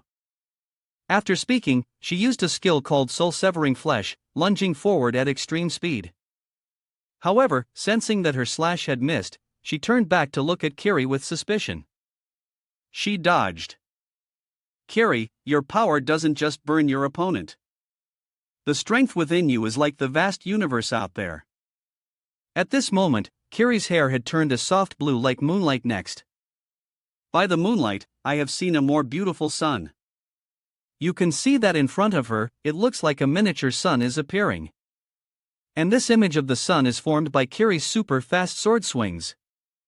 This is the blink of time skill. In just an instant, Kiri's body shot forward, unleashing a slash aimed straight at the female swordsman's midsection, cutting her in half instantly. After doing this, with no time to think, Kiri immediately destroyed the Mona supply device and rushed back to her group's location. I think I understand what you meant, Master. I realized that the person I want to be is not someone who is proud, but perhaps I realized it too late. But no matter what, I will believe in my teammates, in them. And myself. Kiri thought with a smile. At this moment, Debo was smiling and giving her a thumbs up. Seeing the problem, Kiri also gave the two of them a thumbs up for holding out long enough. One person rushed forward. Masked man ordered loudly. You little rats. Find them. Look. The green talisman was surrounded by a blue flame. Pizu cursed. Damn it. He frowned, panning. How much time can I buy with this trick? Pizu looked at Elbum's half-dead state. More importantly, he asked with concern. And Elbim. Are you sure you're okay? Just as he finished speaking, the masked men had caught up. The leader shouted, "You bastards have nowhere left to run. Get them!" They all rushed forward together, but Elm with his staff struck as fast as lightning, catching them off guard. Seeing that Elbim was no easy opponent, they switched their target to Pizu. What the hell are you guys doing? Focus up. That kid is a terrible fighter. Pizu, who was doing his best to block the incoming darts, heard this. He gritted his teeth and roared. What? What did you just say about me? Hey! Pizu charged forward using his magic talismans to attack. Don't underestimate me. However, the masked man wasn't flustered at all. He blocked Pizu's attack with a single move. Seeing this, Pizu's earlier bravado vanished. He was at a disadvantage and retreated, begging for mercy. Never mind. Please go ahead and underestimate me. Elbim from the other side jumped over to help him. He sent the two men flying. Elbim panted heavily. He had put all his remaining strength into that last attack. Then a voice rang out, dripping with fake pity. Oh my, you look exhausted. Elbim recognized the voice immediately. His eyes widened as he looked toward the source of the sound. Pizu jumped out, landing an unforgettable blow on his chest, catching Elbim completely off guard. Damn! Pizu saw this and screamed, Elbim. But Pizu had also underestimated Elbim. He held out his hand and she frowned. Elbim gritted his teeth and summoned a surge of magic power. Then an explosion occurred. Though the impact could be called significant, Bassa managed to dodge in time. Her voice lost its patience. TCH. You're just stalling for time. As soon as she finished speaking, her eyes widened at the sight before her.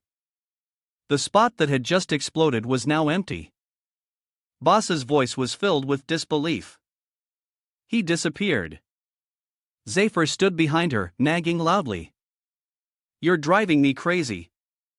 Did you think you could catch him that easily? Bassa knew she was wrong. She slowly stood up. All right, fine. She looked down at her weapon. Basu smiled slightly. I managed to plant my poison fang in him. Elsewhere, Elbim coughed up a pool of blood. Pisa panicked and quickly supported him. Hey, are you okay? Elbim weakly held his stomach. The pool of blood he had just coughed up had crawled across the tile floor. Seeing this, Pizzi screamed in horror. What is that poison? Meanwhile, Zephyr and Basu were also urgently searching for traces of the two. She said with certainty, at most 40 minutes, Elbim doesn't have much time. Bu held her weapon, a malevolent purple aura surrounding it. A fierce smile appeared on her face. Venom. It's a deadly poison that causes excruciating pain with just a few stabs. Zephyr listened silently to her ramblings. He couldn't have gone far, he said, his eyes scanning ahead. They were approaching a depth. Bu, unable to wait, quickly rushed down the left path. She left a sentence behind. Let's split up. Up here. Make sure you find him. On Elbim's side, his breathing was now extremely heavy. Pizu supported him as they walked. He couldn't help but curse. Damn it. I didn't think things would get this complicated. He hesitated again. I shouldn't have asked you guys for help. Pizu frowned and said quietly, I'm sorry. Though weakened, Elm still tried to comfort Pizu. Don't worry, it's not your fault. He seemed to have accepted his fate. If I can't overcome this poison, then I'll die sooner or later. He remembered Ba as his weapon. Teleportation. This time it's real. Not like the tricks of those twins from before. Then Elbim continued. I'll handle Bizu. You do your job. Paisa hesitantly asked, "My job?" Suddenly, Pizu seemed to see something. "This is the ceiling." It turned out to be a ceiling split in two. This might be the exit.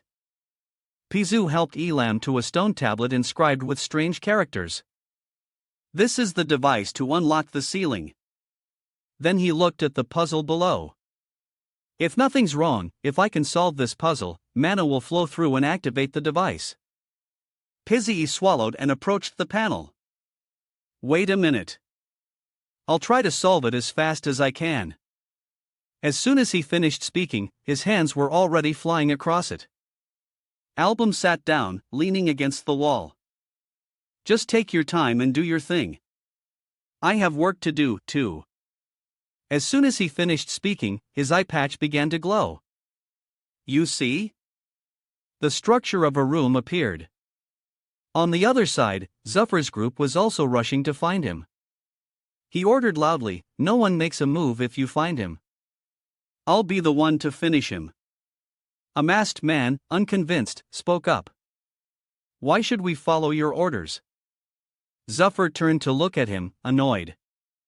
"If you have any complaints, take it up with your commander." Suddenly, a surge of power shot straight towards them. Zuffer was caught off guard. He opened his eyes wide and shouted, "What the hell?" The line of power rushed forward like the wind. It pierced straight through a man to their right. Zephyr thought, impossible. Elam had it all planned. He sent his power through all the locations on the blueprint he had simulated so far. In his position, he was stunned by the strange power. "I can't keep up. Where is it coming from?" Zuffer thought, watching his men turn into corpses one by one. Zuffer remembered something. Is it because of that see-through lens? Who is he targeting in this maze? Finally, it was his turn. Zuffer was startled as he saw the surge of power rushing towards him. Zuffer looked at the flame in front of him, utterly terrified. In an instant, everything was incinerated by it. And over here, Pizzi shouted, "It's done." The puzzle had been solved and was now glowing. He joyfully exclaimed, "I did it! Now the mana will flow through." Mana slowly flowed through the conduit. "Just wait a little longer," he said, then stopped midway. He saw Album collapse. Pitsu yelled, "Album, wake up!" The stone sphere was shattered. The monoconduit also malfunctioned. Pizu was shocked. "What? What's happening?" He panicked. The man has been cut off. Suddenly, a grimy hand appeared behind him. It turned out Safar had used a teleportation spell. He placed a hand on Pisa's shoulder and smiled excitedly. "Found you." Pisa's eyes widened in shock. The rock mass was breaking apart and water from outside poured in. KBO heard the noise and turned to ask Ki and Manzu, "Did you hear something behind us?" Ki wondered, "Hear what?" All three turned to look towards the fork in the path. Suddenly, water flooded in like a massive deluge. The water swept them away. KBO shouted, "What the hell is happening?" He was swept away by the water, screaming in terror. A large shadow flickered in the water. Daisy stood waiting, angrily, complaining. "So annoying. What's that sound? We need to hurry. Where is Safar?" A voice replied to her. "Goodness, you complain so loudly. That sound is water flooding all the paths. This place is about to be submerged, too." Hearing this, Daisy said sarcastically, "You're so confident. I thought you had run away, but it seems for all talk." Zuffer was carrying a body on his shoulder. "Actually, I've been through a lot." You asked further. "What about the people I entrusted to you?" Zuffer replied, "They're all dead, but they were useful in their own way." You asked in surprise, "All of them?" Zuffer continued, "Why did you feel attached to them?" "I've completed my mission. Let's finish this now." Hand album over to me. Basu held up a bag of money. So, he's still alive, right? Of course. But what if I kill him and pretend there was no deal? Basu threw the money bag on the ground. You're annoying, but your attitude helps me trust you. Here, 100 million mazos is promised. Zuffer threw album and Pitsu down. Take him. Liu took out her hidden weapon. She said sarcastically, what a rather bland ending for you. The one who betrayed Ka. All for the sake of the dark sorcerer. Her smile gradually became distorted. For my master, Lord F. Okay, she declared. She began to attack. Finally, something suddenly made her eyes widen. What? Zapper was pressed against her. Surprise. At this point, Basa could only curse Zapper. You bastard. Damn it. I can't believe I trusted someone like you. Bay's face was filled with panic. Damn, I see now. So, he was working with Elm. How dare he mess with Ka like this? There's been enough time for the poison to spread throughout his body. Now, I just need to collect his body. An extremely powerful energy attacked her. HMP over there. Thanks for coming out on your own, saving me the trouble when you're already half dead. The hidden weapon emitted a blue aura. Liu fled while Elb tightly gripped the weapon in his hand, which radiated a fiery aura. His eyes were as sharp as a knife. Basu was surprised. How is he still okay? An extremely large amount of power rained down. The ground exploded. Zuffer raised his hand to shield himself. Oh my god. Everyone was affected by the explosion. Ba's figure gradually appeared. You're stubborn one. She questioned. Suffer. Why did you do that? I thought you were someone who would do anything for money. Zuffer replied, that's right. For money, if you guys win, the world will be destroyed. Then all the money I work so hard to earn would turn into toilet paper. Why would I help you with that? Zuffer began to explain everything. Joining your side was part of my and Elbum's plan from the beginning. When Ka cornered Elbum, he would seek out an assassin. The moment you laid eyes on me, the outcome was already clear. Liu wondered. So injuring Elbum in the first attack was all to deceive? Leave me, Jaffer retorted, injuring? Who do you think I am? I'm the best restoration mage in all of Maple. That was just a light wound to the Safar. Of course, if I had attacked for real, even Elbum wouldn't have been able to take it. I'll end my explanation here, Zuffer said cheerfully. Plus, I got my 100 million, and now you're all alone. Hearing this, Daisy became extremely furious. She flew into the air. That decision, I'll make you regret it. Back to where KBO's group was facing their own crisis. As Kiri slowly sank into the water, DBO reached out and touched her wound. Kiri's eyes immediately shot open. She cried out in pain. KBO asked her, are you still alive? May was struggling. What on earth just happened? KBO quickly assessed. In any case, the situation is not good at all. Water is flooding in from every direction. It won't take 30 minutes for this place to be completely submerged. Kiri was startled. 30 minutes continued. But I don't think there's any way out unless we open the ceiling.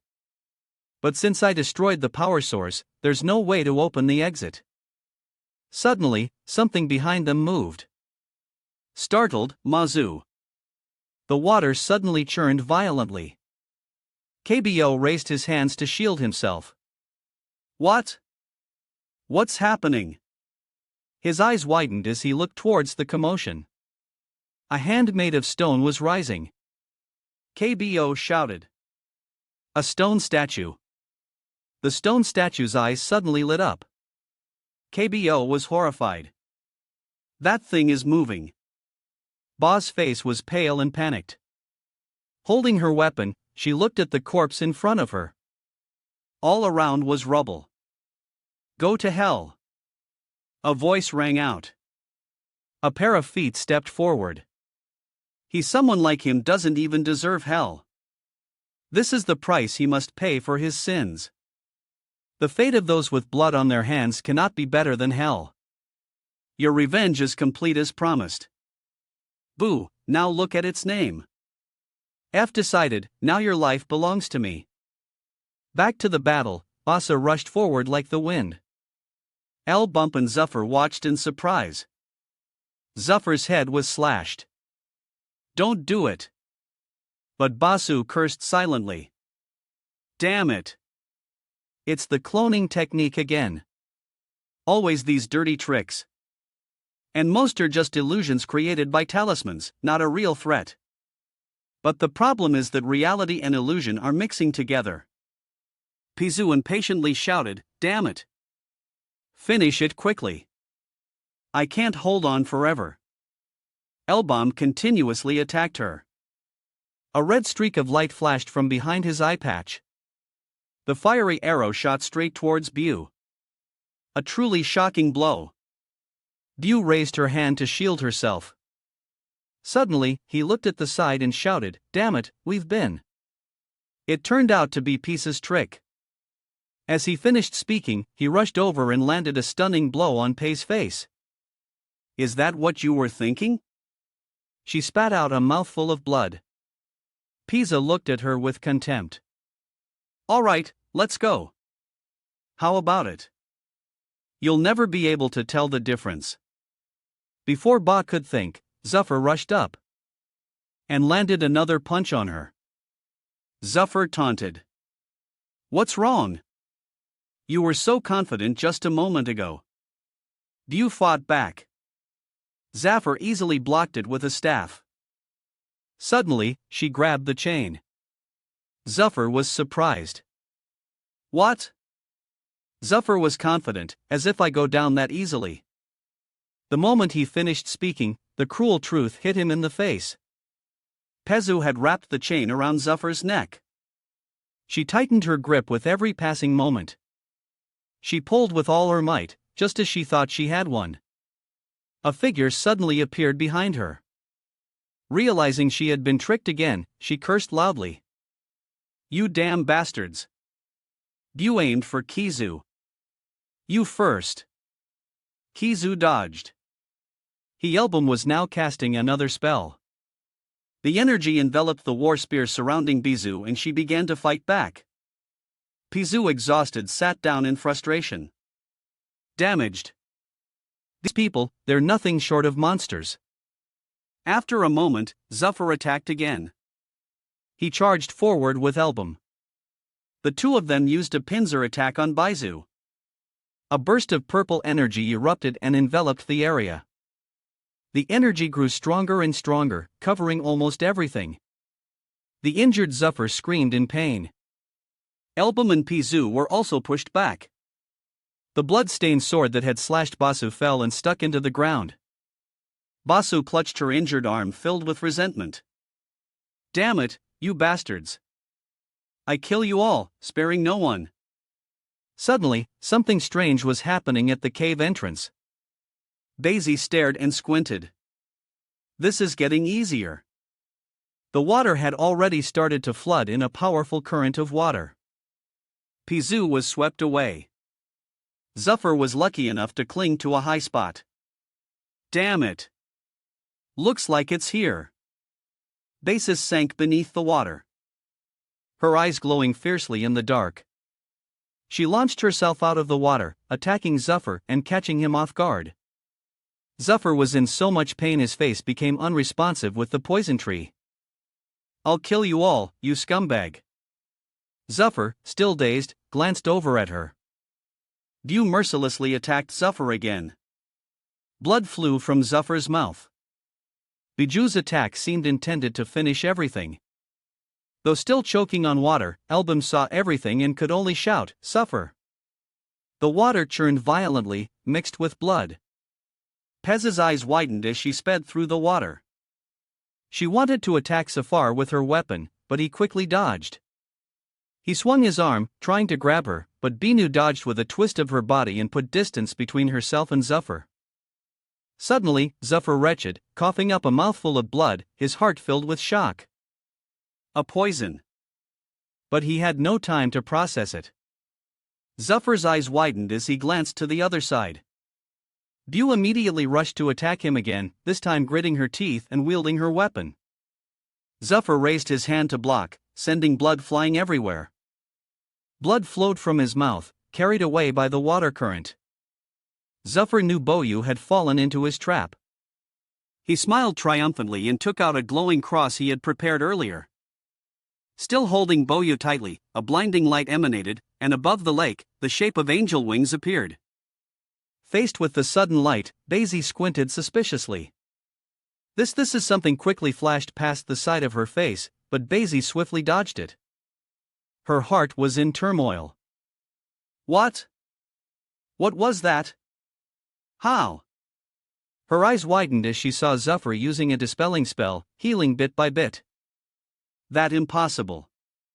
A healing spell acting as an antidote. This bastard has elbow him too. Zafar leaped up, flipping in the water. Beta watched in shock as her weapon was deflected by the barrier.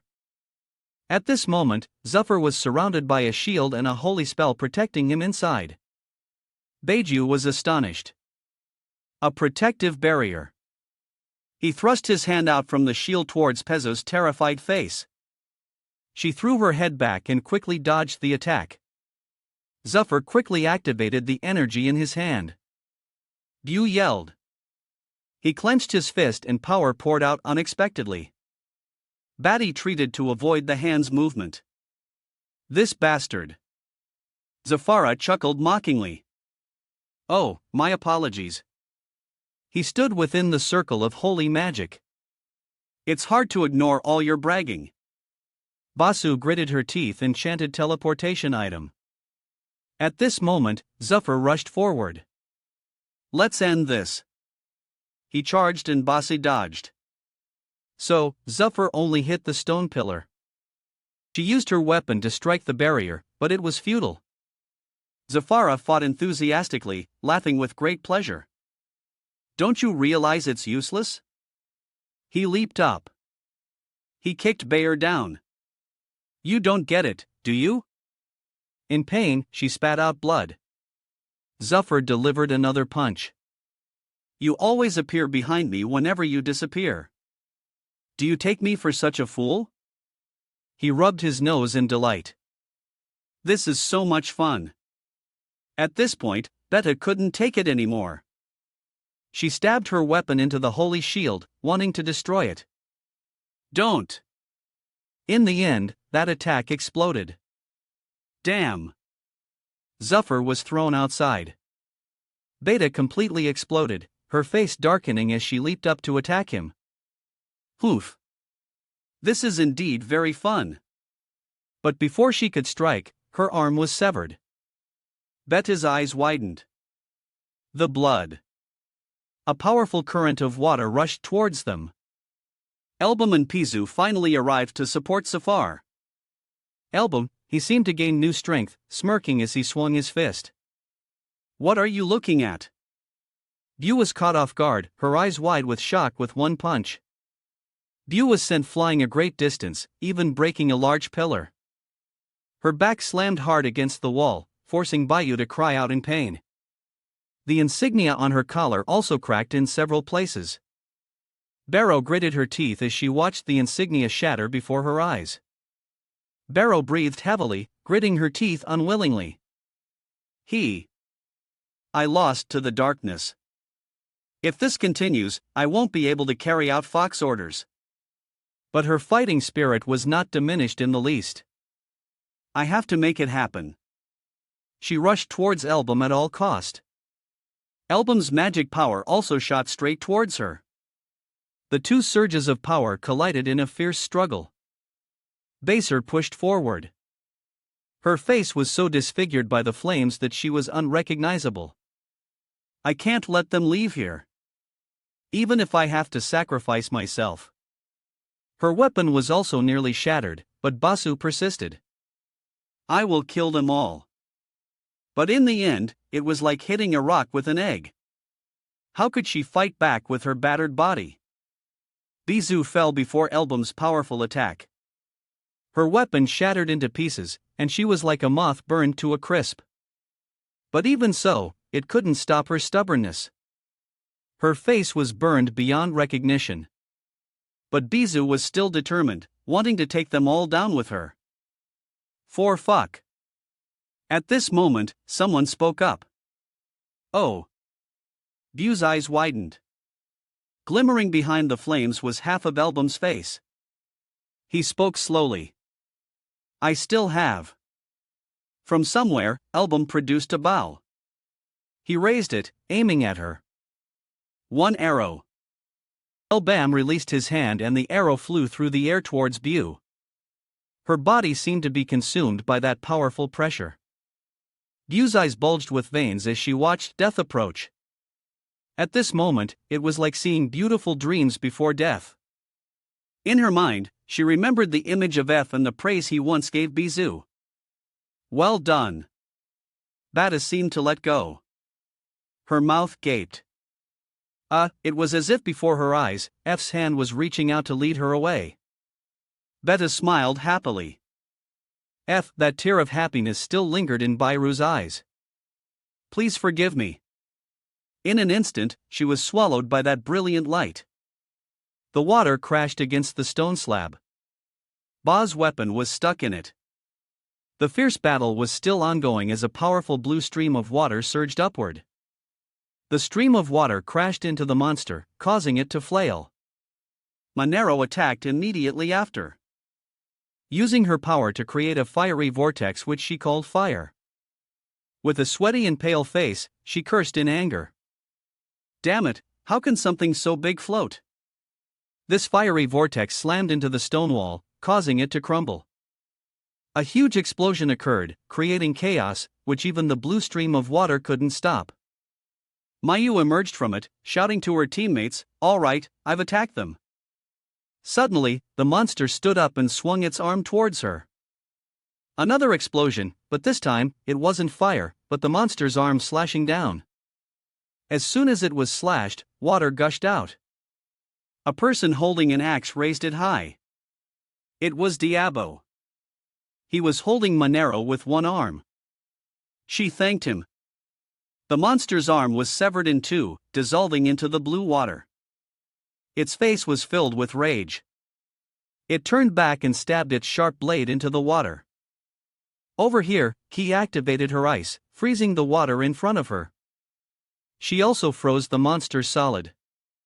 As she fought, she told her teammate, defeating him isn't what's important. We need a new power source to open the ceiling. The best option we have right now is her teammate was fighting the monster.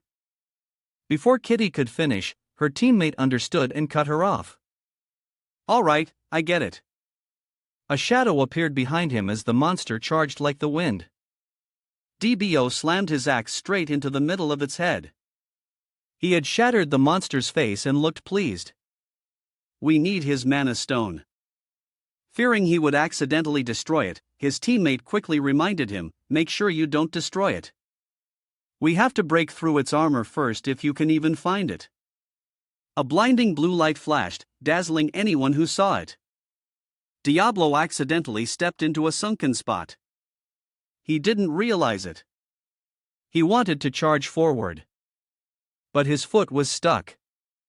Did it just regenerate? Damn it, my foot is stuck. The monster with blue eyes looked at him. It reached out its stone-like hand. Its hand was about to grab Dao while he was still struggling to free his stuck foot. Oh my god, why is this thing holding me so tight? When Kitty saw this, she quickly shouted towards him, Dabo. Hearing the shout, he turned his gaze towards the sound. Suddenly, someone created a protective layer around Ebo. Holy shield. He was shocked. You? The other person smiled and a voice came from their mouth. Long time no see, my son. The protective layer couldn't hold and shattered into hundreds of pieces. Dao was carried out by Zuffer just before the monster's attack landed. He looked at his father with a face full of disgust. Traitor. He looked at DBO and smiled, his voice full of provocation. Oh my, you shouldn't talk to your father like that. Debo angrily shouted, shut up. The axe with its orange stone burst into flames. It drilled into the monster's back. The monster knelt down. In front of it, Ki and Mana were holding guns. Ki was astonished. A rocket. Another shadow rescued Dao from the sea of smoke. That person's voice rang out. I knew you would live. That shadow was Elbum. Seeing him, Dao was overjoyed. Boss, he anxiously reminded Elbum not to break the manhwa. The blindfold over his eyes glowed a fiery red. It helped Elm see through the monster's body, preventing him from breaking. What was inside? The Mon-stone inside the monster emitted a captivating blue light. Elm focused his power into his hand and told Debo, got it. Hold on tight, Debo. The axe in Debo's hand glowed intensely. He was pulled up by the axe, astonished. The axe is moving on its own. It pulled him towards the monster and DBO screamed in fear. Well, what the hell is this? We're going to get crushed, boss. Min had watched the scene before her and smiled. I get it. Brilliant. DBO, being dragged along, was confused and didn't understand what she meant. Kai and Maisie shouted together, go, go, you idiot. DBO grinned with delight. Am I the main character this time, but they still called me an idiot? He stopped smiling and charged forward, axe in hand. Let me handle this. He was fearless. He used all his strength to strike the monster. Impact. Dao continued to charge forward with his axe. He entered the monster's body where the Mon-stone was, and his voice was full of joy. Found it. Let's go. Dabo lunged straight for the stone. Inside the monster, blue light seemed to be cracking. It started to sweat. Even though its lower half was frozen. Zephyr flashed a strange smile. How does my son taste? He charged forward, clenching his fist. If you're done digesting, he shouted with a crazed smile, then spit it out. Zephyr charged straight into the monster. Its body cracked. Both sides had started to crack completely. Where he charged, there was a small hole. Dao burst out from inside the monster. In his hand, he held the manhwa. Problem solved.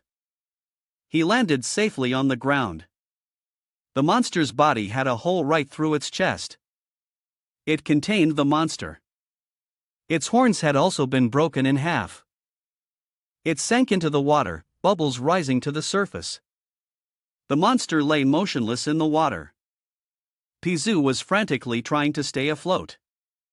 He turned to Manesu with a worried tone. Vanessa panicked at the sight before her. This is bad. The water is rising too fast. We're about to hit the ceiling. Debo was also losing his cool, but he tried to reassure everyone. Don't worry, just hold on a little longer. He'll be here.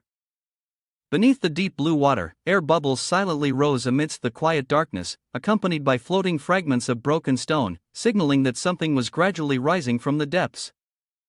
A mysterious black object shot through the deep water, creating waves that tore through the darkness. El Bam sped through the water, tightly gripping the glowing cube. His eyes were filled with determination, ready to face the danger ahead. He gritted his teeth, blood trickling from the corner of his mouth, his gaze still steady amidst the water. Less than 3 minutes left. I hope I'm not too late. The control panel is complete. The mechanism is set up. All I need to do is give it a power source and it will open. A brilliant red light emanated from something. No more time to think. An image of a path with straight pillars appeared. I have to find a way and get there at all cost. He continued to speed through the deep water. Zephyr struggled to surface for air, utterly panicked. Damn it, the water's almost full. Someone was being pulled under. Everyone hold your breath. Manitia had her mouth wide open, trying to hold as much air as possible. Ready? 1 to 2. Finally, all three of them sank into the deep water. Pitsu was covering his mouth to hold his breath. While Debo looked around with a sharp gaze, Elbum was still trying to figure out the fastest way to rescue everyone. If I go this way, I'll be late. He hesitated under the water, trying to think of a plan. It'll take at least 5 more minutes. There's only one way. Elm turned around. Behind him was something round. I have to break through. In the deep water, the strange mechanism began to glow faintly. The ring on his scarred hand suddenly glowed as if it was about to release a massive amount of energy. Bam! With fiery red eyes and a determined expression, he gathered all his strength for a single attack. There's only one chance. He created a whirlpool that lit up like an explosion. A huge explosion occurred with immense destructive power. Fireball debris flew everywhere, accompanied by tiny bubbles in the still water. The explosion revealed a very wide hole in the middle of the water. Albin prepared to launch another attack from the cube he was holding, his face ready. The cube shot forward at an incredible speed, creating a blue light that plunged into the hole. The stone emitted blue flames that enveloped it as it fell towards the tip of a pyramid shape. And then a corner of the stone collided with the sharp tip of the pyramid as if preparing to unleash an immense power. The cubic stone was gradually cracking with beautiful blue rays of light. The stone was cracking as if it was about to shatter. Finally, the stone shattered and created a beautiful blue sphere. Ellen stood above and witnessed a bolt of lightning shoot up from the mouth of the hole, about to touch another pyramid tip above it. The lightning bolt touched the tip of the pyramid, creating a blue light that gradually enveloped it. A dazzling beam of energy tore through the water's surface, shooting straight into the glowing conical machine. As if it had just activated the decisive blow in the heart of the battlefield. A bolt of lightning twisted and raged like a divine torrent, carrying the fierce power of the ultimate attack that Elbum had risked everything to unleash. Elbum's lightning finally reached the glowing circuit board, making it all seem worthwhile. The entire system shook as if it was about to be completely destroyed from within. The gears were gradually being activated.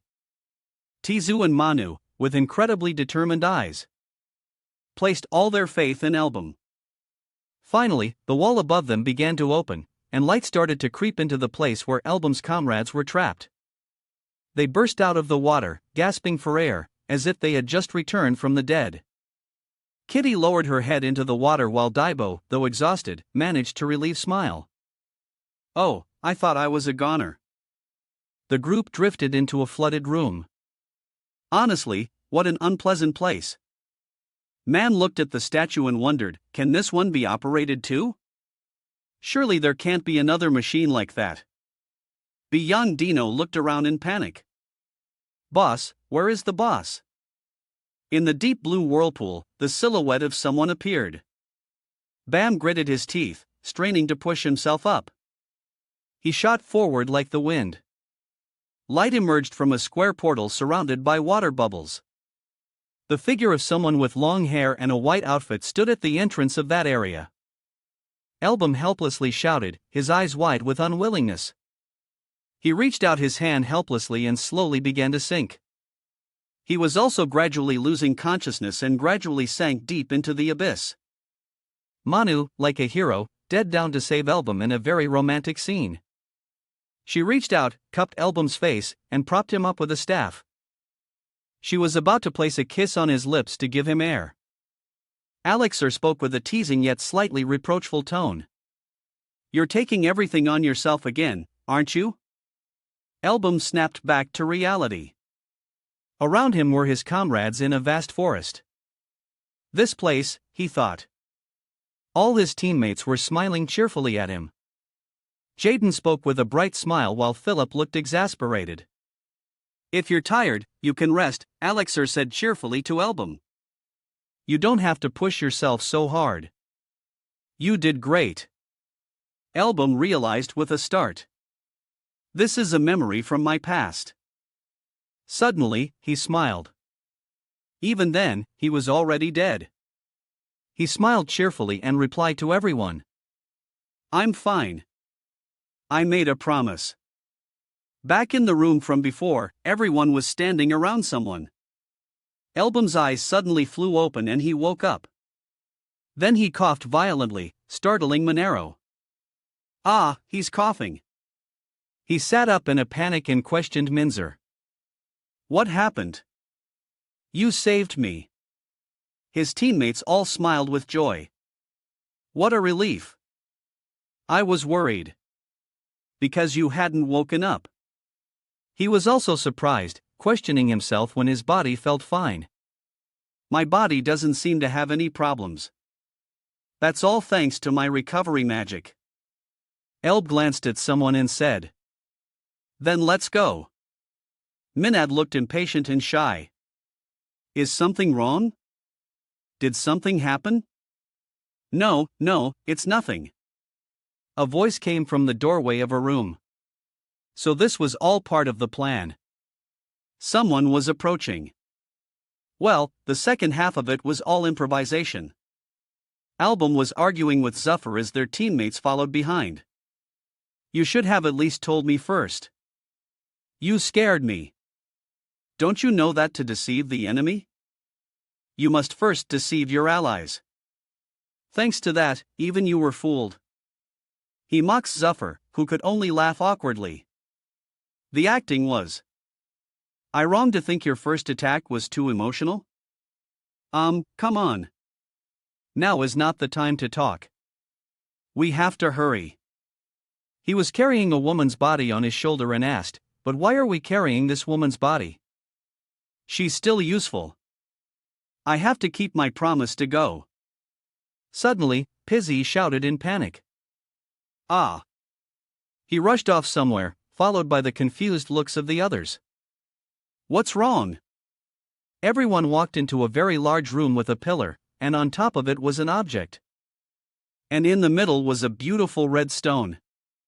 Ka was completely surprised to see the object while Tizu looked proud and happy. This thing is. It turned out that the beautiful glowing yellow object was a legendary item. The legendary hero's item. Everyone stood around and in disbelief. Are you sure this is real? I can't tell just by looking at it. Pizzy spoke excitedly as Elbum looked on thoughtfully. Of course, it matches the description perfectly. This is the key to Phantom's secret treasury. An image of Phantom and a beautiful outfit with a blue cape fluttering in the wind and a staff with a red gem on top appeared. Phantom, the greatest thief in the Maple world. Before I returned, I heard a secret treasury contained all sorts of amazing treasures. So, this necklace is the key to open it. Pizu with a joyful tone was taking the necklace out, much to exasperation. Thank you, guys. If it weren't for everyone. Suddenly, a rock fell and hit his head. Ow. After that, a shower of rocks started falling where everyone was standing, causing them all to panic. Everyone was stunned by the scene before them. Zuffer spoke up. Wait a minute. Dao looked at the unfolding scene and took a deep breath. Ha! Everyone was panicking at the scene and trying to escape. What are you all doing? Run! Who let him out? She shot out like the wind, accompanied by scolding words. Damn it! Why did you just grab it without thinking? Haven't you learned your lesson yet? Sorry. A tower appeared amidst the heavy rain of rocks. We need to get into that tower. There's an exit. It must be open by now. Are you sure? Dibwa's eyes showed clear disbelief. What? You're not even sure? From somewhere, a group of skeletons charged out, attacking relentlessly. Damn it, I forgot about these bastards. Zuffer rushed out to fight the skeletons. My turn. You dried up bones. A yellow symbol appeared, blowing away all the skeletons. Tower of Angels. Tower of Angels. The angels unleashed their power, incinerating all the skeletons. Everyone was trying to escape, but they didn't forget to blame Zuffer. What? Why didn't you use this earlier? Because it consumes a huge amount of mana. I'm charging 500 mos per person. All you ever think about is money. Suddenly, a horse-like creature appeared with its terrifyingly clenched teeth. On its back was a person in majestic armor with a long sword. Everyone panicked at the sight and desperately fled from the pursuer. What now is Afar? Do that trick again. Zephyr shouted in annoyance next to Debo's irritated gaze. Shut up and run. That was the only time I could use that move. You're useless. The beast was pursuing everyone fiercely. Suddenly, someone tripped over a rock and seemed about to fall. Mina panicked and cried out, "Ayo!" In the end, the whole group fell into a deep blue pit. Damn it, it can't be. The monster suddenly shot out a blue flame. A blue carpet-like object appeared. Everyone sat on it together and crossed the water. Phew! Good job. This is also my last talisman. I don't have any more. That monster can even walk on water. It was rushing towards everyone at an incredible speed. Wait, that thing. Damn it. It can swim. Album gave an order to Key. Key, I know. Kitty attacked the creature. Falling moon. Crescent slash. The monster was being frozen and held back. Everyone greatly admired Katie. Good job. That'll hold it. The monster suddenly roared very loudly. GDAA. Manza got angry and launched a blast at the monster. Shut up. The immense power sent the monster flying. Everyone was stunned by the explosive scene just now. Suddenly, Pizzy shouted hastily, "Album, in front of us." Album with a cool expression held the staff that was emitting sparks. I know. And he shattered the stone wall. It's gone. It created another huge explosion. Be careful if the tower collapses. The tower was at a very high risk of collapsing. It had already started to show cracks. Everyone was rushing down. Go! Dabo and miners were both terrified. Finally, the circular gate appeared. Found it. The tower was gradually collapsing. And everyone was trying their best to escape. No time to stop. Just keep running. Jump on my signal. 1, 2. Everyone jumped in simultaneously before the tower collapsed. Jump. And the tower collapsed, leaving only debris behind. A monster with terrifying red eyes appeared. I can no longer sense Bilelad's energy. Red spider threads appeared. Below was some character. Perhaps this is another failure. I have no more excuses. The silver-haired man gritted his teeth and said with resignation, I will take responsibility with my life. Outside a building under the night moon, Bester said, responsibility? A sharp spider leg was swinging. I can take your life at any time, but before that, a woman walked in. Let me show you something. The more audience, the better the performance. The white-haired man's eyes were filled with astonishment, unable to believe it. They are. The silhouettes of terrifying men appeared. It's time to change the players. Marco nodded respectfully and replied to someone. There is still hope. In front of him was a man in a very noble red robe. The young master must still be alive because the gate is still active. He must be waiting for the rescue team. It was a room decorated in an ancient European style. Luckily, they weren't a full team. So, there are still 6 more people who could enter the gate. I will form a rescue team with the best people. Satch. The man in the robe spoke up. Patch. The man clenched his fist with a very angry expression. Album asked in surprise, how that? Album elaborated multiple items. Personal protection, just as expected from the son of the richest man in the maple world. There's no way they're only drink. Stalin thought to himself. So it was Carnia? I can't believe they dared to make a move on the association. Aren't they afraid of retaliation? Someone approached. This is suspicious. We should contact Go first. Stalin said in frustration. Damn it. The only person who can come here at this time must be a troublemaker. No way. A hand opened the door and a voice called it. Damn it. You don't even know what it is anyway. I can't let this go. Soon Totten and Stalin's comrade thought in unison, this voice isn't that a document? Philip argued with Elbum. Wait a minute. You still haven't told me why you refuse to give me that ring. I refuse because I really can't give it to you. How many more times do I have to say it? G-Line ran over thinking, oh, I recognize this voice. G-Line was overjoyed, tears welling up. It's definitely Izu. Philip shouted, shut up. Philip roared, no way. Give me back my ring. You thief. Elm said calmly, that idiot is here. Just as I promised. Philip shouted, who are you calling an idiot? Give it back to me. Stalin forced a smile. Okay. The newspapers scattered everywhere. News for everyone. Everyone was surprised and started discussing. Is it true that Zeksik is trapped in the gate? Impossible. That group is a third circle team, the strongest of them all. But that's not the issue here. Go is sending a rescue team. Whoever succeeds will get 150 million. The discussion was still very lively. 150 million. Million.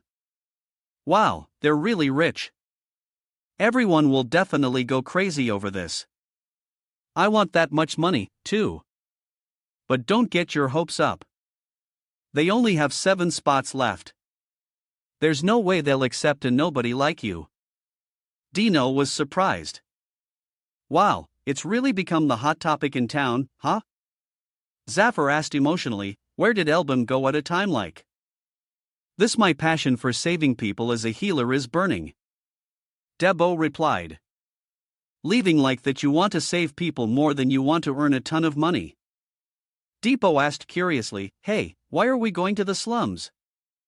There are plenty of shops in the market. Didn't the boss want to go to a shop, Zapper? Tagfo replied, I have my own plans. Zapper appeared in front of a house and said, just wait. You'll understand. Entering the shop, the bell chimed. There was a foot propped up on the table. Debo said uncomfortably, it's dusty. Is this really the place? Gotzi asked bluntly, it's been a while, hasn't it? Zuffer said, hey, Rodi, you have a customer. How long are you going to sleep? Gotzi greeted him. Zaffer, long time no see. Depot standing beside him wondered, is he his friend? There's definitely a discount then. Gotzi greeted him unkindly. Hey, it's been a long time. I thought you died somewhere. Gotzi brought a sharp knife close. This is the first time I've seen you since you tricked me. Zuffer laughed nervously, stopping the knife. Ha? Did I do that? Gotzi growled. Are you serious? You bastard. Do you want me to chop you up and feed you to the pigs? Zafir lowered his voice. Hey, calm down. What on earth did you do to him? Zuffer explained, reaching into his pocket. I had my reasons back then. I'm here for something else today. Zuffer pulled out a stack of money. Hey, look at this. I brought a lot of stuff, Dabo said helplessly. The boss's money. Gotzi raised his dagger. You bastard. Gotzi suddenly rushed over and hugged Zuffer. I missed you so much, brother. Zafir replied. Ha? Ah, me too. Tibwa was helpless. These two are a match made in heaven. Gotzi rushed over. Gotzi asked. So, what are you guys looking for? Just say the word. I have everything except the things I don't have so far. Fo laughed and asked, buying enhancement scrolls. Don't tell me you don't have any. Jib pulled back an old cloth. Got him right here. Debo, not knowing any better, asked, huh? What are these things? They're all just normal scrolls. Gotzi scoffed. This guy? What kind of eyes does he have? Zafir explained. That's why I came with him. Ebo shouted, I've never used this stuff in my life. How am I supposed to tell the difference? Gotzi smiled smugly. Well, to put it simply, they are items that can enhance equipment with a certain success rate in dangerous gates. There's nothing more reliable than this. This one has a 100% success rate. A voice cut through the atmosphere. What jump? Zuffer put his hand on Gotzi's shoulder and said with a smile. Are you starting to trick us already? Move aside. Let me see what's behind you. Dibbo asked, puzzled. Wait, hold on. What's wrong? Isn't 100% good, Zuffer? He said. Zuffer explained, good my foot. The quality of an enhancement scroll doesn't depend on a high or low success rate. The lower the rate, the bigger the benefit. If you're not using many at once, you need a scroll with the lowest possible rate to maximize the enhancement power. Deep Depot thinking. What a damn scammer, Gotzi asserted. How else am I supposed to make a living? I can't sell something I don't have, Zuffer explained more clearly. The situation has changed. Heil scrolls are now considered military equipment and are banned from sale. Zuffer clicked his tongue regretfully. What a shame. So my coming here was useless. Damn it. I really need them. What should I do now? Zuffer smiled slightly. I was planning to buy a few if they were somehow available. I thought they would go for up to $1 million. Gotzi advised. Hey, at least let me finish before you decide. He told a story about a person, the great Mishafo Day, the Dragon Master, the Dragon Mage. He had many titles, but the most special one was Special Skill, Master of Time Magic, but he didn't show up on the final day. That person was cursed 800 years ago before the Dark Source. He was exiled. He cursed the 6 heroes. The time of everyone who was cursed stopped at that very moment. But Fod, through the sacrifice of his contracted dragon, Fodden was unaffected. Being the only hero left, Fod wandered the world, searching for a way to free his comrades. He disappeared. However, he couldn't find a solution and vanished like the wind. Pizzi said, sharing what he knew. That's all I know. Some ancient documents record that traces of him still exist. Elbum looked at the ring on his hand and said, the ring of the hero Fo. The three of them stood facing each other in the room. Elbum thought in disbelief. No way the answer to my question. LPM thought about how he had appeared. Why did I regress? It might be because of him. If he can manipulate time, but how could someone from 800 years ago do that if he's still alive? Why did he appear with us on the final day? So Talon was curious but didn't doubt him, asking, I don't doubt you because you were chosen by Fo Day. However, I want to know one thing. So Dylan asked why he was fighting against the believers. Elbum explained, I have my own reasons for not revealing my exact motives, but Elbum thought of everyone. I want to save them at all cost. In a forest with rustling leaves, Kitty was training, panting heavily. Don't miss. Debo walked up and asked, "Don't you get tired of doing this every day?" Kitty was surprised. "Did you say you searched everywhere?" "I looked for you earlier but couldn't find you." Key said, "I went to see my master. I need to tell him something." Debo hesitated and asked, "So, what is it?" Dabo proposed, "I need to ask you for a favor."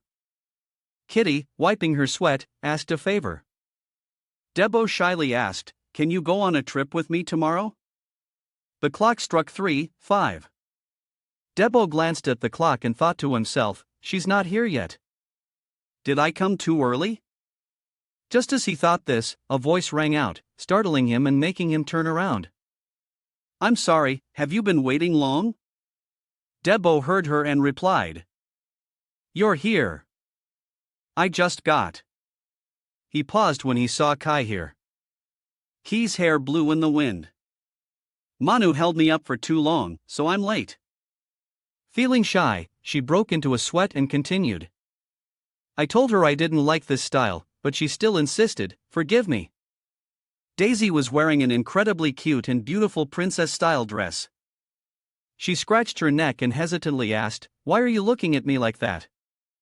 Does it not suit me?" DBO immediately complimented her. "No, it's beautiful." "Really?" Kitty relaxed a bit.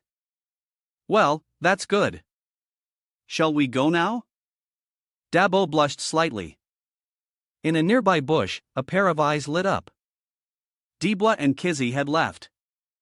The voice from the bush spoke. "The target is on the move.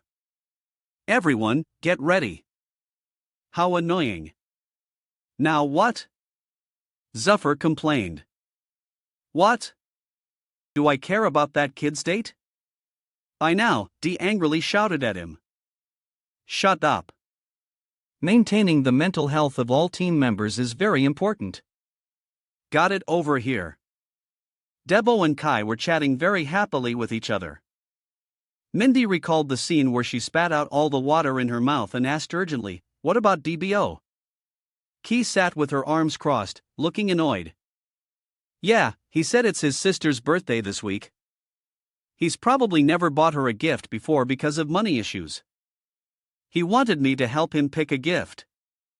When Minus heard this, she got extremely excited.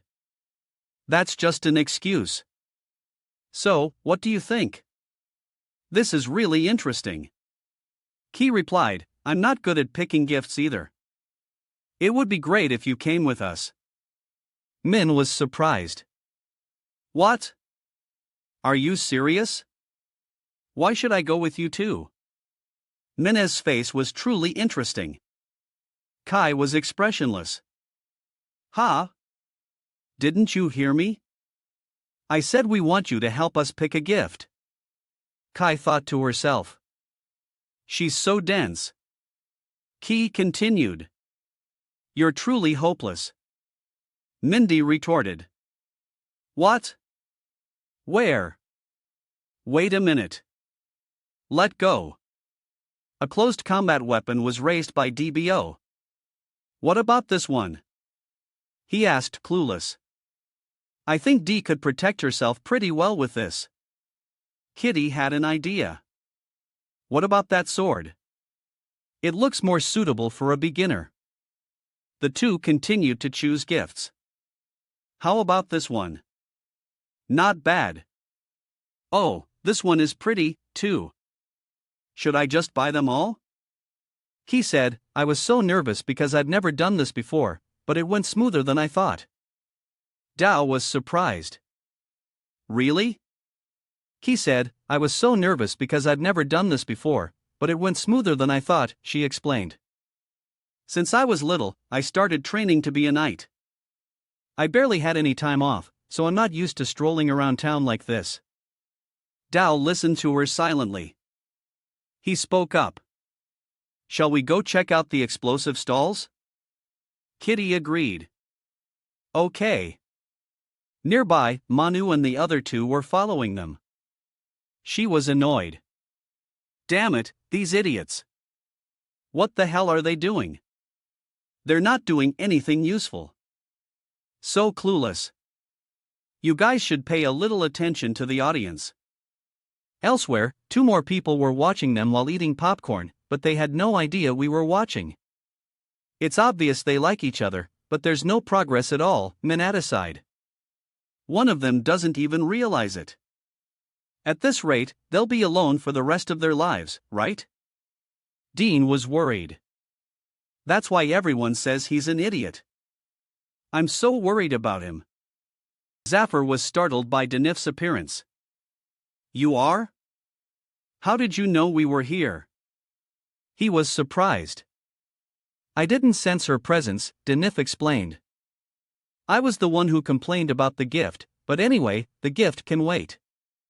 The little girl was annoyed. I just hope he doesn't come home tonight. I'm not coming home. Benez was surprised by the progress when she heard Dynaf's words. Hey, that's fast. They look good together, don't they? Zafar also exclaimed, yeah, they look really good. A memory flashed through Zafar's mind. Did we look like that back then, her and me? Mindy quickly dismissed his thoughts. I don't care about your past. Zafar got annoyed and shouted, I was right from the beginning. Album, who had been silent all along, suddenly spoke up. What a waste of time. Manu asked him, you're not interested in this? Elab replied, I am. His answer surprised Manesu, who turned to look at him. Album continued, I'm just very busy, but I've been on a date or 2 before. Mine's face fell when she heard that. She asked further, can you tell me what happened? Zap, seeing Manus' attitude towards Album's story, thought resentfully, this is discrimination. Album didn't know. Album closed his eyes. It's an old story. She's not even alive anymore. He paused, then continued, no, maybe she's still alive. After he finished speaking, he sighed, but it doesn't matter now. Minati wanted to hear more. It does matter. Tell me. At this moment, Death was staring at Dao and Qi with stars in her eyes. Those two are getting closer and closer. Everyone ignored Zafar, who was alone. He lamented. I'm so lonely. Night fell upon the town. Thanks for today, Easy, Depot said cheerfully. I think DNF will like this gift, Kiju replied. I'm glad I could help. Easy turned to leave. Well, I'm off. KBO hesitated. Ha? Wait a minute. KBO was shy. He scratched his head, his face turning red. It's nothing, just thanks. See you tomorrow at training. Kitty slowly parted her lips into a smile, looking like a shy young maiden. If you need help with this again in the future, just let me know. Let's go. Dabo arrived at his door. I'm home. Inside, someone was surprised. DBO Dabo. Bo entered the house and was surprised. He asked, huh? What are you all doing here? Deep opened the door, thinking to herself. So, nothing happened. The scene changes to a place where a fierce battle is taking place. Cries echo, help! Help me! Blood is splattered everywhere. A brutal scene. A person trembles. Stop, you monster!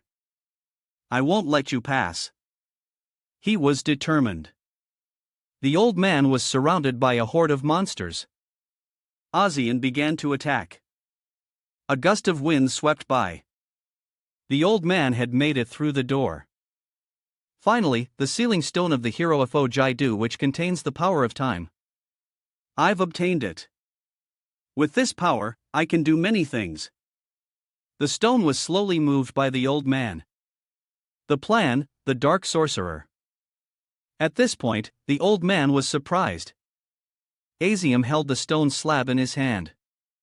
Why can't I feel anything from it? Don't tell me. Suddenly, another power attacked and the old man shouted, who's there? Dust and smoke rose. Who dares to do this?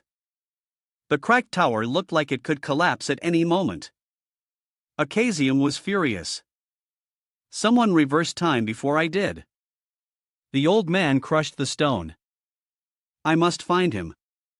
The next morning at the Gausk Merchant Guild, the host announced loudly an announcement to all who have registered for the Gawazik Merchant Guild selection.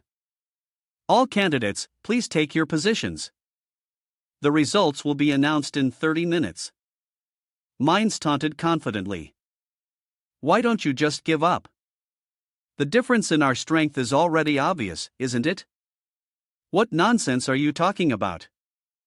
Then let's decide who's stronger right here.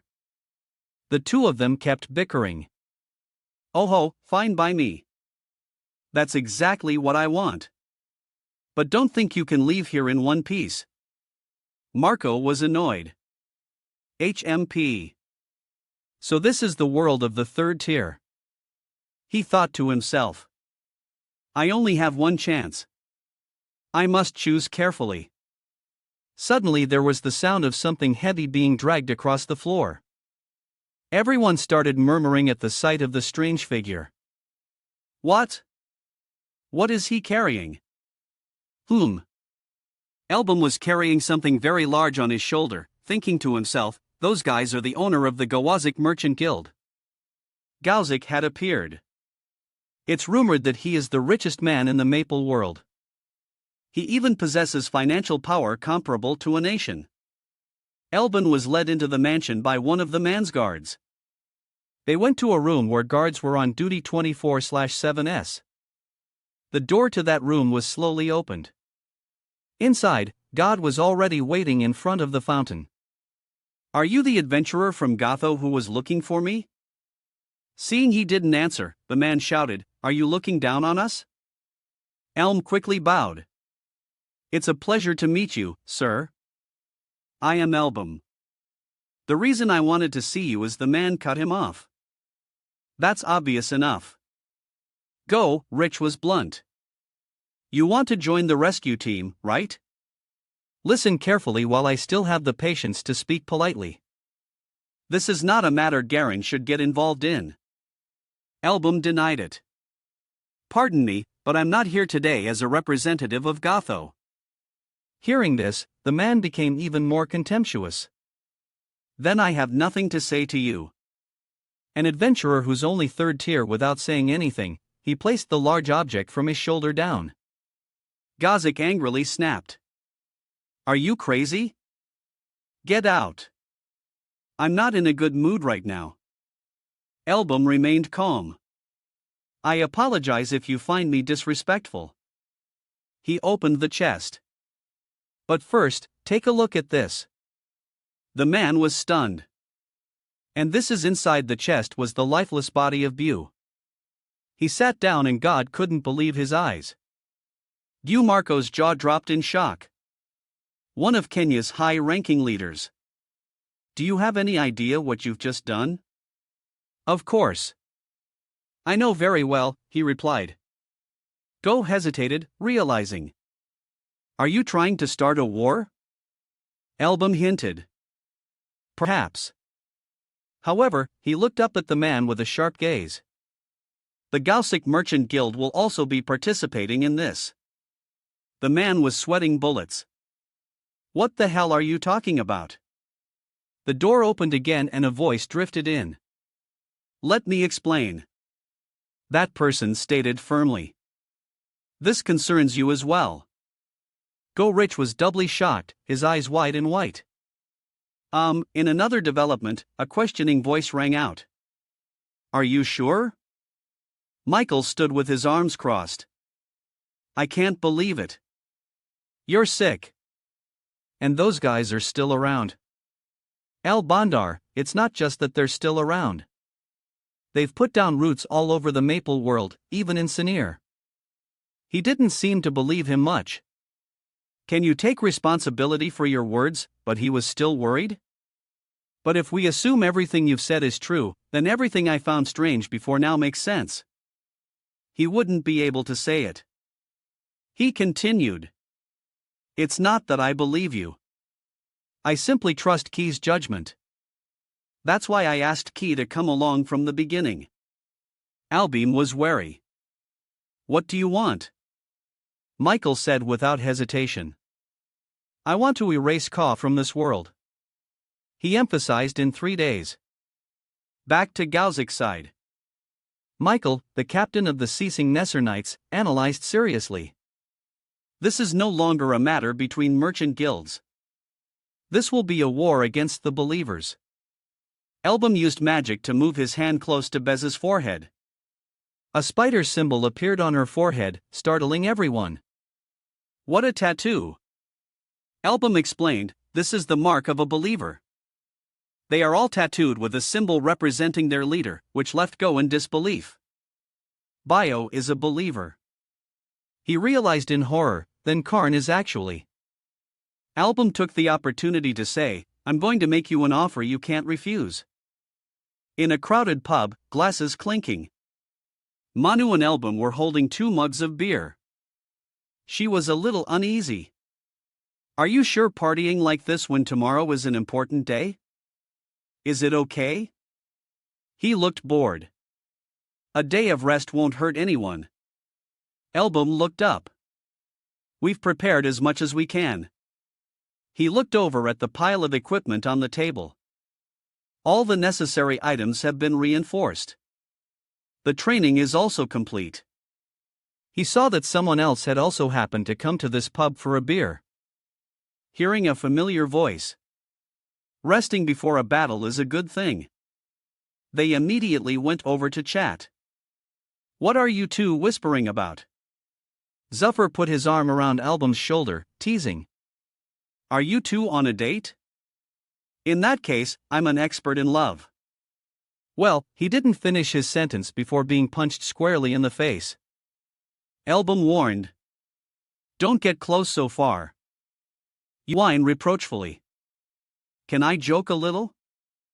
I was just trying to lighten the mood. He immediately criticized. You stink a sweat. Why don't you take a shower? He was miserable. Damn it.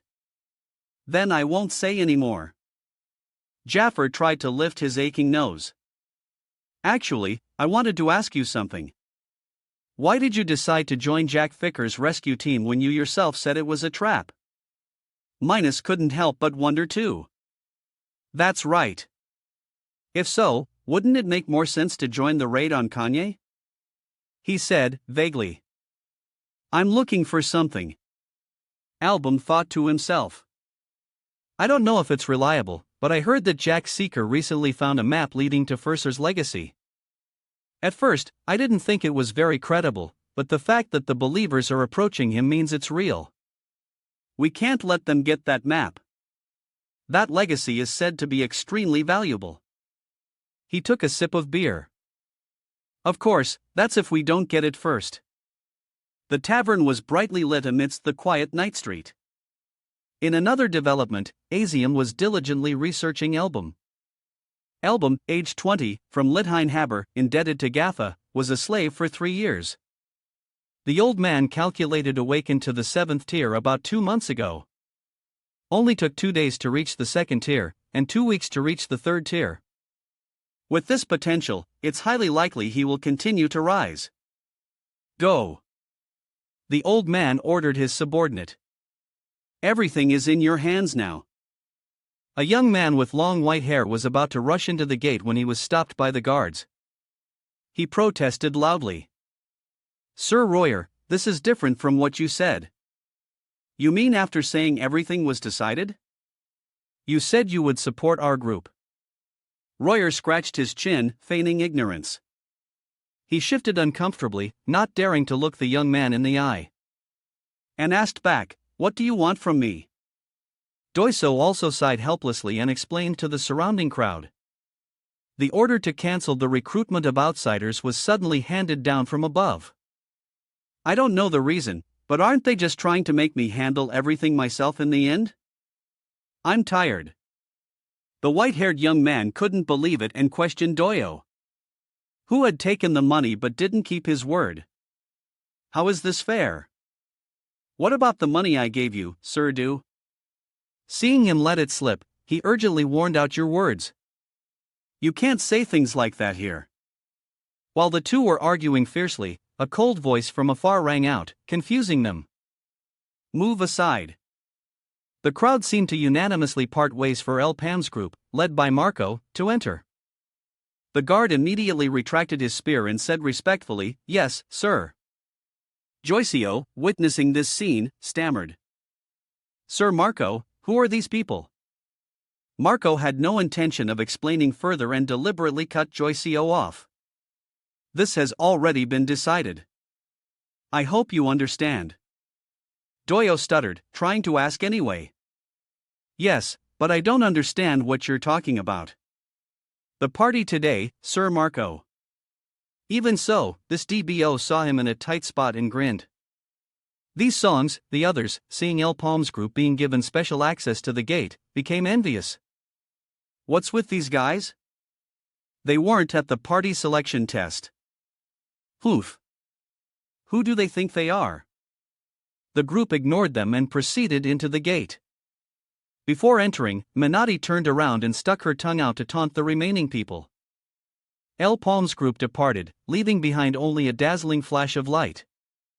Behind the gate was the scene of an old temple with broken watery pillars scattered across floor. Dao walked inside, causing Minotti in front to look back. "That's enough. You. This always happens. Don't you get tired of it? Be a little more creative." Min suddenly realized something strange and stopped walking. Wait. She counted again and saw that their group was missing 2 members, Zafar and Kizo. In front of the gate, Zafar was angrily cursing. Damn it. He tried to reach through the gate but was blocked by an invisible force. What the hell is going on? As the gate reached its capacity, he immediately turned to Marco and asked loudly, "Didn't they say 6 more people could enter? Did someone go in before us?" Marco was just as confused as he was. Impossible. We had guards posted to prevent others from entering first. Suddenly, this old man had a thought and said hesitantly, "Could it be that one?" Daisy had already realized and spoke decisively, "This is a trap." Inside the gate, Akazian subordinate along with Maitreya were moving forward. He looked up with Soul's eyes and asked the person next to him, "Well, it's good that we made it in, but how are we supposed to meet up? Have you heard anything?" The person in the hooded cloak muttered a complaint. "Don't call me by my real name, you idiot." He replied casually, leaving him speechless. "All right." The melanite woman angrily berated a causing subordinate. "It seems you're tired of my earlier complaints. If things go according to plan, they'll be waiting for us on the 2nd floor." In front of them, a giant monster suddenly appeared, causing him to sigh in exasperation. "Looks like I'll have to warm up a bit before we meet up." He looked at the constantly drooling monster with doubt, wondering if it could really be of any help. He was about to act when Matt Rio reached out and stopped him. "I have a better idea. I'll handle that one." Looking at his frail appearance, he wasn't very convinced. "Ha! Don't overdo it." But the monster went berserk, roaring loudly and charging towards them. Maitreya spoke contemptuously. "Is it coming to greet me?" With that, he controlled his chain, releasing a blast of green energy to attack the monster. "I'll show you." The dazed monster couldn't dodge in time and took the full force of the attack. The pressure released from Matt Ring even made the subordinate staff tremble. Matt Dia was surprised by his reaction. "You seemed quite surprised." "Kid," he admitted with amusement. "This is the first time I've seen it with my own eyes. It's quite interesting." The two continued walking, leaving behind the monster's corpse, which was slowly being consumed by the green magic. "I'll leave the rest for later. This will only get more interesting." Finally, the monster was completely decomposed by Masha's magic. Manza nervously voiced her thoughts. "I suspected it. Could the rats from Kanye have snuck in?" Elm calmly put on his blindfold and said, "Let's assume they did." "Not bad. I didn't expect this to happen, but it's certainly getting more interesting." DBO behind them scratched his head in confusion and asked, "But isn't it a bit too quiet? There haven't been any attacks aimed at us." El Pal activated his eye patch and thought to himself, "That's right. That's the problem." He scanned through the structure to the temple. There isn't a single living creature at the first gate. No sentries, no monsters. What on earth happened? Ella clenched his brow in suspicion. What are they plotting? The scene changes to the Mania Trading Company building. Zixon led the Sin Knights into the building. Tham was very surprised by their presence. She greeted them. "Why is Sinosir here?" "To have an appointment with someone." "Sir," Tasosim heard this and replied with a gentle smile, "I apologize for coming so suddenly. By any chance, I'm sorry." He held up the severed hand with the Dark Sorcerer's mark in front of the girl and asked coldly, "Did you lose this?" "What?" the girl asked in confusion, and the two men behind her were slashed into multiple pieces by sharp blades. She screamed in terror as their weapons and guns fell chaotically to the floor. Queso Zin pointed his bloodstained sword at her and ordered, "Stay still." He smiled brightly, but his words were full of threat. "If you resist, I will consider you a disciple of the Dark Sorcerer." The disciples hurriedly fled, shouting, "For the Dark Sorcerer." Many believers were slaughtered in this massacre. The knights continuously cut down all the disciples who intended to flee. "Stop them." Many curses and cries for help rang out. "Damn it! Help me!" Queso Sim walked and asked irritably. "You lost track of them?" A subordinate hesitantly reported. "I'm sorry. They probably had information beforehand because when we arrived, they had already." "Thank you." Tasso Zim frowned upon hearing his explanation. He gave a firm order to his subordinates. "Begin the search immediately. We must find them to end this."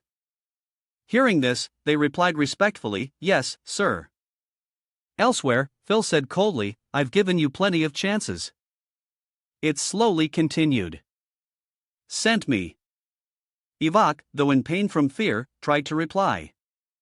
"Serving the Dark Sorcerer is the greatest honor. For this useless body." Just as Han finished speaking, the Dark Sorcerer's mark on his back lit up. The sky had now turned dark. A voice came from the camp. "We have secured the area near the port." Inside a tent, Arabixer was discussing strategy with those around him. Pointing at the map, he said, "There's no escape route left. Send the remaining forces to support the three-way intersection." Gudik stood beside him, gritting his teeth as he listened, convincing himself, just a little longer. Just a little longer. At this time, the structures inside the main city were engulfed in a sea of fire. The sound of hurried footsteps echoed down the stairs, leading to a secret basement. A giant crocodile roared, preparing to lunge forward and attack. Before it could strike, a sword flew in and cut it in half. The flying sword teleported back to Michael's hand after slicing the monster's body into the pink-haired girl who witnessed this cursed angrily. "Those Kenya bastards, they've been raising these things right under the light port." She looked around and assessed with fear. Every single one of them is a terrifying monster. Below the port lay countless monster corpses that they had just defeated. If the Gothic Trading Company hadn't brought the information in time, the casualties would certainly have been enormous. Michael suddenly understood upon hearing her explanation. "I see," he thought to himself. "They really are unusually strong monsters." He suddenly became suspicious. But why do I have this strange feeling? A huge facility like this. Yet no one is managing it. Suddenly, Michael heard the footsteps of a continuous stream of approaching monsters. He sighed wearily. They don't even give me time to think. A horde of various types of monsters appeared right before the three of them. At this moment, inside the quiet temple, curses suddenly rang out. Damn it! Damn it! Zexin hid behind a large rock. Where did those monsters come from? If the escort team hadn't sacrificed themselves, Ratchik with tear-streaked eyes stammered. I don't want to die. I want to live. Footsteps drew closer to Ratri. One who wants to live is making noise for the whole world to hear. Elba only needed to say a few words to make him tremble. Do you know how far your whining carries? Zich, terrified, quickly grabbed the sword at his hip, preparing to draw it and shouted, Who are you? Before he could do anything, Elpalai kicked him, sending him sprawling to the ground. His sword was knocked far away by the force of the blow. He didn't know. While still reeling from the kick, he heard him mock. Looks like you still have plenty of energy left. Seeing Zex's terror, El Pound kindly introduced himself. Don't be so tense, Sexic. We're the rescue team. Here to save you. Ratchet looked at the thuggish appearance of the three and didn't quite believe it. Rescue team? Only when Elpomi threw out a red necklace did Ratchet stammer. This belongs to my father. She is my father's daughter. The group closed their eyes in fear. So? It really is a toy. However, Ratchet did hesitate. But is it just you guys hearing him say that? Elba was a little displeased. You should be grateful that this many people are risking their lives to save someone like you. He clutched the necklace in his hand and uttered a sentence that confused all three. Damn it! This isn't a place where three people can do anything. You shouldn't do anything. He activated his eye patch to skin deeper inside. Are you hiding something? However, he didn't find any abnormalities on Ratchet. No tattoos or any mark. Am I being overly cautious? Min grew tired and urged everyone on. All right, that's enough. The target has been secured. It's time. Suddenly, a blue light appeared, causing El Pomi to widen his eyes in alarm. A series of attacks were unleashed, cutting down every temple pillar near it. The last attack came from a group of people in black robes. Their faces hidden by strange masks. The one leading the pack growled, making terrifying sounds. El Pal and his teammates had managed to teleport away from the surprise attack just in time. Daibo frowned and grumbled. Hey, that was rude. I almost got hurt. El Pal wasn't surprised by the presence of these strange people. So, you've finally shown yourselves, Ka. Suddenly, a strange voice echoed through the tense atmosphere. Manners. The three of them immediately became vigilant, staring intently in the direction. The voice came from an elf. Mr. Iam immediately used his left eye to scan him. What is that guy? From his perspective, the person sitting on the stone pillar was radiating an incredibly terrifying pressure. This amount of mana is horrifying. Seeing the vigilant gazes of the three, Otzi's subordinate jumped down and spoke. Talking about manners, you seem pretty relaxed. You're not just some small fry, are you? He summoned a powerful surge of energy in his hand, revealing the Dark Sorcerer's mark. Let's see if Commander V's worries have any basis for a moment. From a distance, V gave a cold signal. Begin. Elsewhere, a large building exploded, causing everyone to panic. Two young guards were panicking and shouting, What? What's happening? Just as Team C entered. While he was still confused, another crate next to him exploded. A series of explosions occurred simultaneously, destroying the entire structure of the city. Below the Linport, a bottomless red pit suddenly appeared. Coincidentally, the hole appeared right in the middle of where Michael was standing. His teammates shouted, Michael. Michael saw them about to rush in to save him and quickly shouted a warning, Everyone, stay back. This is a trap. Just as he finished speaking, the hole expanded and swallowed his entire body. After being absorbed by the hole, Michael fell onto a dark, empty, flat surface, he looked around the space, wondering in confusion, where am I? In the quiet space, the steady sound of footsteps echoed, making Michael become vigilant. He called out to the figure in the smoke. Who are you? The figure gradually became clearer. It spoke slowly, who am I? A shadow. A familiar figure identical to Mike Cohn appeared. It asked him back, it's a familiar face, isn't it? In the camp, a large hand slammed down on the table. As someone said angrily, impossible. Gappo with a furious expression shouted, 3 battalions completely wiped out and Commander Me who is missing too. Arabixer sitting beside him urged impatiently, check again immediately. What the hell is going on? A guard rushed into the tent and reported stammering, bad news. We've just confirmed reinforcements from the believers' side. The commanders in the tent couldn't help but curse when they heard this. Damn it. While everyone was losing their cool, Goik suddenly had a thought.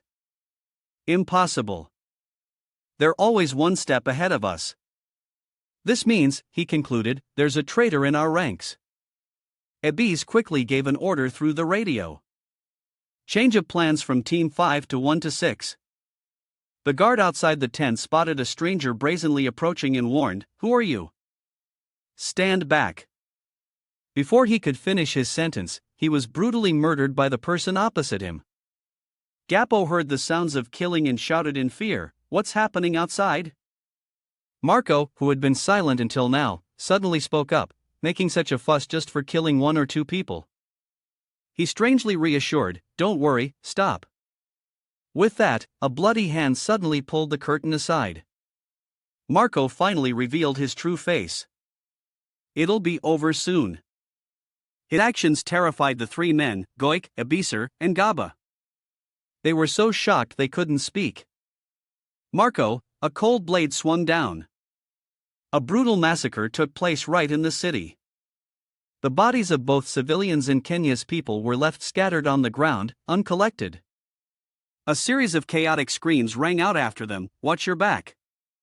The Knights and the Ka Legion fought fiercely. Neither side willing to give in. Ki quickly ran forward, clearing a path for the surviving civilians to escape. This way, Ki was focused on guiding the civilians and didn't notice a young boy with a sword rushing towards her, preparing to assassinate her. Get in the car and leave the city immediately. Reinforcements from Gappo will arrive soon. Just as the sword was about to touch Kitty, the boy was stopped by strong force, preventing him from lunging forward. He was punched so hard that blood spurted from his mouth. And he was sent flying 3 m away. Zuffer was the one who delivered that punch. He looked around angrily. Just when I thought things had calmed down, it turns into this. Kitty looked back at the boy who had just been sent flying by Zuffer and couldn't help but curse. These bastards, they didn't even spare the children. The boy who had just been punched lay scattered on the ground, clutching his wound and hissing in pain. Zapper frowned and explained to Kiji, that's fanaticism, swallowed by blind faith. He recalled the past when he was enticed by the dark sorcerer slowly recounting when they tried to pull me to their side. They also promised that if I helped break the dark mage's seal, I would get what I wanted, even if it meant reversing time. When Kitty heard this, she was extremely surprised. She stammered in a reversing time if so. That's no different from being a god afar. Seeing that she seemed to believe it, warned her. How naive you believe in that. He loudly pointed out in this world things don't just go your way like that. If he was so powerful, why was he sealed? Everyone knows that's just a baseless myth. Suddenly, his voice became less harsh. They just take advantage of human weakness. Zuffer clenched his fist, his usual gruff face suddenly showing a hint of regret. In this world, who doesn't have a past they want to go back and change? Goik, after realizing Marco was the traitor he suspected, became furious. This bastard. He gritted his teeth, unable to speak. Marco, in the end, why did you do it? Marco, hearing him shout, slowly stroked his beard and spoke. Ah, you're asking for a reason? He slowly explained. My poor daughter had to leave this world too soon due to a tragic accident. They said they would help me bring her back. I would do anything just to see her one more time." As he finished, he laughed mockingly, pointing straight at the three of them, and said, "Serving you all this time has been my honor." Lord Gaozik, woof woof. Abzizar quickly stood up to shield Gaozak and Gabber. "You two get behind me." Abzar decisively shouted, signaling to Gaba and Gozek. "Run!" Gaba, though his heart was torn, could do nothing but apologize. "I'm sorry, Ibizar." Marco watched the two of them flee, and he flew into a rage. He ordered the two Kanye men beside him to pursue them. "Why are you still standing there watching? Are you just going to let them go?" Hearing his command, the Kanye men hastily chased after Gauzy and Gabber to finish them off. Suddenly, Abisar from behind reached back to build momentum and shouted a challenge at them. "Where do you think you're going?" Immediately, he unleashed the Fist of Fury. A series of powerful blows piercing straight through the minion, causing them to collapse in an instant.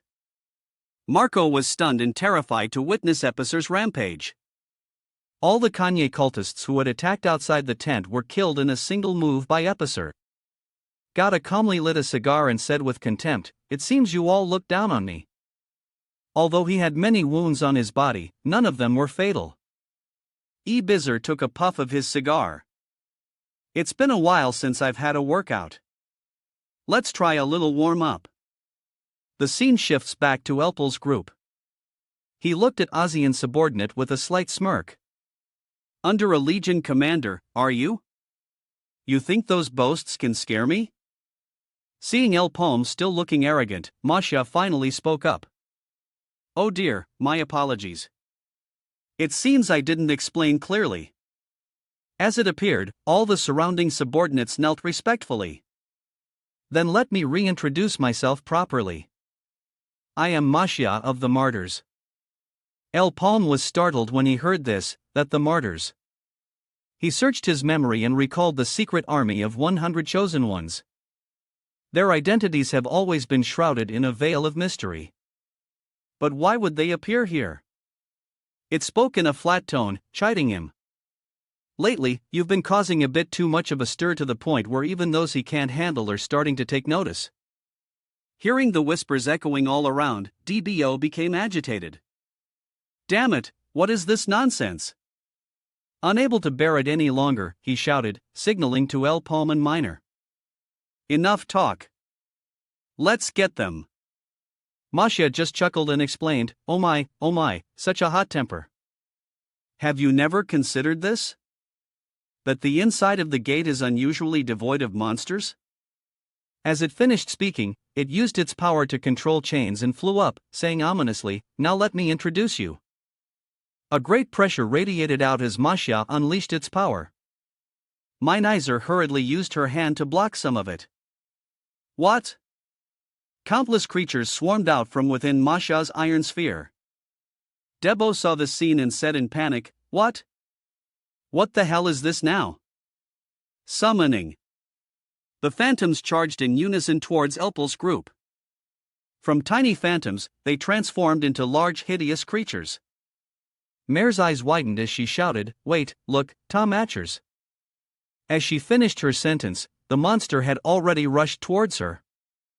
Before they could even assess the situation, they were surrounded by a swarm of town matchers. What the hell? Why are they following his orders? And what's with these numbers? The three of them shouted back and forth. They've been brainwashed, these bastards. But how? Minier and Dabo struggled hard against the swarm of town matchi.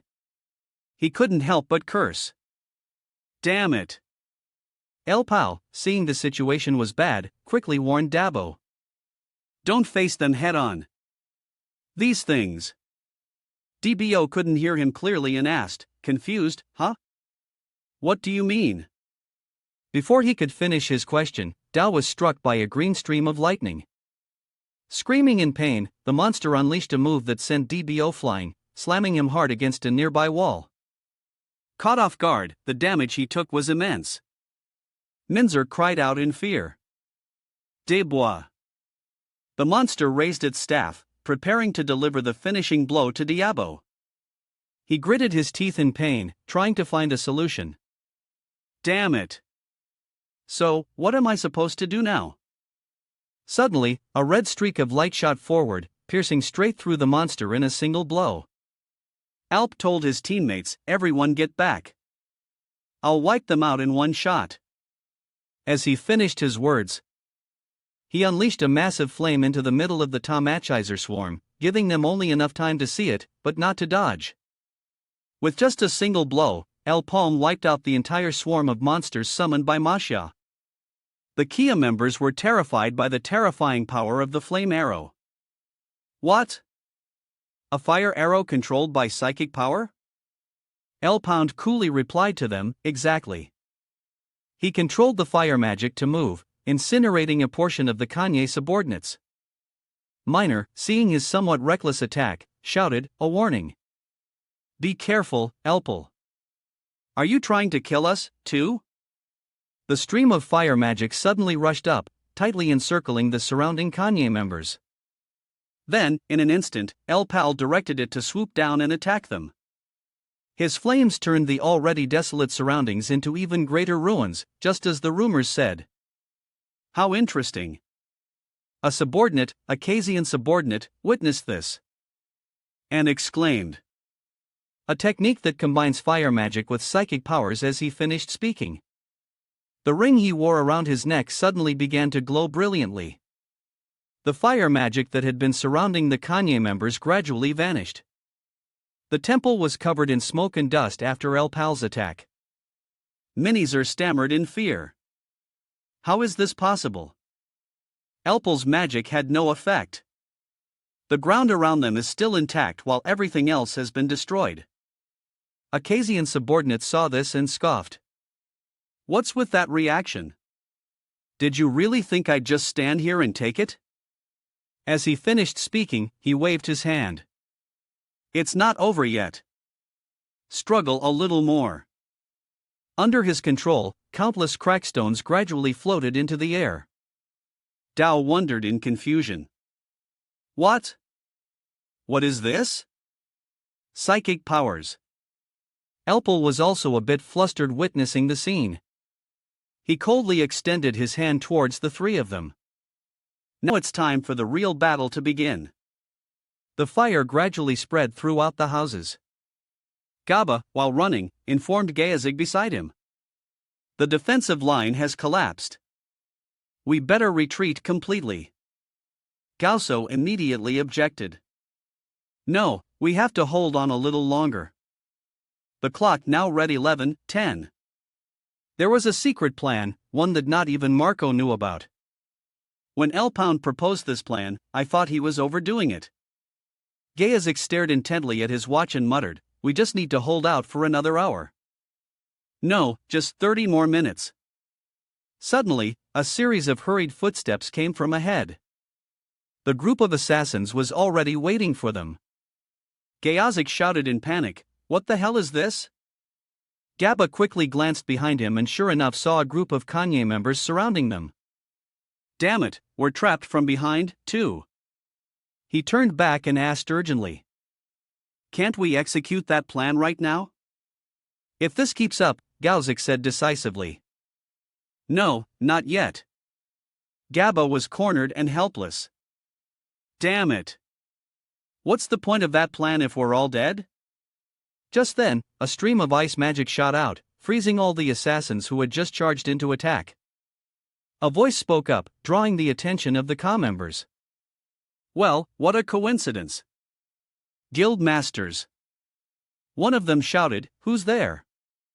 Zephyr and Kiji appeared just in time to rescue Gaba and Gauzik. Zephyr didn't forget to market himself. We're having a sale right now. So, is there anything I can help you with? Gaba, as if he had met his savior, stammered happily. You are. Seeing there were only two of them, they arrogantly charged forward. There are only two of them. Kill them. Ki didn't hesitate, delivering decisive slashes that dismembered them into pieces. Zephyr was no less impressive, taking down countless enemies with a single punch. A Kanye member, seeing the situation was dire, threw a volley of poison darts, hoping to end the fight quickly. Ki easily deflected all the darts with her sword, leaving him utterly terrified. "Are you insane?" When Ki used her sun and moon technique, a Kania member suddenly recognized it and shouted, "I remember now. They are L Pound's people." As soon as he finished the sentence, he was cut down by Ki's blade.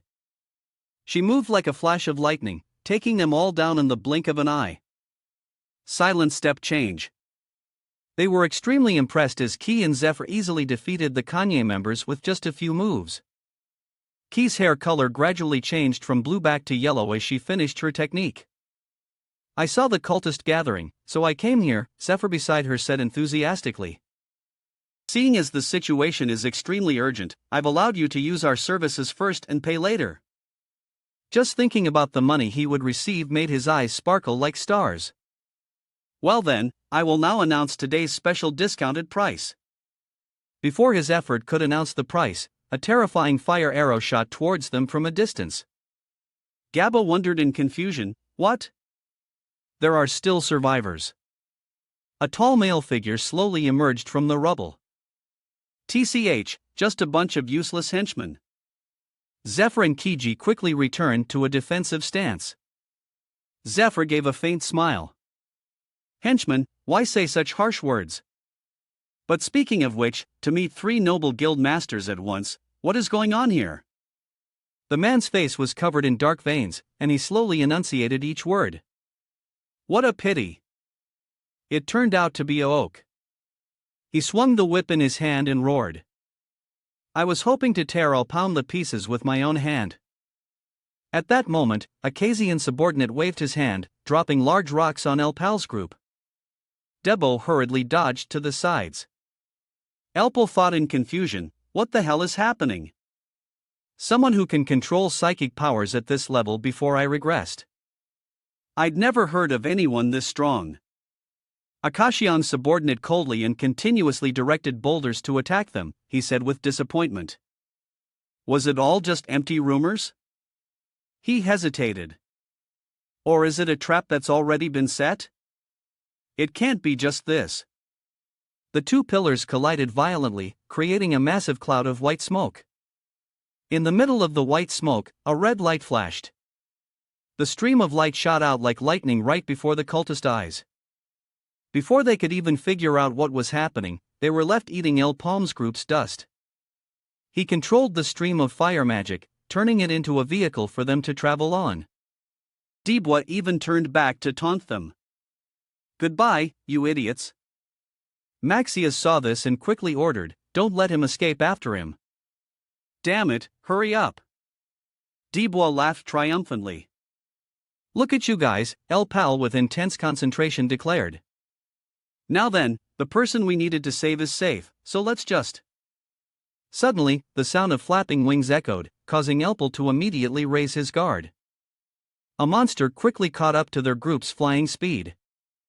It immediately spewed a stream of fire, destroying Elpal's group's means of transportation. Dao was thrown to the ground, not understanding what was happening, what's going on. As soon as he finished his sentence, he was snatched by the monster's claws. It tightened its claws, causing Dibwa to cough up blood. Then, it let out a loud roar and threw Dibwa forcefully to the ground. Miner, who was in free fall, saw this and shouted worriedly, "Duel Pal." Furious, gritted his teeth, he swung his scepter, launching a barrage of fire arrows aimed straight at the monster. However, before the arrows could reach their target, they were destroyed by a purple beam of power. The collision of the 2 streams of power created a huge explosion in the air. From the purple energy stream, a figure slowly emerged. No matter how I think about it, Akazian's subordinate teleported right next to El Pound and said coldly, "It seems I found the answer." He stared at him and muttered, "El Pound, are you afraid of me?" As he finished speaking, he unleashed a purple beam of power that pierced through Elpal's stomach. The aftershock from his attack was so terrifying that it destroyed all the surrounding structures. Minor, annoyed by the surrounding smoke and dust, whispered a curse. Cough, damn it. Before she could recover, she was shot through the shoulder by the enemy. Minor was thrown backward and the pillars she crashed into dented from the immense force. Masha coldly ordered his subordinates, "Don't waste time. Deal with him." Minor quickly got up, gripping her weapon tightly. HMP. These damn cultists. Before her were 3 bloodthirsty cultists charging at her all at once. On another side, the space was still quiet, and the surrounding scenery was intact and undamaged. Suddenly, something grazed a pillar, breaking it in half. It moved as fast as lightning, leaving only a long streak of yellow light. Dao was pinned to the ground by the monster, taking the full force of the last punch. It roared, raising its hand to punch him straight in the face. Zephyr ran as fast as he could, panting heavily. He ran through the houses, engulfed in a sea of flames. Above him, a shadow appeared, flying towards him. The other guy flew in the air, swinging his weapon, and struck the path below, causing it to crack. After attacking, Evoke landed nearby. Zephyr slipped quickly, grabbing onto a chain, his blood boiling with anger. Fool! Before he could recover, another blow came down on him. Damn it! Before he could dodge, the chain quickly wrapped around Zephyr's hand. Gotcha! Then came a powerful surge of mana, causing Zephyr to scream in pain. Evoke's face was ferocious. Don't mess with me. He grabbed the chain and pulled hard. I'll send you to your rest soon, Zephyr. Zephyr down below shouted, "You bastard. I'm about to die." As he finished, he saw a sharp point protruding above his head. At that moment, he began to panic. She couldn't take it anymore. Ki charged forward. Why don't you just leave that idiot alone? She raised her sword. Just kidding. He's our Mitch. Ki swung her sword, cutting the chain. And Zephyr fell along with it. Evoke was so angry he looked like he would explode and he screamed, "Damn it!" After the rumbling sound, the ground below shook and collapsed. 3 stone tablets rose around Kiji, trapping her inside. Of the 3 tablets, one shot a stream of mana forward. In an instant, Ki was struck by the mana fired from the 3 stone tablets. Zephyr, watching from the side, cursed, "You bastard." As Ki knelt down, she coughed weakly and said, "I'm still okay." The thing behind her suddenly trembled. Her eyes widened as she watched it shatter right in front of her. Ki panicked. It's starting. Without letting the oak get near her, he jumped up, his face grimacing, intending to catch the weakened Ki. Sensing him, she quickly turned her head to look. An explosion occurred. Gaba saw it and urged, "Damn it, when are we going to execute the plan? We'll all die if this continues." Gawazak clenched his fist, gritted his teeth, and coughed a few times. Not yet. They'll definitely be here soon." Just as he finished speaking, a voice suddenly rang out a plan. When Gaba and Gauss saw who had arrived, they were both shocked. The person spoke again. "I'm also curious to know what it is." Elsewhere, someone in agony vomited a pool of red blood. The blood still stayed in the corner of Zephyr's mouth. Damn it! He turned to ask Kiji, "Hey, can you still move?" She struggled to her feet, one hand supporting her shoulder. "Thanks." Suddenly, a stream of purple mana gradually gathered. It seems the recovery image is no longer capable from the formation. Evoke appeared once again. So, this is really the end. A huge energy sphere was heading towards Zephyr. It's over. While he was still stunned, Ki from behind had already charged forward with her sword. She swung her sword and shattered the sphere. Ivo couldn't believe his eyes and turned to look behind him. What? A person appeared behind him, smiling and saying, "It's not nice to not greet someone when you first meet." By the time he turned back, it was too late. A stream of light struck, catching Ivok off guard. Goodbye. An explosion occurred, shaking the entire city. Ki raised her hand to shield her eyes. What the hell is happening? Her eyes widened as if she had seen something terrifying. Ivok's body now had a hole in it, as if something big had pierced it. Seeing this, he smirked. I was going to send you off gently. Sorry about that. This must be fun.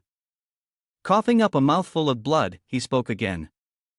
A loyal dog of the queen, huh? Ivok collapsed.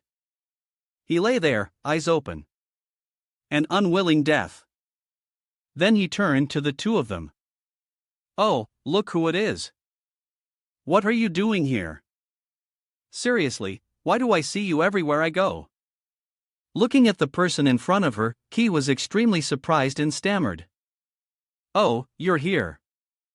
The person gradually stepped out of the shadows. Knight Commander. Approaching them, Kiji exclaimed, Sir Kasim.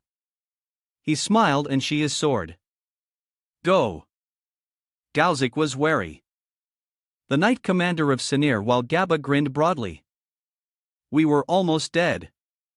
Guild Master Kasim. He chuckled. I will protect the merchants. Kim then turned to ask Ki, as for you, Ki, you don't look so good. You should. Before he could finish, Ki interrupted. I'm going to. He was surprised. What? She held her shoulder resolutely. My master once told me that if anything happened, I must join forces with Sir Kasim. She stepped closer to him. So, I'm going with you, too. Kasim frowned slightly and spoke. His eyes filled with contempt. Someone like you. While they were talking, a voice cut in. Don't worry. All of you here will be joining me soon. Ki and Kasim were startled and looked towards the source of the voice. Watching, Ivok struggled to get up. Kasim spoke as if in disbelief. How are you still standing after that blow? He gave a sinister smile. A cloud of dark energy swirled upwards. Ivok's voice echoed as if from hell. All of you burn in hell. Aoki stood up. Behind him was the dark energy and sand timer counting down. Kasim quickly dashed forward. He stabbed him with his sword. Ivok laughed loudly. Too late. His power coalesced into the form of the god of death. Ivok's pupils were filled with veins as he shouted. Appear, my master. I am Ivok. I offer this broken body to you. Please allow me. A giant spider appeared. Countless threads pierced Ivok's body. His pupils widened. Gawk! His body exploded in an instant. Ivok screamed in agony. Ark! Countless spider legs pierced through his body, and Zephyr witnessed the scene that just unfolded. They looked up at the spider above. What is this? His face was filled with fear. Oh my god. Ivok's body was now a part of the spider. A giant spider. It was opening its sharp fangs. A purple light appeared. The stream of light struck the ground, shattering everything around it. El Pal knelt in the middle of where he had been hit. He spat out a mouthful of blood. He panted heavily, cursing in his heart. Damn it, I can't breathe. Hey! The masked ones didn't let up. 3 of them surrounded and attacked him. He was at a disadvantage. Damn it! El Pound quickly recovered his strength. Jumping up to fight them. He used his scepter to channel magic. The masked ones were not to be trifled with. They took out their shields. You think I'll go down without a fight? HMP. Of course, a huge explosion occurred. Smoke and dust filled the air as Elpel retreated. Suddenly, someone spoke. Really now? How long are you going to keep this up? Caught off guard, his entire body was imprisoned by several rocks. Damn it! Psychic powers. The person raised his hand to control the rocks. His voice calm. Please calm down a bit.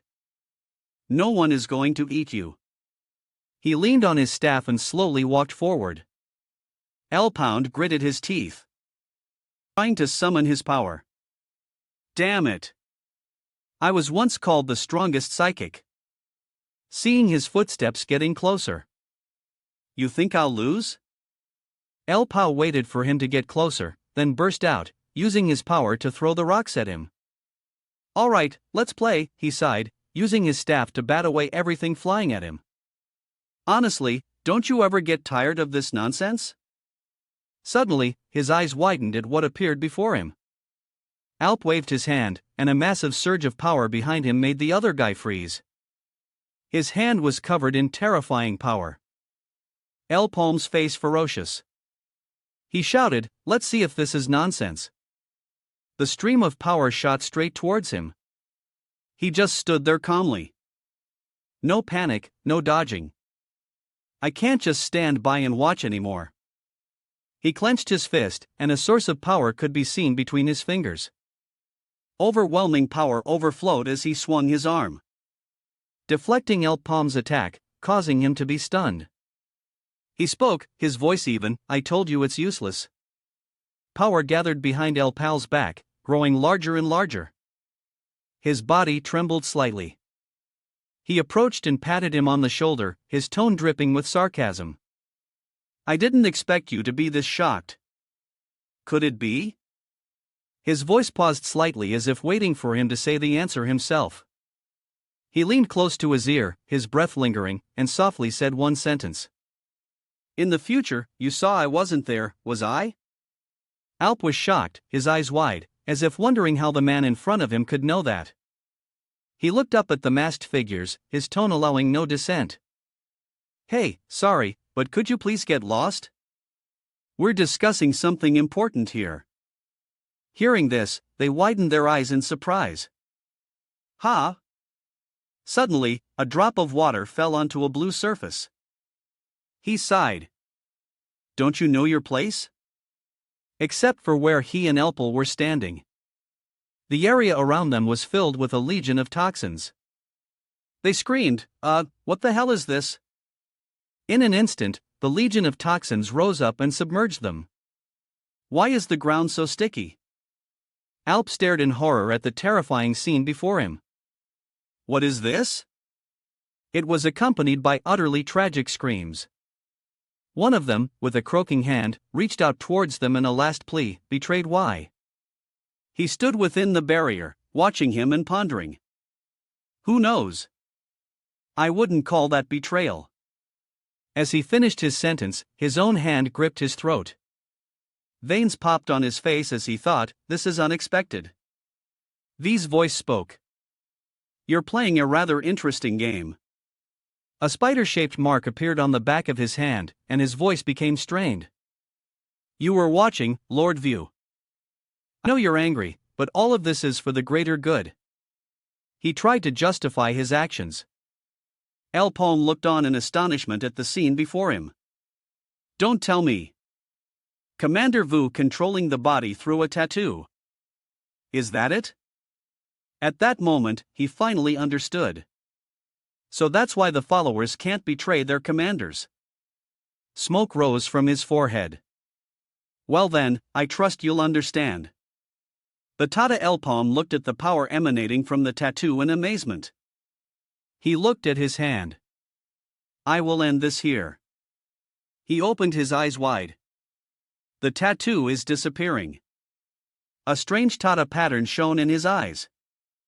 It's time for me to return to my position. The person on the other side was astonished. It was furious. How dare you? A mere pawn like you dares. Is this a declaration of war? Commander Akazam, an old man, appeared, surrounded by a sinister aura. Behind him was a giant serpent. In his pupil, there was another tattoo. He opened his eyes wide in amazement. What on earth are you? He couldn't help but be curious about tattoos. I've never heard of such a thing before. Not even in my past lives. He flexed his arm muscles. Well, anyway, we're all under the Black Sorcerer, aren't we? Right. Then he thought again. How should I put this? Looking at the bubbling water below, he sneered. Let's just call it an internal conflict. Sounds reasonable, doesn't it? We all share the same goal of resurrecting the Black Sorcerer, but our methods and perspectives differ. That's basically it. Both allies and enemies. Sounds interesting, right? Hearing that, LP couldn't help but feel it made sense. Internal conflict. The believers had built up their own forces beforehand, which is why they didn't appear until the final day. The loss of control was due to conflicts between commanders. But he spoke with doubt. So what do you want to ask me? The man didn't want to hide his purpose. Actually, I'm looking for something. The seal of the hero Phodio. Elpel was shocked to hear that. He continued his story. Long ago, Phodio, who was praised as a hero, created the seal stone to stop the Black Sorcerer. Meanwhile, Ozian sneered. It is a stone containing the essence of power from the eternal timeline. It's growing. It was created to seal the Black Sorcerer. But if the flow of time within it is reversed, he will not be sealed. It can resurrect the dead by returning them to their own time in a rather ironic way. The seal stone is the most certain means to resurrect the Black Sorcerer. I have spent many years searching for the seal stone and finally found it. But he continued the story. The stone I found was just an empty shelf. Which means someone has already used it. With the seal stone used, finding that person became the top priority, and it wasn't too difficult, as they would stand out one way or another. The gate of the beginning, multiple gates, the tomb of the Eye of Misfortune, and even the gate that hides the hero's artifacts. He mocked. I don't know if you're stupid or just have no self-control. You made such a mess that it's hard not to notice you. El Pal's eyes stared at him with a cold sharpness. The man spoke again, like a judge delivering a verdict. It's you. The regressor, Elpel. A purple hemisphere surrounded the two of them, separating them from the outside world. Elpalm reached out and grabbed the rope, thinking to himself, I've never heard of him before my regression, my attack just now. A yellow tornado erupted from the crack in the ground, sucking in everything around it. He was still deep in analysis. It might not be about firepower, but controllability. I should have been stronger at this point compared to before I regressed. Despite the tornado nearly sucking his entire body in with gray smoke rising from it, he remained lost in thought as if it had no effect on him. The image of a causing subordinate with his three teammates from the past came to his mind and he analyzed it clearly. If that wasn't even his full power, then the strongest psychic right now is that guy. The two of them were still inside the hemisphere. Elpalm spoke first. You, who are you? The other man replied with a contemptuous tone. As expected, even you who came from the future don't know who I am. Akashan's subordinate spoke hesitantly, sentence by sentence. How sad. Although I had anticipated it in the near future, he asked fearfully. I'm going to die, right? Huh? Hearing the question, Elpalm's eyes widened in the middle of a river filled with steaming. Asked like green water. The man still chuckled.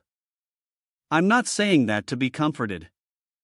Then his voice grew somber. I have a terminal illness. Witnessing it myself doesn't make me feel any better. But then he cut himself off and changed the subject.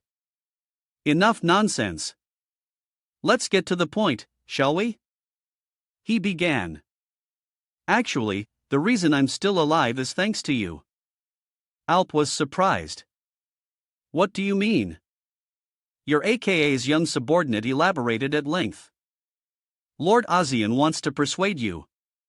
He hesitated slightly, but thanks to the chaos you've caused, the Lord will gather all his forces to eliminate you. The two leaders don't really see eye to eye. He stood under the overlapping black marks, still smiling calmly. Therefore, as a subordinate of Lord View, I will mediate between the two of them. His eyes were full of malice without a hint of warmth. At that time, my body was weakening rapidly. You probably noticed, but my eyes were already blind. He was like a lost soul whom a Yazian extended a hand to save, like grabbing a life-saving straw. For someone like me, the Lord's secret offer seemed sweet. He gave me a new chance. Hearing him recount the story so calmly, Elpalm asked in surprise. Don't tell me he cured your illness. He sneered at every word as Elpal thought his master was so benevolent. Unfortunately, no. It wasn't a cure, more like a temporary fix. He used time magic to temporarily slow down its progression. Thinking about the scene of Akazine using magic to slow time, he was stunned. Time magic. A Kazian subordinate would speak a sentence, then pause before continuing. Lord Akazian promised me that as long as I followed him, he would stop my life's clock. And when the Black Sorcerer is resurrected, he will give me a new healthy body. Elpalm understood the reason why he was lost in thought. So that's why you betrayed you. A murderous aura surrounded him. Purple power enveloped his entire body, and his eyes, though blind, could still scare a person to death. Elpalm also felt a sense of fear in his heart. This guy is very dangerous.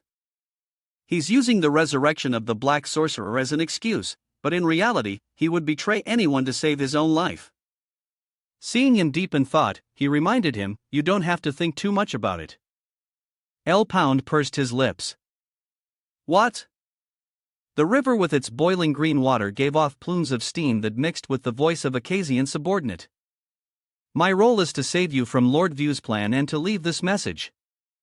He held out his hand in invitation and recounted what he was assigned. I'll pound. Join my side. His eyes filled with malice and his voice continued. What are you fighting for? Don't tell me it's really for justice. It's hard to believe when it comes to the 100-man pass and other incidents. You've killed too many people and let others die without doing anything. Looked at one way, it's quite understandable if they were already dead in your future. Then they don't matter to you, right? Your justice is a selective justice. He continued to ramble on while Elpal holding his spear, his face darkened. If that's not it, if what you truly want is something else, then think again. The Black Sorcerer is greater than you think. He is a being close to a god. He used power and strength as bait to lure him. If you follow him, you can achieve anything. Great power, eternal life, even resurrecting someone. Akajan's subordinate began to ask rapid-fire questions. Trying to play a psychological game. Do you know how the leaders from 800 years ago are still alive? He answered his own question. The Black Sorcerer granted those who swore loyalty to him an ageless body. That's just one example. Whatever you want. The resurrection of the Black Sorcerer is the answer. What he had just described didn't come for free. Everything has its price. He pointed at Elpalm and stated the condition, but there's only one condition. Kill all who know of your existence and help me carry out my plan. Elpalm took a step back. His face was covered in sweat, his lips trembling. You want me to kill my team members?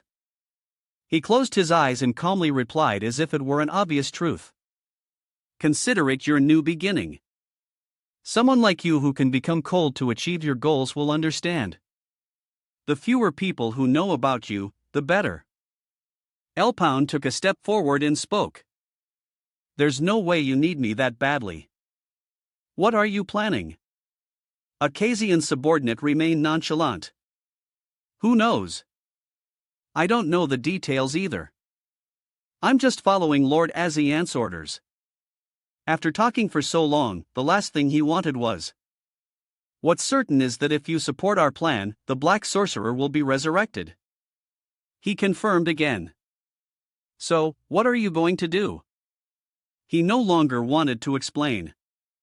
As he had said everything, isn't the answer obvious? L-Pound gritted his teeth. He held out his hand, inviting him. L-Pound, make a decision, he asked him. His invitation made him remember the past with his comrades, a mental struggle about justice. Then a scene from the past where his hands were bound, and a ferocious-looking masked man looked at him with contempt. At that time, his eyes were filled with death and cold-bloodedness, wondering to himself if it was justice or revenge.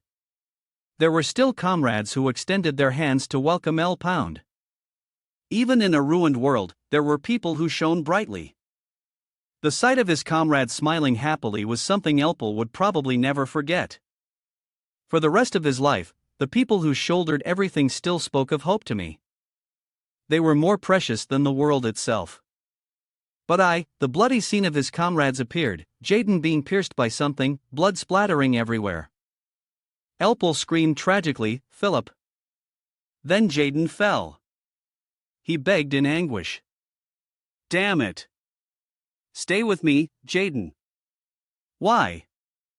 Then the scene of Alexis charging into the monster's mouth. Her face at that moment looked full of despair. Her eyes filled with tears. L-Palm's screams became even more tragic. Nitrogen monoxide. All his comrades sacrificed themselves, leaving Elpel alone, kneeling on the ground. A catastrophic end. I lost everything again. He clenched his spear tightly with determination, but this time not a single person. A new future with new comrades, a new team. Strong but not binding. People I can replace at any time for now to take their place. El-Pal seemed to be on the verge of collapse, but for some reason, Sotalone smiled brightly, which made his eyes stunned. "Why?" Opaque smoke appeared at El-Pal's feet. A Kajang subordinate looked at him in a daze and wondered, "What do you mean?" Alp raised his spear and arrows like flames shot out one after another, followed by his voice. "Did I not explain clearly?" Although one of El-Pal's eyes was covered, the other was full of determination. Clearly not tempted by those invitations. His hand was bleeding, but his voice was still strong. "Justice, revenge. That's right. I don't care about that. I just want to protect what I want to protect." Seeing his firm resolve, the man sighed, "I see.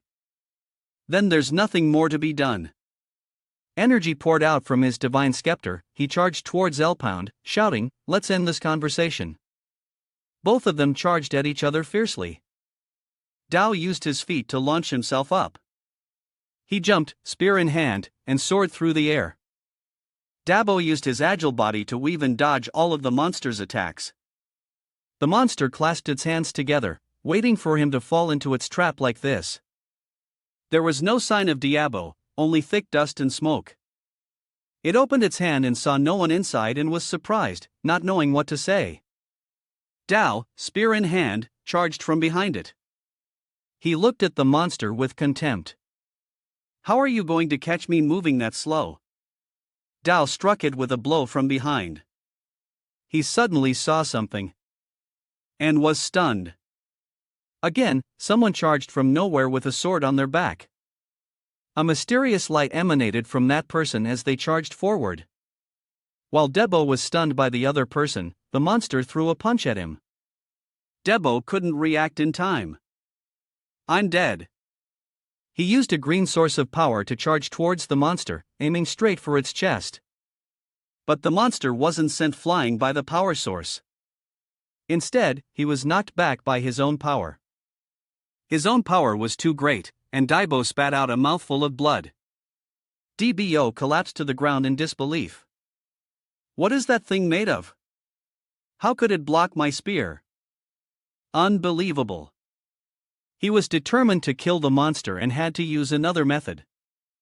"Damn it. There's no other way. I don't even know how to use this thing yet." Du gritted his teeth resolute. But now is not the time to worry about that. Let's practice for now. The gem on his wristlet, radiating a powerful aura. That throw made Daiba recall the scene at the auction. A fierce-looking man shouted 300 million mo's. The man loudly criticized Elpel. Are you crazy? How can you afford something so expensive? More importantly, you even have enough money? Elpel replied calmly. I was a little short, so I took out a loan. Hearing this, the man shouted even louder. A loan? Where from? He told the man about how he got the loan. From the Gaba Merchant Guild. About 200 million. I put the debt under the team's name. After hearing this, the man started yelling and cursing again. That's not a little, you idiot. Why would you throw money around like that? And for a rookie item, no less. Dao admired the item in his hand. El Pal, with his green eyes and a slight smile, spoke up. Calm down. You think I invest carelessly? His tone was full of certainty. Don't worry, I know this item very well a long time ago. It seems there was a man who fought alone, carrying everything on his shoulders. A legendary warrior, stronger than anyone else. He used it. Trust me, this controversial item, Elpel got it for Dabo. Of course, it all depends on you, Dabo. I have no doubt it will be the perfect weapon for you. Returning to the fight between him and the monster, Dao put all his strength into this one attempt. All or nothing. Ha! This time he lost the bet. The monster used its large hand to swat him away. DBO fell to the ground, rolling several times. His face was filled with disbelief. What is this? It just glows and is nothing. How am I supposed to use this thing? Debo charged towards the monster again. As he flew, he tried to figure it out. Damn it! I must be crazy. Thinking I could fight bare-handed against something that wasn't even scratched by my spear. A weapon. If only I had one, he nimbly dodged its attacks. Suddenly, he thought of something. The corpse of a cultist. That's right. Anything will do. Please. Dabo rushed towards the corpse lying there. He grabbed his shield to block, but it wasn't very effective. Damn it. A shield. I said anything, but not this. He fearfully used the shield to block the attack, screaming in his mind, not this. Something was activated. A blinding golden light. The monster was sent flying far away. Dao was dumbfounded. Ha! He looked at his bracelet. What the hell? The symbol of a shield appeared on the bracelet. 5 gems in this symbol just appeared. Could it be something? The monster furiously rained down punches on Depot. He dashed again to dodge. He charged towards the other person once more. Sword. All right, one more time. He drew the sword. Another symbol lit up. The symbol that just lit up was that of a sword. He used it to slash across the monster's face. 1 slash, then 2, then 3. Deep Depot had figured it out. That's it. I get it now. Warrior's weapon. Got it. The symbol will activate depending on the type of weapon used, and that weapon will be enhanced by the item. Not to mention, the monster's eyes turned red as it growled. DBO continued to dash past it. The sword slashed down on its horn and it cried out in pain. The number of glowing gems increases as I fight, and the more there are, the stronger I become. Which means Dio landed on something. Bending his knees to gain momentum, he dashed forward with a sword. After numerous clashes and hits, had discovered its weak point. Even your thick skin, I can pierce through it. He charged straight for the monster's heart, causing it to cough up blood immediately. Almost all the symbols had lit up. He dashed like the wind. Diabo, a black shadow, rushed right behind it. As if sensing him, the monster turned around and roared, breathing fire. DBO's sword broke in half. A huge explosion tore into the ground. DBO inside blamed himself. Damn it, I was careless. While he was still thinking, 3 or 4 fireballs, which had appeared out of nowhere, flew towards him. But these things, the red fireballs, made the ground tremble. The monster growled and opened its large mouth to devour him. Dao spoke, causing it to pause. You're one step too slow. Dabo was holding something. The axe symbol lit up. Dabo was unharmed by the explosion, and instead he enthusiastically declared, "The complete formation has appeared. Now it's your turn to take a beating." His eyes were filled with a deathly glare. The monster and DBO both charged up to fight. The monster spewed out fire bombs again. Ha! He dashed past it like an indomitable warrior. The monster with 2 horns, unafraid of death, charged forward again. DBO, holding the axe, shouted. He pierced through the monster's large hand, causing its mouth to open wide in pain. An axe symbol. 2 or 3 more axe symbols followed. Finally, the power of the axe was complete. This is a critical hit. A combo back. Diabo firmly gripped the axe, which had completely ignited. This is going to hurt a lot. The axe now seemed to have become gigantic. The monster seemed to be afraid of this sight. Dao pierced right through its middle. His battered body fell to the ground. Dao looked back worriedly, panting heavily. Drops of the monster's blood splattered everywhere. Dubois had successfully defeated. Man in Black used his skill to relentlessly attack Zexig with arrows. The arrows shot with great force created holes in the ground, making it extremely difficult for Zexig to dodge. This is tough. Without giving Zexig a chance to react, an arrow was aimed straight for his head. Just when Zexig thought he was done for, luckily, a bullet flew by, deflecting the arrow's path and saving him. The man in black saw this and broke into a cold sweat, confused, not understanding what was happening. What? 2 more shots were fired, aimed directly at the man in black. But the man in black reacted quickly. As soon as the 2 bullets came flying, he jumped to another spot, creating distance, causing the 2 bullets to hit the ground and create 2 large holes. Then a foot came forward to shield Zexig. Minzer shielded him with 2 guns in her hands. She struck a super cool pose. Hey, you cowardly kid. Snap out of it. You have to go see your father, right? But as soon as she turned her back, Zexig was already terrified. He screamed and ran away, which Miner didn't expect. No, we have to go together. Seeing this, the men in black didn't hesitate to draw their weapons and attack her. Damn it, you guys too. With no other choice, she could only sigh helplessly. Nothing is ever easy. Meanwhile, Zexig had used all the strength he was born with to turn his back on his teammate and run for his life. At a safe distance from the men in black, Zexig finally reached the end and saw the exit, the escape gate. Zexig's face lit up with joy when he saw the exit. That's right. I'm saved now. Before he could celebrate for long, Zexig tripped over a rock, causing Zexig to fall flat on his face, which caused the potion bottle to fall out of Zexig's pocket. Zexig's expression turned grim. He reached out to grab the potion bottle. But then memories suddenly surfaced in Zexig's mind. The person who had given him the potion bottle. This is when Zexig was skeptical at the time because his father had given him the potion. Father. Something so precious. His father smiled and said, "Keep it. One day you will surely need it." The conversation between Zexig and his father at that time replayed in his memory.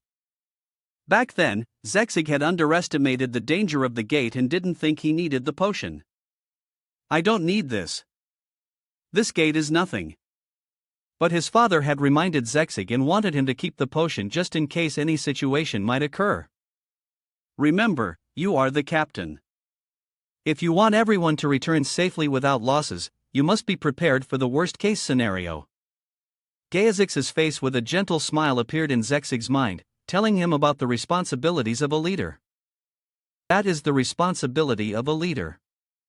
Now Zexig could only blame himself, closing his eyes and gritting his teeth, denying the words his father had said. You are wrong, father.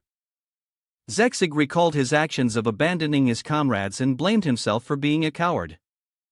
Who ran away like a dog? The faces of his teammates at that moment were as if they couldn't believe Zexig would do such a thing.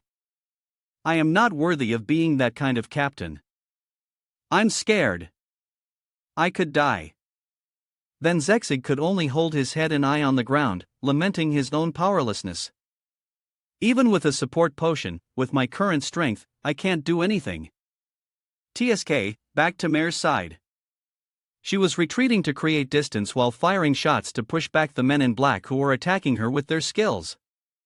Mainz's expression was now extremely grim. HMPH, you damn bastards are as persistent as cockroaches. She had retreated to a pillar and was leaning against it, but she didn't notice a foot on top of the pillar, waiting to launch a surprise attack on her. The thing shot down from above, attacking her with its leg, but with the lightning-fast reflexes of a marksman, she luckily dodged it, which also terrified her. It spun in the air to gain momentum to attack Minzer. You idiots, you can't even handle a weak girl. It swung its hook at her, but she was on guard, dug down, and dodged it very quickly. Enter's gaze sharpened and she aimed at Masha and fired back. What makes you think you're so great to be talking so big? Her attack was like a giant fireball so powerful that it sent it flying far away. Just when she thought she had dealt with it, a skill symbol appeared on its body, which made Mare's eyes widen in realization. But it was too late. The thing had countered her attack. Minier was hit by her own attack, which also left her bewildered. Wounded all over her body, she spat out blood. Mare's face was now as black as the bottom of a pot. She didn't understand what had happened. What the hell? Seeing her like this, Masha said mockingly, Did I scare you? No. Without thinking much, she struggled to aim her gun at it and fired. Shut up. The bullet flew straight towards Masha, but once again, its counter skill activated and up. Miser's shot was reflected right back into her leg, causing her immense pain. Gritting her teeth, her face contorted, turning even darker. The wound caused her blood to splatter on the ground along with her pain screams. Seeing her in such pain, Masha pretended to apologize with a look of embarrassment. My sincerest apologies. It seems you're quite shocked. I owe you an explanation. How does it feel? It stood on one leg on its round weight weapon and then mocked Miner to be hit by your own attack. How does it feel, huh? Hearing it say that, her face darkened even more and she gritted her teeth, unwilling to believe what it said. My move.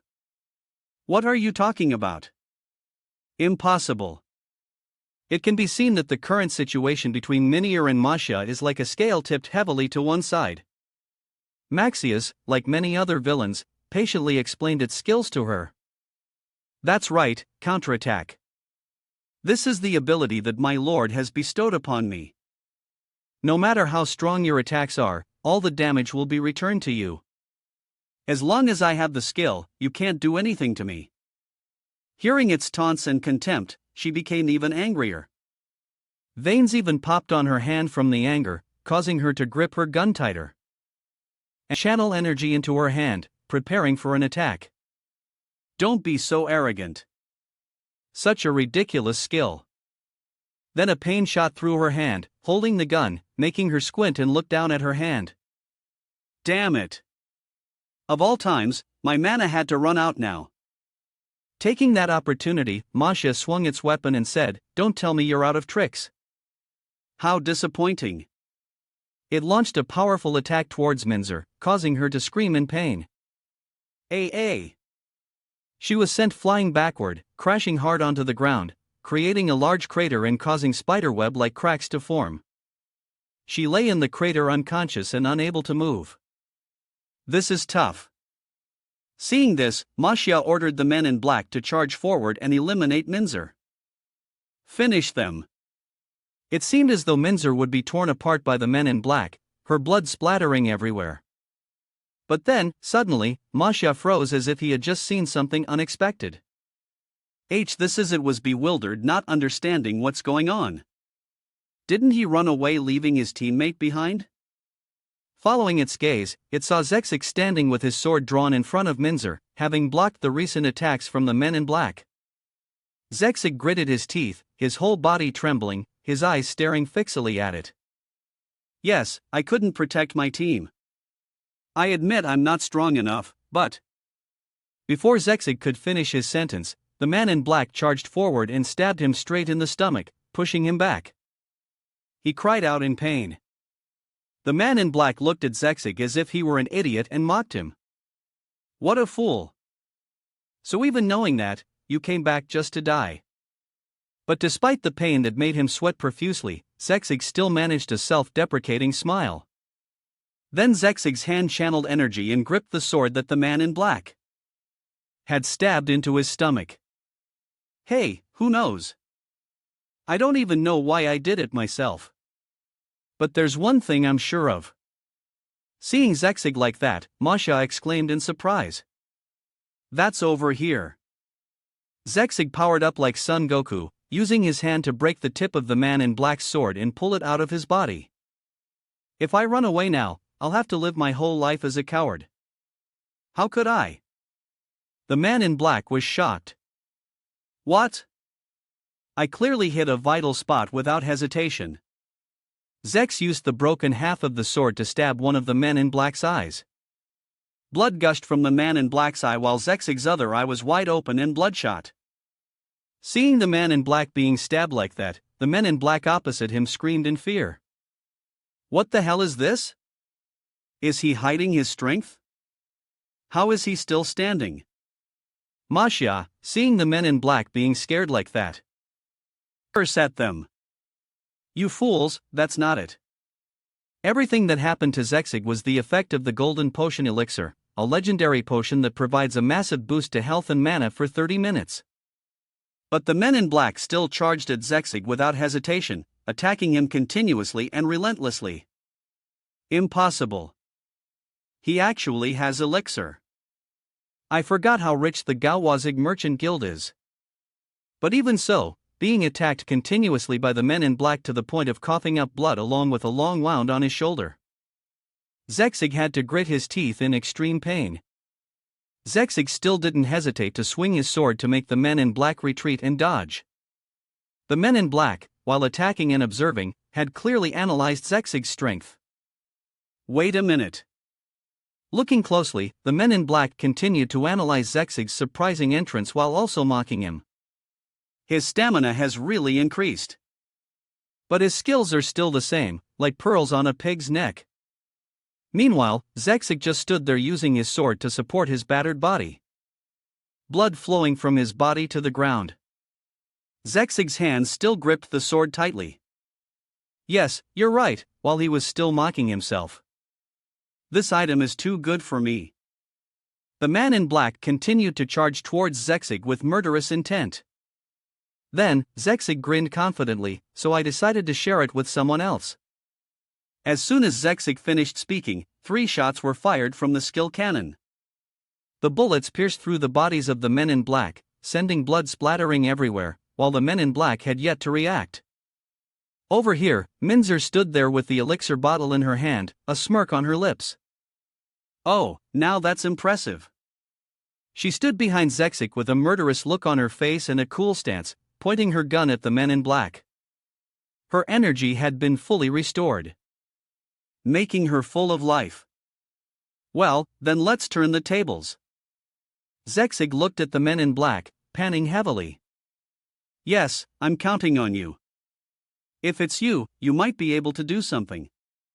The men in black still couldn't believe what was happening before their eyes, but they didn't stop and charged forward as if seeking a path to hell.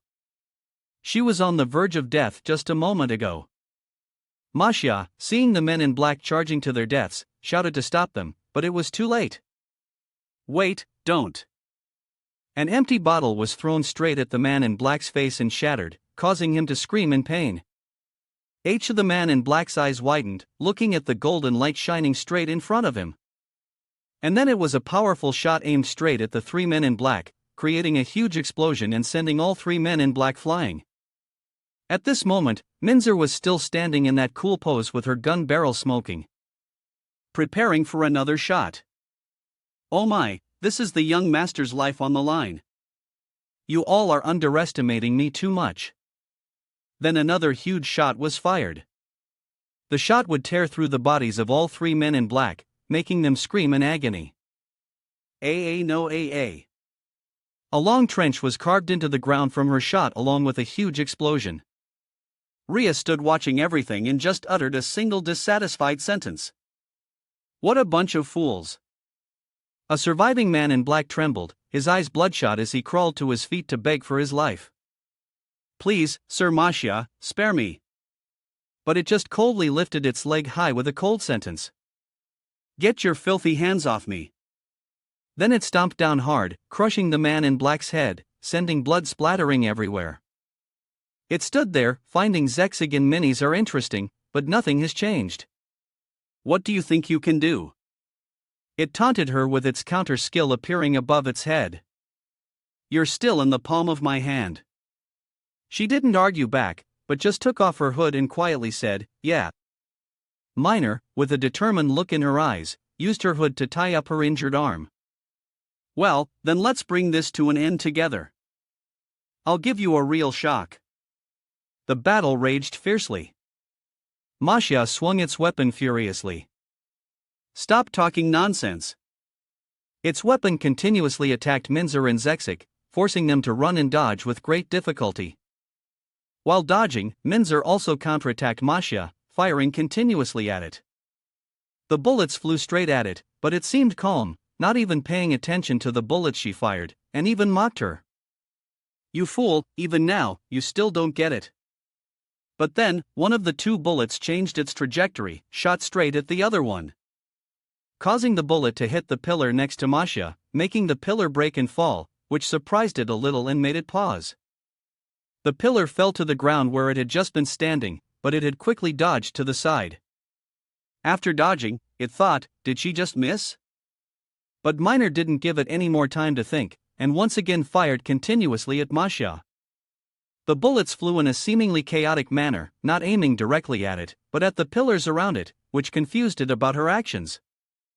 What is she doing? The rocks from her shots kept falling directly on it, forcing it to use its weapon to destroy them all. It was as if it realized something was wrong, and it didn't want to believe it. Impossible. It can't be. Minier just retreated further from Masha and smiled as if her plan had succeeded. She continued to shoot at the rock next to Masha, shattering it into many pieces, which made it shout in alarm. What? The shattered pieces of rock pierced its body, creating many bloody holes, causing it to cough up blood continuously in pain. Zexig, hiding on one side, observed the battle between the two. Zexig was also surprised by the attack strategy Minizer used to attack Masha. She's using the rubble to hit him. How is that possible?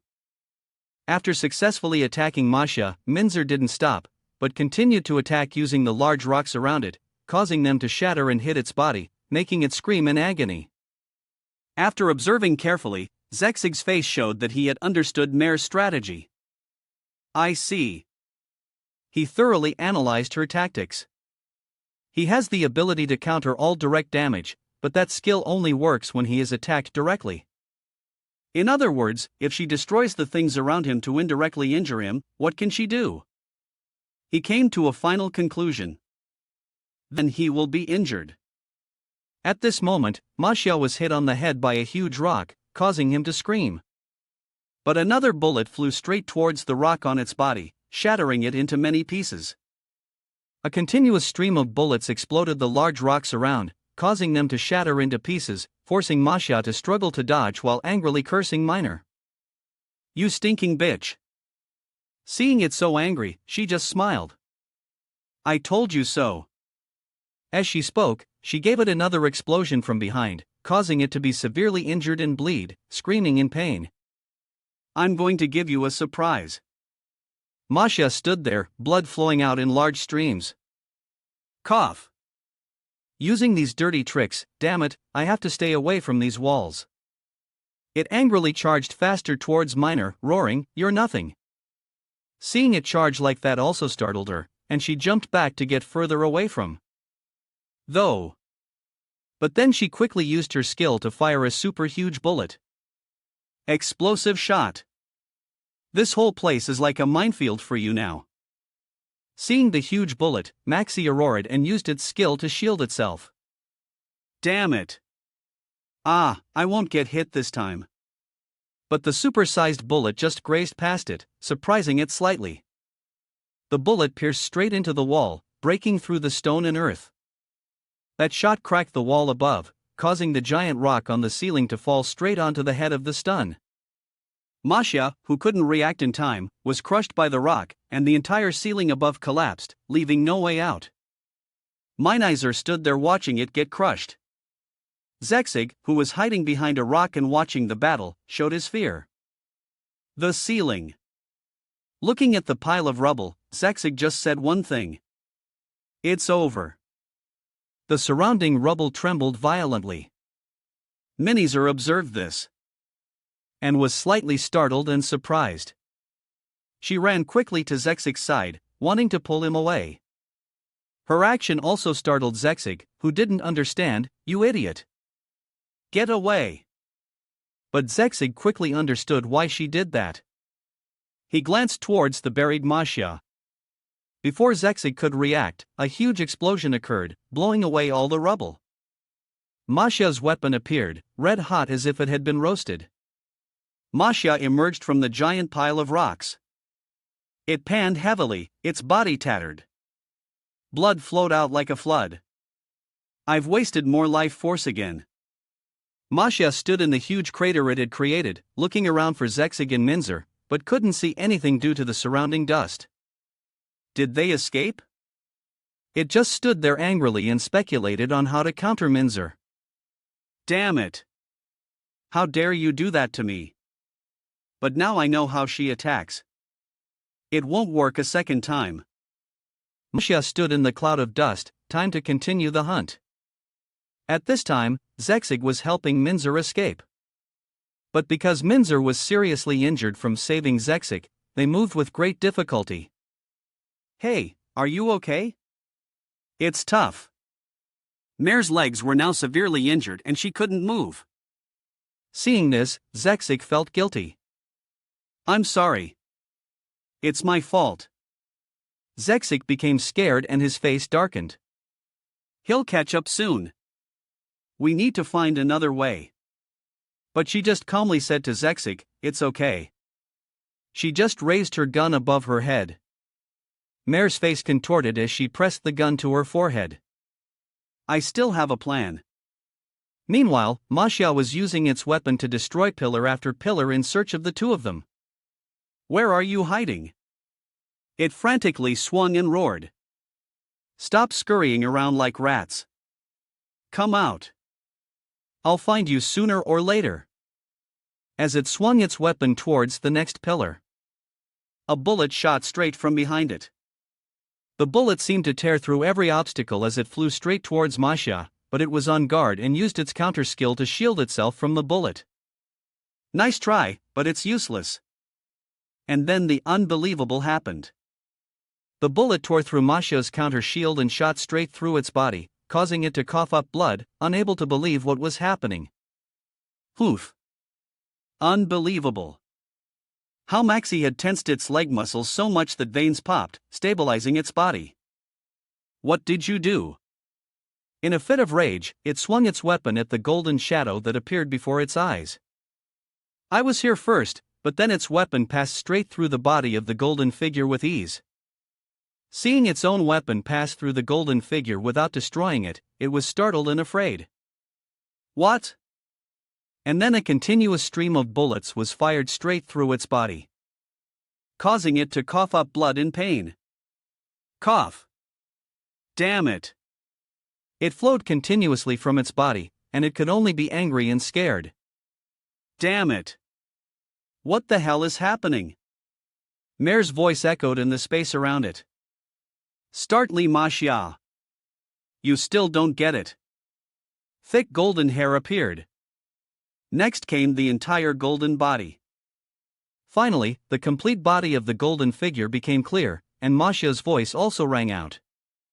You mean you use squad summon? The golden figure appeared with a huge gun on its back. Along with that were explanations about squad summon, a skill that allows summoning teammates, and Manhwa's surprise. I thought that was Eagle A skill. How did you get it? Then the golden shadow fired its gun at Manhwa. While dodging the bullet, it thought, this is dangerous. It looks just like a real person, but it's not a living creature, so I can't counter it. But the bullet still grazed its leg, causing it to scream in pain. I know, but that wasn't all. The bullet that grazed its thigh ricocheted off the ground and flew straight back at it, making Maxi curse in its heart. Damn it! It used its weapon to block the bullet, deflecting it. This is bad. But then, a rain of bullets shot straight towards it, giving Manhwa a headache. Attacking it is useless. The bullets seemed to have a mind of their own, pursuing it relentlessly. It had to run for its life like a rat. I have to attack the skill user. I must, Manhwa continued. It continuously swung its weapon, destroying pillars in search of the miner. Where are you? It kept swinging its weapon, continuously destroying everything around it. Where are you hiding? This skill must consume a lot of mana. You must be nearby. Manhwa was confident in his thinking. It must be. Then it turned its leg into an attack stance again. It pulled its weapon. And at the same time shouted, I see. Wait, I get it now. Its gaze was fixed on the golden figure, certain the safest place here would be. And then its weapon once again passed through the golden body, heading straight for what was behind it. Maxio was excited and confident in its analysis, a place where the clone can be used as a shield. That's right. Its weapon flew straight towards the pillar along with Manhwa's confident assertion. You're hiding behind the clone. The weapon shattered the pillar and came right in front of Minzer. But Mare's eyes showed no fear, only extreme calm. Seeing her there, Manhwa rejoiced. Gotcha. But then its weapon stopped dead just inches from her face. Zexig's voice rang out. If I know where the attack is coming from, it turned out Zexig had used his sword to block Manhwa's weapon before it could attack and kill her. Then even I can block it. Zexig's face was filled with excitement. It and then a golden gun appeared with a HMP. It turned out the golden figure had appeared behind Minizer, pointing its gun at Manhwa. Meanwhile, Minzer seemed to have calculated it all in advance. Got you now. At this point, Manhwa had lost all hope and understood its fate. Damn it.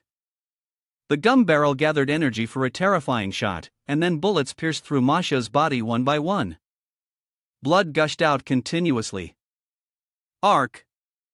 Its gaze towards the two of them, and the golden shadow gradually faded and blurred. His clothes were tattered and blood flowed continuously. His body, Manhwa's body, collapsed, face down in a pool of blood. Opposite him, Zexig exclaimed. It really is squad summon. The golden shadow was gradually dissipating. It only creates a clone without consciousness. The golden shadow glanced at Minzer. Hope we meet again. Little sister. Mare's eyes lit up as she looked at the golden shadow. Then she gave a gentle smile and replied, Thank you, big sis. The fierce battle shook the earth, sending small pieces of rock flying. Elm stood his ground, using his sword to block the sharp and ferocious attack from the giant monster. It was Evoke. The clash of their offense and defense shattered the surroundings, sending large and small pieces of rock flying. Elpalm struggled to block the blow and thought, damn it, its whole body is covered in armor. In that case, after some calculation, Elbum decided to counterattack. He knocked away Evoke's sharp claw and quickly executed a technique. Thin curved beams of light shot out from his swing. How about this move? The person inside the monster, Evoke, with his white hair, snapped awake. He controlled the monster's body to spew out red thread-like strands to block Album's attack. Due to their density, the red threads, like a stream of blood, swept Album away. He was caught off guard and swept along the current, shouting. When he looked again, he was horrified to see that his sword was covered and stuck by the threads. His strength alone was not enough to pull the sword out, and he cried out in anguish, "My sword!" Suddenly, a gentle but deep voice spoke, "This feels a bit cold." Patches of ice from nowhere had covered the entire stream of red threads. It was all created by a sword filled with cold energy from afar. Album was still trying to pull out his sword. He also glanced towards where the ice had appeared. The skill is one-sided. The young man nimbly jumped down in front of the Voke, landing with a flourish. Ki, in a battered state, covered in wounds and blood, had a determined and confident look in her eyes as she laughed loudly. "I'm a little late because I was busy helping the merchants evacuate. This one's tough. Let me lend a hand." Ka was busy looking at Evoke and planning if we team up then. Before she could finish her sentence, Elpound dashed past and attacked her, sending her flying into a nearby cliff, creating a small explosion. Ki in pain looked at him in surprise and called out, "Sarcasm." Elpound turned to look at her, his face filled with anger, gritting his teeth and glaring at her. "Don't interfere, you privileged brat. I don't need your help." With that, he grabbed his sword and charged towards Evoke, shouting loudly. "You just sit there and watch closely." Evoke didn't just stand there and take it. He didn't hesitate to swing his sharp leg at him. The battle continued to rage fiercely. Evoke relentlessly unleashed his attacks. He roared, shooting threads and swinging his legs. Elpound with his nimble movements dodged the attacks and wondered. Has he lost his mind? Old Akashin watched from behind a red screen, judging fearfully how terrifying. He can't even control himself. The old man frowned and glared with contempt, and he thinks he can take on the knights. The multi-eyed spider spinning its web above spoke up. "Don't worry, I've shared a little of my power with him. Even though he was once a senior knight, he was only in the 7th circle." On the red screen, the scene of Album fighting hard was still showing. The spider continued to analyze as the image of Aok shook his hair. Before their mutation, their strengths were comparable, so that should be enough. The spider suddenly remembered something and quickly spoke up. "But wait, don't you have other things to worry about?" Old Acasium was startled. "Ha ha. Indeed, you guessed right." The eye drawn on his forehead lit up. "Perhaps everything has long been over. It seems old Acasium was talking about another battle."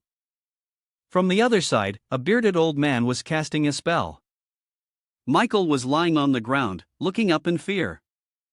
A series of small explosions went off around them. Michael was thrown far away by those small explosions. He quickly regained his balance and thought, "It's as if they anticipated my late arrival. Is this a trap? If so, then the knights are in danger." The other guy was annoyed and frustrated. "You're not focusing at all." With that, he charged towards Michael with his sword. A magic spell was cast, creating a red and black light aimed straight at Michael. The spell shot down at the ground, creating a huge explosion. Michael dodged but had to quickly raise his sword to defend against a subordinate's attack. He mocked him crazily. "Are you worried about your students? So predictable, you hypocrite." The clashes were not small, creating many explosions and making the surrounding atmosphere fierce. Michael lowered his head, his eyes cold after hearing the subordinate's question. "Have you forgotten Athen?" There was no response, only a powerful slash that broke Michael's sword. At the same time, the sword also cut into his body, causing blood to spurt out continuously. He remembered an image from his childhood being held in the arms of his kind father. The two of them had radiant, happy smiles. Your father loved you more than anyone in this world. You received unconditional love, trust, and the greatness of a father. However, it was all a lie. The innocent boy's eyes looked up as if he saw something. Family, unconditional love. Ha ha. As if he was just someone who wanted to take you because you carried the blood of the Knight of Light. Blinded by greed, he killed your biological parents and kidnapped you. The image of the beastly man with an inhuman smile appeared. He was just a demon in human form. The subordinate's blood-red sword slash extended for several meters, carving a deep, ugly path of destruction. He stomped his foot and continued. Michael, the sole heir of the Knight of Light. Because noble blood flows through your veins. You were destined to live among a swarm of filthy, greedy flies. Did you really expect sincerity from them? Then you are too naive. Michael clutched his blood-stained chest in pain under the subordinate's words. There is no escape from that cycle, from that bloodline, accept it. It's time for you to open your eyes. Michael's face darkened after hearing everything. The subordinate's crimson eyes looked at him coldly, finishing his advice and telling him to truly become an adult. Michael waited for him to finish, then snorted lightly and said, HMP, you talk a lot. The subordinate heard this and asked in surprise, what? Michael tried to stand up. And complained. I was already dizzy from your attack and now your nonsensical reasoning is giving me a headache. He put his hands on his thighs and stood up. I get it now. Let's go. This is some kind of mind space, right? Are you trying to cause a disturbance to my time? Michael asked after a moment of thought.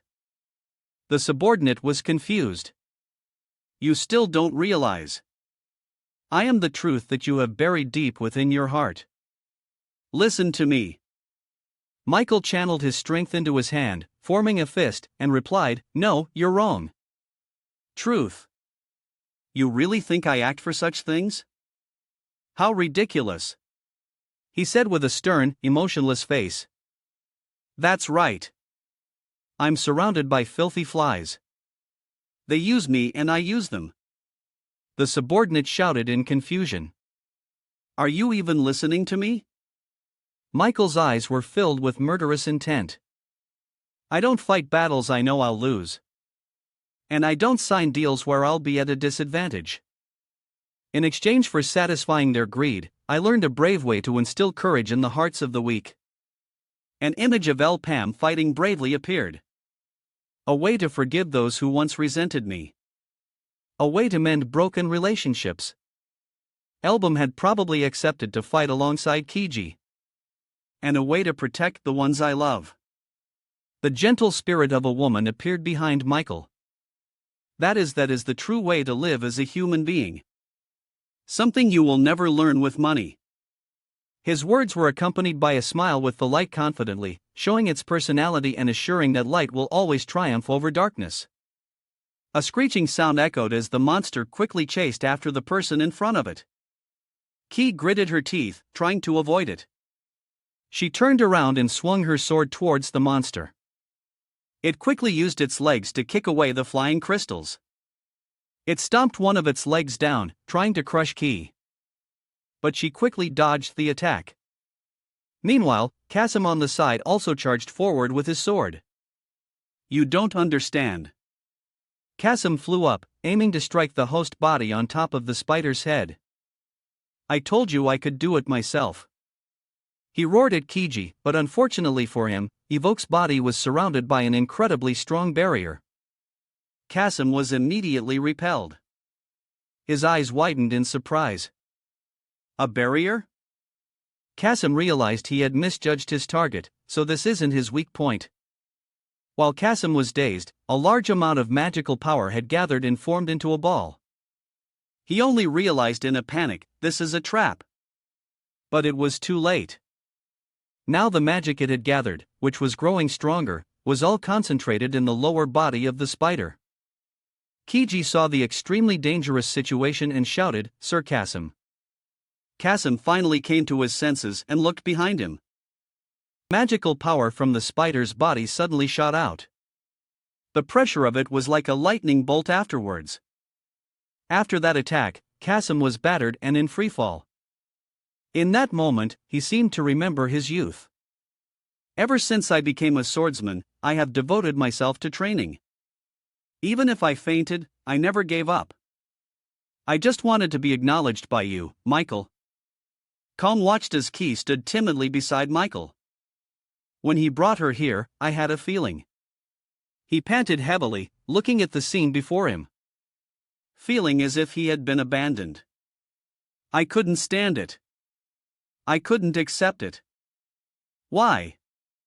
Impossible. Unable to accept it. Kasim always found ways to defeat Key, a useless girl with no talent. She struggled on the ground. Kasim just turned and walked away without a word of comfort, which is what really made me angry. He gritted his teeth, trembling as he looked at his scratched finger. She was more talented than me. I trembled in fear, knowing I could never compare. Returning to the present, blood was now trickling from the corner of his mouth. It's just chaos was now pinned under a pile of rubble from the spider monster's previous attack.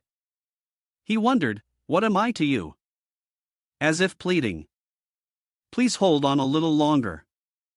The rocks were slowly being removed.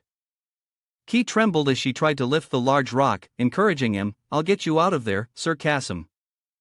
Kasim seemed to have accepted his fate. He spoke weakly. No, just run before it finds you. Seeing the spider monster approaching, he advised again, go to master. Before he could finish his words, Key interrupted, her voice full of determination. I don't want to. She stubbornly refused to leave. I won't let you give up. You're my goal. Know how hard I've tried to surpass you. Kasim was stunned to hear Key's honest confession. Although the rock was very heavy, she didn't want to give up. I want to be acknowledged by you more than by master. I still haven't shown you my true potential. So please stand up. She squeezed her eyes shut. Don't you dare.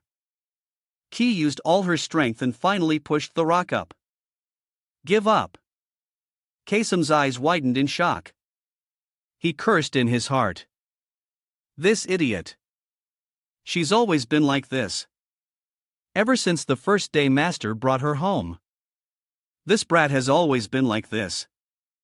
Finally, the rock was pushed away. Kasim gritted his teeth and sat up, coughing and panting. Key, exhausted, sat next to him. I'll buy some time. You get out of here, Kasim said. His voice was stern. It's useless. Kasim launched himself up, sending her back towards the spider monster. He didn't forget to mock her. What do you think you can do? Stop talking nonsense. He advanced towards it with his sword. Stand behind me. Kasim's back at this moment looked incredibly sturdy. He didn't look back. His voice as light as the wind. This is an order now. Kai's eyes widened as she looked at the hero she admired. Kasim went ahead, ordering, support me. Key also followed behind. All right, let's go. As he finished, he charged forward with Ka providing support from behind. She jumped up, swinging her sword in a beautiful arc, and Kasim, as fast as lightning, danced a few moves. Seeing the spider's leg about to strike, he shouted, to the right, Key. Receiving the command, Dick quickly attacked.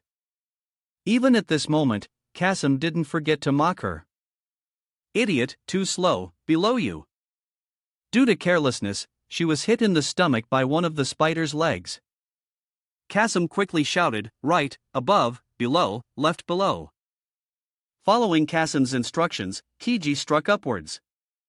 The spider monster roared in pain. It was now trapped by Kasim and Key in a continuous barrage of attacks. Suddenly, its eyes widened. It swung its leg, sending Key flying. Kasim saw this and quickly cursed, fool. Thanks for nothing. The spider used the same old trick again, continuing to channel magic on its body towards her as she fell.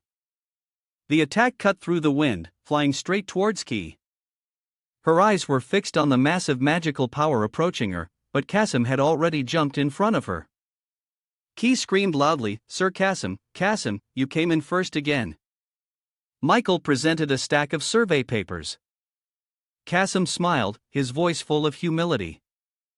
"I can still do better to be worthy of being called your student." Hearing this, Michael sighed again. "On the other hand, your teammates' results are terrible." Kasim was shocked. "That's Michael. Cut him off. Did you do everything by yourself again?" Michael's face was expressionless. "Kasim, do you still not understand my teachings?" Kasim was furious, gritting his teeth. "Damn it." Back to reality. Kasim was swallowed by the attack. He swung his sword in one slash, repelling the spider monster's attack. The spider monster was repelled and roared in frustration. With this one sword strike, he cut the purple beam in half. Tham took advantage of the situation and rushed forward. He slashed at it. Suddenly, Kasim's sword shattered. His eyes widened.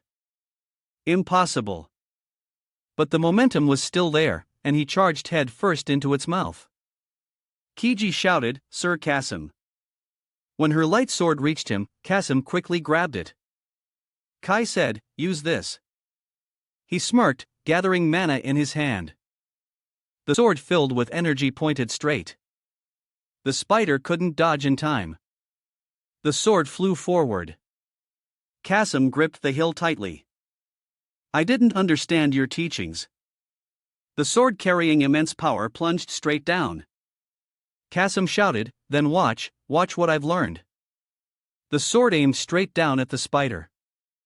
The spider growled with a loud bang. The sword plunged straight down, causing the heavens and earth to tremble. Dust flew everywhere as Kiji raised her hand to shield her eyes. The spider monster was beaten into a pulp and lay there in a heap. Her voice trembled as she exclaimed, "That was amazing. Is this Sir Kasim's true power?" Ki clenched her fist in determination. "I knew it. I'm still so far from him." Suddenly, the sword flew over and landed behind her. Kasim approached. "Don't tell me you're feeling proud of yourself right now." "I still don't think you're worthy of being a knight." Ki lowered her head. "All right." She opened her eyes wide. So he spoke up. "Always walk behind me just like today." Kasim stood facing the distance. Ki turned her face away. They stood there together greeting the dawn. "Yes." A large boulder flew over, hitting a boxer right in the chest. This powerful impact sent him flying far away. A boxer spat out a mouthful of blood. Furious. "Damn it." Marco walked among the assassins, hands clasped behind his back, and said cheerfully, "You've held out for quite a while. It seems Zaken has a very skilled subordinate." But seconds later, his face darkened. "Well, goodbye then." As soon as he finished speaking, the assassins immediately flew towards Ebzer.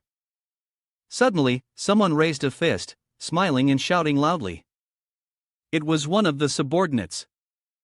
The assassins were immediately sent flying back to Marco's surprised eyes. He cried out, "Help!"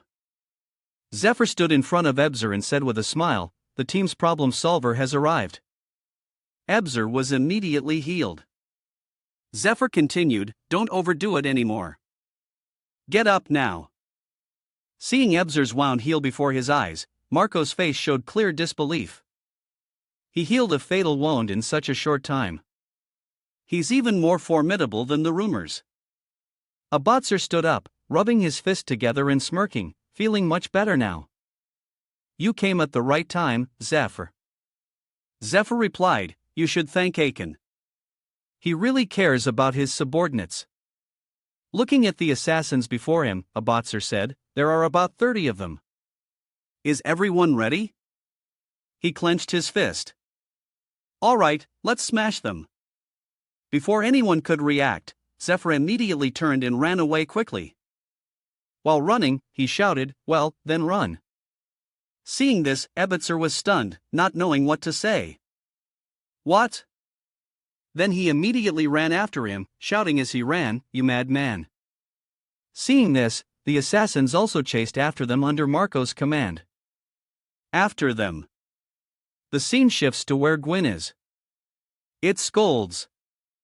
Useless. How could he lose again after taking my power?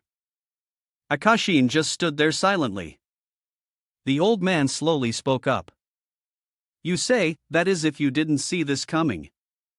Gwyn was furious. Are you trying to provoke me? If it weren't for that contract, I would have. Azium spoke. I told you it's not our time to act yet to resurrect the Black Sorcerer. We must preserve our magic. The old man held out his arm, which was imbued with magic. But to end it like this would be a waste. My brother. All right. This time, I'll help out. Just a little elsewhere. Gunshots were still ringing out incessantly. Sodalin turned to ask Pizu, "What's the situation?" Pizu stared at the talisman and replied, "Not much longer now. They're almost here." Is the special task force of Guildmaster George Hunter. Sodalin looked up at the sky in surprise. A brilliant red seal in the sky with 3 figures in cloaks. Their faces completely covered by masks. The one with the iron mask complained, "This is too messy." From the ground, a wall broke through the earth and rose up. As the wall continued to rise, Sodalin's teammates panicked. There's a barrier surrounding us on all sides. Sodalin wondered, was it created by that guy? The iron-masked man and his 2 subordinates looked down from above with satisfaction. The barrier surrounded everyone. Kainside saw the strange events before her and asked, "What's going on?" Kazim beside her called her Izzy. Suddenly, something shot down and attacked the 2 of them. Kasim managed to grab Kizzy and jump out of the chaos. He shouted, "Snap out of it." Kasim was angry at Key's carelessness. He scolded, "You idiot. You can't even take care of yourself." Within the cloud of energy that attacked the 2 of them, a voice rang out. What's the rush? It's clear that Evoke held his forehead in disappointment. How strange. Why? He revealed his sinister face with one of his eyes glowing. Why are you all still alive? Ebizzer was running for his life. What? Out of mana already? Zephyr, running ahead, replied, "You think I've been slacking off all this time? I just had enough mana to heal you guys." While running, Ibotzer cursed. Damn it. You're no help at all. Zephyr scoffed. Don't be so harsh. I'm your savior. Ebitzer was frustrated. Savior my ass. Now we're running away together. He laughed loudly. Don't worry. It's all part of my plan. Ebzer was dissatisfied. What kind of plan is behind them? The men in black cloaks were charging towards them with murderous expressions. This made Ebar's face break out in a cold sweat, and he warned, "Hey, up ahead." Hearing this, Jaffer also hurriedly stopped himself in a rush. At this moment, in front of them was a giant red wall which startled Jaffer immensely. What now? A wall just rose from the ground. At the same time, the assassins had also caught up right behind the group. Difficulties piled on top of difficulties, making everyone's face as black as the bottom of a pot. Great. Are we really going to die now? Unlike his worry, Saphir behind him seemed to remain calm and said, "It's a bit early, but I have no other choice." After saying that, he also threw something to the man and continued to explain. Now that everyone has chased us all the way here. Well done. Well then, good luck. At this moment, in Quang's hand was an item that looked like a miniature mirror. From within it, a faint blue aura emanated as if it was about to activate. Suddenly, the object Eber was holding in his hand emitted a blinding light. He was startled. Could it be? The stone emitted a brilliant light with beams of light constantly radiating out in all directions. The light suddenly flared up, so bright that it obscured their vision. Yet, the assassins still charged and without slowing down. They simultaneously swung their blades with murderous intent, aiming straight for Ebzer and his companion, but he suddenly disappeared, causing their blades to only clash violently with the ground.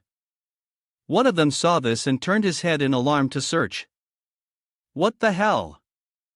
They looked around and now the road was empty, leaving only the confused assassins looking at each other.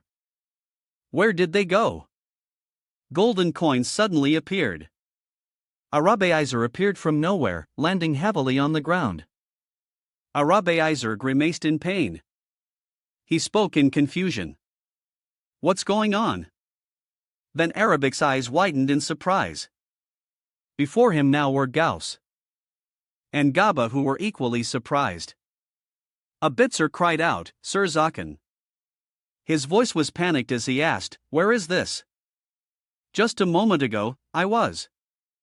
Gauzik frowned, cutting him off. "You did it."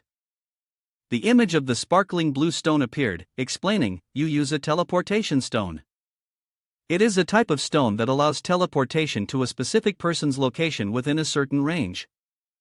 However, that teleportation stone is very expensive as each use consumes a certain amount of mazos.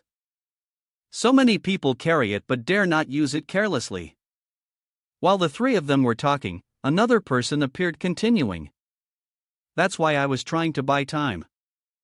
Zephyr appeared with a smug smile on his face because this is an expensive item. "I thought it should be used only when absolutely necessary. They won't find this place for a long time." His eyes widened in amazement. He appeared.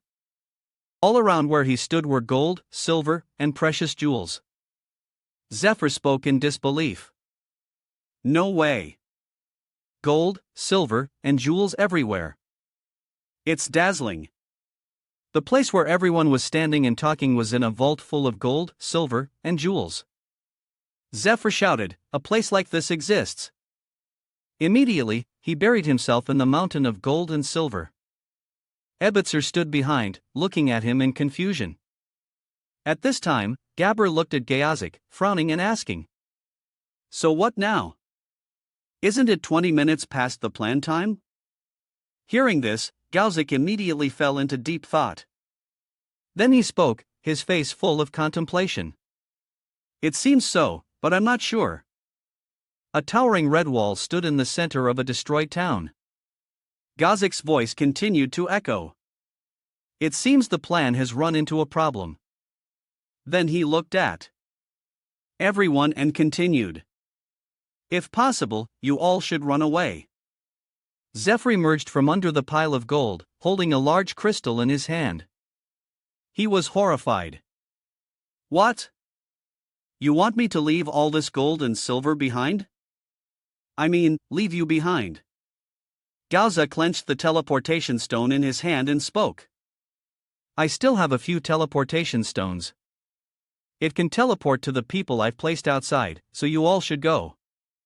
He was surrounded by a pile of sparkling gold, silver, and jewels. God's face was full of confusion. Sweat dripped down his face. He asked, "What do you mean? If you still have teleportation stones, why don't you go with us?"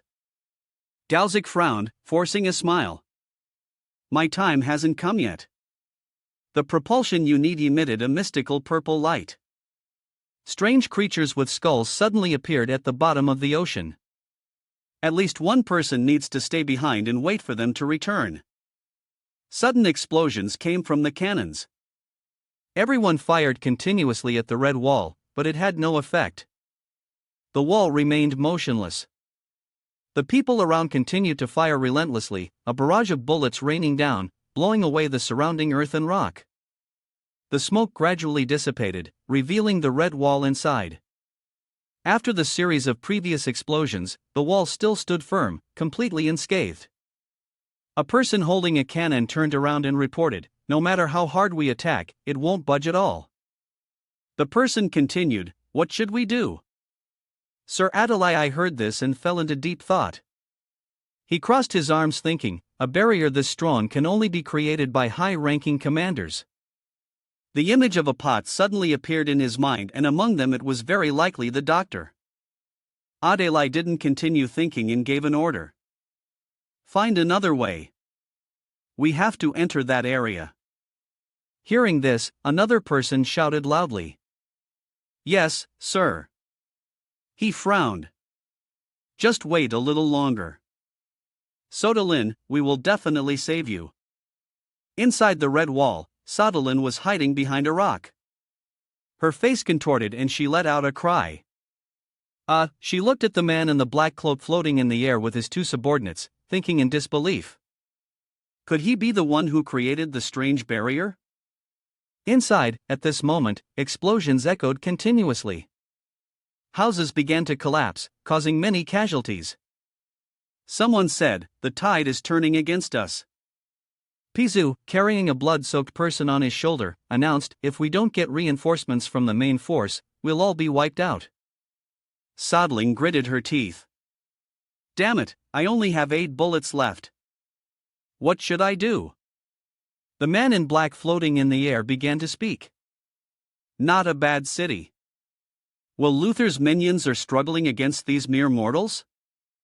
Suddenly, a stream of power flew straight at his face and exploded, startling his two subordinates beside him. He frowned in anger, "Who's there?" In response, a stream of power came hurtling towards him. He managed to dodge, causing the stream of power to fly straight towards a henchman, making the other one cry out in pain. He lowered his head, and a red ball of power appeared in his hand over there. Then he threw that massive power down to the ground. Looking at the thick cloud of smoke that obscured his vision, he sneered. "How foolish." But suddenly, another stream of power came flying, hitting him straight in the back, surprising him. The henchman next to him was also startled. He turned his head in anger. "You damned rat."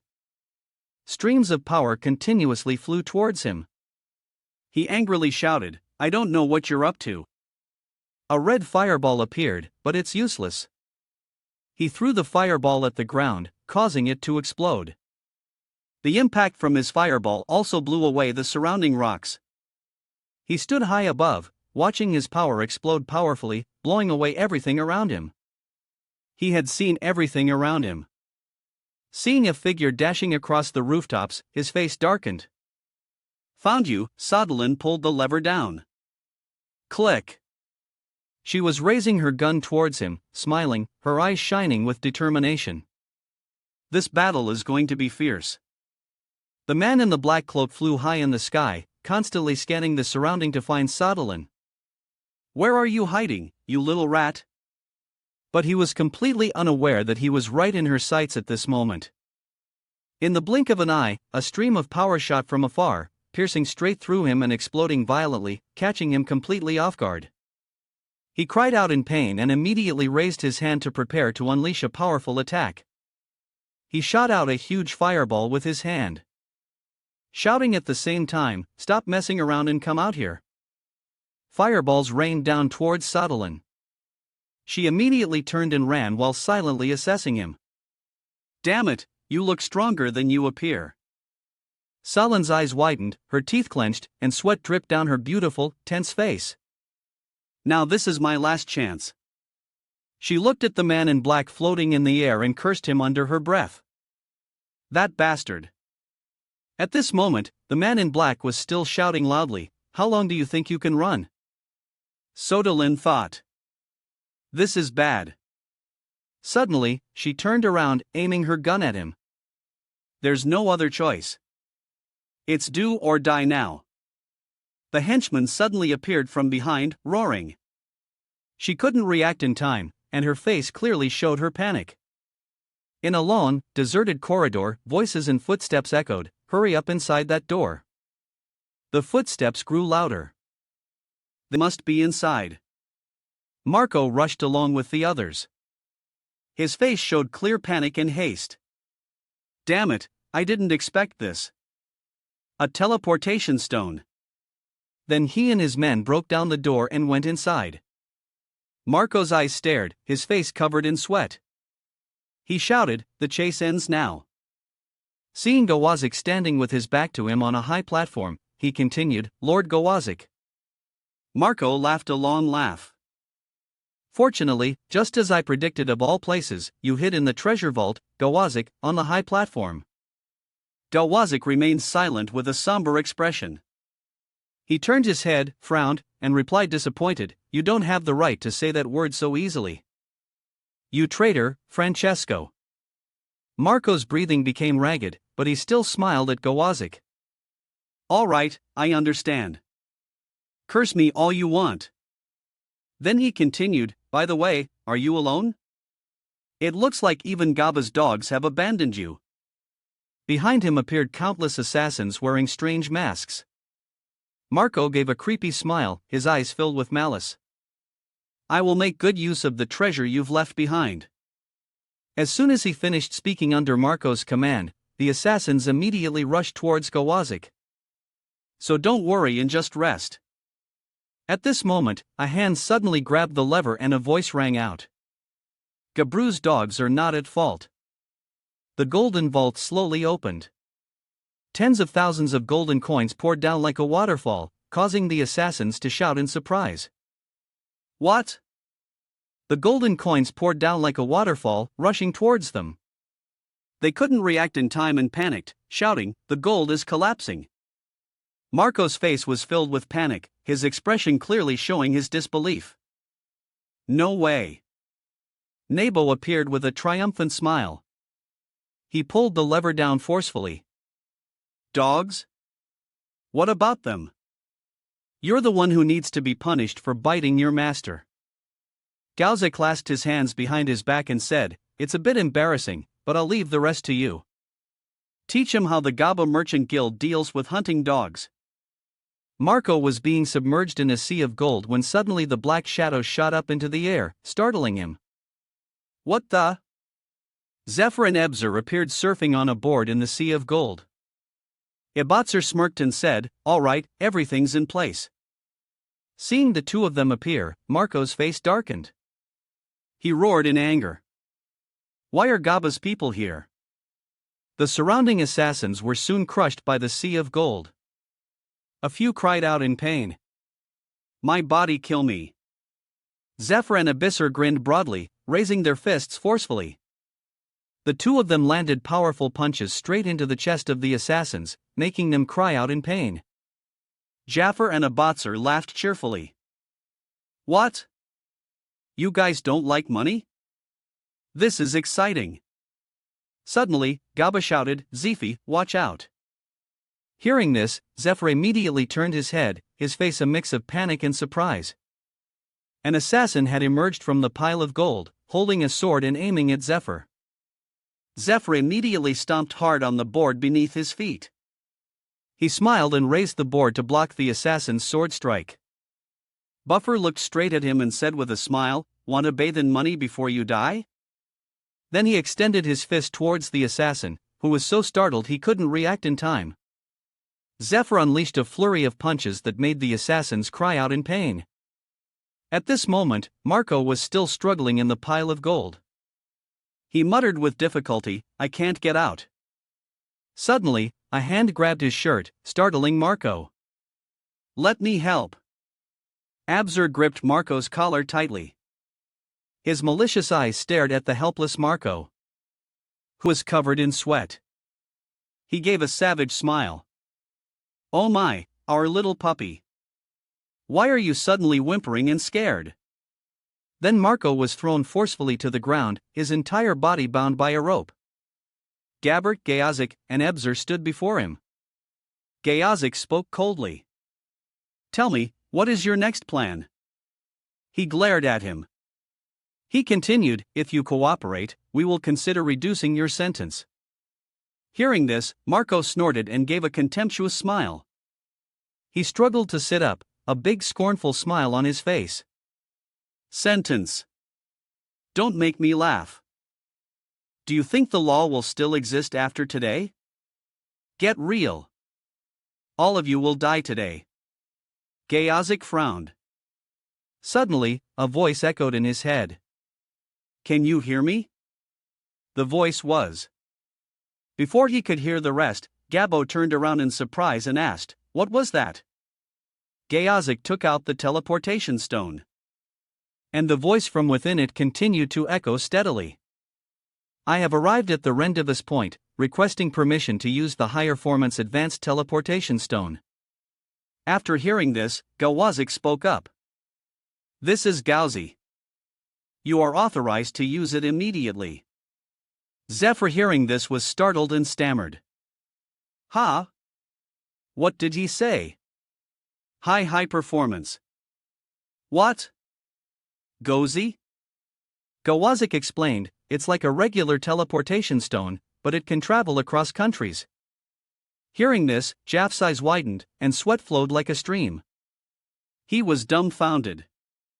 They say it can even take you to a place you've never been before, but because it's so rare, it's practically priceless. Gauzik frowned, sweating. He continued to explain. I sent one to our reinforcements through someone I trust. It's set to teleport to my location, so I have to stay here. Hearing this, Marco sweated, unable to believe it. What? Reinforcements? His hands were tied behind his back. He clenched his fist. No way. It's just, he roared. You think a few reinforcements can turn the tide? Foolish. There's no mercenary group that would for a little bit of coin before he could finish his sentence. Marco's eyes widened in shock. Gauzik looked at him sternly. Behind him, a series of coins floated up under a blue light. A little bit of coin. Francesco, have you forgotten who you're standing in front of? He gave a triumphant smile, the wealth of the Gawazik Merchant Guild. At this moment, on the other side, a powerful purple stream of energy shot straight down to the ground, causing the spot it hit to explode violently. A figure with silver hair and a strange lower half spoke up. I will show you what true despair means. Evoke gave a sinister smile. You should be grateful. Kasim from below. Thanks to you, I was able to use this power. Sodlin knelt on the ground, crying out in pain. She said, calm down, you idiot. Evoke said as he prepared to unleash a huge stream of power. Don't try to resist. I'll take care of you quickly. Suddenly, a drop of water fell from the sky onto his shoulder, startling him. He looked over and raindrops began to fall on him. Evoke said, this is? He looked up at the sky, his eyes wide with surprise. Rain at this moment elsewhere. Gawazak smiled confidently. Money, I can pay as much as I want. The golden coins disappeared one by one into thin air, his voice still echoing steadily. I don't even need to think about it.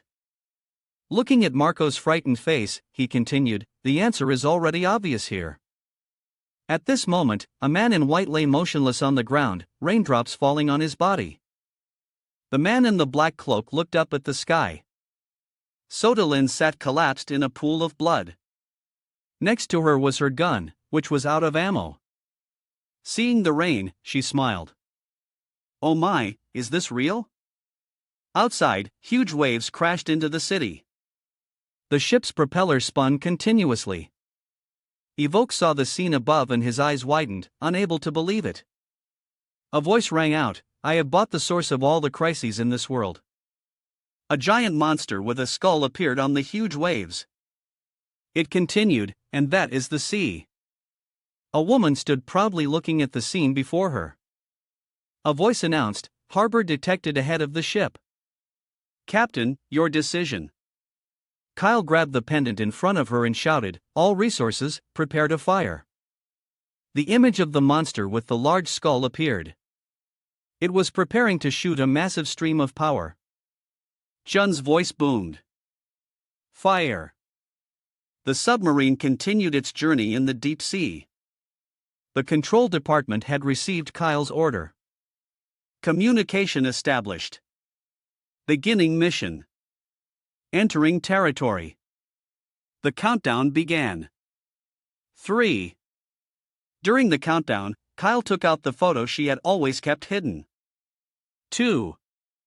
The childhood photo of A and Minzer. Both smiling happily. 1. As the countdown finished, the ship immediately broke through the water and surged upwards. The entire submarine emerged on the surface of the water. The ship had reached its destination. The ship has arrived at Lithport. See Captain awaiting instructions. Lithenport was clearly visible before Chun's eyes. She coldly closed the locket in her hand. Prepare the cannons. The bloodstained sword fell heavily to the ground. Aim. Akashan's subordinates stared blankly at the ship in front of him. Magic continuously accumulated in the ship's gun barrels. In front of Asium subordinates was a ship with 6 supergiant guns. Cohen just coldly watched the coward's flame before her. Fire.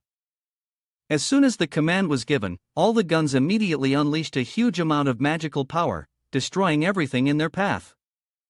The ship was still heading towards Lithport. As the ship moved, a large amount of water poured into the port. The ship's engines were operating at very high power, so strong that it could cause the surrounding seawater to flood Lithport. The current grew stronger, and the entire Lithan port was flooded. This guy, as the leader of the subordinates, was still desperately searching for Sadalin. What? Where did that girl go? Sadalin was currently unconscious under the water. Is she dead?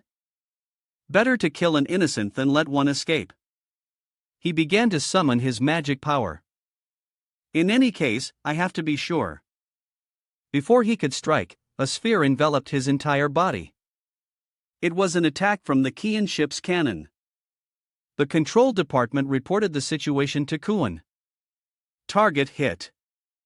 As the dust and smoke gradually cleared, a faint silhouette appeared in the haze. It was the leader of the subordinates. He was still alive. These rattan bastards. The cannons on Keegan's ship once again gathered magic power. The target is still alive. Prepare to fire again. Below in the water, Ivox's eyes suddenly shot open. He controlled his threads to wrap around the ship's engine. The engine department frantically reported, "We missed." Something is stuck to the Kuan was slightly panicked. What? She immediately ordered, "Cease the attack. Unit 3, stop right now." The engine was completely ensnared by Ivox threads. The engine is jammed. I can't control the ship. Ivok used his sharp legs to continuously strike the ship's hull. Captain, something is attacking the ship. Ivok had completely lost control, glaring at the ship with hatred. Seizing this opportunity, the lead subordinate immediately launched an attack. I'll make you pay for this. The attack caused the ship to shift violently, and the sailors inside struggled to maintain their balance. The right side of the ship was heavily damaged. The starboard side is under attack. The outer hull is severely damaged. Below, sharp claws have pierced the ship's hull. The underside of the hull is also being attacked. Mujak cried out in alarm, "Keegan." At this rate, despite taking such a powerful hit, the ship was still operational. The lead subordinate had to commend the vessel. This toy is pretty sturdy. He continued to gather magic power into a giant sphere. Let's see how you handle this. In this critical situation, Kuan decided to act herself. I have to do this myself. Mujak, you, an arrogant voice rang out. Leave it to me. From the water's surface, a brilliant golden light appeared. Even Ivok didn't know where this golden light came from. What is this? What is this light? That's why it was Michael charging straight towards him. Elsewhere, the skull in Akashim's hand suddenly cracked into. He stared in astonishment as the skull in his palm slowly disintegrated. Impossible. They survived that attack. As if wounded, the king cried out, "That hurts." Akashin's eyes glinted with even more killing intent. He has returned. A golden light tore through Ivok's threads. You're a bit late. His threads were continuously being severed. Ivok furiously summoned a protective barrier. Who dares? The owner of the golden magic power appeared before Ivok. It was Michael holding his sword, ready to strike. Ivok couldn't dodge the attack in time. He could only stare wide-eyed as the blow came for him. That man is. The sword in Michael's hand delivered a sharp clean slash in Ivok. Ivok's spider body was sliced in two. His arms were also severed and he could only look at Michael in bewilderment. With the Vox threads no longer obstructing it, the Kian ship began to stabilize. "Captain, the ship is moving again," Keegan quickly ordered the crew. "Full speed ahead. Maintain distance." But it was too late. The leader had gathered enough magic power. "It's too late. I've gathered enough energy." Jun and the sailors looked at him in terror. The sphere of magic power in the leader's hand grew larger and larger. "Now I will erase you from this world." He was about to swing his arm to attack. Disappear, but before he could strike, something had severed his arm. Only when the leader's hand grew hot did he realize his wrist had been cut off. The sphere in the leader's hand immediately fell, creating a failed attack. The leader furiously cursed. Who? The one who had shot him was Starling. She had woken up. "You disgusting insect."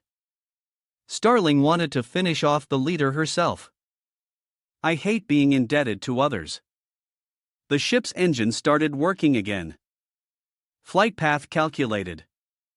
Target locked. Magic power gradually accumulated in the cannon's barrel. The scale of this attack was even more terrifying than the last. Energy limiters released. Keegan looked at the leader with hatred. She swung her arm. "I'll make you pay for what you've done." The magic power was fully charged. The ship immediately fired the magic sphere at the leader. This time, he couldn't defend against the attack. Before dying, he painfully called out his master's name. A KSHIU. Then cracks appeared on the barrier created by the leader. More and more cracks appeared. A massive explosion occurred, completely destroying the barrier. The water within the barrier gushed out uncontrollably.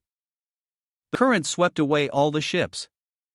The homes of the residents of Lithan Harbor were submerged in the flood. Under the water, Karar Sim struggled to hold on to the unconscious Kijiji. The current was getting stronger and Karar Sim was about to lose his grip. This is bad. At this rate, Karar Sim's strength gave out and he helplessly let go. Just then, a strong hand gripped Karar Sim. That hand pulled Karar Sim and Kiji ashore. The person who pulled Karar Sim and Kiji ashore was Michael. Karar Sim was a bit surprised. "Master," he said. Michael gave a proud smile. "You have changed. I always believed in you, Karar Sim." Receiving Michael's acknowledgement, the entire world seemed to brighten. Karar Sim felt a surge of hope. She reported the situation to him. "The situation has been resolved." Guzik offered his thanks. "Thank you for your help, Captain Chun."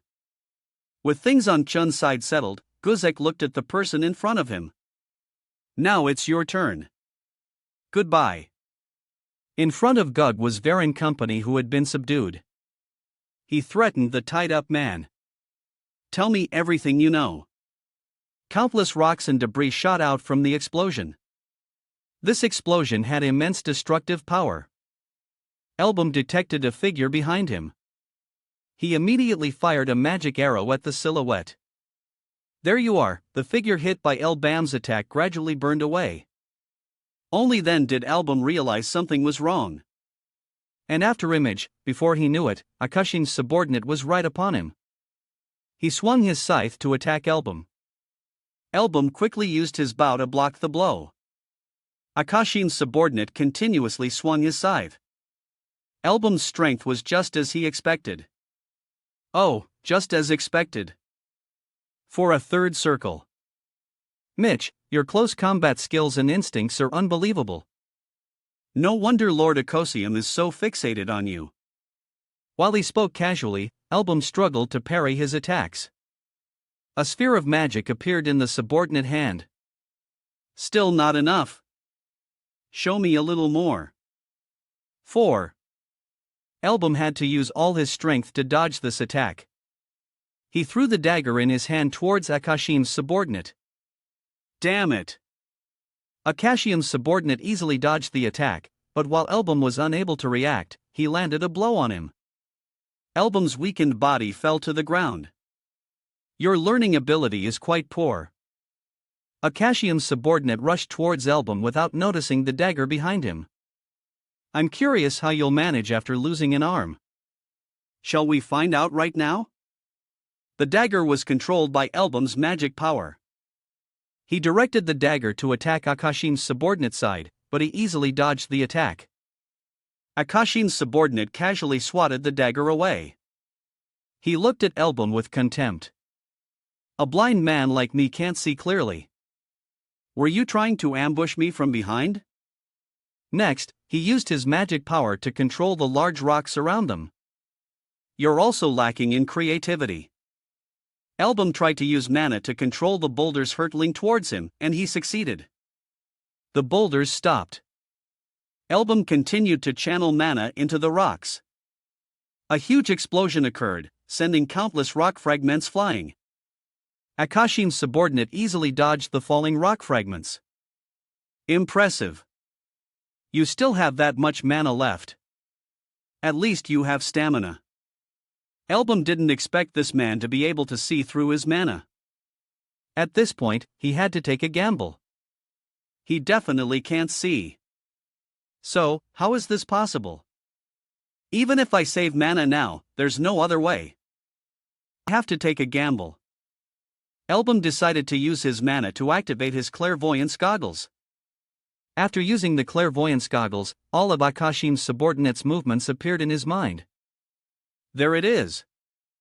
A high-frequency wave is emitting from his body. Elbum discovered an unusual monosaurus emanating from the ring on Akashin's subordinate's neck. What is that?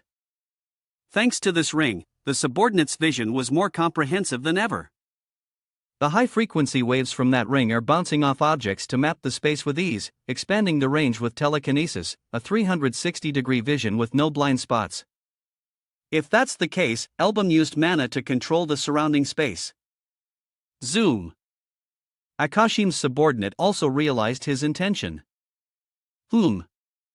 So, you plan to block and control the space with telekinesis.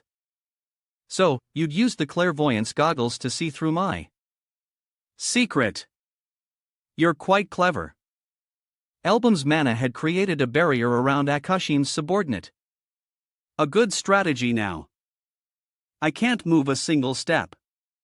But Elbum, that spatial barrier will also block your attacks.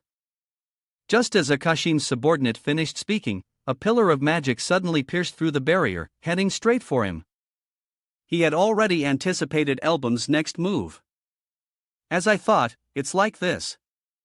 Akashin's subordinate easily destroyed the barrier the moment it was destroyed. He rushed towards Elbum and cut off one of his arms. Even in a blink of an eye, my reflexes are far beyond your imagination. His eyes flashed with contempt. Well, it was a bit boring, but I've cut off one of your arms. The thing Akashin's subordinate had just attacked was not Elbum. It was just his afterimage. Another afterimage appeared beside Akashin's subordinate. What? He was surrounded by Elbum, who suddenly appeared all around him. Akashin's subordinate swung his arm, slashing in an afterimage. This afterimage was created from a block of stone or rock. Akashin's subordinate was slightly flustered. Damn it, I was tricked. Akashin's subordinate quickly found a solution. Not bad. Hiding among puppets to distract me. In that case, I'll just keep slashing until your mana runs out.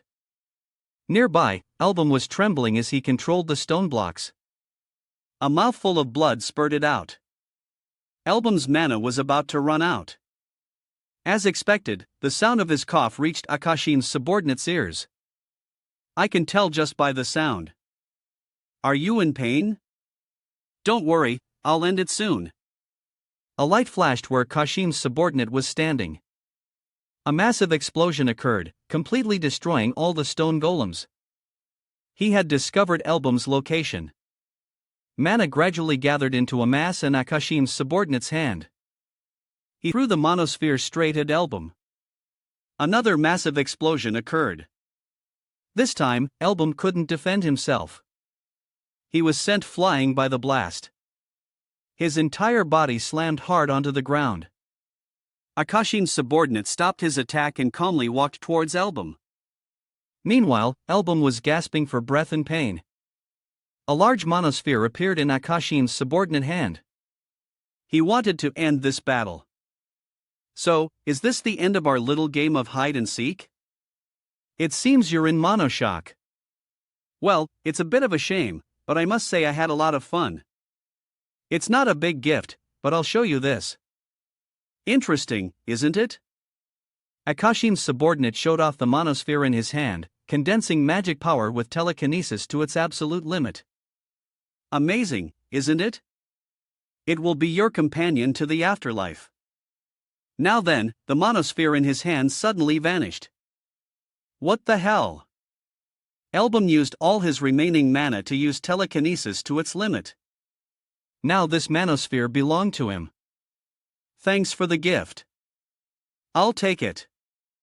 The mana on Akashin's subordinate body was suddenly drawn towards Album. No way. What did you do, you madman? He was panicked but could do nothing. Damn it. Where is this power coming from? Did he steal my magic with telekinesis? Even though his hands were covered in countless scratches, Album didn't stop the telekinesis. Surprised even in death, Elm had to drag Akashin's subordinate down with him. Come with me to the underworld as my companion. A giant manosphere gradually enveloped Akashin's subordinate's entire body. A loud explosion rang out, sending out clouds of dust. Album had also reached his limit. He coughed up a large mouth full of blood. His eyes gradually dimmed. This is really the end. His whole body collapsed.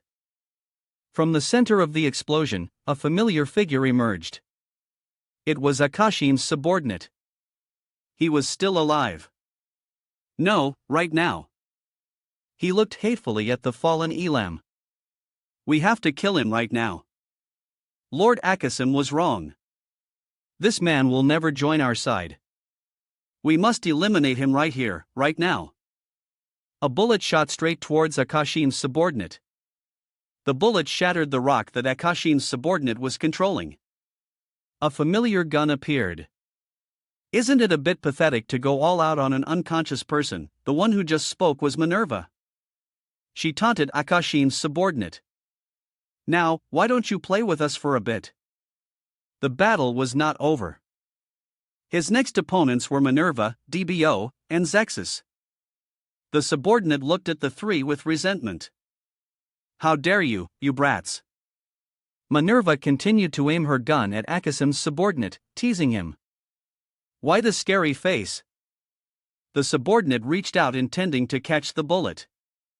A pathetic bullet like that. Before he could finish his sentence, Dao had already swung his axe at him. So, what about me? Debo's attack successfully knocked Akashium's subordinate back.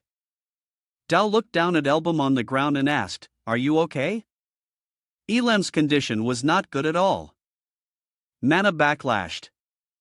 This is bad.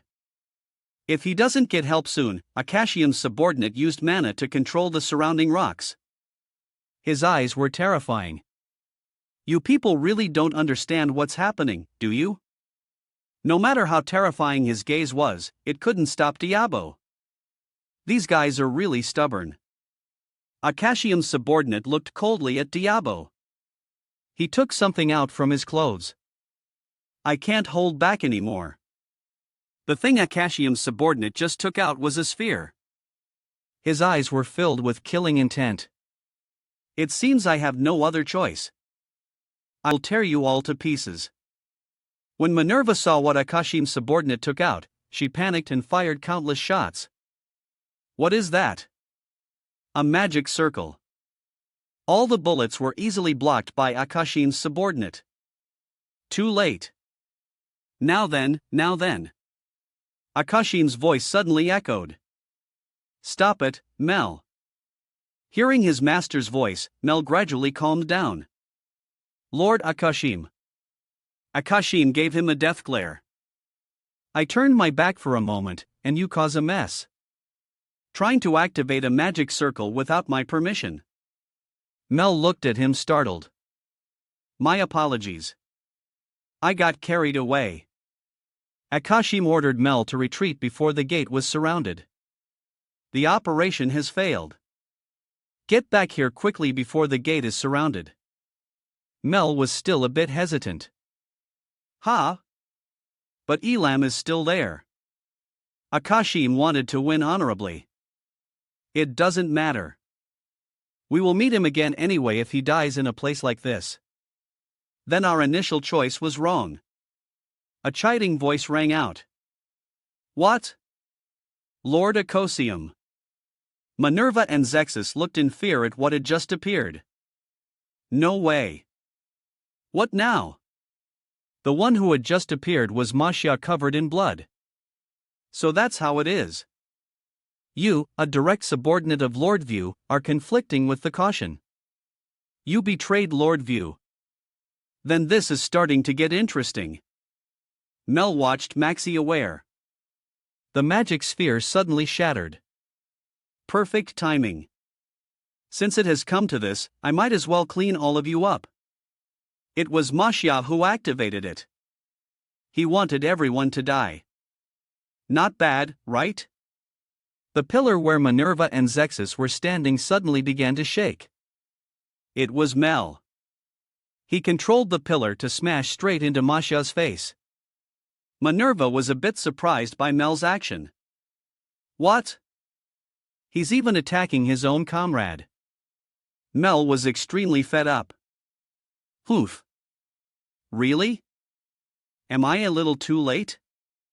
Even though Mel had smashed Masha's face with the pillar, it was too late. The demon souls had escaped from the sphere. More and more souls escaped, letting out terrifying screams. Mel looked gravely at the swarm of souls. How troublesome this is. The demon souls twisted together, forming a giant soul. The number of escaping souls was too great. Dao looked at the swarm in panic. What the hell? This was too much to handle. Even for Mel, even for me, this is a bit much. Therefore, he decided to retreat. I'm leaving. The rest is up to you guys. Dabo still didn't understand what was happening. Damn it. What the hell is going on? Mel gave a rare kind reminder. You'd better be careful. Before leaving, he left a message for Album. If he wakes up, be sure to tell him this. Tell him my offer still stands. Of course, if you guys are still alive, then after saying that, Mel turned and left. But Minerva wouldn't let him get his way. She fired a shot at him. Who said you could leave? Mel found it extremely annoying. I told you not to waste your energy. He easily caught Minerva's massive bullet. Minerva was startled and amazed at how Mo blocked the attack. He used his bare hands tit for tat before leaving. Mel decided to return the bullet to Minerva. Let me return the favor. He used mana to twist the bullet's path, sending it flying back towards Minerva. This bullet had immense destructive power. Minerva was almost killed by her own bullet. She didn't want to let him leave so easily. You bastard! DBO frantically warned Minerva. Minerva, watch out! Behind her was the column of demon souls. Minerva was still in shock. Ha! No way. A demon soul immediately lunged at Minerva, but DBO managed to block the attack in time. Diabo. Debo's whole body trembled. He realized something was wrong. Impossible. The swarm of souls was still rampaging. This one and that one, too. Drops of blood fell onto the cold floor. But it wasn't Debo's blood. It was Banlock's blood. The demon souls wrapped their arms around Banlock. Under this embrace, Banlock went completely insane. Of course, are they all water gods? Damn. Zexus frantically shook the unconscious Minerva. Hey, wake up. It's dangerous. Banlock reached out trying to grab Zexus and Minerva. Dive roared. What are you doing, you idiot? After saying that, he charged forward to fight the monster. As Daibo launched his attack, he didn't forget to warn Zexus' move. Hearing DBO's warning, Zexus quickly carried Minerva and ran far away from Banlock. DBO wanted to stay and fight alone. Hey, you. I'll handle everything here. So, take everyone and get outside. Elbum was still unconscious. Dabo pleaded helplessly, please. Zexus looked at Dao with a mixture of hesitation and sorrow. In the end, he decided to follow DBO's words, carrying Minerva and Elbum as he ran. I'm sorry. Seeing his comrades leave, Debo's heart was finally at ease. Phew, finally. I can use my full power now. Then, he charged towards the rampaging Banlock. Now, let's end this. Zexus hurriedly ran towards the gate's exit. Minerva finally woke up, crying out in pain. She asked Zexus about the current situation. Why didn't Dabo run with us? Huh? Where are we? What happened to that monster? Where's Dabo? Sensing something was wrong, Minerva kept pushing Zexus to let her go. Where's Diabo? Did you leave him behind? No. Put me down. How could I? How can I go back to Key if we leave him behind like this? I don't know about you, but I will never. A teardrop falling on Minerva's forehead made her stop. Zexus was crying. Tears of helplessness. He knew he was a coward, but he also realized they were no match for the rampaging Banlock. I'm sorry. This is the only thing I can do because I'm not strong. I don't want him to sacrifice himself in vain. I'm sorry. The situation was critical yet. Elbum had not woken up. The white team's knight entered the battle. A friendly voice rang out. It seems you're in danger, Elbum. The voice awakened Elbum's soul. The surrounding scenery was strange. Elbum didn't know where he was. What? Where am I? Just a moment ago. I was. The mysterious person spoke softly. I have invited you into my space for a little while. Welcome, the final adventurer, Elbum. We finally have a chance to talk. The mysterious person explained Elbum's condition to him. You are currently dying from monoshock. You could die soon if left like this. Your friends, too. At this, Elbum's eyes showed a look of panic. The mysterious person recounted what had happened outside while Elbum was unconscious. The gate is far beyond your reach.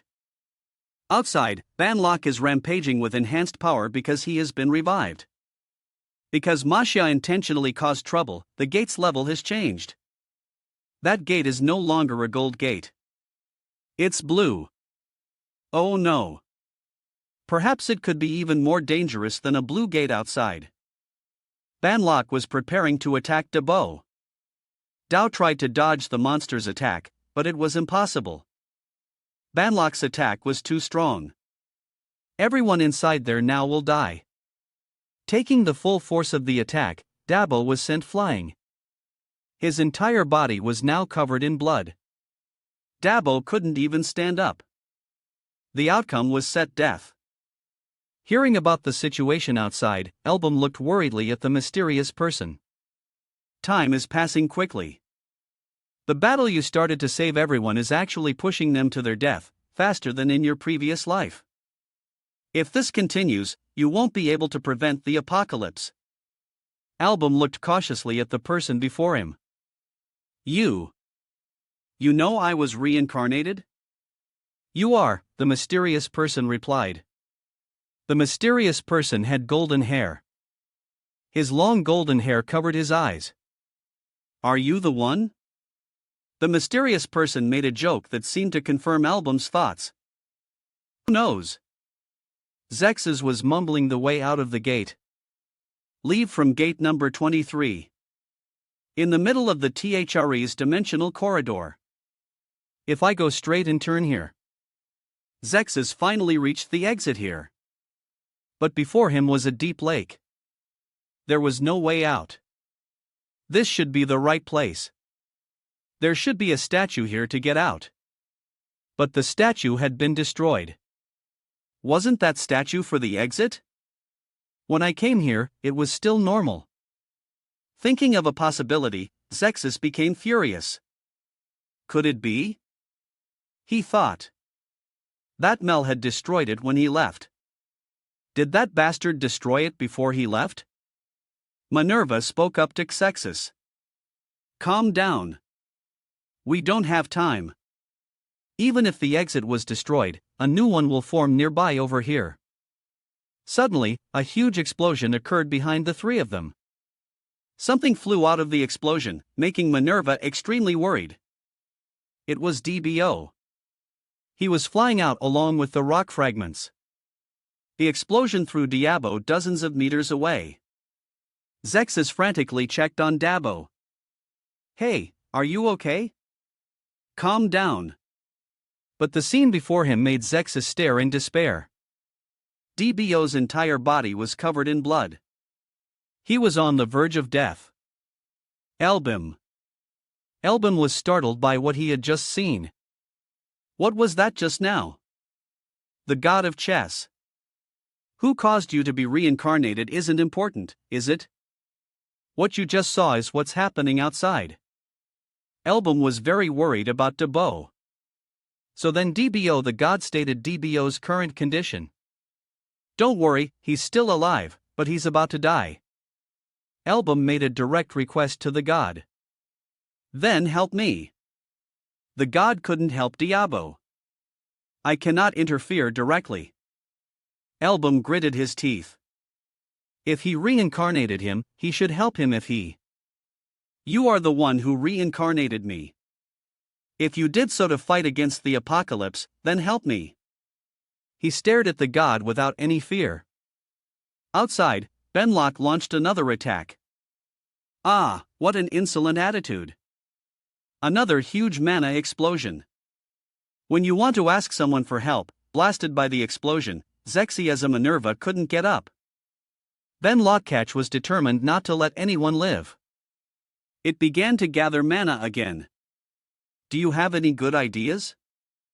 If I help you, Elm clenched his fist, interrupted the god. It doesn't matter. The god paused to consider, then decided to give Album another chance. This will be your last chance. Benlock's attack was about to kill Album's comrades. Album had no more time to bargain.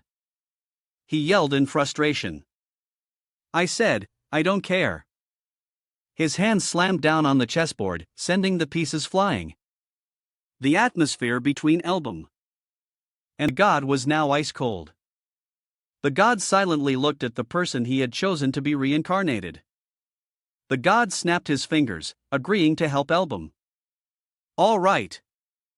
With just a snap of his fingers, Elam felt a change in his body. The clock was still ticking. Time was still passing. Album stared at his hand as something changed. The god calmly rearranged the chest pieces, lending a portion of his power.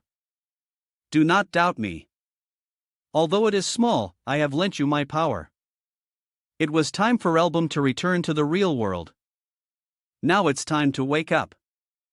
The god slammed the chest piece in his hand onto the board. I hope you can withstand my power. A powerful source of mana blocked Banlock's attack. Zexus coughed violently. He couldn't believe he was still alive. I'm still alive. Zexus tried to open his eyes to see who had helped him. The silhouette of the person in front of them was very familiar. That person was their comrade who had been through life and death with them. Elbim. Zishi sat up, panting heavily. He wondered, are we still alive? Zexus's face was weary, sweat running down his cheeks. He looked at Elbim with surprise. Elbam? Elbim stood in front of Zexus, protecting him. Stay back. Elbim rushed forward, not forgetting to reassure the two. I'll finish this quickly and be right back. The blue monster in front opened its large mouth, creating whirlwinds. That monster created many explosions. It also spat out a black slime. Elbim was not afraid. Instead, he charged forward. He quickly rushed in front of the monster. A palm strike was delivered by Elbim, hitting the monster directly under its chin. He opened his palm and a golden energy radiated from it. Rocks enveloped by that energy shot forward. Those stones were thrown by Elbim directly at the monster. They acted like mag, sticking to the monster's body. The monster used its hands to try to pull the rocks off its body. Elm clenched his fist towards the monster. Now the rocks have formed a sphere, trapping the monster inside. Zexus and Minerva witnessed the scene. They couldn't help but be amazed. Incredible. But a surge of power radiated from the gaps between the rocks. A golden energy shattered the structure of the sphere made from those rocks. When Minerva saw the sphere break, she became worried. The monster had escaped. Now, it had become extremely large. Minerva quickly warned Elbim. It's dangerous, Elbim. The monol on one of Elbim's eyes flashed. He once again clenched his fist.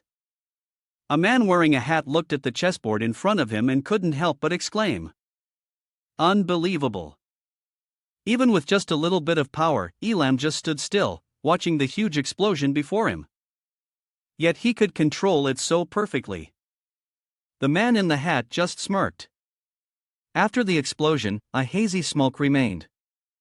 Elbim emerged with a heroic demeanor. Behind him was the monster, completely blown to bits, as expected of Elbim. When Zishi saw the scene before him, he was astonished. No way. He defeated that monster in one blow. Minerva's eyes widened as if she remembered something. What about Dao? The three of them quickly turned their heads to look at Dao lying unconscious on the ground. After checking, Zexus felt relieved. Luckily, he's still breathing. Let's get him back to the village for treatment quickly. He'll be fine. Minerva then turned to ask about Elbim's condition. Are you okay? She remembered his condition when she first saw him. When we arrived, you were in critical condition. How? Minerva looked at Elbim with a suspicious gaze. Suddenly, Elbim collapsed onto Minerva. Minerva's eyes flew open as she shrieked in horror. Elbim, what are you doing? I'm not mentally prepared for this. Elbim had collapsed onto Minerva, but he still whispered in her ear. I'm so glad you guys are safe. Minerva supported Elbim's body, thinking, this time too. I thought I had lost all my comrades again. Elbim's clenched fist slowly relaxed. I'm so happy you're still alive. His words made Minerva freeze. Thank you, Minerva, regaining her composure, looked up at the sky with confidence. Of course, I have no intention of dying in a place like this.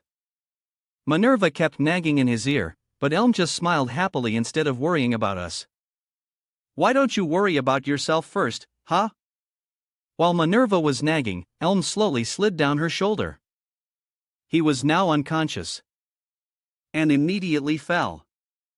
Minerva knelt down, taking Elbim's body to call him. Elbim, wake up Elbim. Zexus beside her was also very worried when he saw him like that. What is he not okay? Minerva's face couldn't hide her panic as she continuously shook Elbum's body. What are you doing? Get up, Elbum. But after all the calls, Elbum didn't wake up. It seemed he had fainted. I told you to wake up, Elbum. Elbum. A hand was swiftly writing on paper with a quill pen. The person inside in frustration. This is driving me crazy. The stacks of paper on the table seemed to have been written by Kaysen. His face showed exhaustion.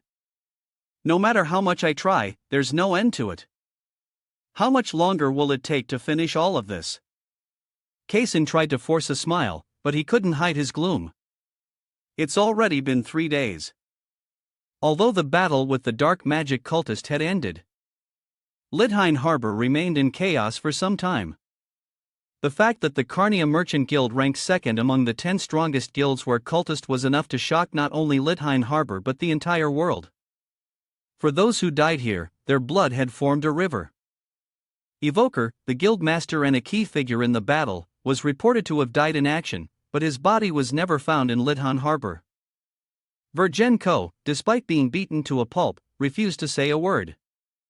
Instead, they tried to interrogate the traitor for Virgin Company to reveal the mastermind, but he was only involved because he wanted to resurrect his dead daughter and knew nothing about the cultists.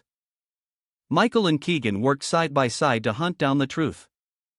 Afterward, Michael of the Silver Knights and Keegan of the Nautilus accelerated the hunt for the remaining dark magic cultist. On a large ship heading out to sea, a large crowd gathered. The personal intervention of the two most trusted figures in the world brought great hope to the people of Lidheim Harbor and contributed to restoring peace. Kaysen was still diligently writing without a moment's rest. However, the possibility that there are still cultists hiding cannot be ruled out. So strict surveillance continues. A hand pressed firmly on an injured person's back, reminding them, don't move. It's hard to bandage. Kiji was bandaging Debo's wound.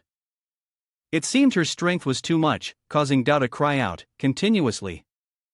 Be gentle. Do you want to reopen the wound that just healed?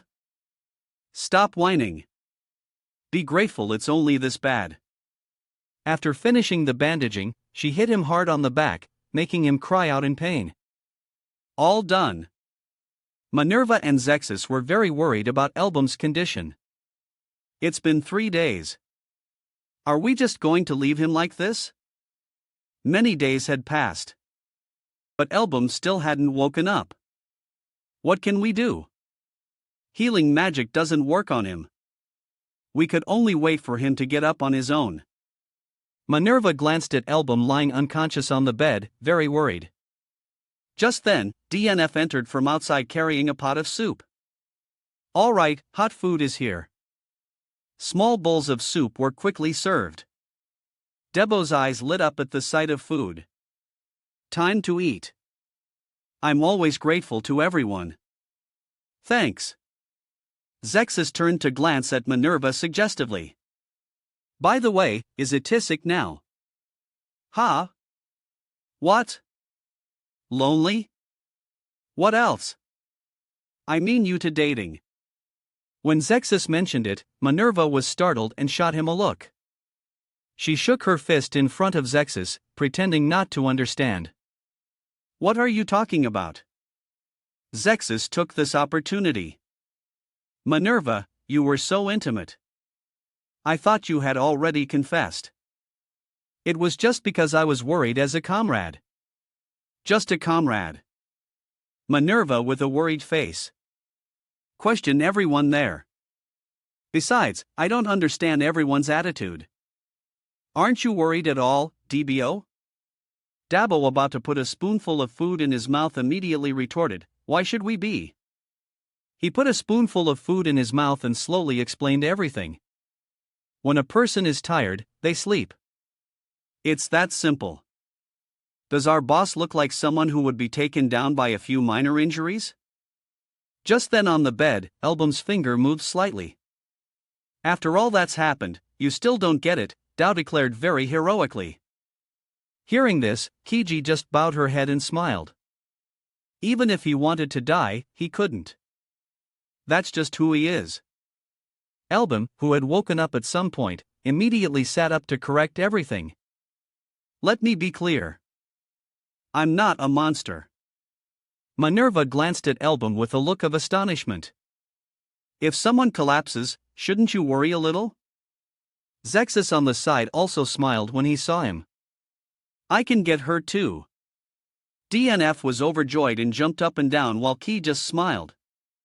It seemed everyone was very happy to see Album awake. DBO chewing food in his mouth also teased Album. So what? It's not like you're wrong. Just eat. Album's body, though covered in wounds, couldn't deny the perfection of a well-built physique. I'm hungry. Is my portion of food still there? The chair was pushed back forcefully. I can't go on. Kason slumped back in his chair, completely exhausted, blaming himself. No matter how hard I try, it never ends. If I had known things would turn out like this, I wouldn't have started this mess. Suddenly, there was a knock on the door outside.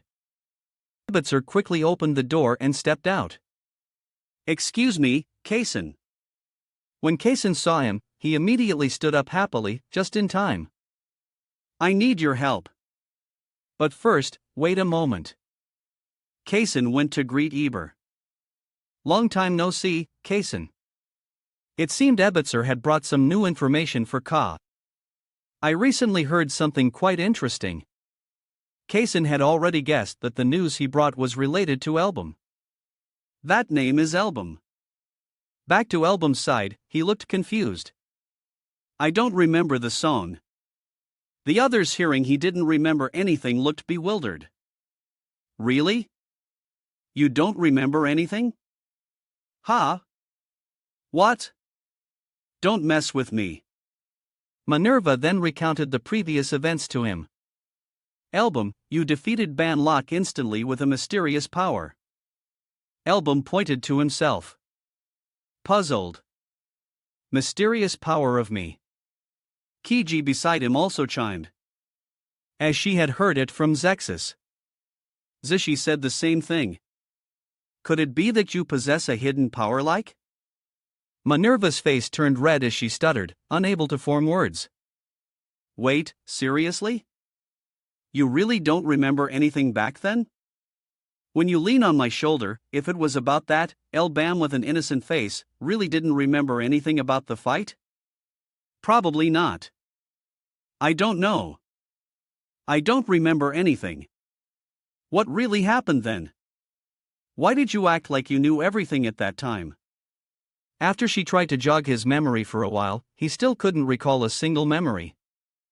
I thought I would remember something, but absolutely nothing.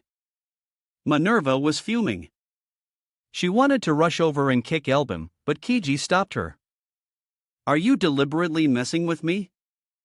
Album thought to himself, no matter how hard I try, I can't remember anything. It's just the image of the man in the hat appeared in Album's mind. I think I met someone at that time. Zexus, standing from a distance, finally spoke up. Album, there's one more thing you need to know. That's not all. He held up a finger and said with a smile. It happened in the middle of the night. Zexus recalled the scene from last night when he was half asleep, and he began to recount everything. You can see this bed while you were sleeping. We were in this house. We thought it best to stay together to protect you while you were unconscious. This bed isn't comfortable at all. Zexus looked ahead as if he had noticed something. And then I saw something. Minerva leaned in and whispered something in Album's ear, but unfortunately Zexus overheard it. Now Zexus was about to bring it up, Minerva, but she punched him in the face. A pirate is targeting you. Minerva managed to stop Zexus from saying everything. She turned back with a smile and made up a story to cover it up. All right. All right. That's enough, everyone. Album just woke up. Shouldn't he eat something first? A hot emotion was brought over. Elbum used a spoon to scoop up some soup. Ha! Where did you say we're going? Elbum slowly enjoyed the delicious bowl of soup. He also informed everyone about his upcoming plans. We are going to ASEAN. Dao, with his mouth full of food, couldn't help but laugh and tease. That's my boss for you. Even while passed out, you're still making plans. His smile instantly vanished, his face turning grim. Wait, hold on. Dao, as if not believing his ears, wanted Elbum to confirm it once more. You said, Aswan, the kingdom in the Nyan desert. Yes, a barren desert where almost no creature can survive. That place is more dangerous than Victoria Island. Even the monsters. Dabo immediately objected to Elbum's plan. No way. Change the plan. I don't want to go. No, I can't go. DNF opened the door and saw the person in front asking, Who are you? Now, outside the door stood a group of large men. The man stepped inside with a majestic air and questioned them.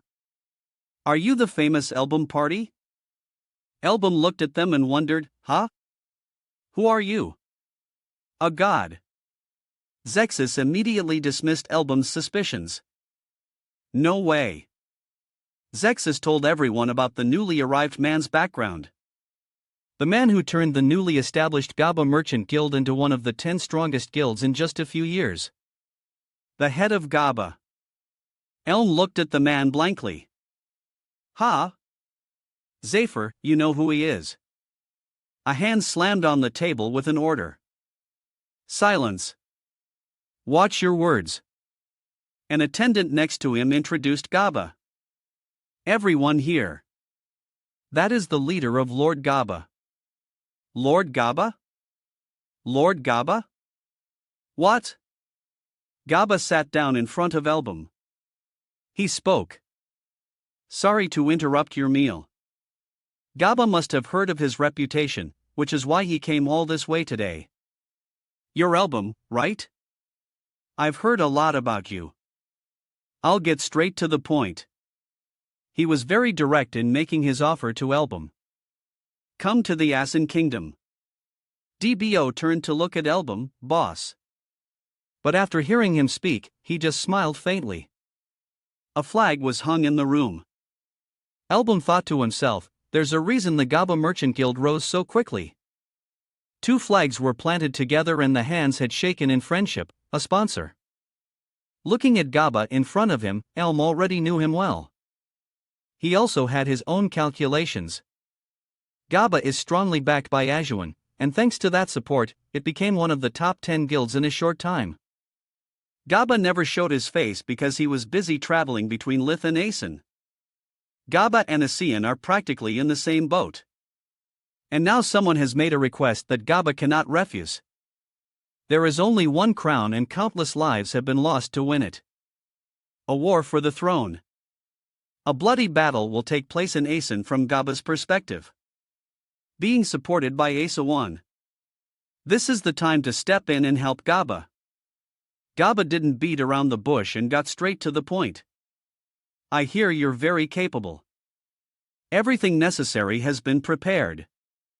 Elm answered without hesitation. I refuse. He also gave a reason for refusing this deal with Gaba. Aswan, I'm not interested in going to a dangerous place on the brink of civil war. Boss, you just said Kaysen beside him could no longer hold back. He immediately showed his fierce face and snapped. Refusal is not an option. This is a direct order from Lord Gaba as a team under the guild. Consider it an honor and prepare immediately. Elbum maintained his attitude and sarcastically replied, An honor? Then shouldn't you provide full support for this honorable mission? I'm saying the risk is too great to be soothed by just a few words about honor. Kaysen clenched his fist and threatened Elbum without any hesitation. It seems I've been too lenient with you daring to speak to Lord Gaba like that. So the rumors are true. You're really good at bargaining, huh? Gaba then began to negotiate with him, holding up 5 fingers. All right, 5 times. Gaba wanted to give Album a challenge. I will give you a chance to prove that overflowing confidence. If you can conquer the 5 gates I designate, he spared no expense and set a condition for him. Then as a reward for this trip, I will grant you anything within my power. How about it? Are you interested now? With a majestic gaze, Gaba made an oath. I, Gaba, swear on my name that I will keep my promise. It seems Elbum has accepted his offer. As expected, you are on a different level. Gaba finally smiled with satisfaction after achieving his goal. Take that as a compliment. Zexus's eyes were only filled with money. He seems to be enjoying himself. Boss, that's great. Still a bit too showy, huh? Elbum calmly asked. What is your desired schedule? Seeing his spirit, Gaba was also very excited. Glad you're getting to work so quickly. The great waves churned on the blue sea. We shouldn't delay any longer. Elam's group was now on the ship, preparing to go to Aswan. Let's go now. The large ship was continuously rocked by the waves on the sea. Dao couldn't handle the seasickness and went to the side of the ship to vomit repeatedly. Minerva saw this and teased him. Is he always like this? Is he always seasick? If I remember correctly, he was fine on the Nautilus. Dao was exhausted from vomiting, but he still tried to smile and act normal. I don't know. Did I drink too much yesterday? Are you guys okay? The 4 people on the ship all stared at him, making him feel embarrassed. Damn it, forget it. Just leave me alone. Minerva took this opportunity to mock and tease DBO again, whining like a child over a few drops of alcohol. Our little baby. Was it that hard? Dabo vomited again like a waterfall. Hey, stop it. He knelt down.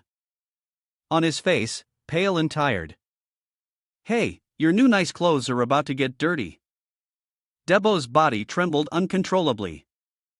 Zexus, taking advantage of the situation, continued to tease him. This isn't good. As your father, I will gently and lovingly pat my beloved son's back. What awaited him was Debo's vomit.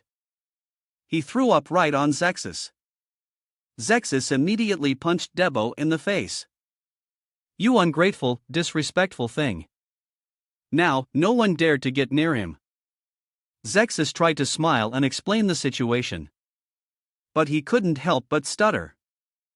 Don't misunderstand. Don't misunderstand. This isn't domestic violence. It's just that my son looks a bit tired. So I lulled him to sleep for a bit. Sir. He placed his hand on Debo to heal him, then turned to Minerva with a proposal. I'll need to clean him up. Can you give me a hand? Minerva immediately rejected the offer. And pushed it on to someone else. I don't know. Do what you want and stay away from me. Looking at DBO exhausted on the ground, Elbum thought to himself. Luckily, it seems we'll get to Ion faster than I thought. That idiot needs some rest, too. The items Elbum brought with him seemed very useful thanks to Gusik's trade route. We have equipment far superior to what the suppliers provide. However, he crossed his arms over his chest, feeling a strange sensation in his heart. Why do I feel like something is strange? Something is definitely up. Minerva turned to look at him, puzzled. Elbum, what are you thinking about so intensely? Nothing. Joyer quickly realized Elbum's problem and burst out laughing. It's so obvious. Your stomach must be churning from the alcohol. Don't act so tough. Sit down and rest. Watch what you say. Elbum looked ahead as if he had discovered something. Have we arrived? In front of them was a beautiful town with large ships. This beautiful land is the editor. This was not the final destination for Elbum's group. There are countless ports in the Nihan Desert because crossing the vast desert by land is like seeking death. People choose to travel by sea instead of on foot, and all transportation is done by ship. A guy wearing a red hat with a fish slung over his back. Because of this, the ports of the Nyan Desert naturally prospered. Album's group had disembarked from the ship and started to move down, and the editor is the best port among them. A person's nose inhaled the air with all its might. Zexus, with his money-loving eyes, was excited to set foot here. The whole place smells of gold as much as the entire desert.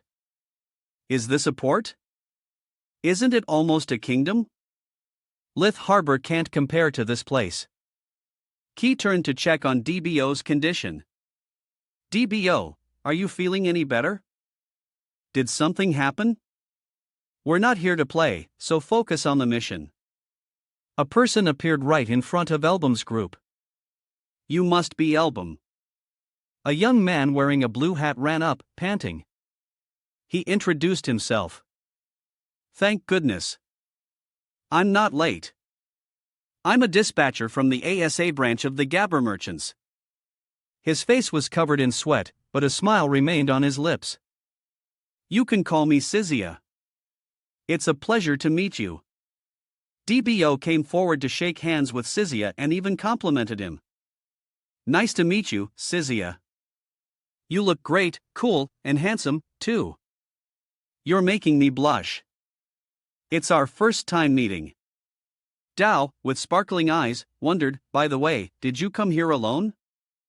Sizia seemed embarrassed and explained to him, the Asin branch doesn't have many people right now. I'll take you to the branch right now. Follow me. After explaining everything to everyone, Sizia turned around and led them to the branch. He led Album's group to a run-down-looking house. We're here. This is the Ozan branch of the Gabber merchants. Dao looked around the place, disbelieving his eyes. Zexus could only sigh helplessly. This looks a bit disappointing here. Hearing their recent complaints, Saya curled up in a corner, looking gloomy. Sorry, the branch is a bit small. No, it's not because of that. To ease the awkwardness, Dao stepped forward to the front of the house's curtain. It's just that it's too hot. Come on, let's go in quickly. This is the entrance, right?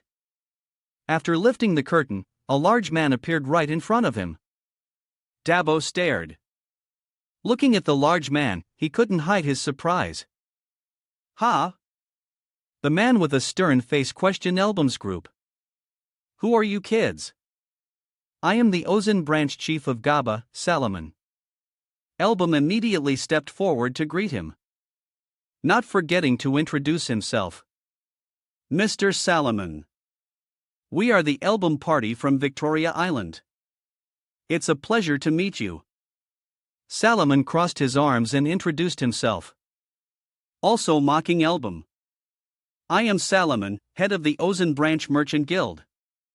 Good grief, you guys look so weak, the rumors said. Sis stepped forward, embarrassedly trying to make peace, but they were personally chosen by Lord Gaba. It would be better to show some respect, but Salomon didn't care. His words were so hard. She even knocked him to the ground. DBO immediately ran to help Sizia up and check on him. Sizia, are you okay? I'm fine, Dabo. When Dabo saw what Salomon did to Sizia, he got angry and questioned him. Hey, what are you doing? Damn it. It seems even Lord Gaba doesn't know the situation here. How could he send a bunch of newbies like this?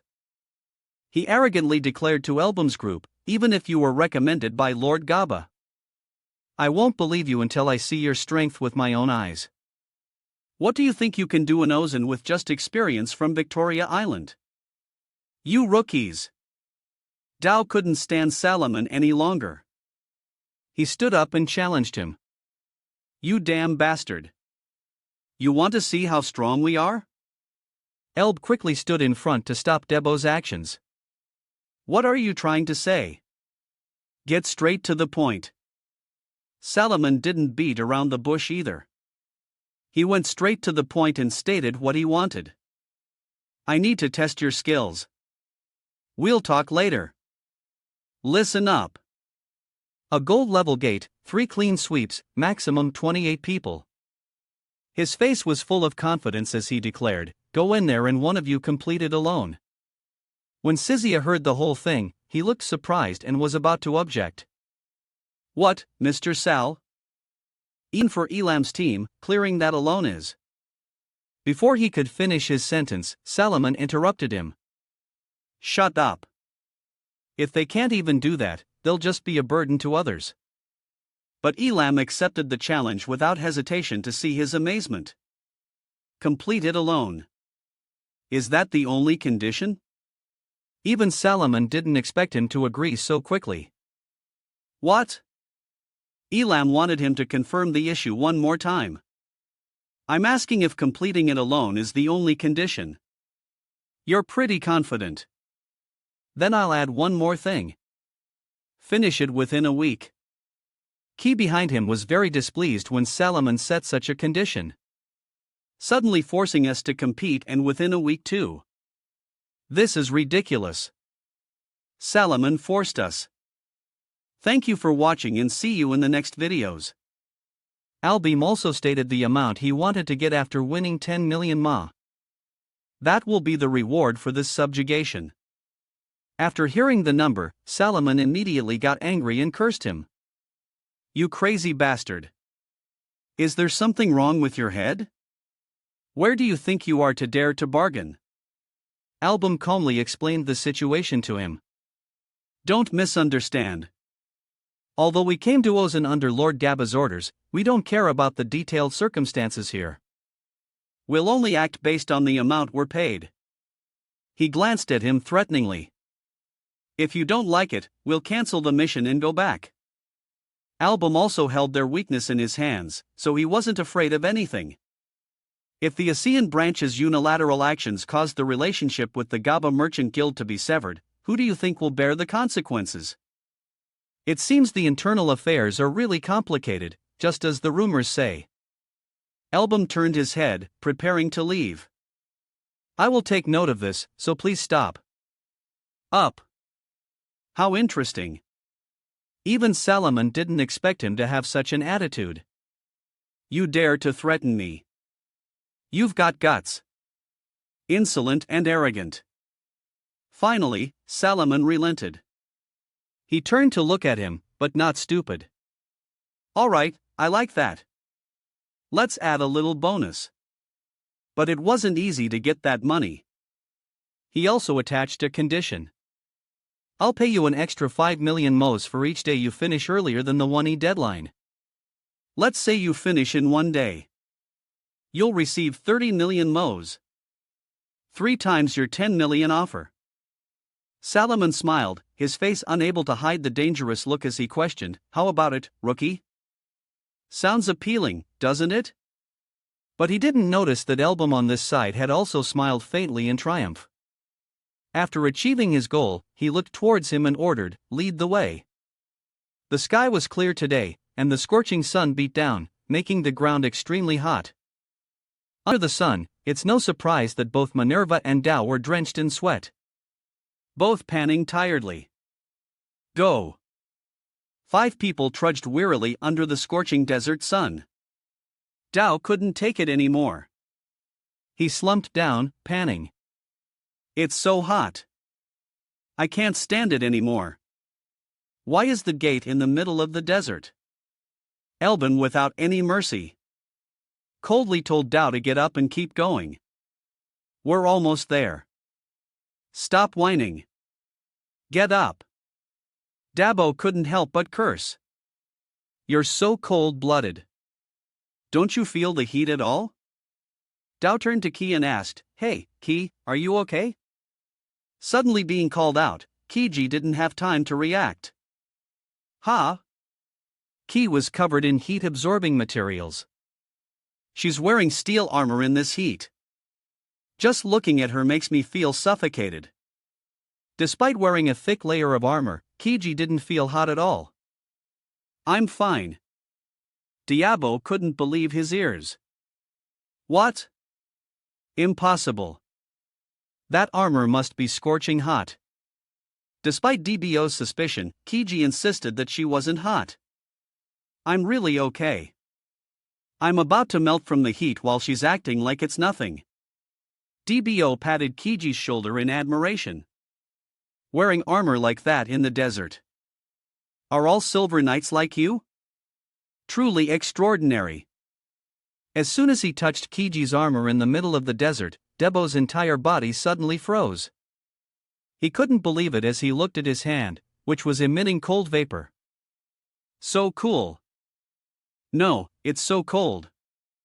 It's like ice. Kiji laughed and explained. Actually, this armor has a built-in item that adjusts its temperature according to the environment. It's an honorary gift from the royal family exclusively for us Silver Knights. Minerva, who was sweating profusely nearby, was extremely jealous of Kiji. What?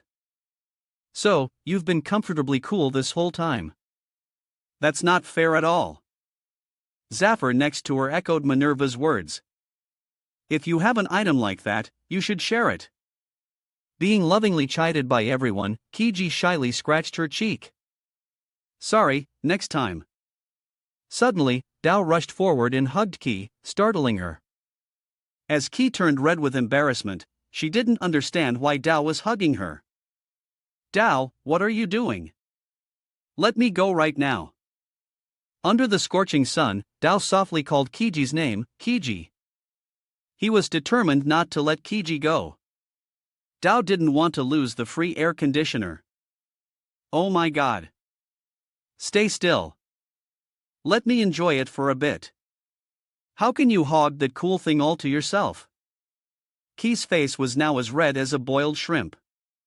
She angrily shouted, You crazy bastard. Shut up. Dao was still determined not to loosen his grip. The two continued to argue back and forth. Let me hold on for a little longer. Don't get so close to me. Let go. Don't be like that. I thought we were closer than this. What the hell are you talking about? Minerva and Zafir, watching from behind, looked at each other and chuckled silently. Oh my goodness. Out of the blue, Zafir made a joke that instantly turned Minerva into a demon. Are you jealous? You want to hug a lamb too, right? Before he could finish his sentence, Minerva punched him so hard his soul left his body. She blushed with embarrassment and quickly changed the subject. That's enough. Remember, there's a time limit. We should find the gate quickly. After saying that, Minerva noticed that there was a gate not far from where they were standing. There's the gate. This was the gate they were looking for. Standing tall in the middle of the hot desert. Minerva still couldn't believe that the gate was right in front of her. All this time and she hadn't seen it. It's been here the whole time. Elbum was not surprised by the gate's appearance. I told you we were close. Still not over her earlier embarrassment, Minerva hurriedly ran towards the gate. Let's go, everyone. We're in a hurry. As Minerva was running, something unusual suddenly appeared in the sand under her feet. The sand under her feet suddenly exploded. The explosion was so unexpected that Minerva was caught off guard. From within the sand, a monster emerged. It lunged towards Minerva. What? A surge of magic power suddenly attacked the monster, saving Minerva from danger. The monster was easily destroyed by the magic power. The one who had just attacked was Elbum. He had anticipated the situation. I knew it. Nothing is ever easy. The remaining monsters hiding under the desert also jumped out one by one. The number of monsters that appeared was countless. It seems they don't plan on letting us in. The monsters bare their fangs as if they wanted to devour Elbum's group. These lizard-like monsters are called Fgild. The L309 team, all serious, looked at the Fgilds in front of them. Get ready. We're going hunting. In a mysterious palace, the person hidden behind the curtain called Salamon's name. Salamon. Salomon respectfully replied, "Yes, Your Highness." The hidden person asked about Elbum's group situation. What happened to Elbum and his group? A lamb man seriously reported the situation. It's been about 2 hours already. They should have found the gate by now. His Highness seemed to know this gate very well. There are guilds around the gate, right? Yes, Your Highness. His Highness was certain that Elbum's group could handle the guilds. They are third circle adventurers. They should be able to handle it. What I want to know is whether they can clear the gate within a week or not. Salomon, what do you think? Recalling his encounter with Elbum, Salomon gave his assessment. They are as showy as the rumors say. However, the story about them actually saving Zexus and hunting Banlock. How should I put it? Rumors are always exaggerated because we still don't fully trust Elbum's group. I think it's too early to trust them based solely on Gaba's message. Let's observe them for a while longer. Your Highness, the hidden man did not object to Salomon's opinion. I know if they still struggle with this gate, then it's pointless. But in his heart, His Highness still had some faith in Elbum. He trembled and clenched his fist. Elbum, please don't disappoint me. Dao channeled magic power into his axe. He charged straight into the swarm of F-guilds with one swing of his axe and Guild was instantly killed. DBO furiously swung his axe, and Guild heads were chopped off. One by one. Nearby, Zephyr was also charging into the F-guilds again. A punch was thrown and an F-guild school shattered. Everyone in Elbum's group was fighting. Zephyr used his fist. Key used her sword and Minerva used her gun. A swarm of monsters rushed at Elbum from behind. They intended to ambush him. A loud explosion rang out and all the F-guilds were incinerated. As the flames died down, their bodies were nothing but a chaotic mess. Dao looked contemptuously at the defeat. F-guilds. I thought the monsters in this desert were supposed to be strong. This is too easy. You guys are always overreacting. Elbum beside him reminded Dabo, we haven't even started yet. He looked at the large gate next to him. This is just the entrance. Thinking about the reward he would receive, Zephyr was extremely excited. We better hurry. Finish in a day and get 30 million mo's. Elbum coldly cut the time in half. We'll finish in 12 hours. Zephyr was excited, but after hearing what Elbum said, his legs suddenly went weak. What? His fighting spirit quickly returned. 12 hours for real. You're an ambitious one. I like that.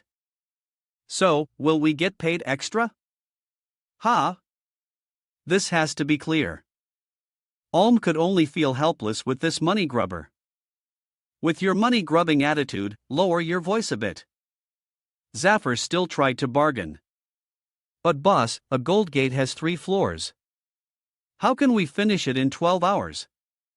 Then you won't get paid. Zephyr couldn't help but protest. What the hell? The golden light of the gate gradually enveloped the entire group. Saya was out of breath. It seemed he had urgent news to report. Lord Salomon. Salomon spoke impatiently. What is it? I'm busy because he had run fast. Sizia was still panning. It's about Salomon was losing all his patience. He angrily grabbed Siza's collar. I told you I was in a hurry.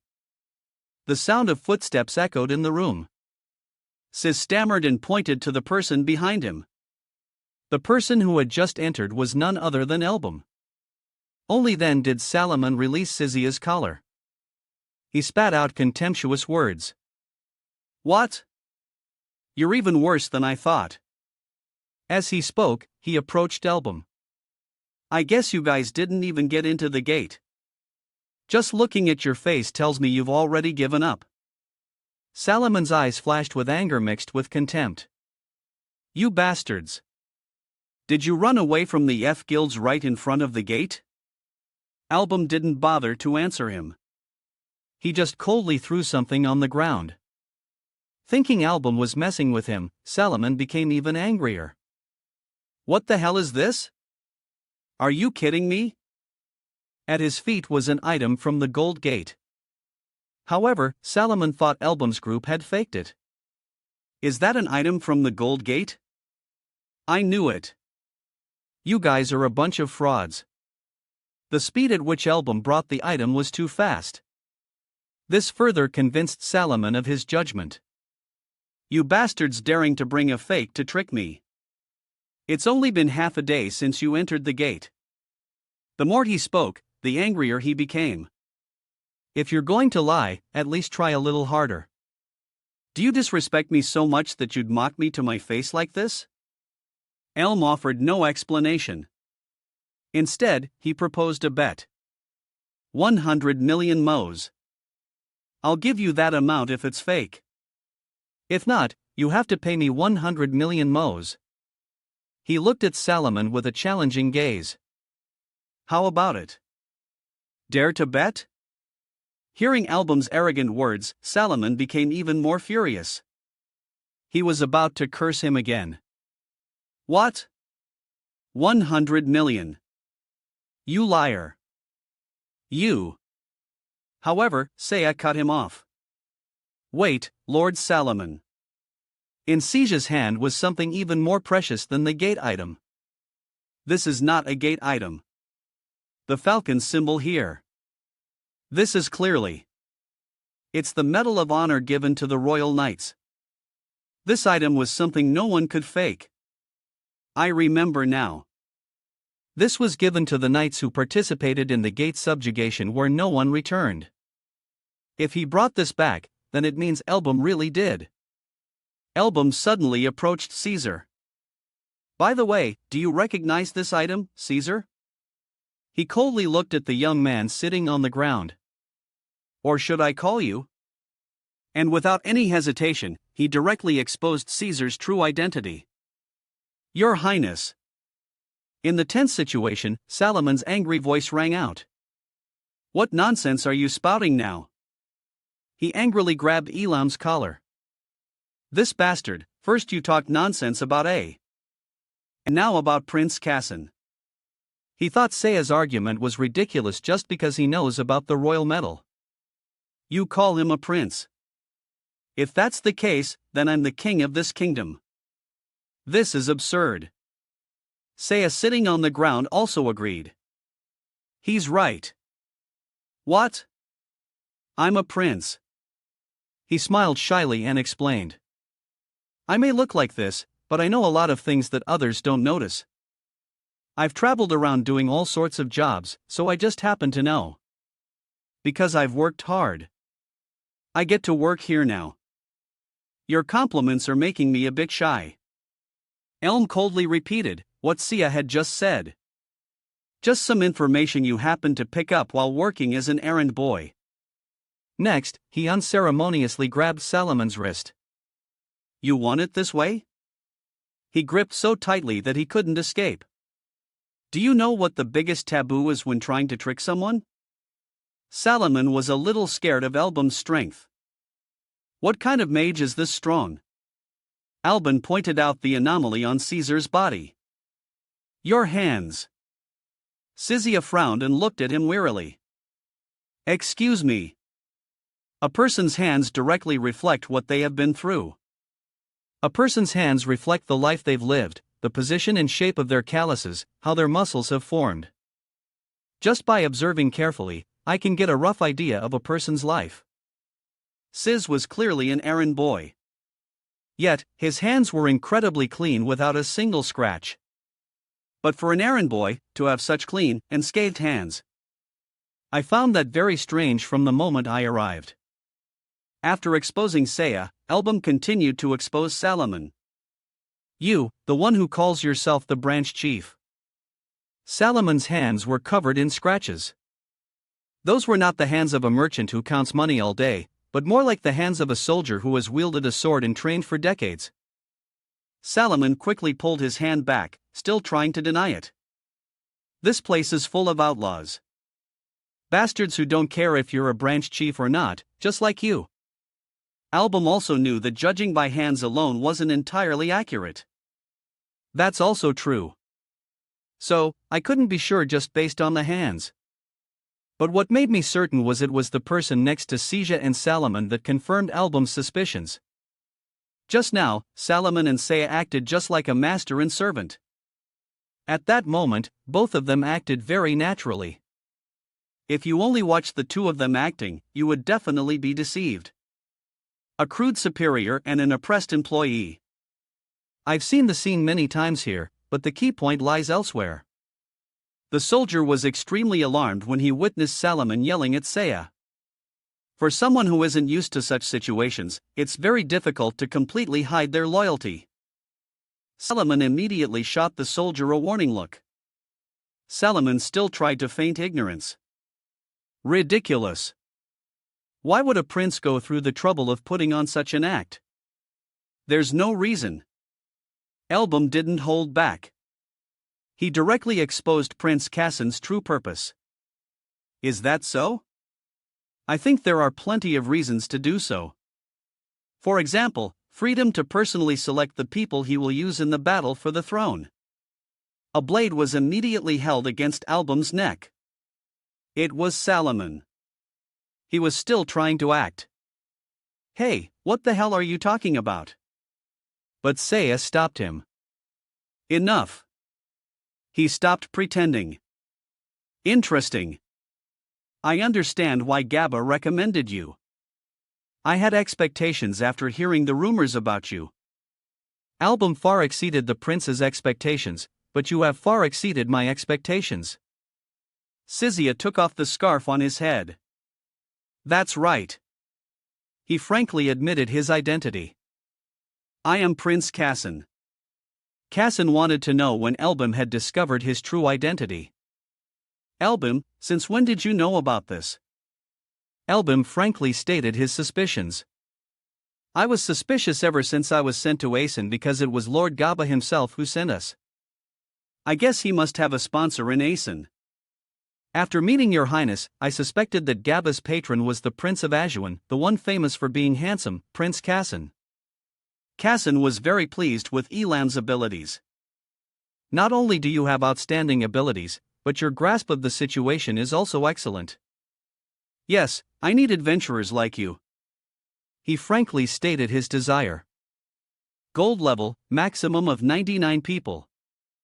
Your party will enter the gate with the other adventurers I have personally selected. What Kassan wanted was a will. If successful, he would give the L3 team a handsome reward. Cooperate with them to retrieve the will left inside the gate. You have 1 week. If you succeed, I will reward you with 60 million mazos. Even though Kassan was a prince, Elm coldly refused. I refuse. Kassan's attitude suddenly changed. He looked at Album with a sharp cold gaze. He wanted to know the reason. What is the reason? Album was not afraid. He directly stated the reason.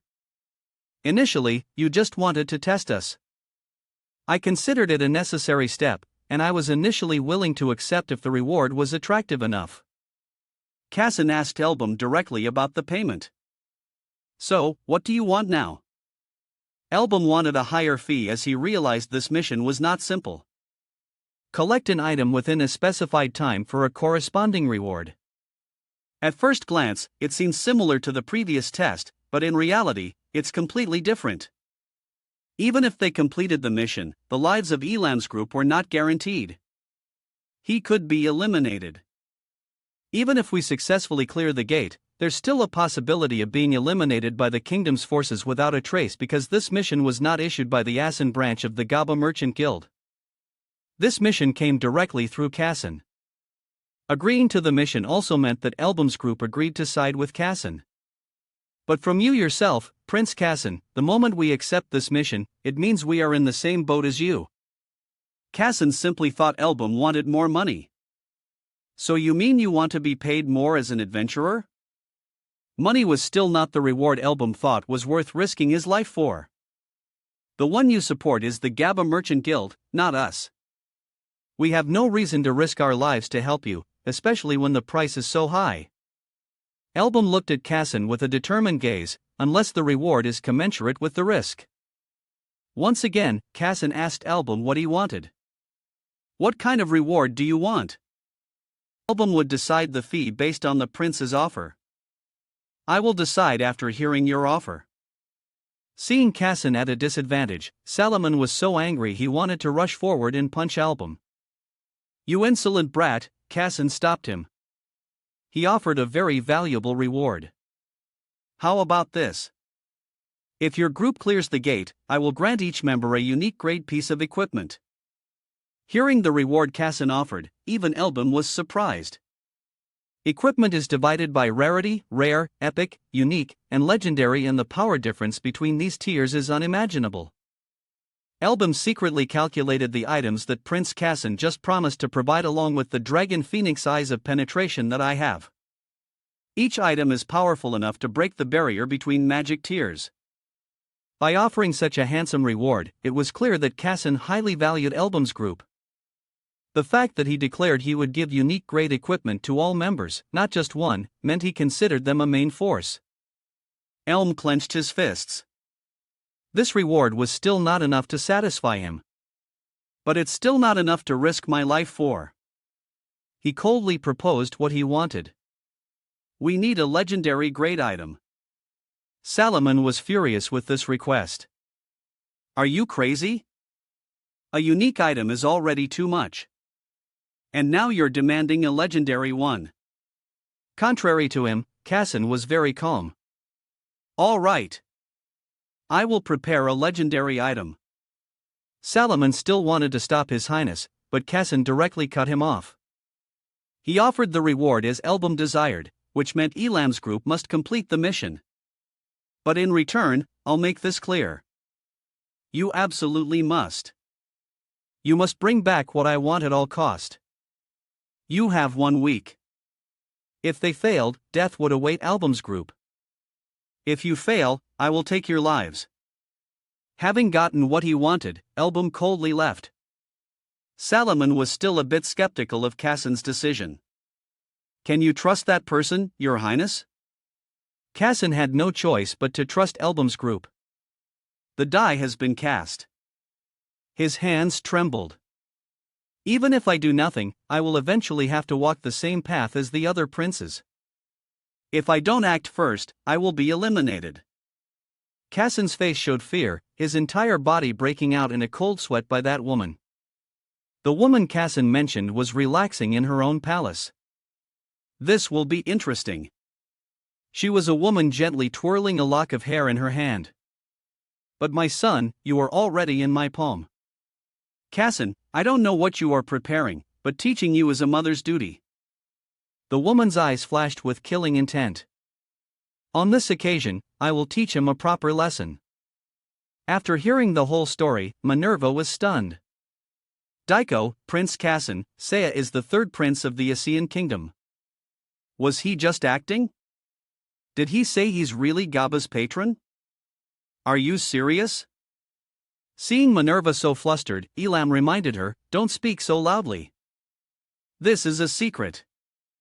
Immediately after, Dao turned to ask Album, is it okay for you to tell us this? Hearing that, he slowly replied, you should know since we'll be seeing him often. Ki, after processing this, couldn't help but be surprised. Gaba's patron is the prince. This is bigger than I thought. Safar, sitting beside her, furrowed his brow slightly. So that means a prince is only paying us 30 million for the mission. Isn't that distinguishing? Seeing that he was a bit dissatisfied with the reward for the previous mission, Elm quickly revealed the reward this time is a unique item from all of us and a legendary item. As soon as they heard the words legendary item and that it was unique to them, Zafar became extremely excited. Excellent. He's the perfect candidate to lead the country. Ki beside him was quite surprised. Wow, it seems he really is a prince. Albin put down his wine glass and spoke. That's why I want to make you an offer. I will take the legendary item. He looked up and said directly to them, hear me out. Hearing this, Minerva immediately retorted with dissatisfaction. Good grief! You say that as if we're already done with the job. Dao, sitting beside her, had also become impatient. Boss, that wasn't the deal. You're just making a declaration. Zuffer, on the contrary, wasn't annoyed at all. He smiled brightly and winked at Elbum. I can sell you my share of the unique item if you want. Upon hearing Zuffer's condition, Elm couldn't help but feel helpless.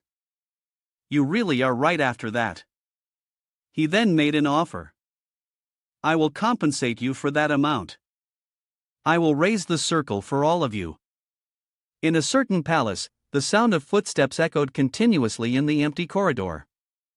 Inside a room, soldiers were stationed everywhere.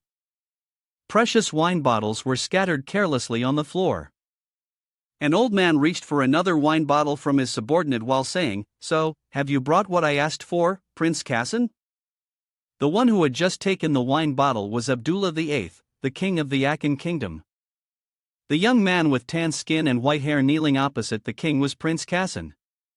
He replied respectfully, Of course, your majesty, this is the dragon's heart. You can achieve immortality with this. Appearing before everyone was a radiant red gemstone encased in black rock. Fragments, and it was also said to be a dragon's heart. Seeing the thing he had longed for, Abdullah VIII couldn't help but be overjoyed. I am proud of you. You are truly my son. Seeing that he was satisfied, Prince Kassan quickly made a proposal. Then may I ask you for a favor? The king, while drinking wine, generously replied, Just say it. Kassan didn't beat around the bush and got straight to the point. The dragon's heart is a symbol of longevity. Why don't we hold a week-long festival? Please allow this festival. Zella 7 was currently resting his head on a beauty's lap. He was now too drunk to be lucid. A festival, you say? Cass remained kneeling motionless opposite him, his mind constantly racing. The king and queen will have to manage all the festival events when it happens. That will be my chance to go to the port city. The king didn't answer right away. Instead, he turned to ask the beauty. What do you think, my dear? As soon as Kassan saw Abdullah VI asked for that woman's opinion, he couldn't believe his ears. He stared wide-eyed in astonishment, a smile gradually appearing on the beauty's face. Then she replied to the king, I don't know, my king. The item you ordered was merely a duty. I feel that responding with a festival is a bit excessive. As she spoke, she gently stroked Abdullah VI's head. Is it really necessary to spoil him like this? The beauty the king was resting his head on was Azeda, the queen of the Asan kingdom. Hearing Oza's words, it seemed Abdullah VI was gradually convinced. You have a point. You know, Kassan being hindered by her was resentful and gritted his teeth, cursing silently. Father has changed since Isa came. He relies on her for everything. He doesn't need his advisors anymore, just a shadow of his former self. To overthrow Azeda from her position. I need to conquer that gate. Thinking this, Kassan stood up and objected.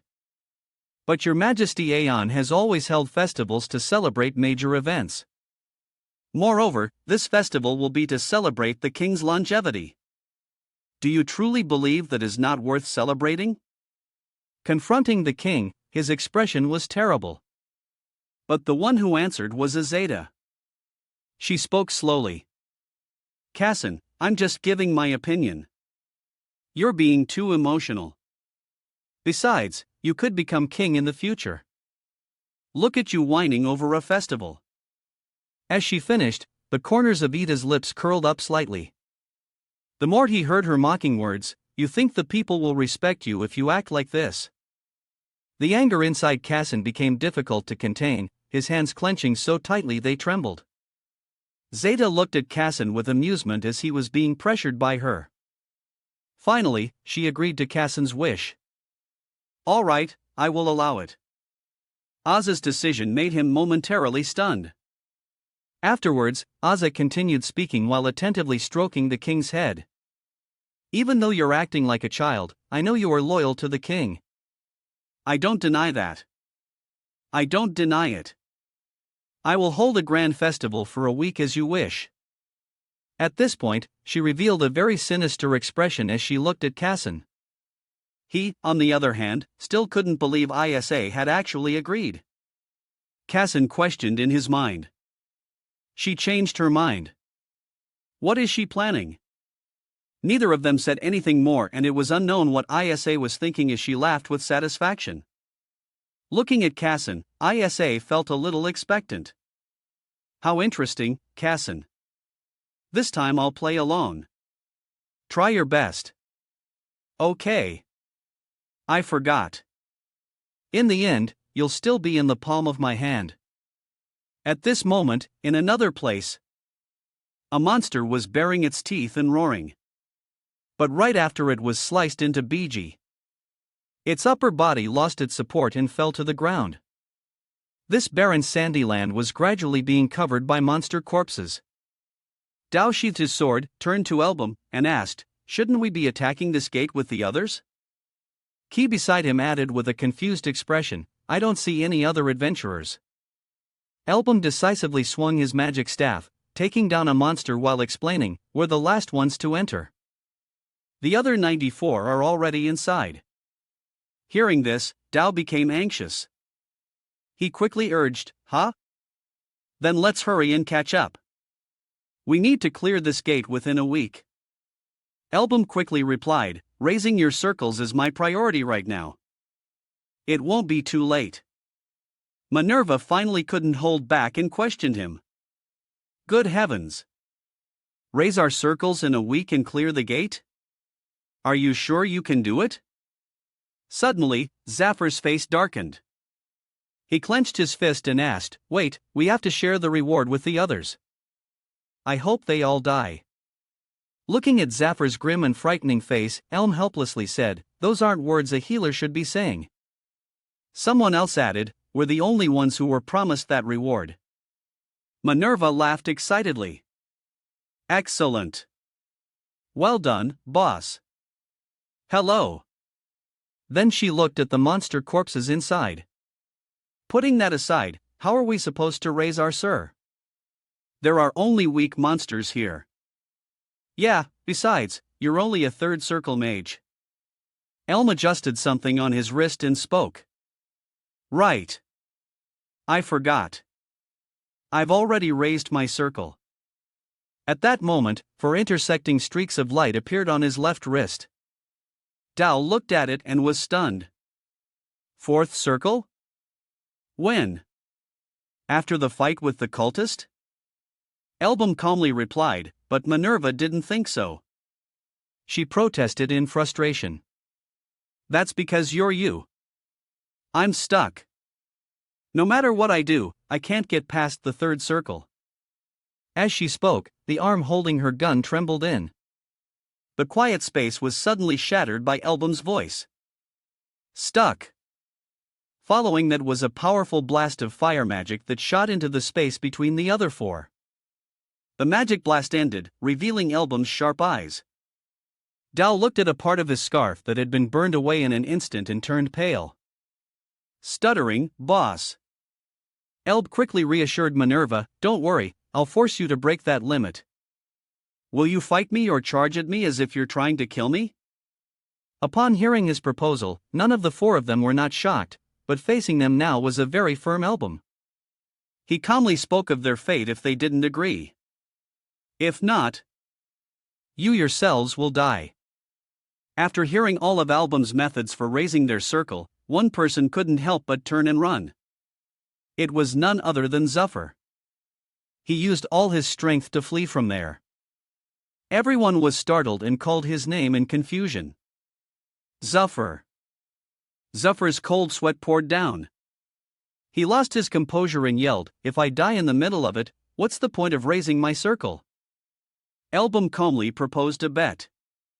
"I will give you 100 million mazos if you can last 10 minutes against me." As soon as he heard the word money, Zuffer quickly slammed on the brakes. He did a complete 180 and prepared his fighting stance. Kiji and Minerva could only look on in weary resignation. As if Rayen energized, Zephyr forced a smile and said to Elbum, "Bring it on." Ki didn't want to die either. Her sword now blazed with the fire of power. "I have to break my limits to become stronger. I'll do my best." Na was no less determined. After careful consideration, she decided to aim her gun at Album. "I agree. I can't return to the Nautilus in this state." DBO, from beginning to end, couldn't grasp the situation. He angrily shouted, "You guys, whatever. If I don't advance my circle, I'll charge interest on that 100 million moes." Now, all four of them were ready to fight Album. Seeing this, he couldn't help but curl his lips. "Rest assured, I will take responsibility," as soon as Elm finished speaking. All four of them charged forward at once. Album didn't back down either. His fire arrow was quickly shot out. Attacks rained down on the ground, creating countless huge explosions. Suddenly, that strike veered around to the back, and where it was heading was right at Ki's position.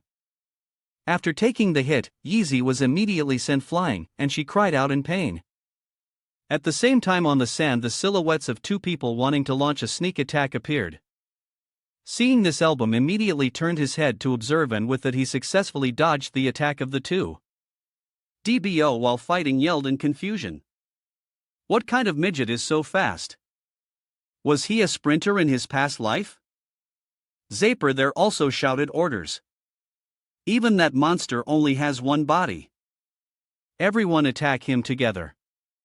Instantly all three of them followed the command.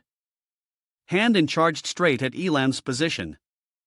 He wasn't afraid at all. Instead, he calmly challenged them. "You think that's enough?" Immediately, an immense power erupted from around Bam. Although they were gradually being incinerated, they stubbornly charged forward. But the heat from the flames still subdued the two.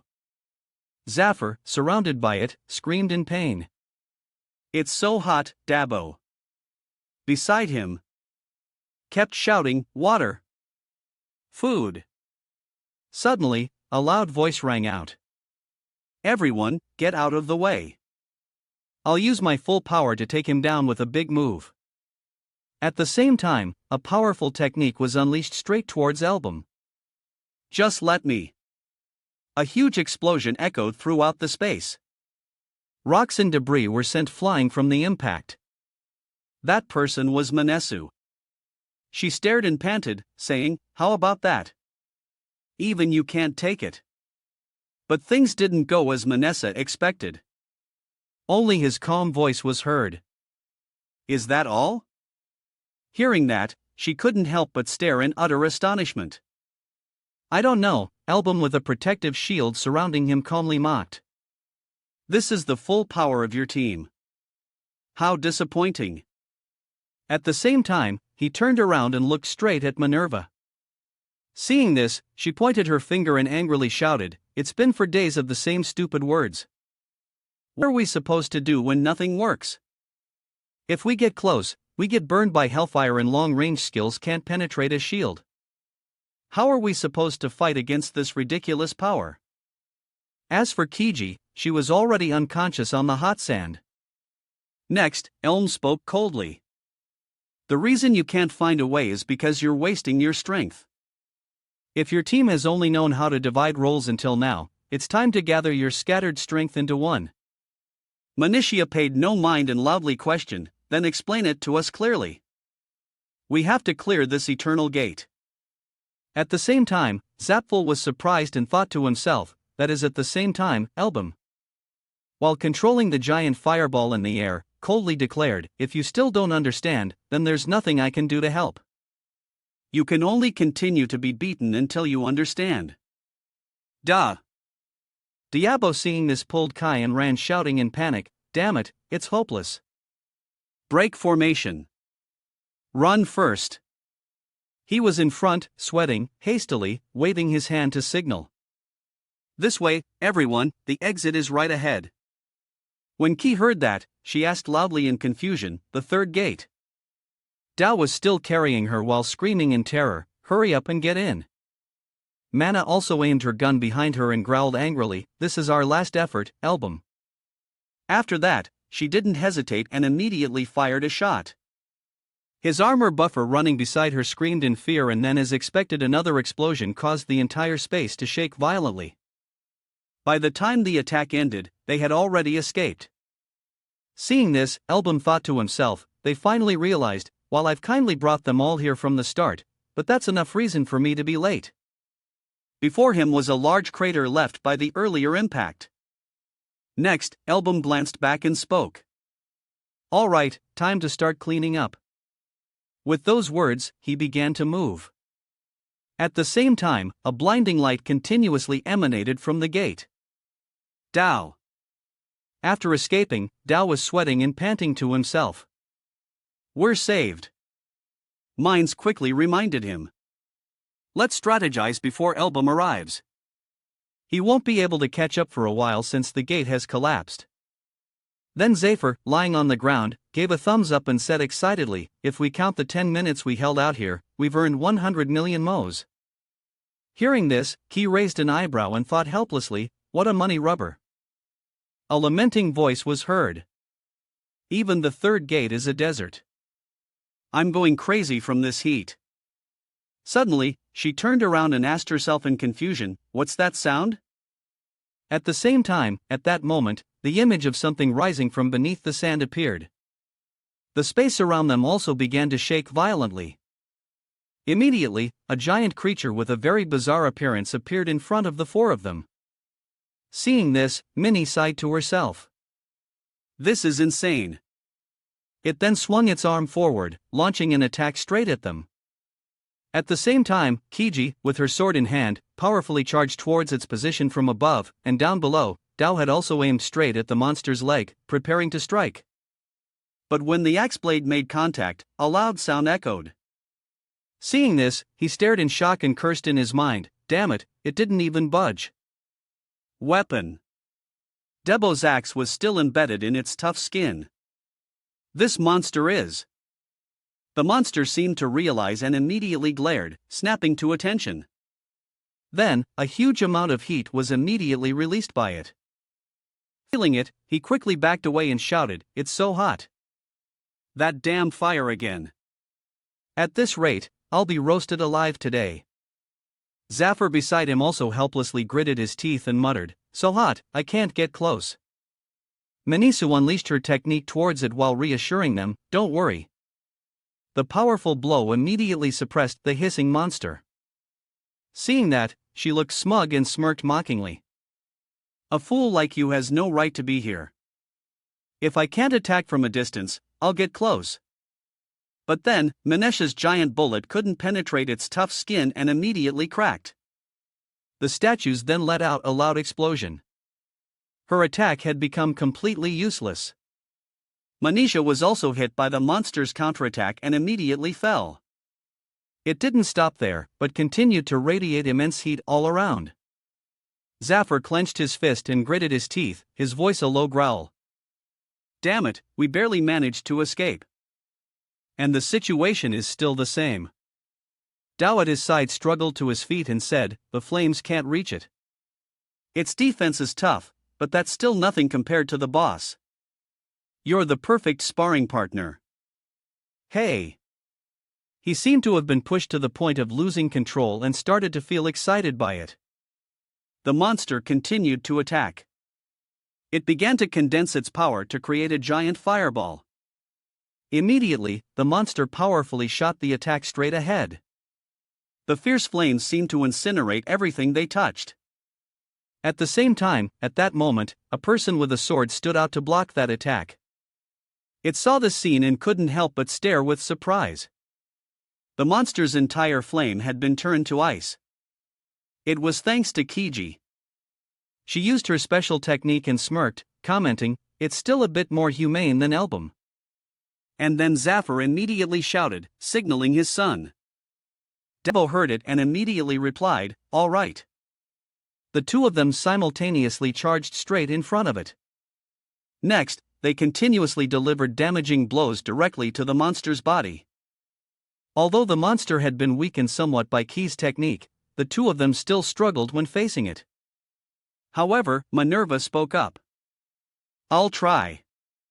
Then, without hesitation, she once again fired a bullet straight at it. The bullet was fired. This time, it pierced through the iceberg and headed for the monster's face. Minerva, with a furious expression, declared in a low voice, "Even the scorpion, just like Album, I still don't have enough power to break through, so let's pour all our strength into it." Zephyr just smirked while holding a glowing book. As for Dabo, he was in midair, powerfully swinging his axe behind him. "Continue." He then used all his strength to deliver the final blow. The weapon in his hand now delivered a fatal blow equally to the monster's position, creating a loud noise. It was overwhelmed by that technique and gradually lost its advantage. Minerva's giant bullet showed no signs of stopping and immediately pierced through the monster's body. Blood from its body flowed down onto the ice. It showed no signs of stopping. Because of this, it cried out in pain. Daibo, seeing this, asked in surprise, "You're still alive?" At the same time, all four of them smirked and simultaneously confirmed. "You can't die yet. We need a punching bag to practice on." After fighting with the monster for a while, something black fell to the ground. It had been completely beaten to a pulp by them. Looking at the thing in front of them, he let out a sigh of relief. "That tough head. We finally took it down." Minerva there was also sweating and said, "So hot. I was almost roasted." At the same time, DBO offered some water. "Hey, drink some water to cool down." Hearing that, she glanced over and replied with a thank you. Hearing that, he acted cool and said, "No need to thank me. Those who can help should." At the same time, Dao didn't forget to look at Minerva and wink. Seeing this, she broke out in a sweat and frowned, wondering, what's wrong with him? He looks like he's about to vomit. Kiji beside her also showed a disgusted expression and said, "I don't know. He's been like that for a while." I think he was mumbling something about maintaining the dignity of a third circle adventurer. At the same time, Zap glanced over and smirked mockingly. Just because he just promoted to the third circle, he's already so full of himself. Hearing that, he got angry and growled, "Full of myself, men." Nara at this moment was drinking water and spoke up. "Yes, full of himself. Everyone else is already at the fourth circle except for one rookie." Key on the side didn't dare to say a word. She only heard Debo wink contemptuously and say, "No matter how hard you try, the gap won't shrink. Maybe being an adventurer isn't for you." Then he spoke provocatively, "Then let's have a match, you bastard." Jaffer didn't back down either and loudly affirmed, "I'm ready. Let me teach you some manners." At the same time, Kiji hesitantly spoke up. "Come to think of it, Album is late." My hearing this broke out in a sweat and wordly wondered to herself. It's past the time the gate should have reappeared. I don't see any other adventures. Did he meet Album at the second gate? What the hell are they doing? Album had already single-handedly cleared out the swarm of insects. His eyes glinted with killing intent as he stared straight ahead. The scene changes to a place with a very lively atmosphere. A person gently swirled a glass of wine and softly wondered, "What are you thinking about so intensely, Your Highness?" Salomon turned to look at His Highness Cassin and suggested, "The festival isn't over yet. For now, forget everything. Let's enjoy ourselves." He still couldn't help but worry and said, "Something's not right. I thought the Queen must have had some scheme when she approved the festival." Yet, until the last day, nothing happened. Hearing that, he asked back, "Isn't that a good thing?" His Highness Cassin was sweating, as he frowned slightly and thought to himself, "That's right. I should be happy that everything is going according to plan, but it's not like that. Why do I have this sense of unease?" At the same time, a woman walked over and questioned, "What are you doing here?" It was Azeda. "I know. He leaned back against the wall and asked with a smirk, "A festival is held to honor you. Yet the guest of honor can't enjoy it at all." Seeing this, he hesitated. "Your Majesty, what?" "Your Majesty," Azada said as she approached the two. "Does a mother need a reason to visit her son? I just wanted to celebrate this important day. What do you think? I will pour you a cup myself." At the same time, she offered the glass of wine to His Highness Kassan. Seeing this, he couldn't help but break out in a sweat as he looked up with a skeptical frown. AA seemed to sense his attitude and smiled faintly, exclaiming, "Oh, dear. Here, don't be so tense. You're breaking my heart. Others might think I've poisoned the wine." "Ah, yes. I heard an interesting rumor. Prince has made friends with an adventurer, haven't you?" The two of them stared in astonishment after hearing that.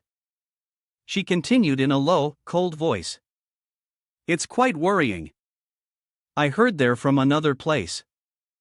It would be dangerous if they got lost in a sandstorm. So, I've already sent people to pick them up." Hearing this, His Highness cast thought in horror. Impossible. The Queen knew everything. She didn't just sit back. She acted first. Where did the news leak from? She doesn't know. I sent people to pick them up. Could it be the Dark Squad? The assassins who had once wiped out an entire ASEAN city in a single day. It was rumored that no one who saw them survived. Among the princes, everyone knew Oza would use them when she wanted someone to disappear. She allowed the able just to lure me out. She knew everything and sent assassins to follow the adventurers. From the beginning, I was in the palm of her hand. At the same time, a person came over. Seeing this, Vegeta smiled and said, "It seems the news has arrived right on time." Next, the person broke out in a sweat and apologized. "I have to leave for a moment. We've just received word from those who went to them up." She smirked with a triumphant look after hearing that. At the same time, at Elan's location, he was seen bending down and thinking to himself, "Strange. These corpses show no signs of resistance, which means they were killed before they even realized they were being attacked. Who could do this? But the real problem is I am the only survivor from the second gate." Looking at the bodies, it was clear that someone wanted to ruin the prince's plan. What? Could it be demons? At the same time, the dark energy sources appeared behind Elbum. He instinctively leaned back and successfully dodged this fatal blow. But it seemed the opponent didn't want to stop and attacked even more fiercely. Elbum, while parrying, gritted his teeth and thought, "I can't see it, but there's definitely something right in front of me." Impossible. Behind him, something else appeared, causing him to stare in shock.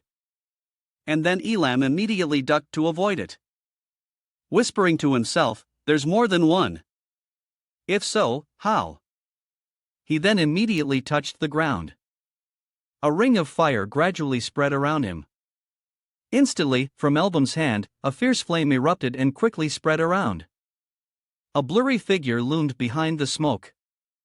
Seeing this, he thought smugly, "All right, I've found you. Time to burn you to a crisp." But Elbum once again showed an expression of horror. Just once more. That power pierced straight through the flames and charged towards him. Next, it immediately and forcefully struck Elbum, sending him flying backward. While trying to keep his body steady, he reached out his hand to block the technique. Elbum kept looking straight at the attack and wondered to himself, "It has no effect. Is it them?" Even before turning back time, I had only heard rumors. A skill called Dark Sight, which conceals the body and instantly eliminates the target. The strongest assassination squad in ASEAN, the Hassan. At the same time, one of them hidden in the smoke thought smugly, "It's useless to struggle. We've prepared thoroughly. Everyone is equipped with fire-resistant gear to counter your fire magic. Without fire, your abilities can't deal any damage. We have no reason to lose." just struggle and die in despair, right? Suddenly, Album's cold voice rang out. You must be pleased enough now. The man heard this and couldn't help but staring, confusion. All of them were already inside the shield and he immediately declared the game of hide and seek ends here. It's quite bad fire resistance, you say? Dark shadow concealment skill. In the past, I was indeed difficult to deal with, but you should have come before I reached the fourth circle. A ring was now on Album's finger. The powerful energies simultaneously radiated around him. The blinding light continued to radiate and fall. Then the green smoke gradually dissipated. Album calmly stepped forward from inside. A member of the Asen assassination squad saw this and stared, stuttering. How is that possible? Thank you.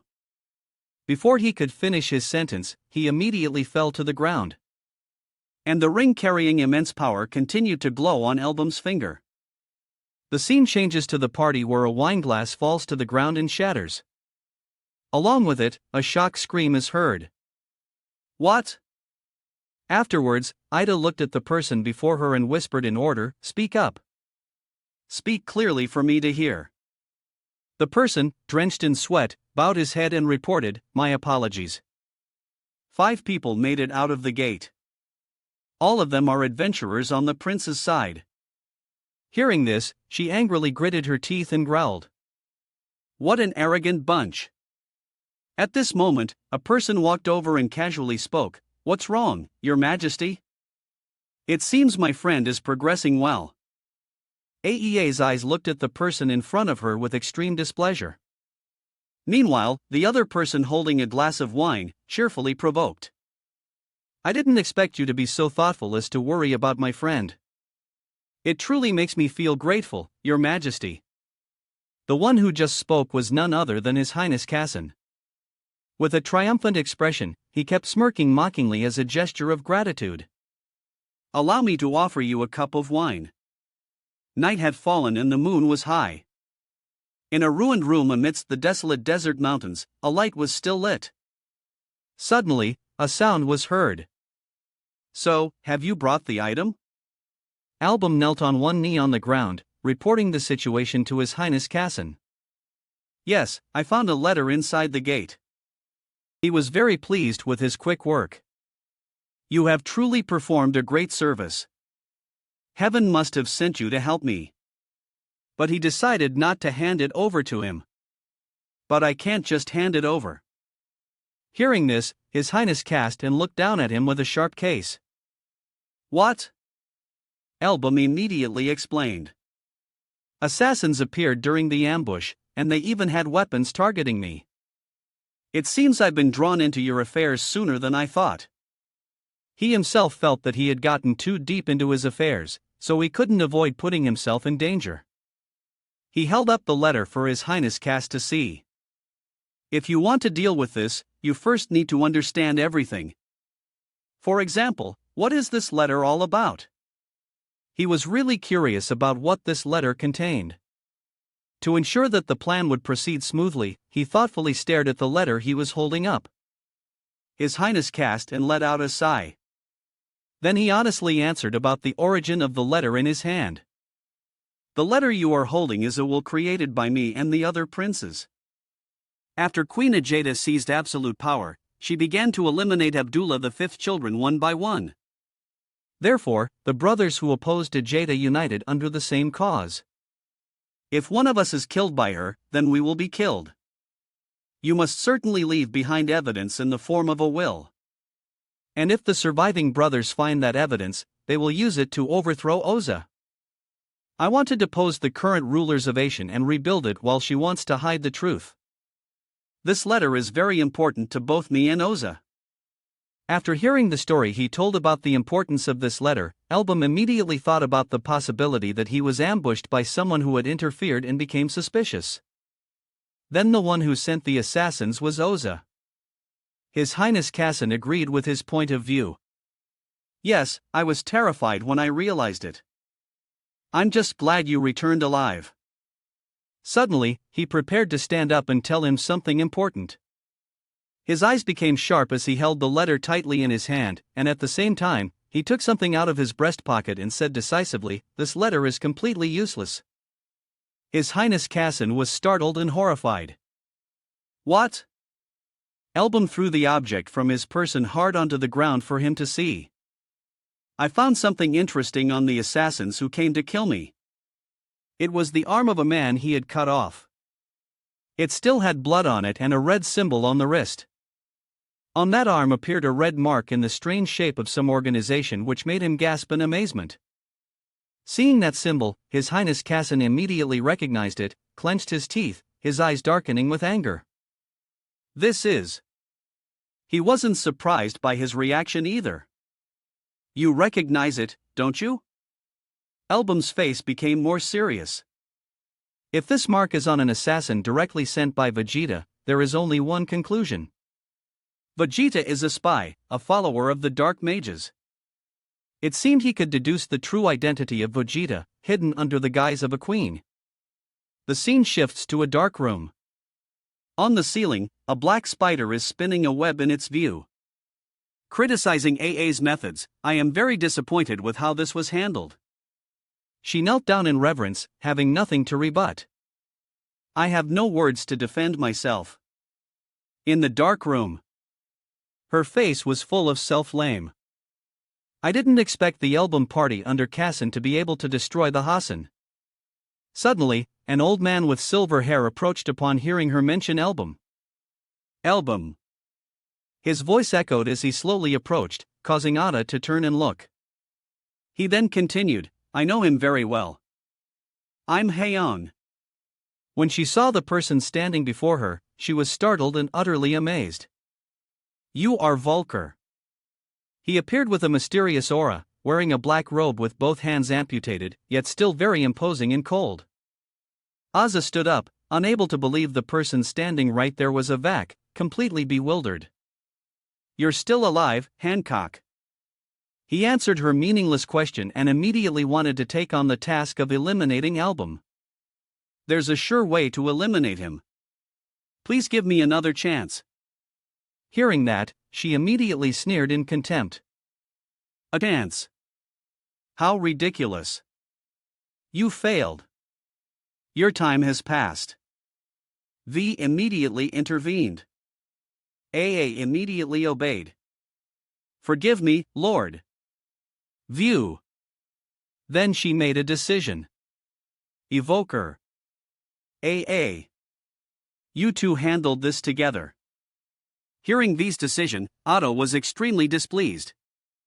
Gritting her teeth with hatred for Ivok, but still had to work with him. But he was very excited to accept this mission, smiling strangely. "Thank you, Lord View."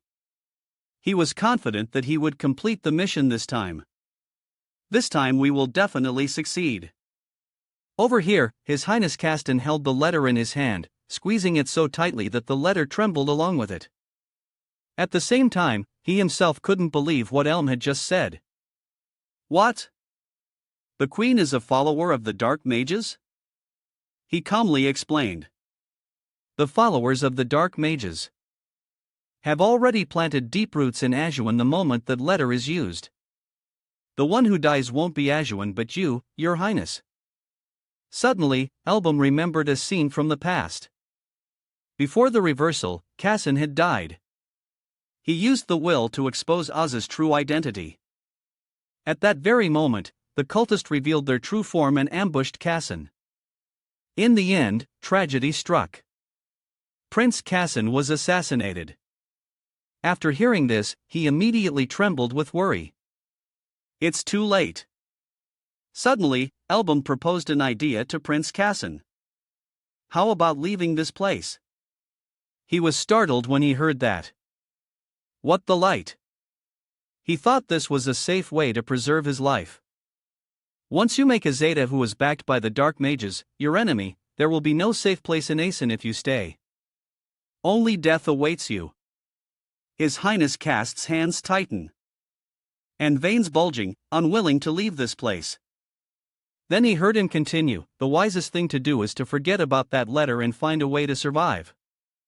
If you renounce the throne, Isa might not pay attention to you anymore.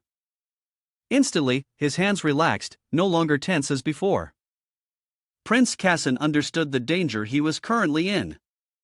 He held the letter in his hand and brought it to the lit candle. The flame catching the letter was immediately destroyed by him, and at the same time, he replied, I understand the letter. The burning letter lay in his hand as he made his decision according to his advice. I will not use this letter just as you said. Then His Highness cast and clenched the burning letter in his palm. Unwilling to give up everything so easily. But I can't give up like this. He felt that leaving like this was not right now. There were still so many people suffering under Oz's tyranny. The people were forced to become slaves to her. A treacherous, scheming person. If we leave it like this, Ion will have no future. Even if the enemy is not just a single cultist, a real kingdom will disappear, unable to find the light. Prince Kassan couldn't bear it and shouted, I will never give up on this country either. Elbum heard his determined words and the feelings of a prince for his people and country. He was very pleased and smiled with satisfaction. After composing himself, he ordered, You may withdraw from now on. But before he could finish, a subordinate rushed in to report. Your Highness, they saw him rushing over and wondered. Salomon, what's wrong? He immediately reported, the palace, currently, they have given up. Are opening the gate to the prince's tomb. Hearing that, he was horrified. The prince's tomb? Impossible. The legendary adventurer, once called the strongest in Ocean, the fourth prince. Though he was a prince, he fearlessly conquered countless gates and people admired him. Even I admit Sulla. He had both strength and prestige and was the closest candidate to the throne. But one day, Sulla entered a gate and never returned. His disappearance shocked the entire kingdom. From then on, that gate was called the prince's tomb. His Highness Kassan was confused. So why is it being opened now after being sealed for so long? What are they planning? Even Salomon didn't know the answer. Yes. Do you know, sir? He honestly reported the situation. His Majesty has personally declared that whoever conquers this gate will become the next heir to the throne. As soon as he finished speaking, Elbum warned, This is Oz's trap. This made both Prince Kassan and Salomon turn to look at him in surprise. He closed his eyes and calmly explained, She will disguise it as an accident and eliminate all participating princes. It's too obvious. Hearing this, he agreed with that point of view. The rookie is right, Your Highness, for now. Let's temporarily retreat, Salomon. Clay wanted to see His Highness cast and considered temporarily retreating to assess the situation, but he didn't think so. He had to participate himself. Sir, I must participate otherwise. It would be like falling right into her trap. He hesitated. But Your Highness. Unexpectedly, Elm offered to help him. I will assist you, Your Highness. This greatly surprised both of them. Even he himself couldn't believe he was getting help from him. You Elbum. He didn't hesitate to cooperate with him. I'm afraid we've already become Ajita's target because of this. I believe we are now in the same boat as you, Your Highness. Prince Kassan was extremely grateful. Thank you.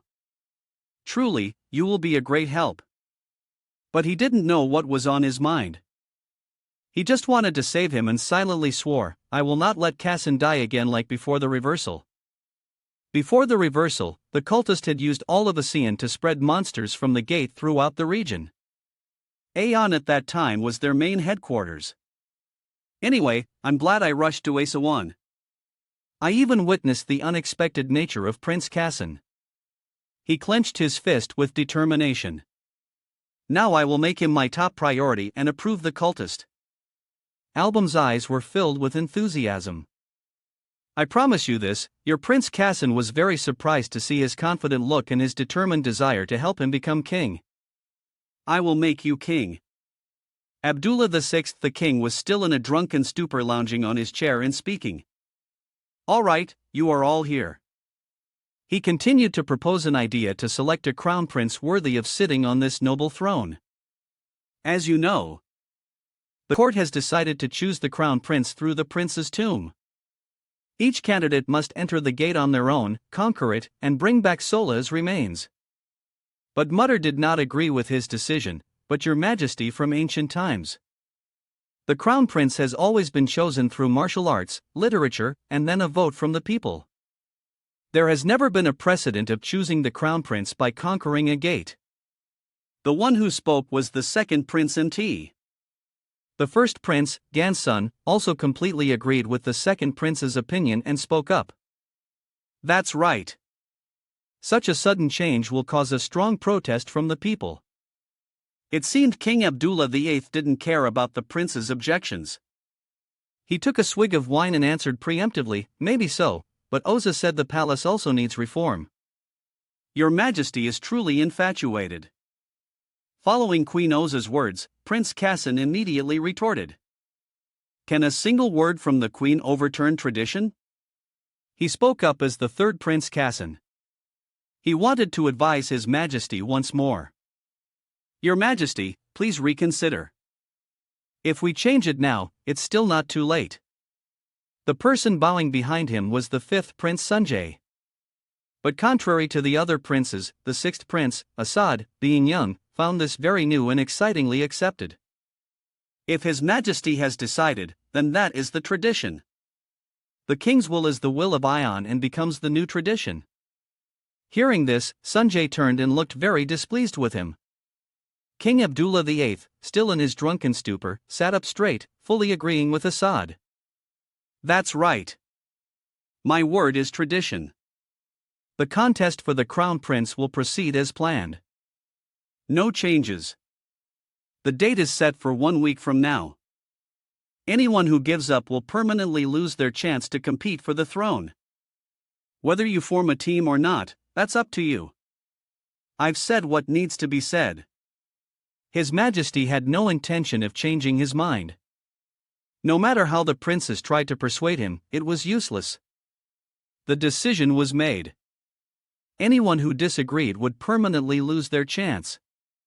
Then he staggered out, no longer caring about court affairs. "I'm leaving. My queen is waiting."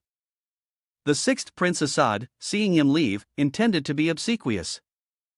"Wait, Your Majesty. I will accompany you." After His Majesty left, the first Prince Gansun with an angry face said, "What is this?" And the second Prince Muir gritted his teeth. Both were resentful, not knowing what trick she was up to. "Ida, what are you planning this time?" Suddenly, Prince Kassan spoke up. "The princes will all die fighting in the gate," he warned. Wanting the princes to be very wary of the danger. That is Oza's goal. We must not fight among ourselves. He truly needed everyone's cooperation. My goal is to overthrow Oza's rule. There is no reason to become enemies. We must unite to bring down Oza and reclaim Asen. This was the greatest desire that Prince Kassan wanted to achieve most. Suddenly, the fifth Prince Sanjay spoke up. "I refuse. I cannot be on the same side as you." Hearing this, Kassan turned to look at him with a surprised expression. "Sanjay." He suspected he was pretending to want the throne. "Don't pretend you want unity in your heart. You only think you are worthy of being king, right? How disgusting. I believe I can rule Ion better than anyone else." What did he say? He immediately turned and left, wanting to get it himself without help from the other princes. "Just you wait. I will become the crown prince and overthrow Ajita myself." Kassan, seeing him misunderstand, called after him with advice. "Oh Sanjay, if we kill each other, won't we fall right into Vegeta's trap?" But Sanjay still refused to listen to his advice. Kassan gritted his teeth in anger. Suddenly a hand rested on his shoulder comfortingly. "Kassan, we will give you our full support. The first prince spoke up very supportive of Kassan. The second prince did as well, which moved him greatly. My brothers. Mtar also wanted to cooperate with Kassan to fight against Isa. We know you have been preparing for a long time to confront Isa. This is the chance. The chance for you to be recognized as the crown prince, seize power, and then overthrow. Unlike us who lack courage, you are the wisest and most talented. I believe you can lead this country. He believed that he could be a good crown prince and would bring happiness to the kingdom. Kassan was deeply moved. Everyone. Thank you for believing in me. Then the first Prince Gonsan spoke. That's right, Kassan. We will do our best to help you, but what about inviting a strong adventurer? This was something the two princes were always considering. He immediately smiled smugly. Don't worry, I have a secret weapon. The scene shifts to a room. Kassan himself invited Elbum's group to gather powerful adventurers to help. That is why I want to hire you for this contest. Ellen immediately agreed. We ready. That's not a problem. But there's one condition. Only the third prince in our party are allowed to enter the gate. Salomon found his request too absurd and at the same time worried about Kassan's life, shouting, What? Unreasonable. This is about deciding the next crown prince. How can we entrust the third prince to you alone? The royal guards will accompany him. He continued to explain. The third prince is not an adventurer. He must always be protected. But Album immediately refuted. But if even one person in the group is not strong enough, he will become a burden. He was really worried if someone from the palace came along. Moreover, if Azeta knows about Kassan's plan, it proves there is a traitor in the palace. Not even ruling out the royal guards, it's best to completely exclude people from the palace. We have discussed this with Kassan, so let's proceed as planned. He still maintained that view. But suddenly, he spoke up sternly. Then let's see if we're really a burden or not. This caught his attention. Immediately, a huge explosion occurred. A red ray of light shot forward, shattering the table into pieces that flew everywhere. Everyone could see it. Everyone was startled and horrified. Kassan immediately intervened before his disrespectful action. Salomon, what are you planning to do? Salomon sincerely apologized. Your Highness, please forgive my insolence. But he immediately called out some mysterious masked men wanting to fight Album. I have to crush this arrogant brat. Suddenly, they noticed the glowing runes on the arms of those mysterious masked men. He looked horrified. Circle 4, Tier 4. Album understood why they wanted to go with Kassan and accepted. No wonder you're confident about joining the team. All right. He made a request to them. If you defeat us, we will let you join. Hearing his name called to fight a battle with them, he jumped in surprise and yelled, Huh? But I'm only Circle 3. But before he could finish, they had already charged forward and attacked him. Debo shouted, crying without tears. Wait. And just as he drew the sword on his person, the other two were already lying on the ground, leaving him bewildered. Ha! Salomon looked at the two who were so easily defeated. Horrified. What? By someone who is only third circle. Dao laughed excitedly. Of course, I am the mighty DBO. Zafar casually replied, It's not that the royal guards are weak, but that we are too strong. Ki immediately told Salomon why the royal guards shouldn't go in with Kassan. Now you understand the difference in class, right? But he was still not reconciled. It's not over yet. I, Salomon, am still here. Prince Kassan immediately gestured for him to stop, not to argue anymore. And continued the discussion with Ellen. Elbin, I will follow your words. What should I do next? He immediately approached him, ensuring with certainty, we will protect the third prince with our lives. but in case of an unexpected battle. The third prince must also be able to defend himself a little, then protect. He ordered Kiji, Zephyr, Dibbo, and even Manisu. You will train the third prince. This greatly surprised them all. Minerva couldn't believe it. Huh? Train us? Can we really do that? Can we just beat up a prince to train him? For someone as noble as Prince Cassin, it made them cautious. But before she could ask any more questions, Cassin bowed, truly wanting to be trained to become stronger. Please, you all, even Salomon, who had followed him for so long, was very surprised by his action. Your Highness. Then he heard him continue. I sworn to reclaim Asin at all cost. For the people who rely on me, for the brothers who trust me, I cannot hesitate to keep that oath. I am willing to do anything. Cain's palm was clenched tightly, showing his determination. Elbin was very pleased with his strong will and his efforts to reclaim Asin. Then he didn't forget to remind him. All right, then, but remember. This will be even harsher than a real battle. Prince Cassin was very happy and excited. Good. That's exactly what I want. Let's start right away. Oh, the sky is blue. Prince Cassin is being trained by Ki. The sword in his hand was sent flying into the air. The sword immediately stuck into the ground far from the prince. His hand was still trembling. He cried out in pain as she knocked his sword away. Kiji remained cold and serious, training him and ordering him to shout, "Pick up the sword again." The day is not over yet. Prince Cassin endured the pain in his waist, panting heavily, trying to continue the training. Yes, Dot. Please, Dot, continue. He then continued to fight directly with DBO. He continuously swung his sword at Prince Cassin. He was caught. I gritted my teeth and tried to block the sword stroke swung by him. Prince Cassin continued to dodge those attacks and at the same time jumped off the ground. To dodge the bullets fired by Minos, but he still got hit by a blow from Zephyr. He punched him straight in the stomach, causing him to vomit blood in pain. Cassin still tried to maintain his balance with the sword in his hand. Blood dripped onto the ground.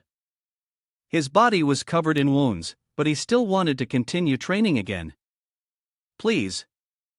Minerva, seeing his condition was not good, wanted to advise him to stop. I know you're trying hard, but if you push yourself further, but Cass remains stubborn. I don't want to be a burden. I have to train more. Push me harder. Eldon spoke up. If that's the case, Your Highness, don't worry too much. This training is for emergencies. Not wanting him to be distressed and exhaust his energy, he assured his safety. As long as nothing unusual happens, Zephyr will always be by your side. Zephyr was picking his nose with a very relaxed expression. Cassin, hearing this, wondered, Zephyr, Elon, I thought you would follow me. He really didn't trust him that much, but Elon assured him. Zephyr may not look like it on the outside, but he is the team's healer. And if you're endangered during a battle, he can immediately heal and shield you. And Zephyr doesn't just know how to heal, he can also fight. Hearing this, Cassin felt much more at ease. Quite impressive. But he seemed a bit cranky. What a pain. He still ensured the mission was completed even while he was by his side. Even if Zephyr focuses on the prince, the rest of us can still manage with the army. Everyone tried to support and protect him. Cassin was very grateful and bowed respectfully before Zephyr, which surprised him greatly. Such incredible people are following me, and I have nothing to give in return. If possible, then there is nothing to give in return. Please accept this. At least when all this is over, I promise to reward you handsomely. Even more than what was agreed upon. He took out a large bag of gold, wanting to express his gratitude for their help. Zephyr immediately changed his attitude, kneeling on one knee and pledging allegiance. I pledge my loyalty to serve you, Your Highness. Can you see? I will quickly carry out my duty. So, let's start by healing you first. Minidu and Du stood watching, completely stunned. He really stubborn, isn't he? After healing Prince Kassan, he excitedly continued, "All right, when you're healed, let's have another round. Over here in a dark room, a mysterious organization is secretly operating. So that's how it is. The War of Succession. The palace has finally made its move. In that case, we, the Shadow Gathering, must also act. This time, we must give them a clear warning. Then a warning. A voice rang out with a warning. Let's assassinate Abdullah as a fitting warning." Another person spoke up in disagreement. "Sir, if we do that, how are we any different from Azeda?" Suddenly, the leader spoke. "Everyone be quiet." He calmly explained, "Screaming at each other won't do any good. No matter what. We only have one mission. That is to overthrow the Kassan dynasty and to cleanse Ion once and for all." The next morning, everyone had gathered at the gate. First, Prince Gonson spoke. "So the battle has begun. The battle for the throne." Second, Prince Mutter sent his well wishes to Kassan. "I know I have to withdraw this time, but I believe you will do well for us." Kassan replied enthusiastically. He assured the two princes with certainty. "We will definitely succeed." Suddenly, a sarcastic voice was heard. "How ridiculous. What can a bunch of wanderers from Victoria Island do?" This made everyone glance over in attention. The one who just spoke was the sixth Prince Assad. He crossed his arms arrogantly. "Don't waste your efforts. Victory will be mine because I have hired the strongest adventurers in Aswan, the Red Scorpions." He smiled smugly. Looking at the situation, Kassan is as good as done. The only worthy opponent left. He glanced over at the fifth prince's group, judging them to be worthy opponents. Fifth Prince Sunjay. Mutter noticed Sunjay and warned Kassan. "It seems Sunjay has invited the strongest warriors in the kingdom, the Kasawa tribe." He also acknowledged, "It seems my brother has also put in quite a bit of effort." The first Prince Gansun knew this battle would be extremely fierce and didn't forget to send his best wishes and absolute trust that Kassan could win. "I know this battle will be difficult, but I believe in you." He truly placed his faith in him to make things happen. "You are the only one who can end Queen Az's tyranny and restore Ion to its former glory." Suddenly, Sunjay, who had been listening, became even angrier, gritting his teeth. Suddenly, King Abdullah VI, standing on a high platform, spoke, "You have waited long enough. Who will be the future king? Who dares to enter the prince's tomb and lead Asian in this battle for the throne?" His Majesty still looked drunk, always holding a jar of something and giving orders right now. Abdullah VIII declares war. Zafar looked at the person in front of him in disbelief. Is that Abdullah? He was also confused. What a chaotic person. Then King Abdullah VIII threw down maps to the people below.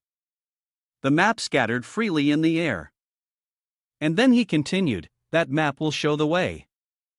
Dabo and Minerva picked them up and studied them carefully as he continued, "Show your strength and wisdom on the path to the throne."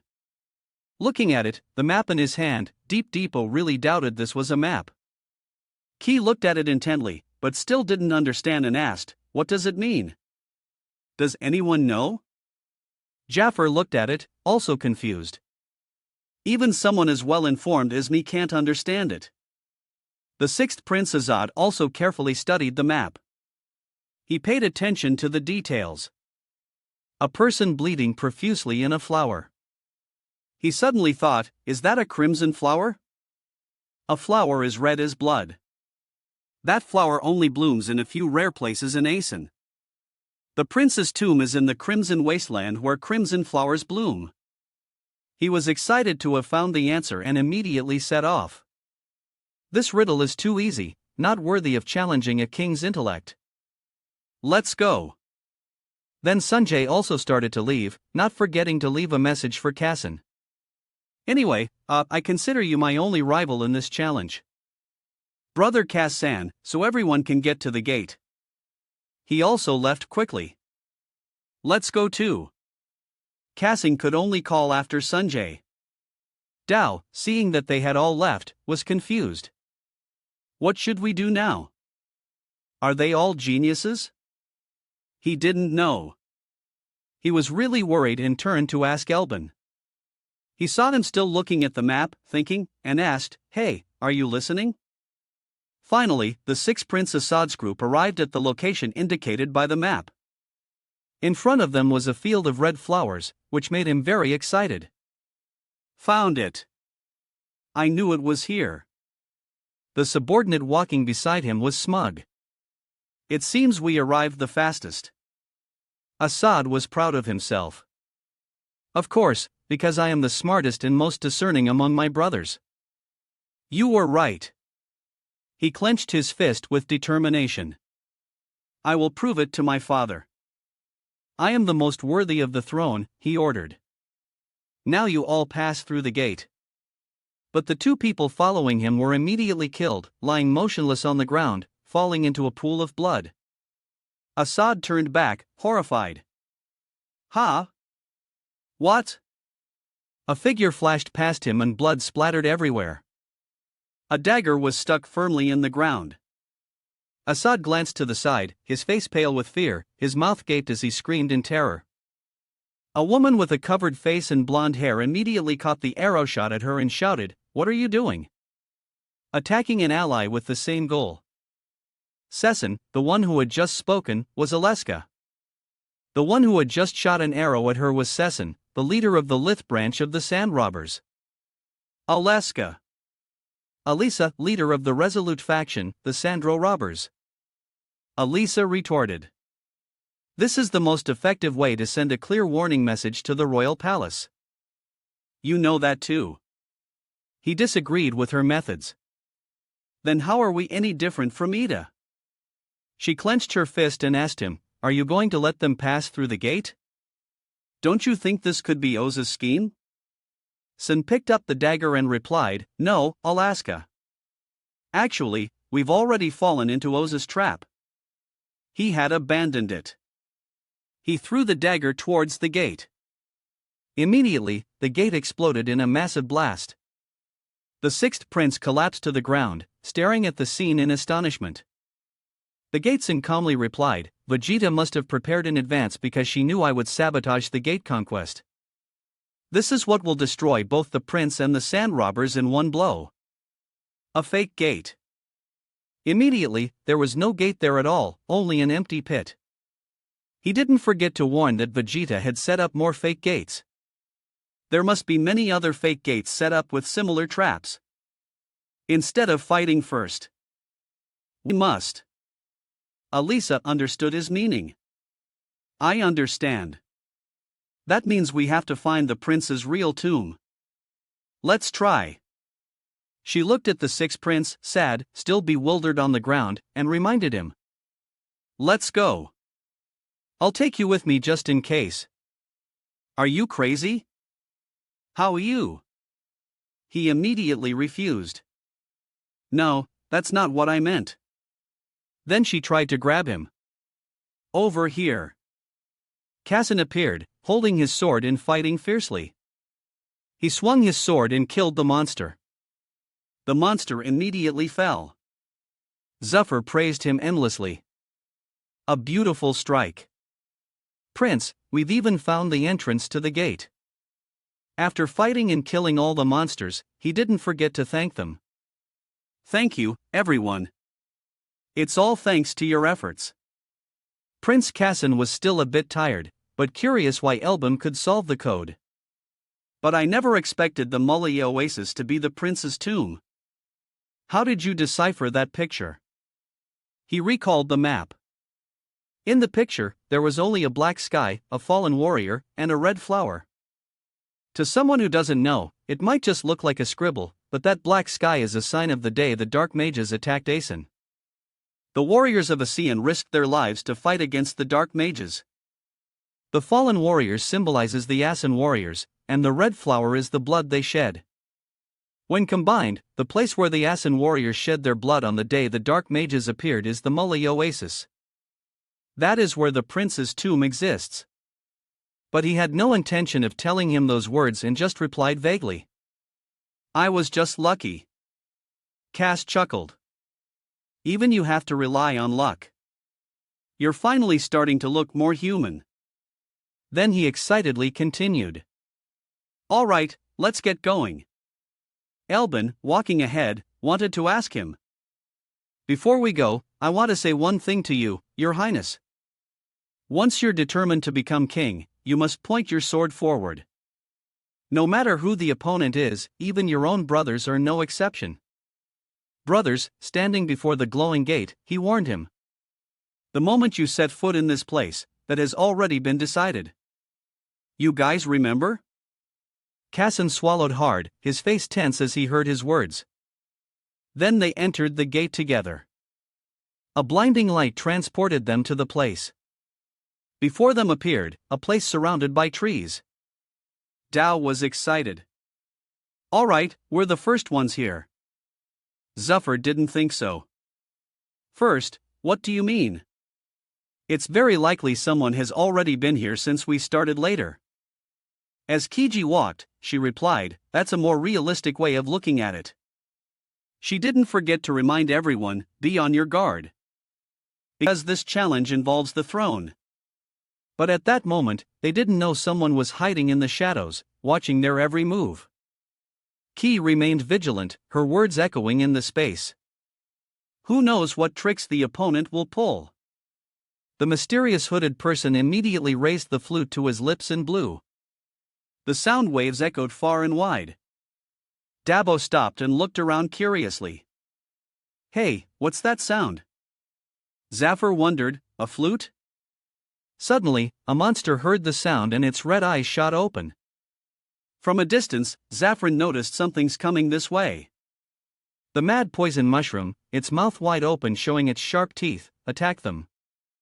This was one of their poor minions. While Dao picked up his weapon and wondered, is it that bastard again? Use that move. Block the poison smoke. Zafir remained very calm and said loudly, don't worry about poison removal. 3 million mazos and it served right up. Suddenly, from within the bushes, dark figures flew out. Debo's face darkened, and he was stunned. Ha! Now, it wasn't just one, but a whole swarm surrounding them. He screamed in terror. What the hell is this? The whole group immediately fled, but they swarmed after them, attacking as they ran. They were still running as if being chased by ghosts. Why are there so many? It's like all the monsters in the gate have gathered here. They were even surrounded from the front. Prince Cassin shouted, in front. Everyone look in front. They're coming from the front, too. The mad poison mushrooms kept chasing them as if they wanted to swallow them whole. All because of the sound the mysterious person had played. At this point, they were surrounded from all sides. Prince Cassin was frantic. Damn it! What are you standing there for? Don't just stand there like that. 50-something. Ella immediately ordered Debo and he didn't know what to do either. Damn it, I don't care anymore. He desperately slammed his weapon on the ground. Immediately, the bridge shattered, causing some of the monsters to fall into the abyss. The poison mushrooms couldn't react in time and just fell down. Cassin, seeing Dao risk breaking the path like that, was horrified. Are you insane? Impossible. They all fell into the swift flowing stream along with the poison mushroom monsters. They all fell into the water with a splash. A subordinate came to report the situation to the 5th Prince Sanjay. It seems Prince Cassin and his entourage have entered the gate. He was very pleased as expected. By now they must have fallen into the trap, struggling desperately. He was looking forward to seeing what Cassin would do next. Just wait, brother. That's not the only gift I've prepared for you. Sanjay's eyes turned ferocious, filled with killing intent as he declared, I will show you who is truly worthy of the throne. This is the end. Please comment LBM below if you want next part. Rất cảm ơn những cái đóng góp và chia sẻ của mọi người. Hy vọng mọi người sẽ tiếp tục theo dõi kênh của mình.